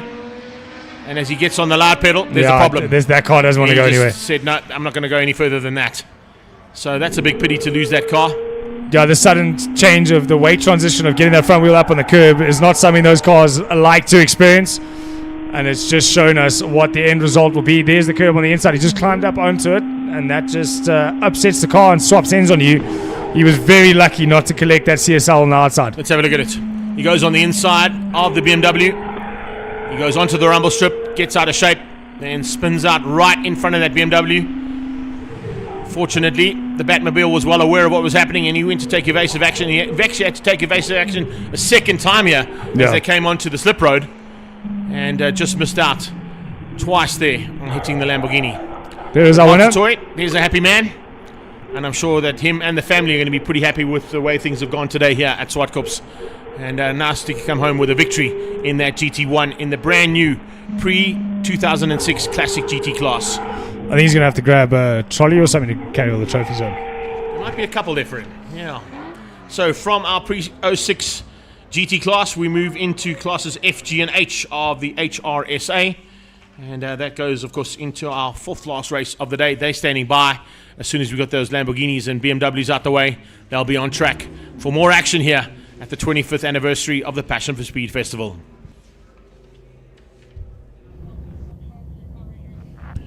And while we're standing by, let's catch up quickly with Ian Richards and see how his plans went for race 1 and what he's planning for race 2. Oh, they're still on there. It's okay. Ian, hot afternoon. What's your approach? Look, it's very hot out there. We're gonna, it's a battle to try and keep these cars cool. But the idea is to try and, keep it on the black stuff and try and make a race of it. And we'll try our best to finish up in the top 3. Thanks.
my hair and makeup, eh?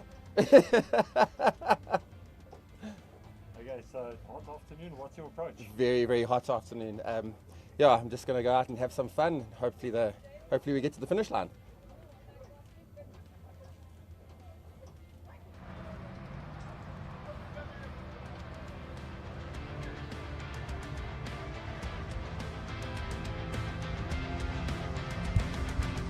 As you can see, just a slight delay there for some cars to be recovered off the circuit. Lee Thompson's Opel Astra from Trans Africa Racing. Sam Hammond's Lamborghini needs to be pulled from turn 4 as well. And I'm not sure if the BMW got going again, but I think he got back into pit lane because he did cross the line. So, fortunately, the Pablo Clark car getting sorted out. That's not Sorrel at the wheel. That, of course, is a Sorrel car and a Sorrel S car. Ford Cortina, if I'm not mistaken, that Sorrel would have piloted in what was it? T5, yeah, but there was a category that I can't remember what the T5 was in. It came to me then and went away. No, it's gone. It'll come back to me. Don't worry. I'll get it eventually. Don't stress as we get these cars recovered. Once they are recovered, we'll get HRSA Classes F, G, and H in there. Group 1. That's what it was called. Thank you. Group 1. Just trying to remember.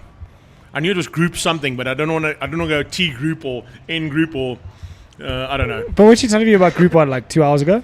We did a long time ago. Just a while ago, okay? It was like 2 hours ago. No, it was a lot longer than 2 hours ago. Fine. But we've been at this since 7 o'clock this morning. Oh, Okay? yeah, we have. Remember. To be fair. Yeah. We have definitely been doing this since 7 o'clock this morning. Quarter to 8, we were live. So we've been going at this for a little while. So much so but that Group we had 1 was the homologation era of motorsport in South Africa, was it not? I'm not sure if it was homologation, but there was definitely factory interest. Yeah. Because you had Ford, you had Alpha. Let's go down and quickly pick up on some more action here from young Mr. I think it's Mr. Dutoy, if I'm not mistaken. Hot afternoon, what's your approach to this race? You know what, honestly, have fun, finish the race, and, get the car home in one piece. And see if I can pass 1 or 2 people while I'm at it. Apologies on that. It's actually Jen Abbott in the 914 Porsche, so sorry about that one, Jen. We didn't get any indication as to who we were going to there. I was trying to spot who the driver was behind the helmet there. But of course, great to see so many cars and drivers still sticking around, and we've still got HRSA F, G, and H. We've still got Legends of 9-hour ISPs to come your way. We've got our Little Giants and under 2 litres, and we've still got one more single-seater bit of action to get done today before we finish up the proceedings at the 25th anniversary. But going back to that thought that you're having with Group 1, the manufacturer interest was there because, as I said, you had Ford, you had Toyota, you had Alpha, you had Rover involved as well. Rover were involved with those big V8s. Another lady in racing, of course, great to see her in her dad's car, is Fabian Lance. Hot afternoon, what's your approach to this race? So we raced this morning. Obviously conditions are a lot hotter this afternoon, but we had a good run this morning, so I'm looking forward to it.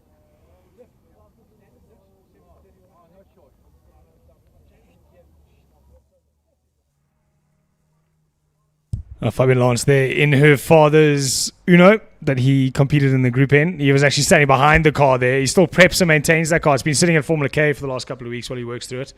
Awesome to see that car back on track. Full interior in that car. The only seat that was changed was the driver's seat. And that's how they had to run Group N. You can literally... I remember talking to John Kruger, about his years throughout Group N, where he actually used to drive the car to the circuit. Yeah. With the 4 race tires in the back. Put the race tires on. Put the race tires on, which were road tires anyway. Race the car, take the road tires off, and drive home. That's how you do it. Unbelievable. It's the way to go. There's a couple of rally drivers that do that as well, I got to tell you, on some of the championships that I've covered on some live stream stuff in the past, where they tow a trailer behind the rally car with road tires on. They go to the rally, take out their kit, put the race tires on, road tires into the trailer, race the rally, put it all back together again, and drive home. What a way to go. That's a really, what do you call it, competitive, but... budget racing.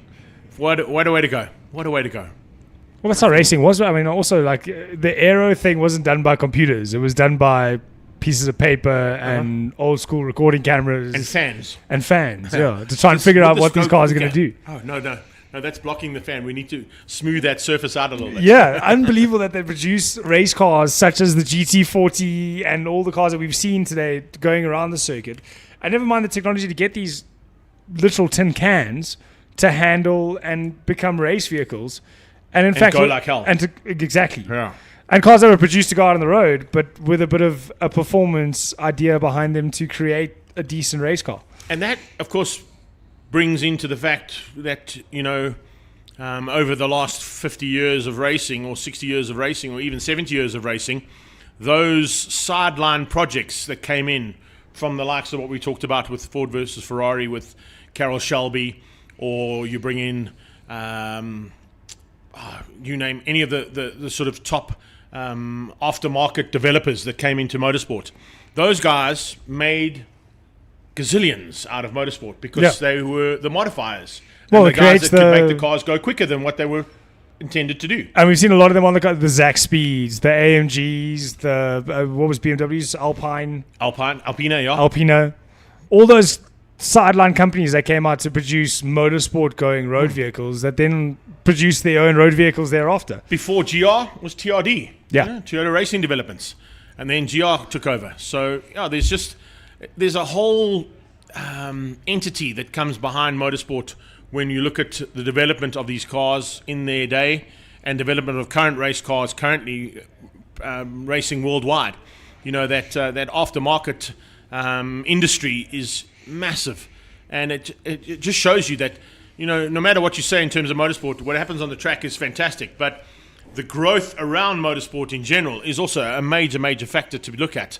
And when we talk about that, I mean, you can wax lyrical about how much development goes into the sideline business of motorsport as opposed to what actually happens out on the black stuff. Yeah, to create the products that you've learned from motorsport. And then again, it comes to the age-old adage, what wins on a Saturday sells on a Monday as well. So, using this platform as a way to sell your product that you are then mass producing to get out to the market and into the road.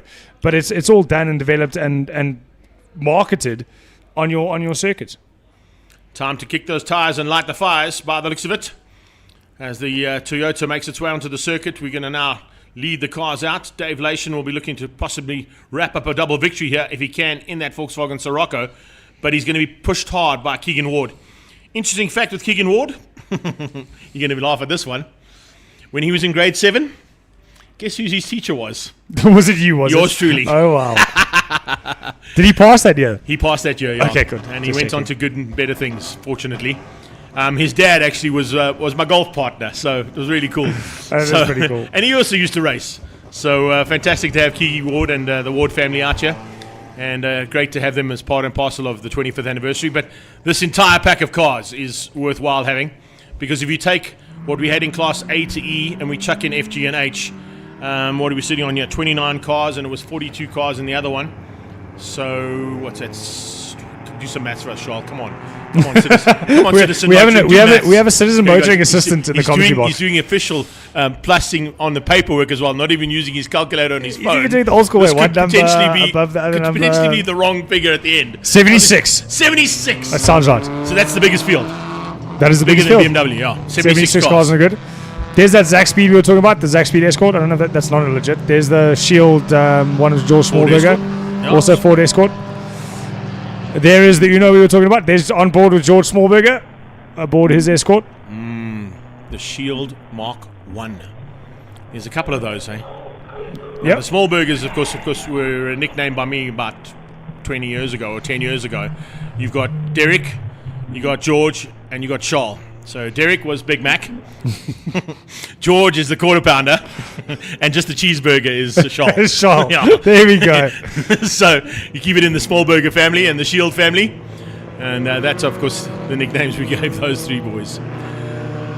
All right, so it's now time to get some heat in the rubber, get your concentration levels up a little bit more than what you've had so far. Been sitting in the pre-race area for a while as we excavated a couple of vehicles from the track that were involved in incidents in the previous race from here. that as a driver, that's a difficult thing to do. Like my step up into main circuit from karting is flat out all the day, 3 heats, bang, bang, bang, bang. Come to a main circuit, there's quite a big gap between heats, and then you've got that in the car, the heat, the heat soak when you're sitting in that car. Then now you're about to go out, car started running, all of a sudden recovery, switch off, reset. Then you got to wait for the recovery. Recovery happens, quick run, get the car started, get back out there again. That whole up and down of emotion. When you get out for that first warm-up lap, it takes you a good 2-3 corners just to get your mind right again. A couple of years ago when I was doing the 24 hours on the Superbike, and they cancelled the 24 hour at the end of the year, we decided that to make up for the ground, to the sponsors that had put in the money to raise funds for the charity I was doing it for, I chatted to Peter and I said to him, can I possibly participate in one of the extreme festivals and do all the races I can in the Mini? And then Formula V gave me a race in the single-seater, and then I raced my bike in both of the bike races as well, just to get in a full day's racing. So I did literally every heat on the day, back to back. And the one was, of course, Extreme Supercars, where the Mini, I think, qualified in about 18th or 19th place. But just before we went out, it poured with rain. And I sat in that pre-race area for 2.5 hours before you could actually get onto the track because of the rain. So you're sitting in that cockpit for 2.5 hours with the pouring rain. I couldn't get out the car because it was going to just get drenched. Yeah. So we just sat there waiting for the green light to go racing. So. Yeah. Oh, there's an iconic Glenwood Motors GTV, the Alpha GTV. Also a car from Group 1, if I'm not mistaken. Yes, that was definitely one out of Group 1. And of course then went into the early stages of Group N, but of course then the whole change up on having hatch cars and saloon cars and bits and pieces that changed up the look and feel of that. So they eventually ended up going down into what was originally Alpha Trofeo, which was purely an Alpha class. And then from there, joining the HRSA and the historic racing categories like Midval Historics, etc., that came through. That, of course, is now all fallen into this massive field of HRSA, and it's great to see this huge field coming together of 76 cars. We've got 29 of them about to go to battle again, and Dave Lation is the man to beat in that Volkswagen Sirocco, but they'll have to wait until they get to turn 3 for the green flag. Double wave yellows through 1 and 2. They're keeping a bit of pace though. You've seen a couple of the classes actually slow it down through 1 and 2 as opposed to run at full speed. But not so much for this Evapco HRSA racing. They flat out into turn 2. Half a move down the inside. You don't want to get fully past because that's a penalty, but the move is done. It looks like a move up into second place there. It's Ian Richards making his way up into second. Does he have the legs all the way through 3 up to 4? They're side by side through 3, giving each other more than enough racing room. A bit of respect between the two is always good. Up onto the brakes into turn 4, and it looks like he's gotten that move done through 3, but he's under pressure into 4 on the brakes, but manages to hang on to it from the car number 10 of Keegan Ward. That is the Datsun GX Coupe. It's the coupe, yeah. So it's the sort of fastback version of the 1200 GX that we were talking about earlier on, which is kind of littering most of this field. But under pressure there, you can see it looks like coming from the outside, a little bit of a change-up, because all of a sudden we're going to chuck in Kutsa into the mix as well, by the looks of it. A full Slim Shady on the outside through 5 and 6 there. Gives him the inside for 7, and now he's on the inside into 8. That he's definitely got that move done, and up in the 3rd place he goes. So it looks like Keegan Ward not having it all his own way. He's gone down 2 places in 1 lap. But the man having it all his own way out in the front there is Dave Lation in that VW Scirocco.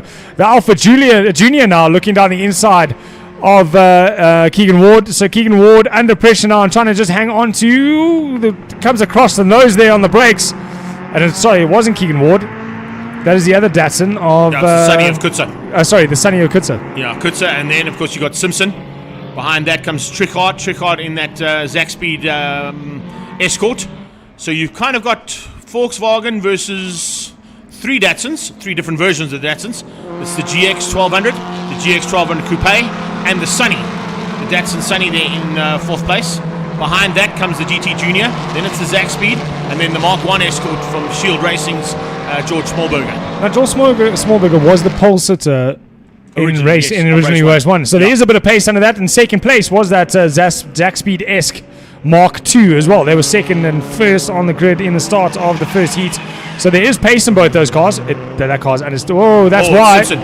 Simpson's out of shape at the top there in the GT Junior. Loops it out. And the rest of the pack are going to go through there. So he's going to lose out massive mountains of room here, unfortunately for him, as we see George Smallberger closing down on Trichard. It is, according to what the livery says on that car, a Zach Speed Escort. But as I said, it depends on what's underneath the bonnet of that car. And we don't get to see what that is, because they had to run a certain engine, I think, to fit in with the actual Zach Speed look and feel. Was there not Cosworth that Zach Speed ran? I'm not sure.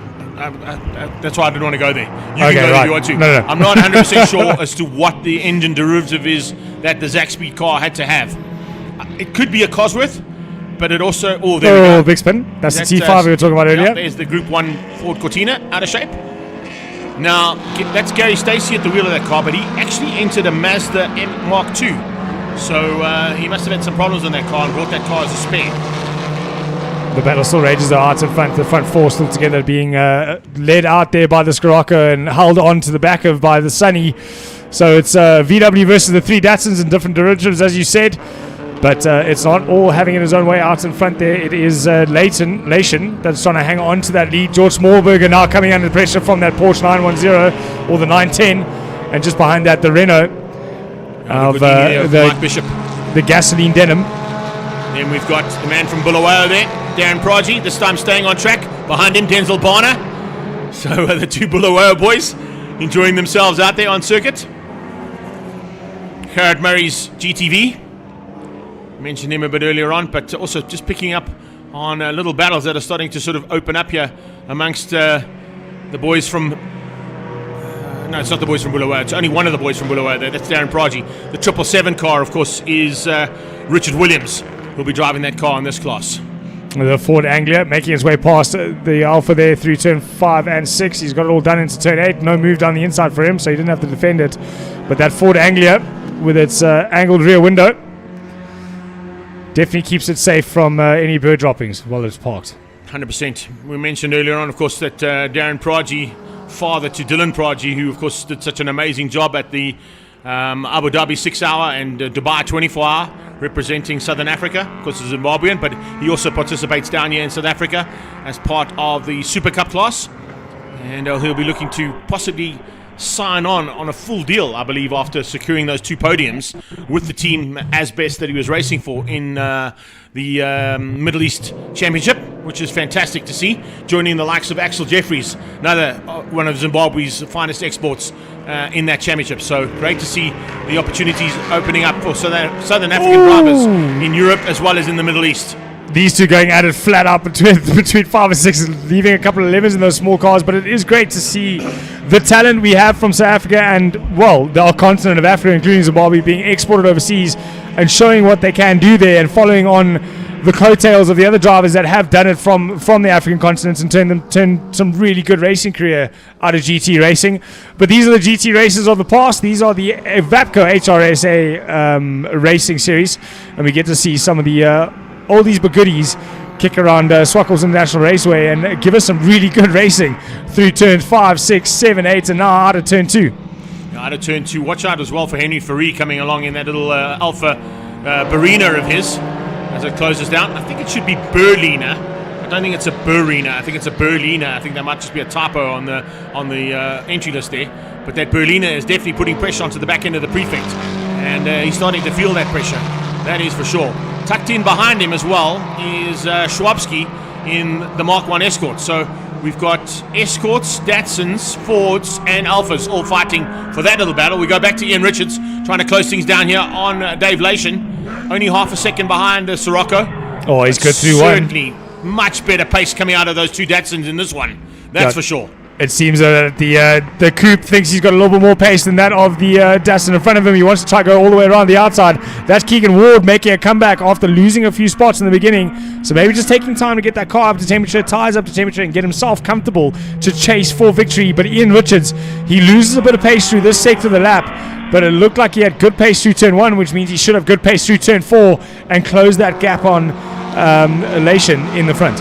Dave Lation just trying to control things from the front there with that half a second lead.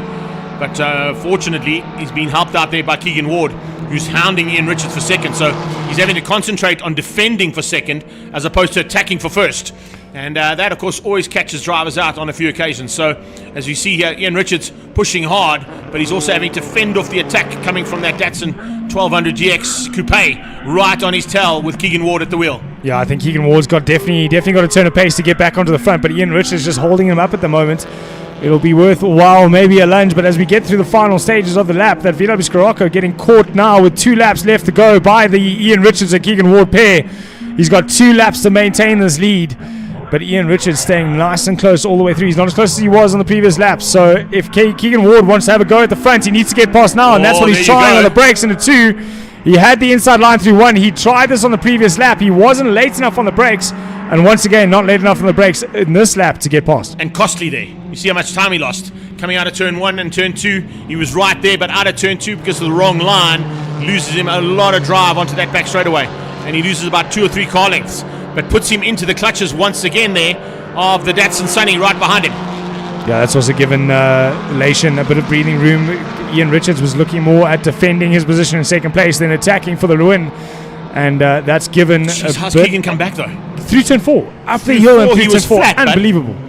I don't think he rolled off through 4. He kept it flat through turn 4 there to close that gap down once again on the GX ahead of him. So Coupe versus 1200 Standard, the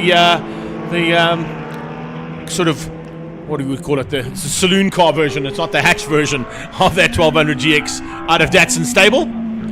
But these 2 Datsuns are fighting hard, and it's giving Dave Lation a little bit more breathing room and potentially in with a chance now with a lap to go.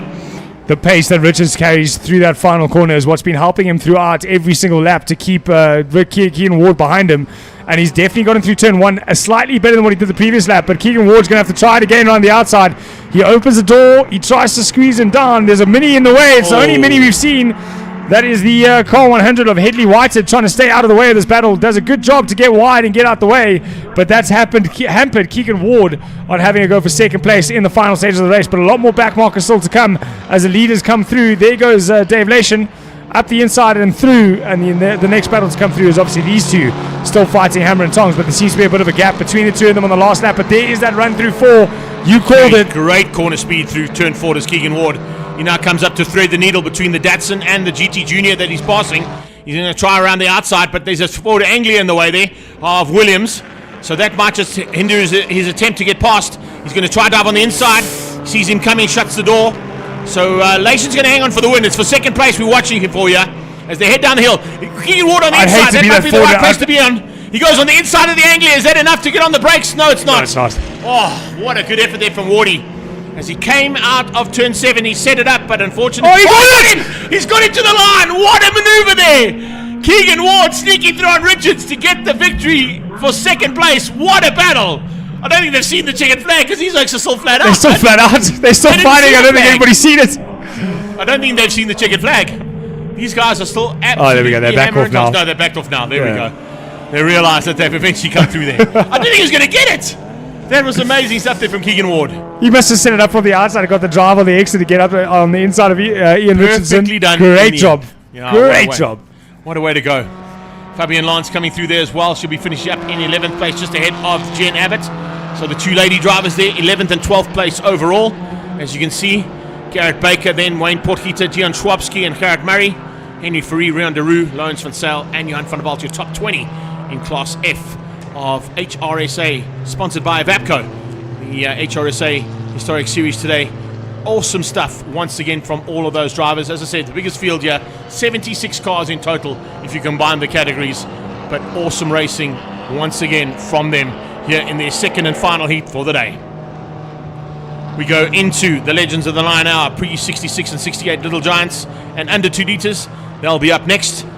And then from there, we'll be heading into the International Sports Racing Prototypes. That's first, of course. We've got to find them. So give me some ISP results there if we can, please, Carl. Because they're up next. It's ISPs and Transams. That'll be up on circuit in a few moments' time.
let's roll them out as we get ready to go now for our third last race of the day.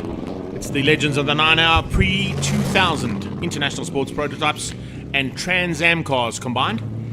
And as you can see, I thought that might be the case. The McLaren is back. With a new fuel pump. With a new fuel pump that the Koenig boys would have fitted and given a chance now for our international Swedish components to have a bit of fun and games. On the front row in the first heat, was he not? No. He wasn't rows. involved in this race in the first heat. He wasn't. He wasn't. You're right. The 45-minute. That's correct. Didn't work out. But I thought they might be working to get that car to give him a chance in ISP. And that's what they've done. So we'll keep an eye on Kenneth Passon because that McLaren 5B will be very fast amongst these cars. Rapid. And starting from the back of the pack, should get through pretty rapidly with sort of the front few cars here. Once he's through, he'll be setting his sights firmly on the front of the pack, which is Roy Campos and Larry Wolford. We saw Larry Wolford with an opportunity to take a victory, which of course turned into something.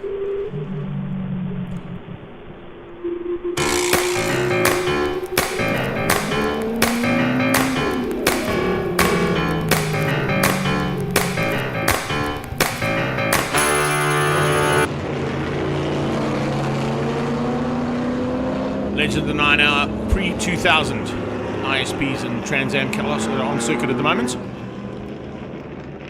as they make their way down behind the safety car for 2 laps to get a bit of heat into the rubber, heat into the brakes. These are not quite the big bangers, but they're kind of the more sports car style cars of the Lamar Legends. Yeah. And most of them would have participated at some point in their careers if they were the original cars in Le Mans, in Daytona, in Spa, those type of races. That McLaren, I know, has been at a few of the classic endurance races with Kenneth Passon teaming up with some of the South African drivers, Michael Koenig and AJ Koenig, as part of his team. But I think that car developed more in its actual day, developed more for the American market, the IMSA series. Yeah, the IMSA series, for sure. But, needless to say, they went across to Europe, and it's now based in Europe full-time, that McLaren. Of course, the car at the front end here with Roy Campos, originally with a V6 Nissan engine. In fact, it was a Dodge engine that they came to South Africa with. It turned out that they were a bit dodgy, so they put a Nissan engine. Spot on in terms of that one. I had to go there because they were that bad. The Nissan engines proved to be very, very economical and turned into a hard-fought championship in Shelby Can-Ams initially. Campos taking a victory in that. Of course, Neil Lobb, who's in the field with him there in the Gunston Lola T70, has taken multiple championships in his own right in the Shelbys as well. And so did his young son Darren, who of course is now based down in Australia, and I'm sure he would have picked up on some of the action earlier on today as he knew his dad was racing. And if he hasn't picked up on it yet, of course he'll jump on and probably give us a chirp at some stage when he re-watches all the action later on tomorrow morning while we're all sleeping. So it is Pretoria Noord Toyota off the track. Massive thanks to them for their support and continued support here at the World of Motoring that Zwartkops has become. And a long-standing relationship there with the big boss man of Pretoria Noord Toyota just up the road from Zwartkops as the official safety car and safety vehicle supplier for Zwartkops International.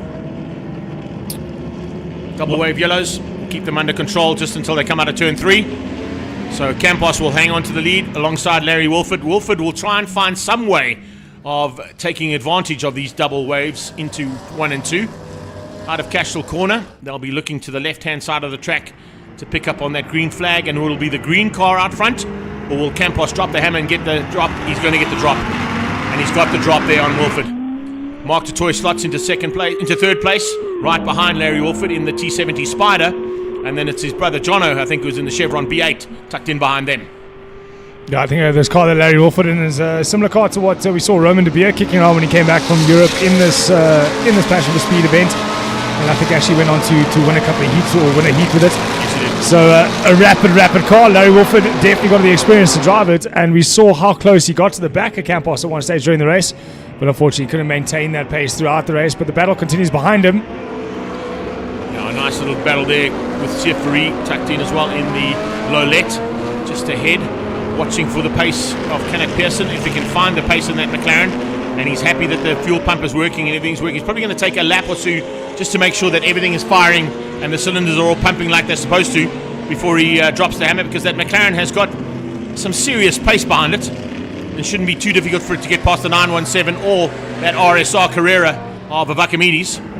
But Pearson not quite up to pace just yet.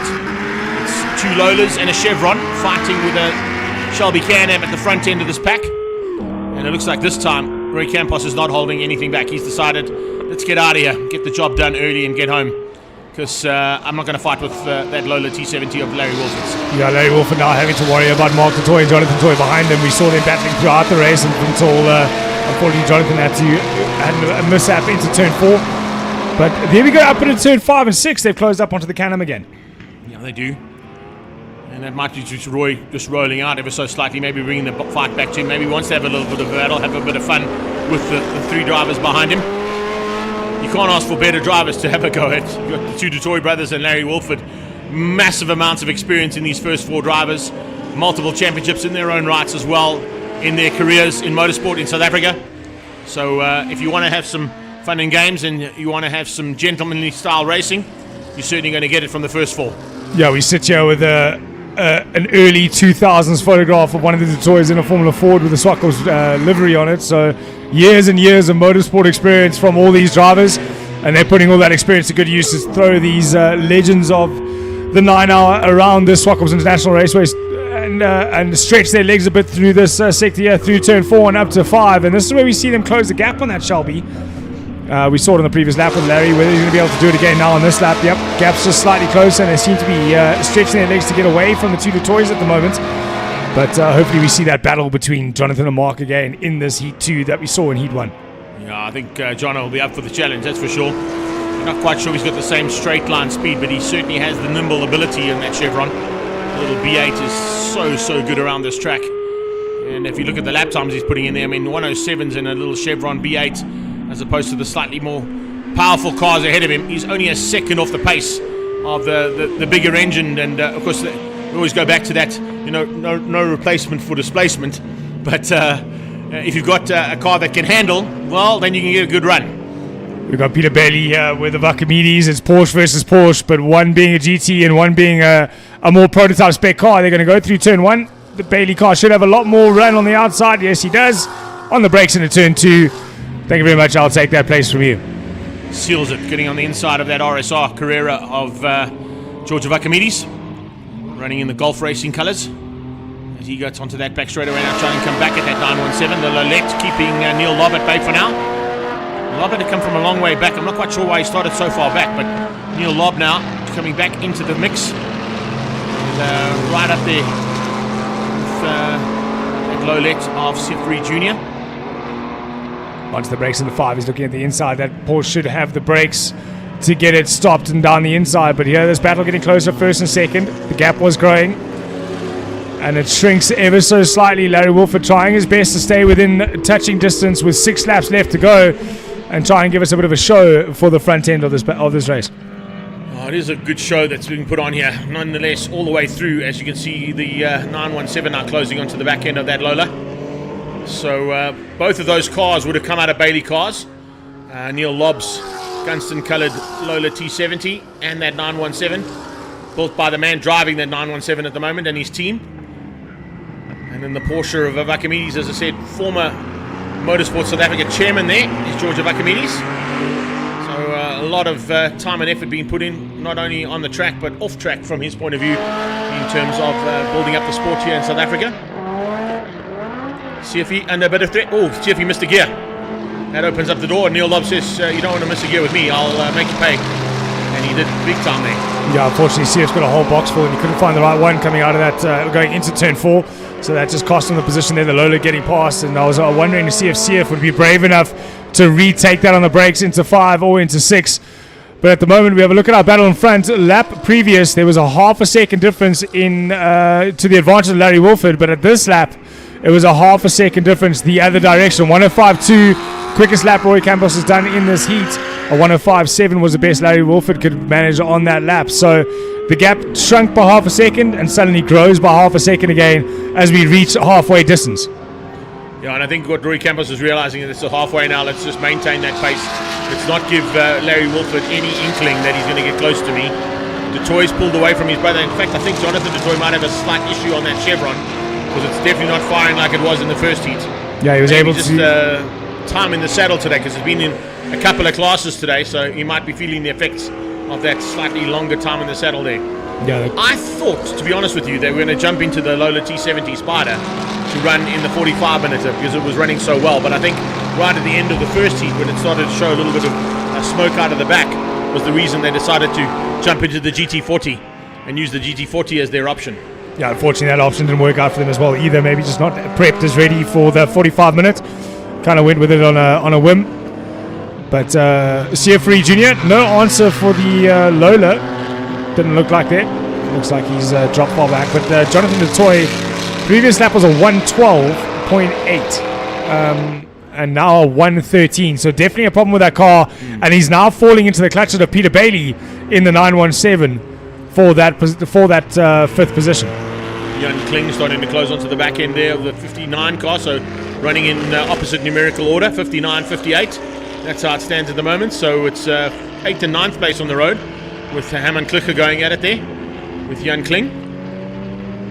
Just having a look at the timing sheet there, Greg. Neil Lobb is a full lap down. He's only completed, actually I lied to you, he's only completed 2 laps. Yeah, he came out late. Yeah. And Kenneth Pearson, unfortunately, back into the pits after the first lap. So it didn't quite work out there for the McLaren. Such a pity because that car was probably eagerly awaited by a lot of fans on the outside of the circuit that had come out to see the Swede in full flight. As we heard from him in his interview just after the race, it was a fuel pump issue that caused the problem in the 45-minuter, and I'm sure probably a similar situation right now. Ooh, there comes the smoke out of the Lola T70 Spider. But look how close he is to Larry Wolford. Is that on cue? 3 laps to go. Almost identical to what happened in the first heat. But he's closed that gap down, as you said, Carl, 100% onto the back end of the Lola T70 of this man, Larry Wolford. 3 laps to go, and that gap is tiny. It's only 1.4 seconds as they cross the line. Last is much closer than that now. I think only a couple of tenths as they head through turn 4. Let's see if Mark can run enough speed through turn 4 to get a look up into turn 5. They get on the brakes hard now for turn 5. It doesn't look like he's got any sort of run, but he can get nice and close as we head through 5, 6, and then down the run into turn number 8. There's a good overtaking position there into turn 8. He just shows the nose, wants to fill that mirrors, and just put Larry Wolford under a bit of pressure, hope for a mistake as they head down into turn 8. But Larry Wolford's done many, many laps down around many, many circuits in many different cars. So I think the experience there won't bother Larry Wolford of seeing that white little Lillette all over the back of him. What I can tell you is that little Lola T70 Spider of Mark DeToy is certainly putting massive amounts of pressure onto the T70 of Larry Wolford. And we mentioned the fact that they both, look at where the wing mirrors are. They're on the wheel arches of the front wheels. Now Mark's car doesn't have that big wing. It's got a slightly smaller wing at the back, so he's got a little bit more vision if he needed to get ahead of Larry Wolford. And that's what he's attempting to do. This is his teammate, of course, Ryan Cranchai, coming all the way back and into South African shores once again to join the Trans Africa Racing team. Fantastic to have Ryan back in the mix. Of course, his dad and I have got a long-standing relationship at Suzuki. Errol Cranchai doing an amazing job as the man who looked after Suzuki motorcycles for a long, long time. But Ryan particularly has a huge affinity to the Trans Africa Racing team, having been part of that team for at least 10 or 12 years of commentary that I've been involved in. And he comes back. Oh, who's off? That's the 917 again. That's Bailey. And that's up at turn 5 or 6.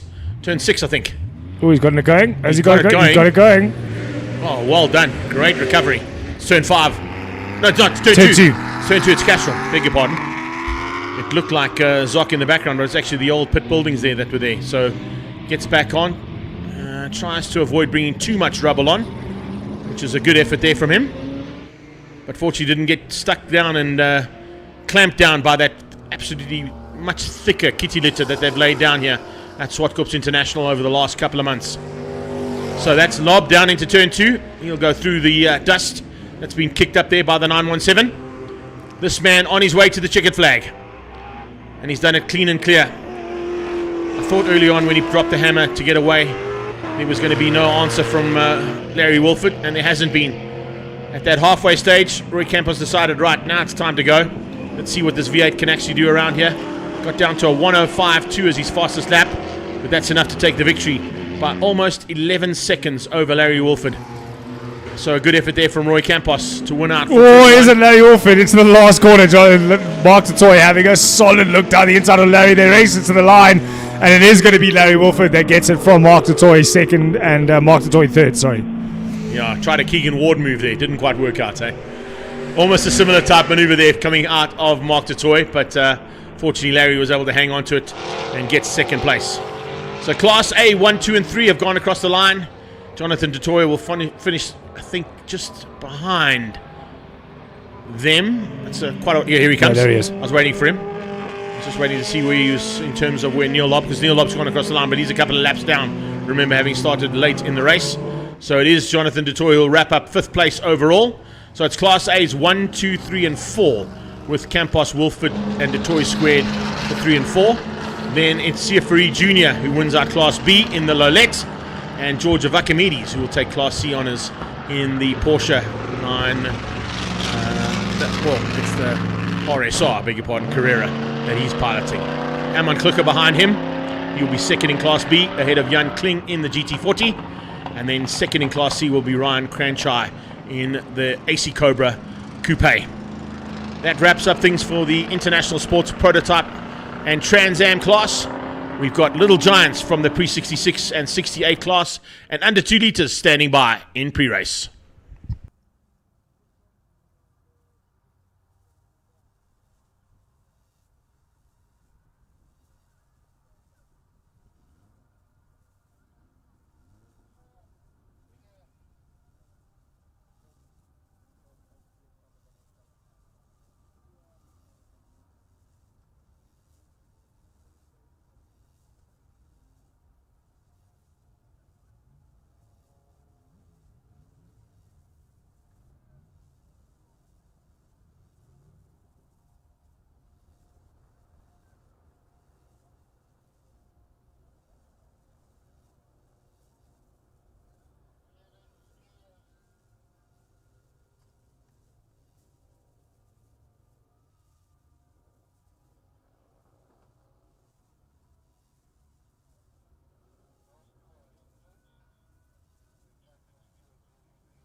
All right, so as the Pretoria North Toyota makes its way back into the circuit, just a heads up from down in, what is it, St. Francis Bay or somewhere down in that Eastern Cape area, a certain Mr. Pepper has to get a chirp in every now and again. Of course you'll correct us, right? Thanks for listening in, Ian, and correcting us. But yeah, Darren Lobb apparently lives in New Zealand, which of course is Australia Extension 1. So it's the same thing. But apparently that, we just chatted to Jordan on Commentator's Curse, and he's heading to Bathurst to try and take a victory after going there the last time and winning that incredible race. Let's catch up with Larry Wolford, though, before we get into that. Larry, how was that? In one word, hot. But I would say that it was pretty good race. Obviously the cars were getting hot, but I think it's the same for everybody. I had a go at Roy for the first few laps. but quite honestly had too much pace. So I decided to play the long game and look after the water temperature because it was rapidly heading towards 120. So at the end of the day, we completed 2 good heats. It was fun racing. I hope it pleased the crowd. And yeah, we'll regroup for the next race, and that's it. Thank you.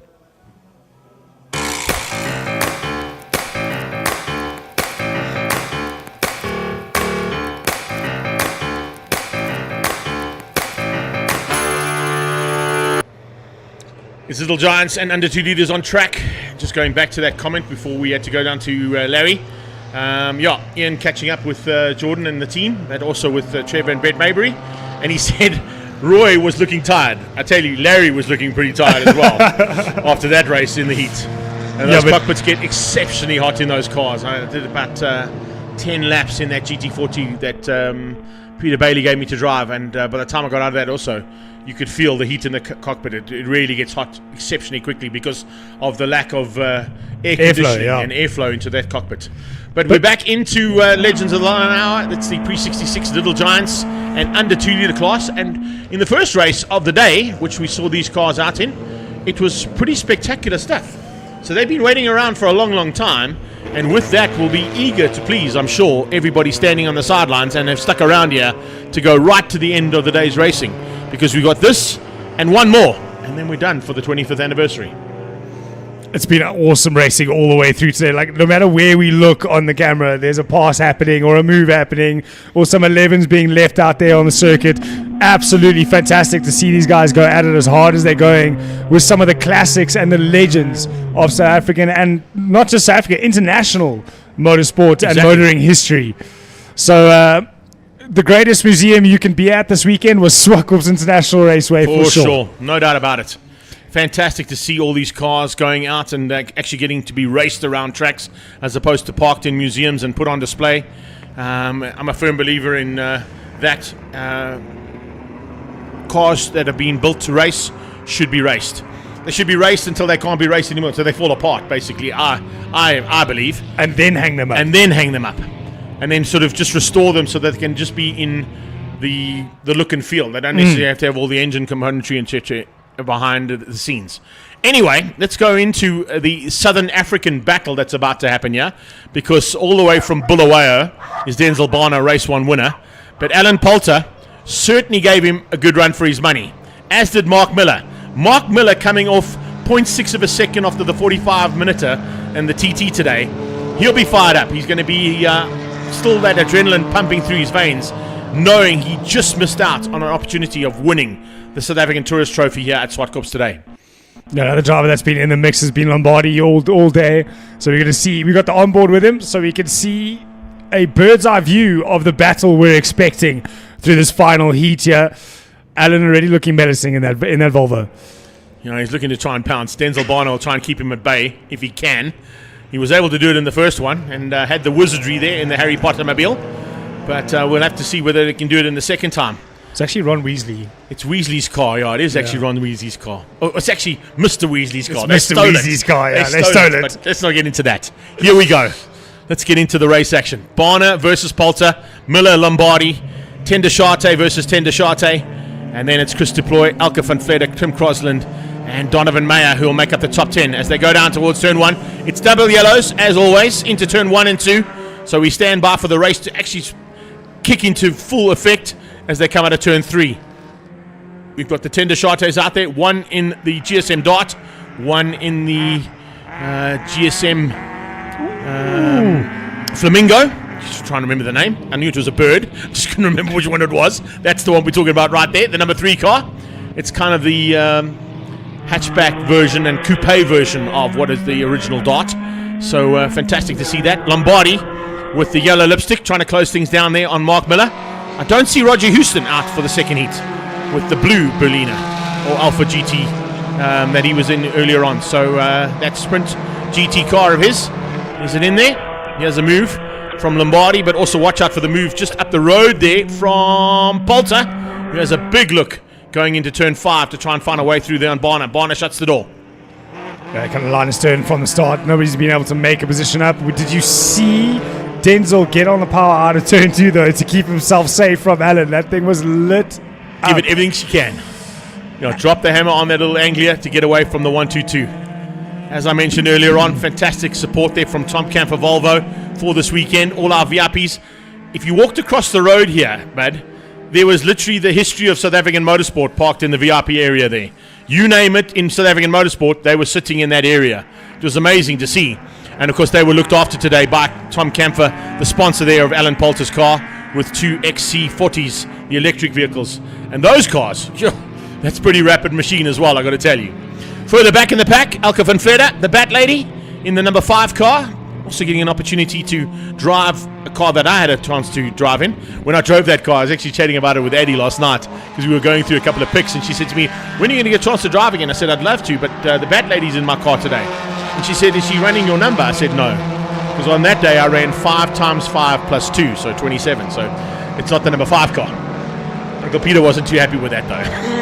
It's a lot of insulation tape to be used on a number. Can you imagine the timekeepers as I went past? What? Hang on a second. The last time he drove was 27.428 or 27.424, and now he's got 5. Oh no, just get out of it. Shut up, Greg. It must be great for the commentator as well. Here comes car 5 plus 5 plus 2. Leon had no idea what he was talking about that day. He battled. He really battled that day. Anyway, the battles continue here in our incredible little giants and under 2 litres. The little giants, of course, as we mentioned earlier on, those are the smaller cars that were involved in the 9 hours of the past. And when rainy or tricky conditions came out, they came into their own, and they would then give the big runs and the big guns a run for their money, because it was difficult to get the power down in wet conditions, particularly when they're out there on slick tyres, because they didn't really have wet weather tyres as such during those times. You either went out on a road tyre or you went out on a slick. So when these conditions, which are ideal for racing today, the big guns would be flying out front.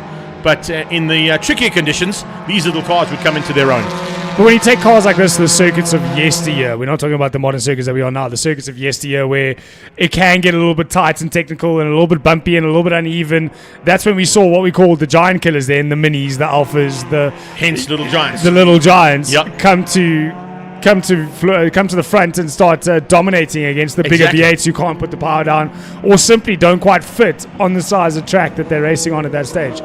So interesting to see how the cars changed over the years. It went from big, large, massive engines to smaller, more compact and more economy efficient. And we were just chatting about that off air, when you look at the Pinto engines or the Cosworth engines that we were chatting about with those Zach speeds and trying to work out what those engine derivatives were.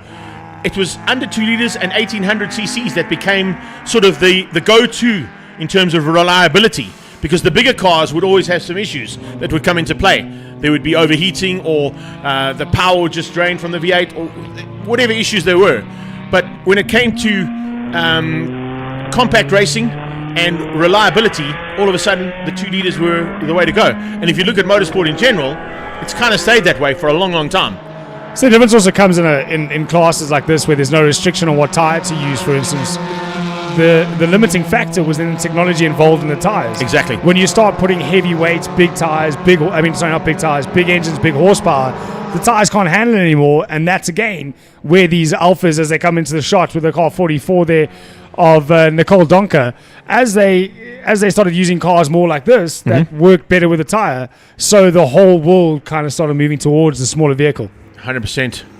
68 coming into play there. I don't have him on my list, but there's a very good possibility that might be young Dutoy, because there are 2 GT Juniors down in the Trans-Africa Racing stable, and I think that Silver Dream Racer of the pilot there behind Donker could possibly be young Dutoy, if I look at the helmet. And Donker watching the rearview mirror just to make sure that he doesn't sneak by. Just trying to pick up if it is or not. Looking at the helmet, I'm assuming so, but as I said, we don't have him on any list there on the 68, so that would have been a late entry or a substitution car that's come in. And I would assume if it's substituted, it might be Josh Dutoy behind the wheel of that number 68 GT Junior. Yeah, awesome. We see a little bit of a battle going down lower down in the field. It's fighting over 13th and 14th position. A little bit of smoke coming out of the tyres there on the power of turn number 5, but this battle continues to rage for the lower numbers in the class. As we will look through to another battle here. It's Mini versus Alpha.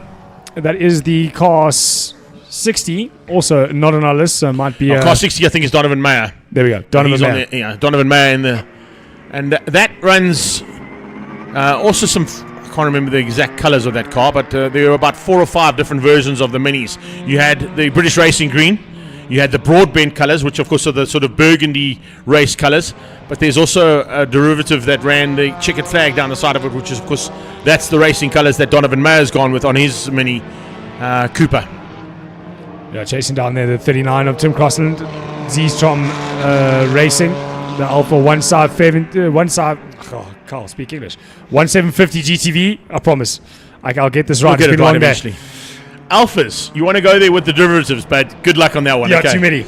There are a gazillion, and there's about 4 or 5 different GT Juniors. There's a couple of different Julia sprint cars, and of course they've now thrown a couple more in just for fun over the last 3 days when Alpha launched their new products, including a new type and retro version of the Tipo 33. Front end starting to heat up a bit as they get into the traffic. Denzel Barner has maintained the gap over Alan Poulter, but Poulter is doing well. It is Josh Dutoit. Look at the timing there. 68. Josh Spot on. Dutoit. Just picked up on the timing at the top of the board, but Dutoit now substituting from that original GT Junior is in, which unfortunately didn't make the first lap in the first race of the day. No, we have a look at. Oh, he had the same moment he had the last lap. Good catch. Good catch with 2 laps to go. But that's going to cost him the possible win, because that's now 2 seconds he's lost there. Was that not a repeat of what we saw at Heat 1? It was 2 Similar. laps to go, same quarter, on the entry, the back said, no, I've had enough, thank you very much, I'm out of here. But it was kind of a little understeer as well there that he had to catch coming out of that. So Alan Poulter fighting hard in that Tom Camphor Volvo 122. Unfortunately not having enough to catch Denzel Barner's Ford Anglia from Bulawayo. The Bulawayo boys have come fighting today, and Barner particularly looking for a double victory here in the under 2 litre plus class. Francesco Lombardi. Ooh, looks like he had a little misfire there, or just a misgear. Yeah, couldn't quite find the right gear there. It's that 3rd? Oh, no, it's 4th. That's what I wanted. There we go. There's 4th. Yeah. All right, now we hold 4th up into turn 4. Does he hold it all the way through? Yes, he rolls off and keeps 4 all the way through. So it must have some nice torque in 4th gear out of turn 4 to carry that GT Junior up the hill. I do think they're almost flat through 4 though. It didn't sound like much of a lift, so staying in 4th was a good plan there. It's a comfort lift. A confidence lift. Yeah, comfort lift through there. But it's been all about Denzel. Uno laps to go for Denzel Barner. Coming up on the back end of Donovan Mayer, so coming to lap up to 12th place, possibly up to 11th place if he can catch Crosland just up the road from him. I think Poulter's realised that maybe the car's not quite performing like it was, so he's going to settle for 2nd place. Maybe hope for a bit of help from the traffic, which I don't think he's going to get, unfortunately, because Denzel Barner knows how to get through traffic. He's participated in a number of the 3-hour events up in the Bulawayo circuit at Falls Road. Has been at the front end on numerous occasions as well. So great to see him and his good friend Darren Praji coming to play here this weekend, representing the Zimbabwean nation. So we've got international competitors not only from Europe but also from Africa coming to join us here this weekend. Guys have come as far as, I think, Singapore's Ryan Cranchai is based at the moment. Let's make sure we get those facts straight, otherwise we'll get Ian Pepper telling us where they come we'll from. get a message straight from Ian. He knows exactly where everybody lives. But a great win, a win good enough to put a smile on that Ford Anglia's face at the moment. It always had that upside down smile grill. Exactly, you can turn it up now. Hopefully he can turn it up now as he crosses the lines to take a win here in Heat 2, and a comfortable win for him. It's 2 for 2 on the day. Great job. He's a wizard, eh? He's a wizard. There's no doubt about it. In that little Ford Anglia, Denzel Barner is a wizard. Well done to him, taking the victory over Alan Poulter, under 2 litre plus 1 and 2.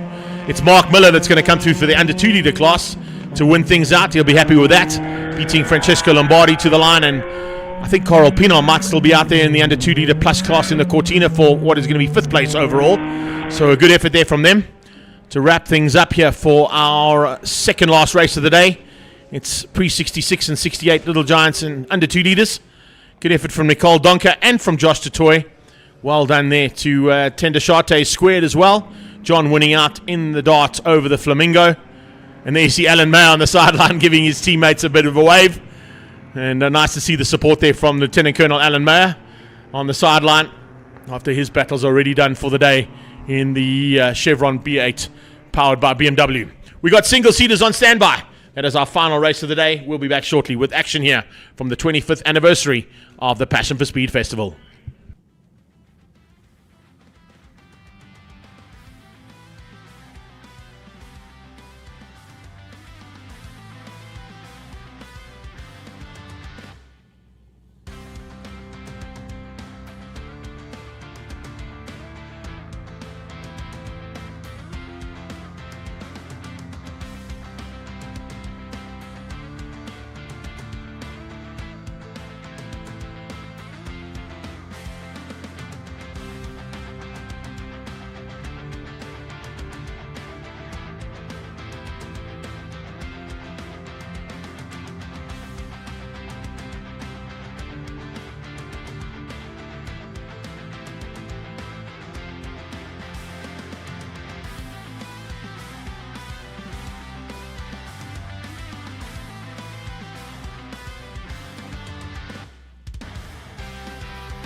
So, Carl, we're heading into the final stages here of the Passion for Speed's 25th anniversary. It's been a spectacular day's racing. We've got one more to go with the single-seaters.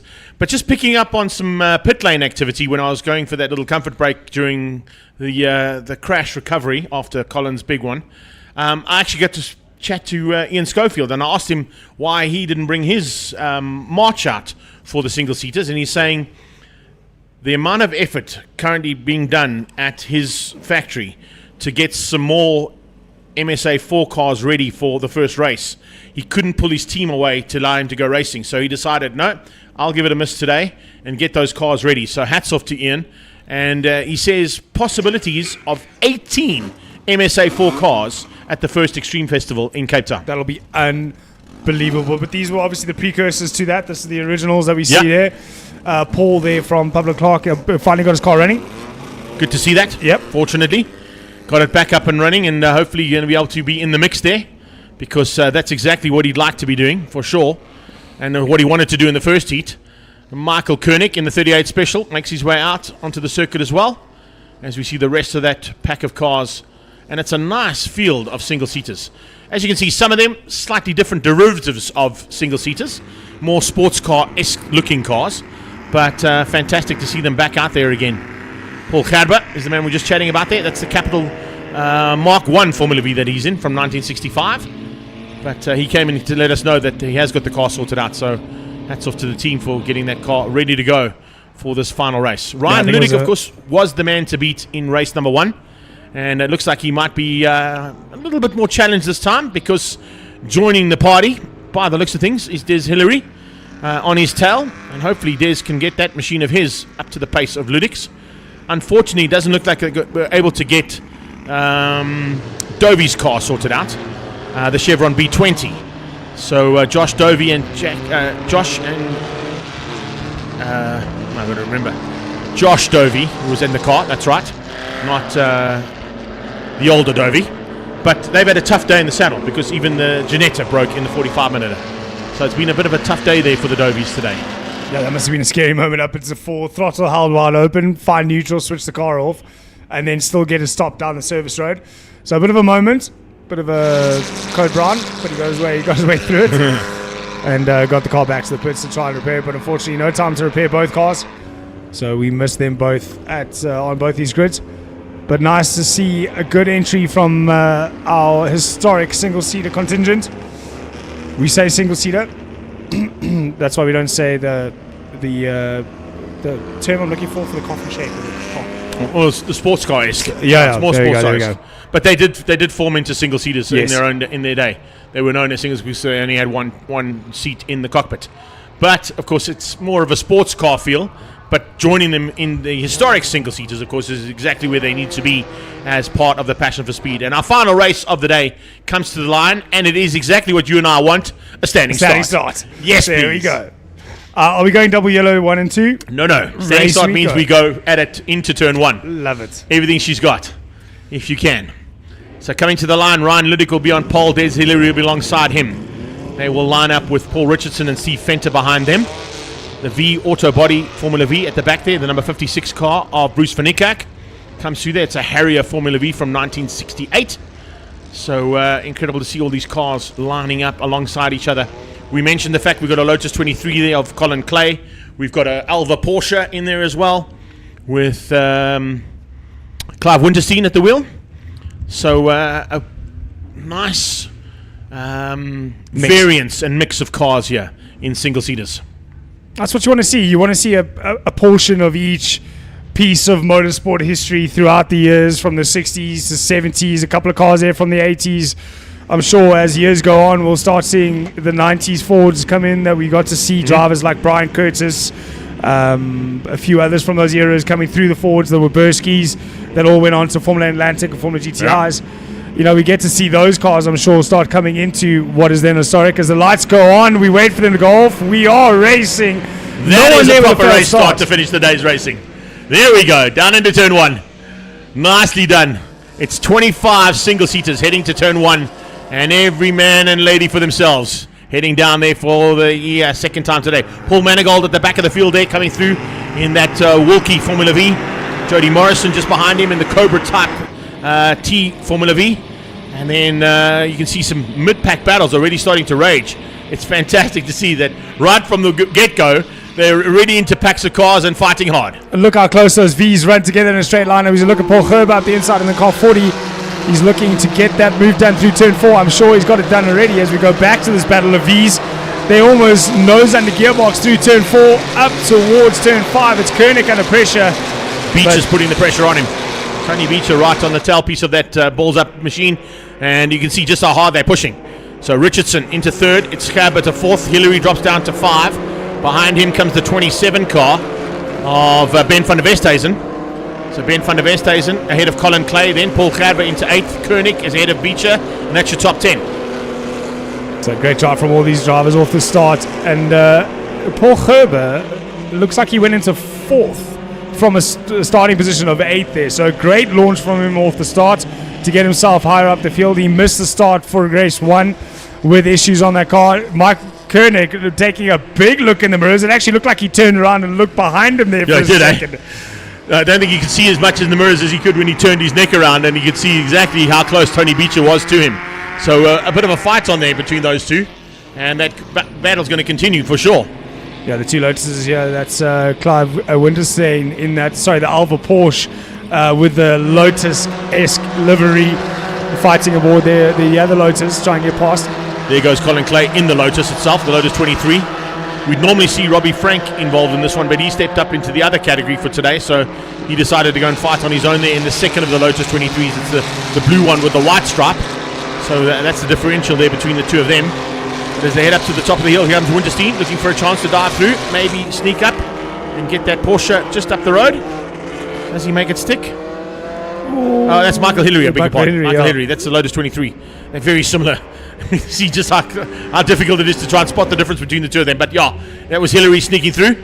Oh, these front two are close together as Ryan Ludwig comes past. And he's being chased down by the 99 of Josh Dovey. Yeah, 99 of Josh Dovey, and on his tail is Paul Gerber. So they did get that car sorted out of Dovey's. I apologise. I thought they hadn't got it onto the circuit. I picked up on Des Hillary's car, which is on similar livery.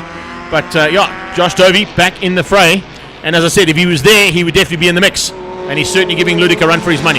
Yeah, saying that he was looking at the inside of Ludik into turn number 4 as they head up into 5. I wonder if he's going to get the run out of 4 up to 5. But all this fighting is going to play into the hands of Paul Gerber, who unfortunately missed the first heat, but looks like he could be getting into the front of the second heat here. But unfortunately, Josh not close enough into 5 and 6 to have a look. But Gerber definitely got a proper turn of pace. Richardson hangs on to 4. Behind it's Ben van der Westhuizen and Des Hillary. You can see why I got the two cars mixed up. They're very similar in terms of livery there. It's the 5-5 and the 2 arrows that caught me out there. But needless to say, it's good to see that Ryan Ludwig's not having it all his own way. And only half a second between the top 2 as they cross the line on the last pass. It's moved up to about a second now. So a little bit of maneuvering there from Ludwig's point of view to move his car slightly higher up in the standings. That's the Titan Mark 5. But that 9.9 machine coming through rapidly. It's a Chevron B20 that he's in, and he's starting to close the gap down. But as you said, Gerber is also coming along for the ride. So these trumpets that they run on the side of these cars for air intakes are absolutely fantastic to look at. I mean, if you ever look at this second place car 9.9 of Dovey, that bright chrome long inlet they've got there to get air into the carburetors looks fantastic. And if you watch some of the cars, the different ways they did it in the setup of the cars and how they tried to get those engines cooled. Some of them just take the bodywork off completely. And there you go. Oh, thanks from Colin Clay. Back Barker just gesticulating. Inside line, but it's all yours. Colin said, thank you very much. I'll take that. Clay at the moment in 8th place overall in this little Lotus 23. And you mentioned the Lotus colours. There's the famous racing colours from Lotus. That famous Team Lotus green with the yellow stripe down the middle. Stevie Fenter just up the road from him though, hanging on for 7th place. And Steve Fenter, of course, being prepped there by Gerald's team. So awesome to see the preparation that goes into some of these cars from, as we mentioned, aftermarket and subsidiary companies that are helping prep these cars and keep them running at the pace that they do. And the reliability that they can get as well out of the cars. That's what they're looking for. Yeah, majority of the parts for these cars no longer produced by anybody except these aftermarket subsidiaries that go ahead and reproduce what they need to keep these cars running. It's not a car that's any form of manufacturing, but we say that. Look how they throw them around. Michael Koenig having to defend massively into turn 2. It's V versus V on the exit.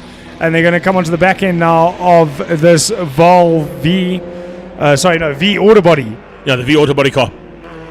Going back into the pack there with Hillary and Fenter. Stevie Fenter trying to close the gap down on Des Hillary's car. Looks like Richardson under a bit of pressure as well, as he's now got Ben van der Westhuizen tucked in behind him, right on his gearbox. And Des Hillary comes through with 3 to go for this single-seater race. Let's see whether just getting it through onto turn 1, just as he gets past that Formula V back marker. He's looking to try and close the gap through here. But it's amazing to see the pace that these cars, at their age, can run through corners like turn 1, turn 4, and see them float across the surface on these Avons. Oh, we've got a change for the lead. Change for the lead. Josh hits the front for the first time. So Josh Dovey finding a way past on Ludik and pulling away pretty rapidly, if you look at that. Up the hill, he's got much better pace than Ryan Ludwig's getting out of that Titan Mark 5. Where was Paul? Paul Gerber. Let's watch in the background. I might just see him.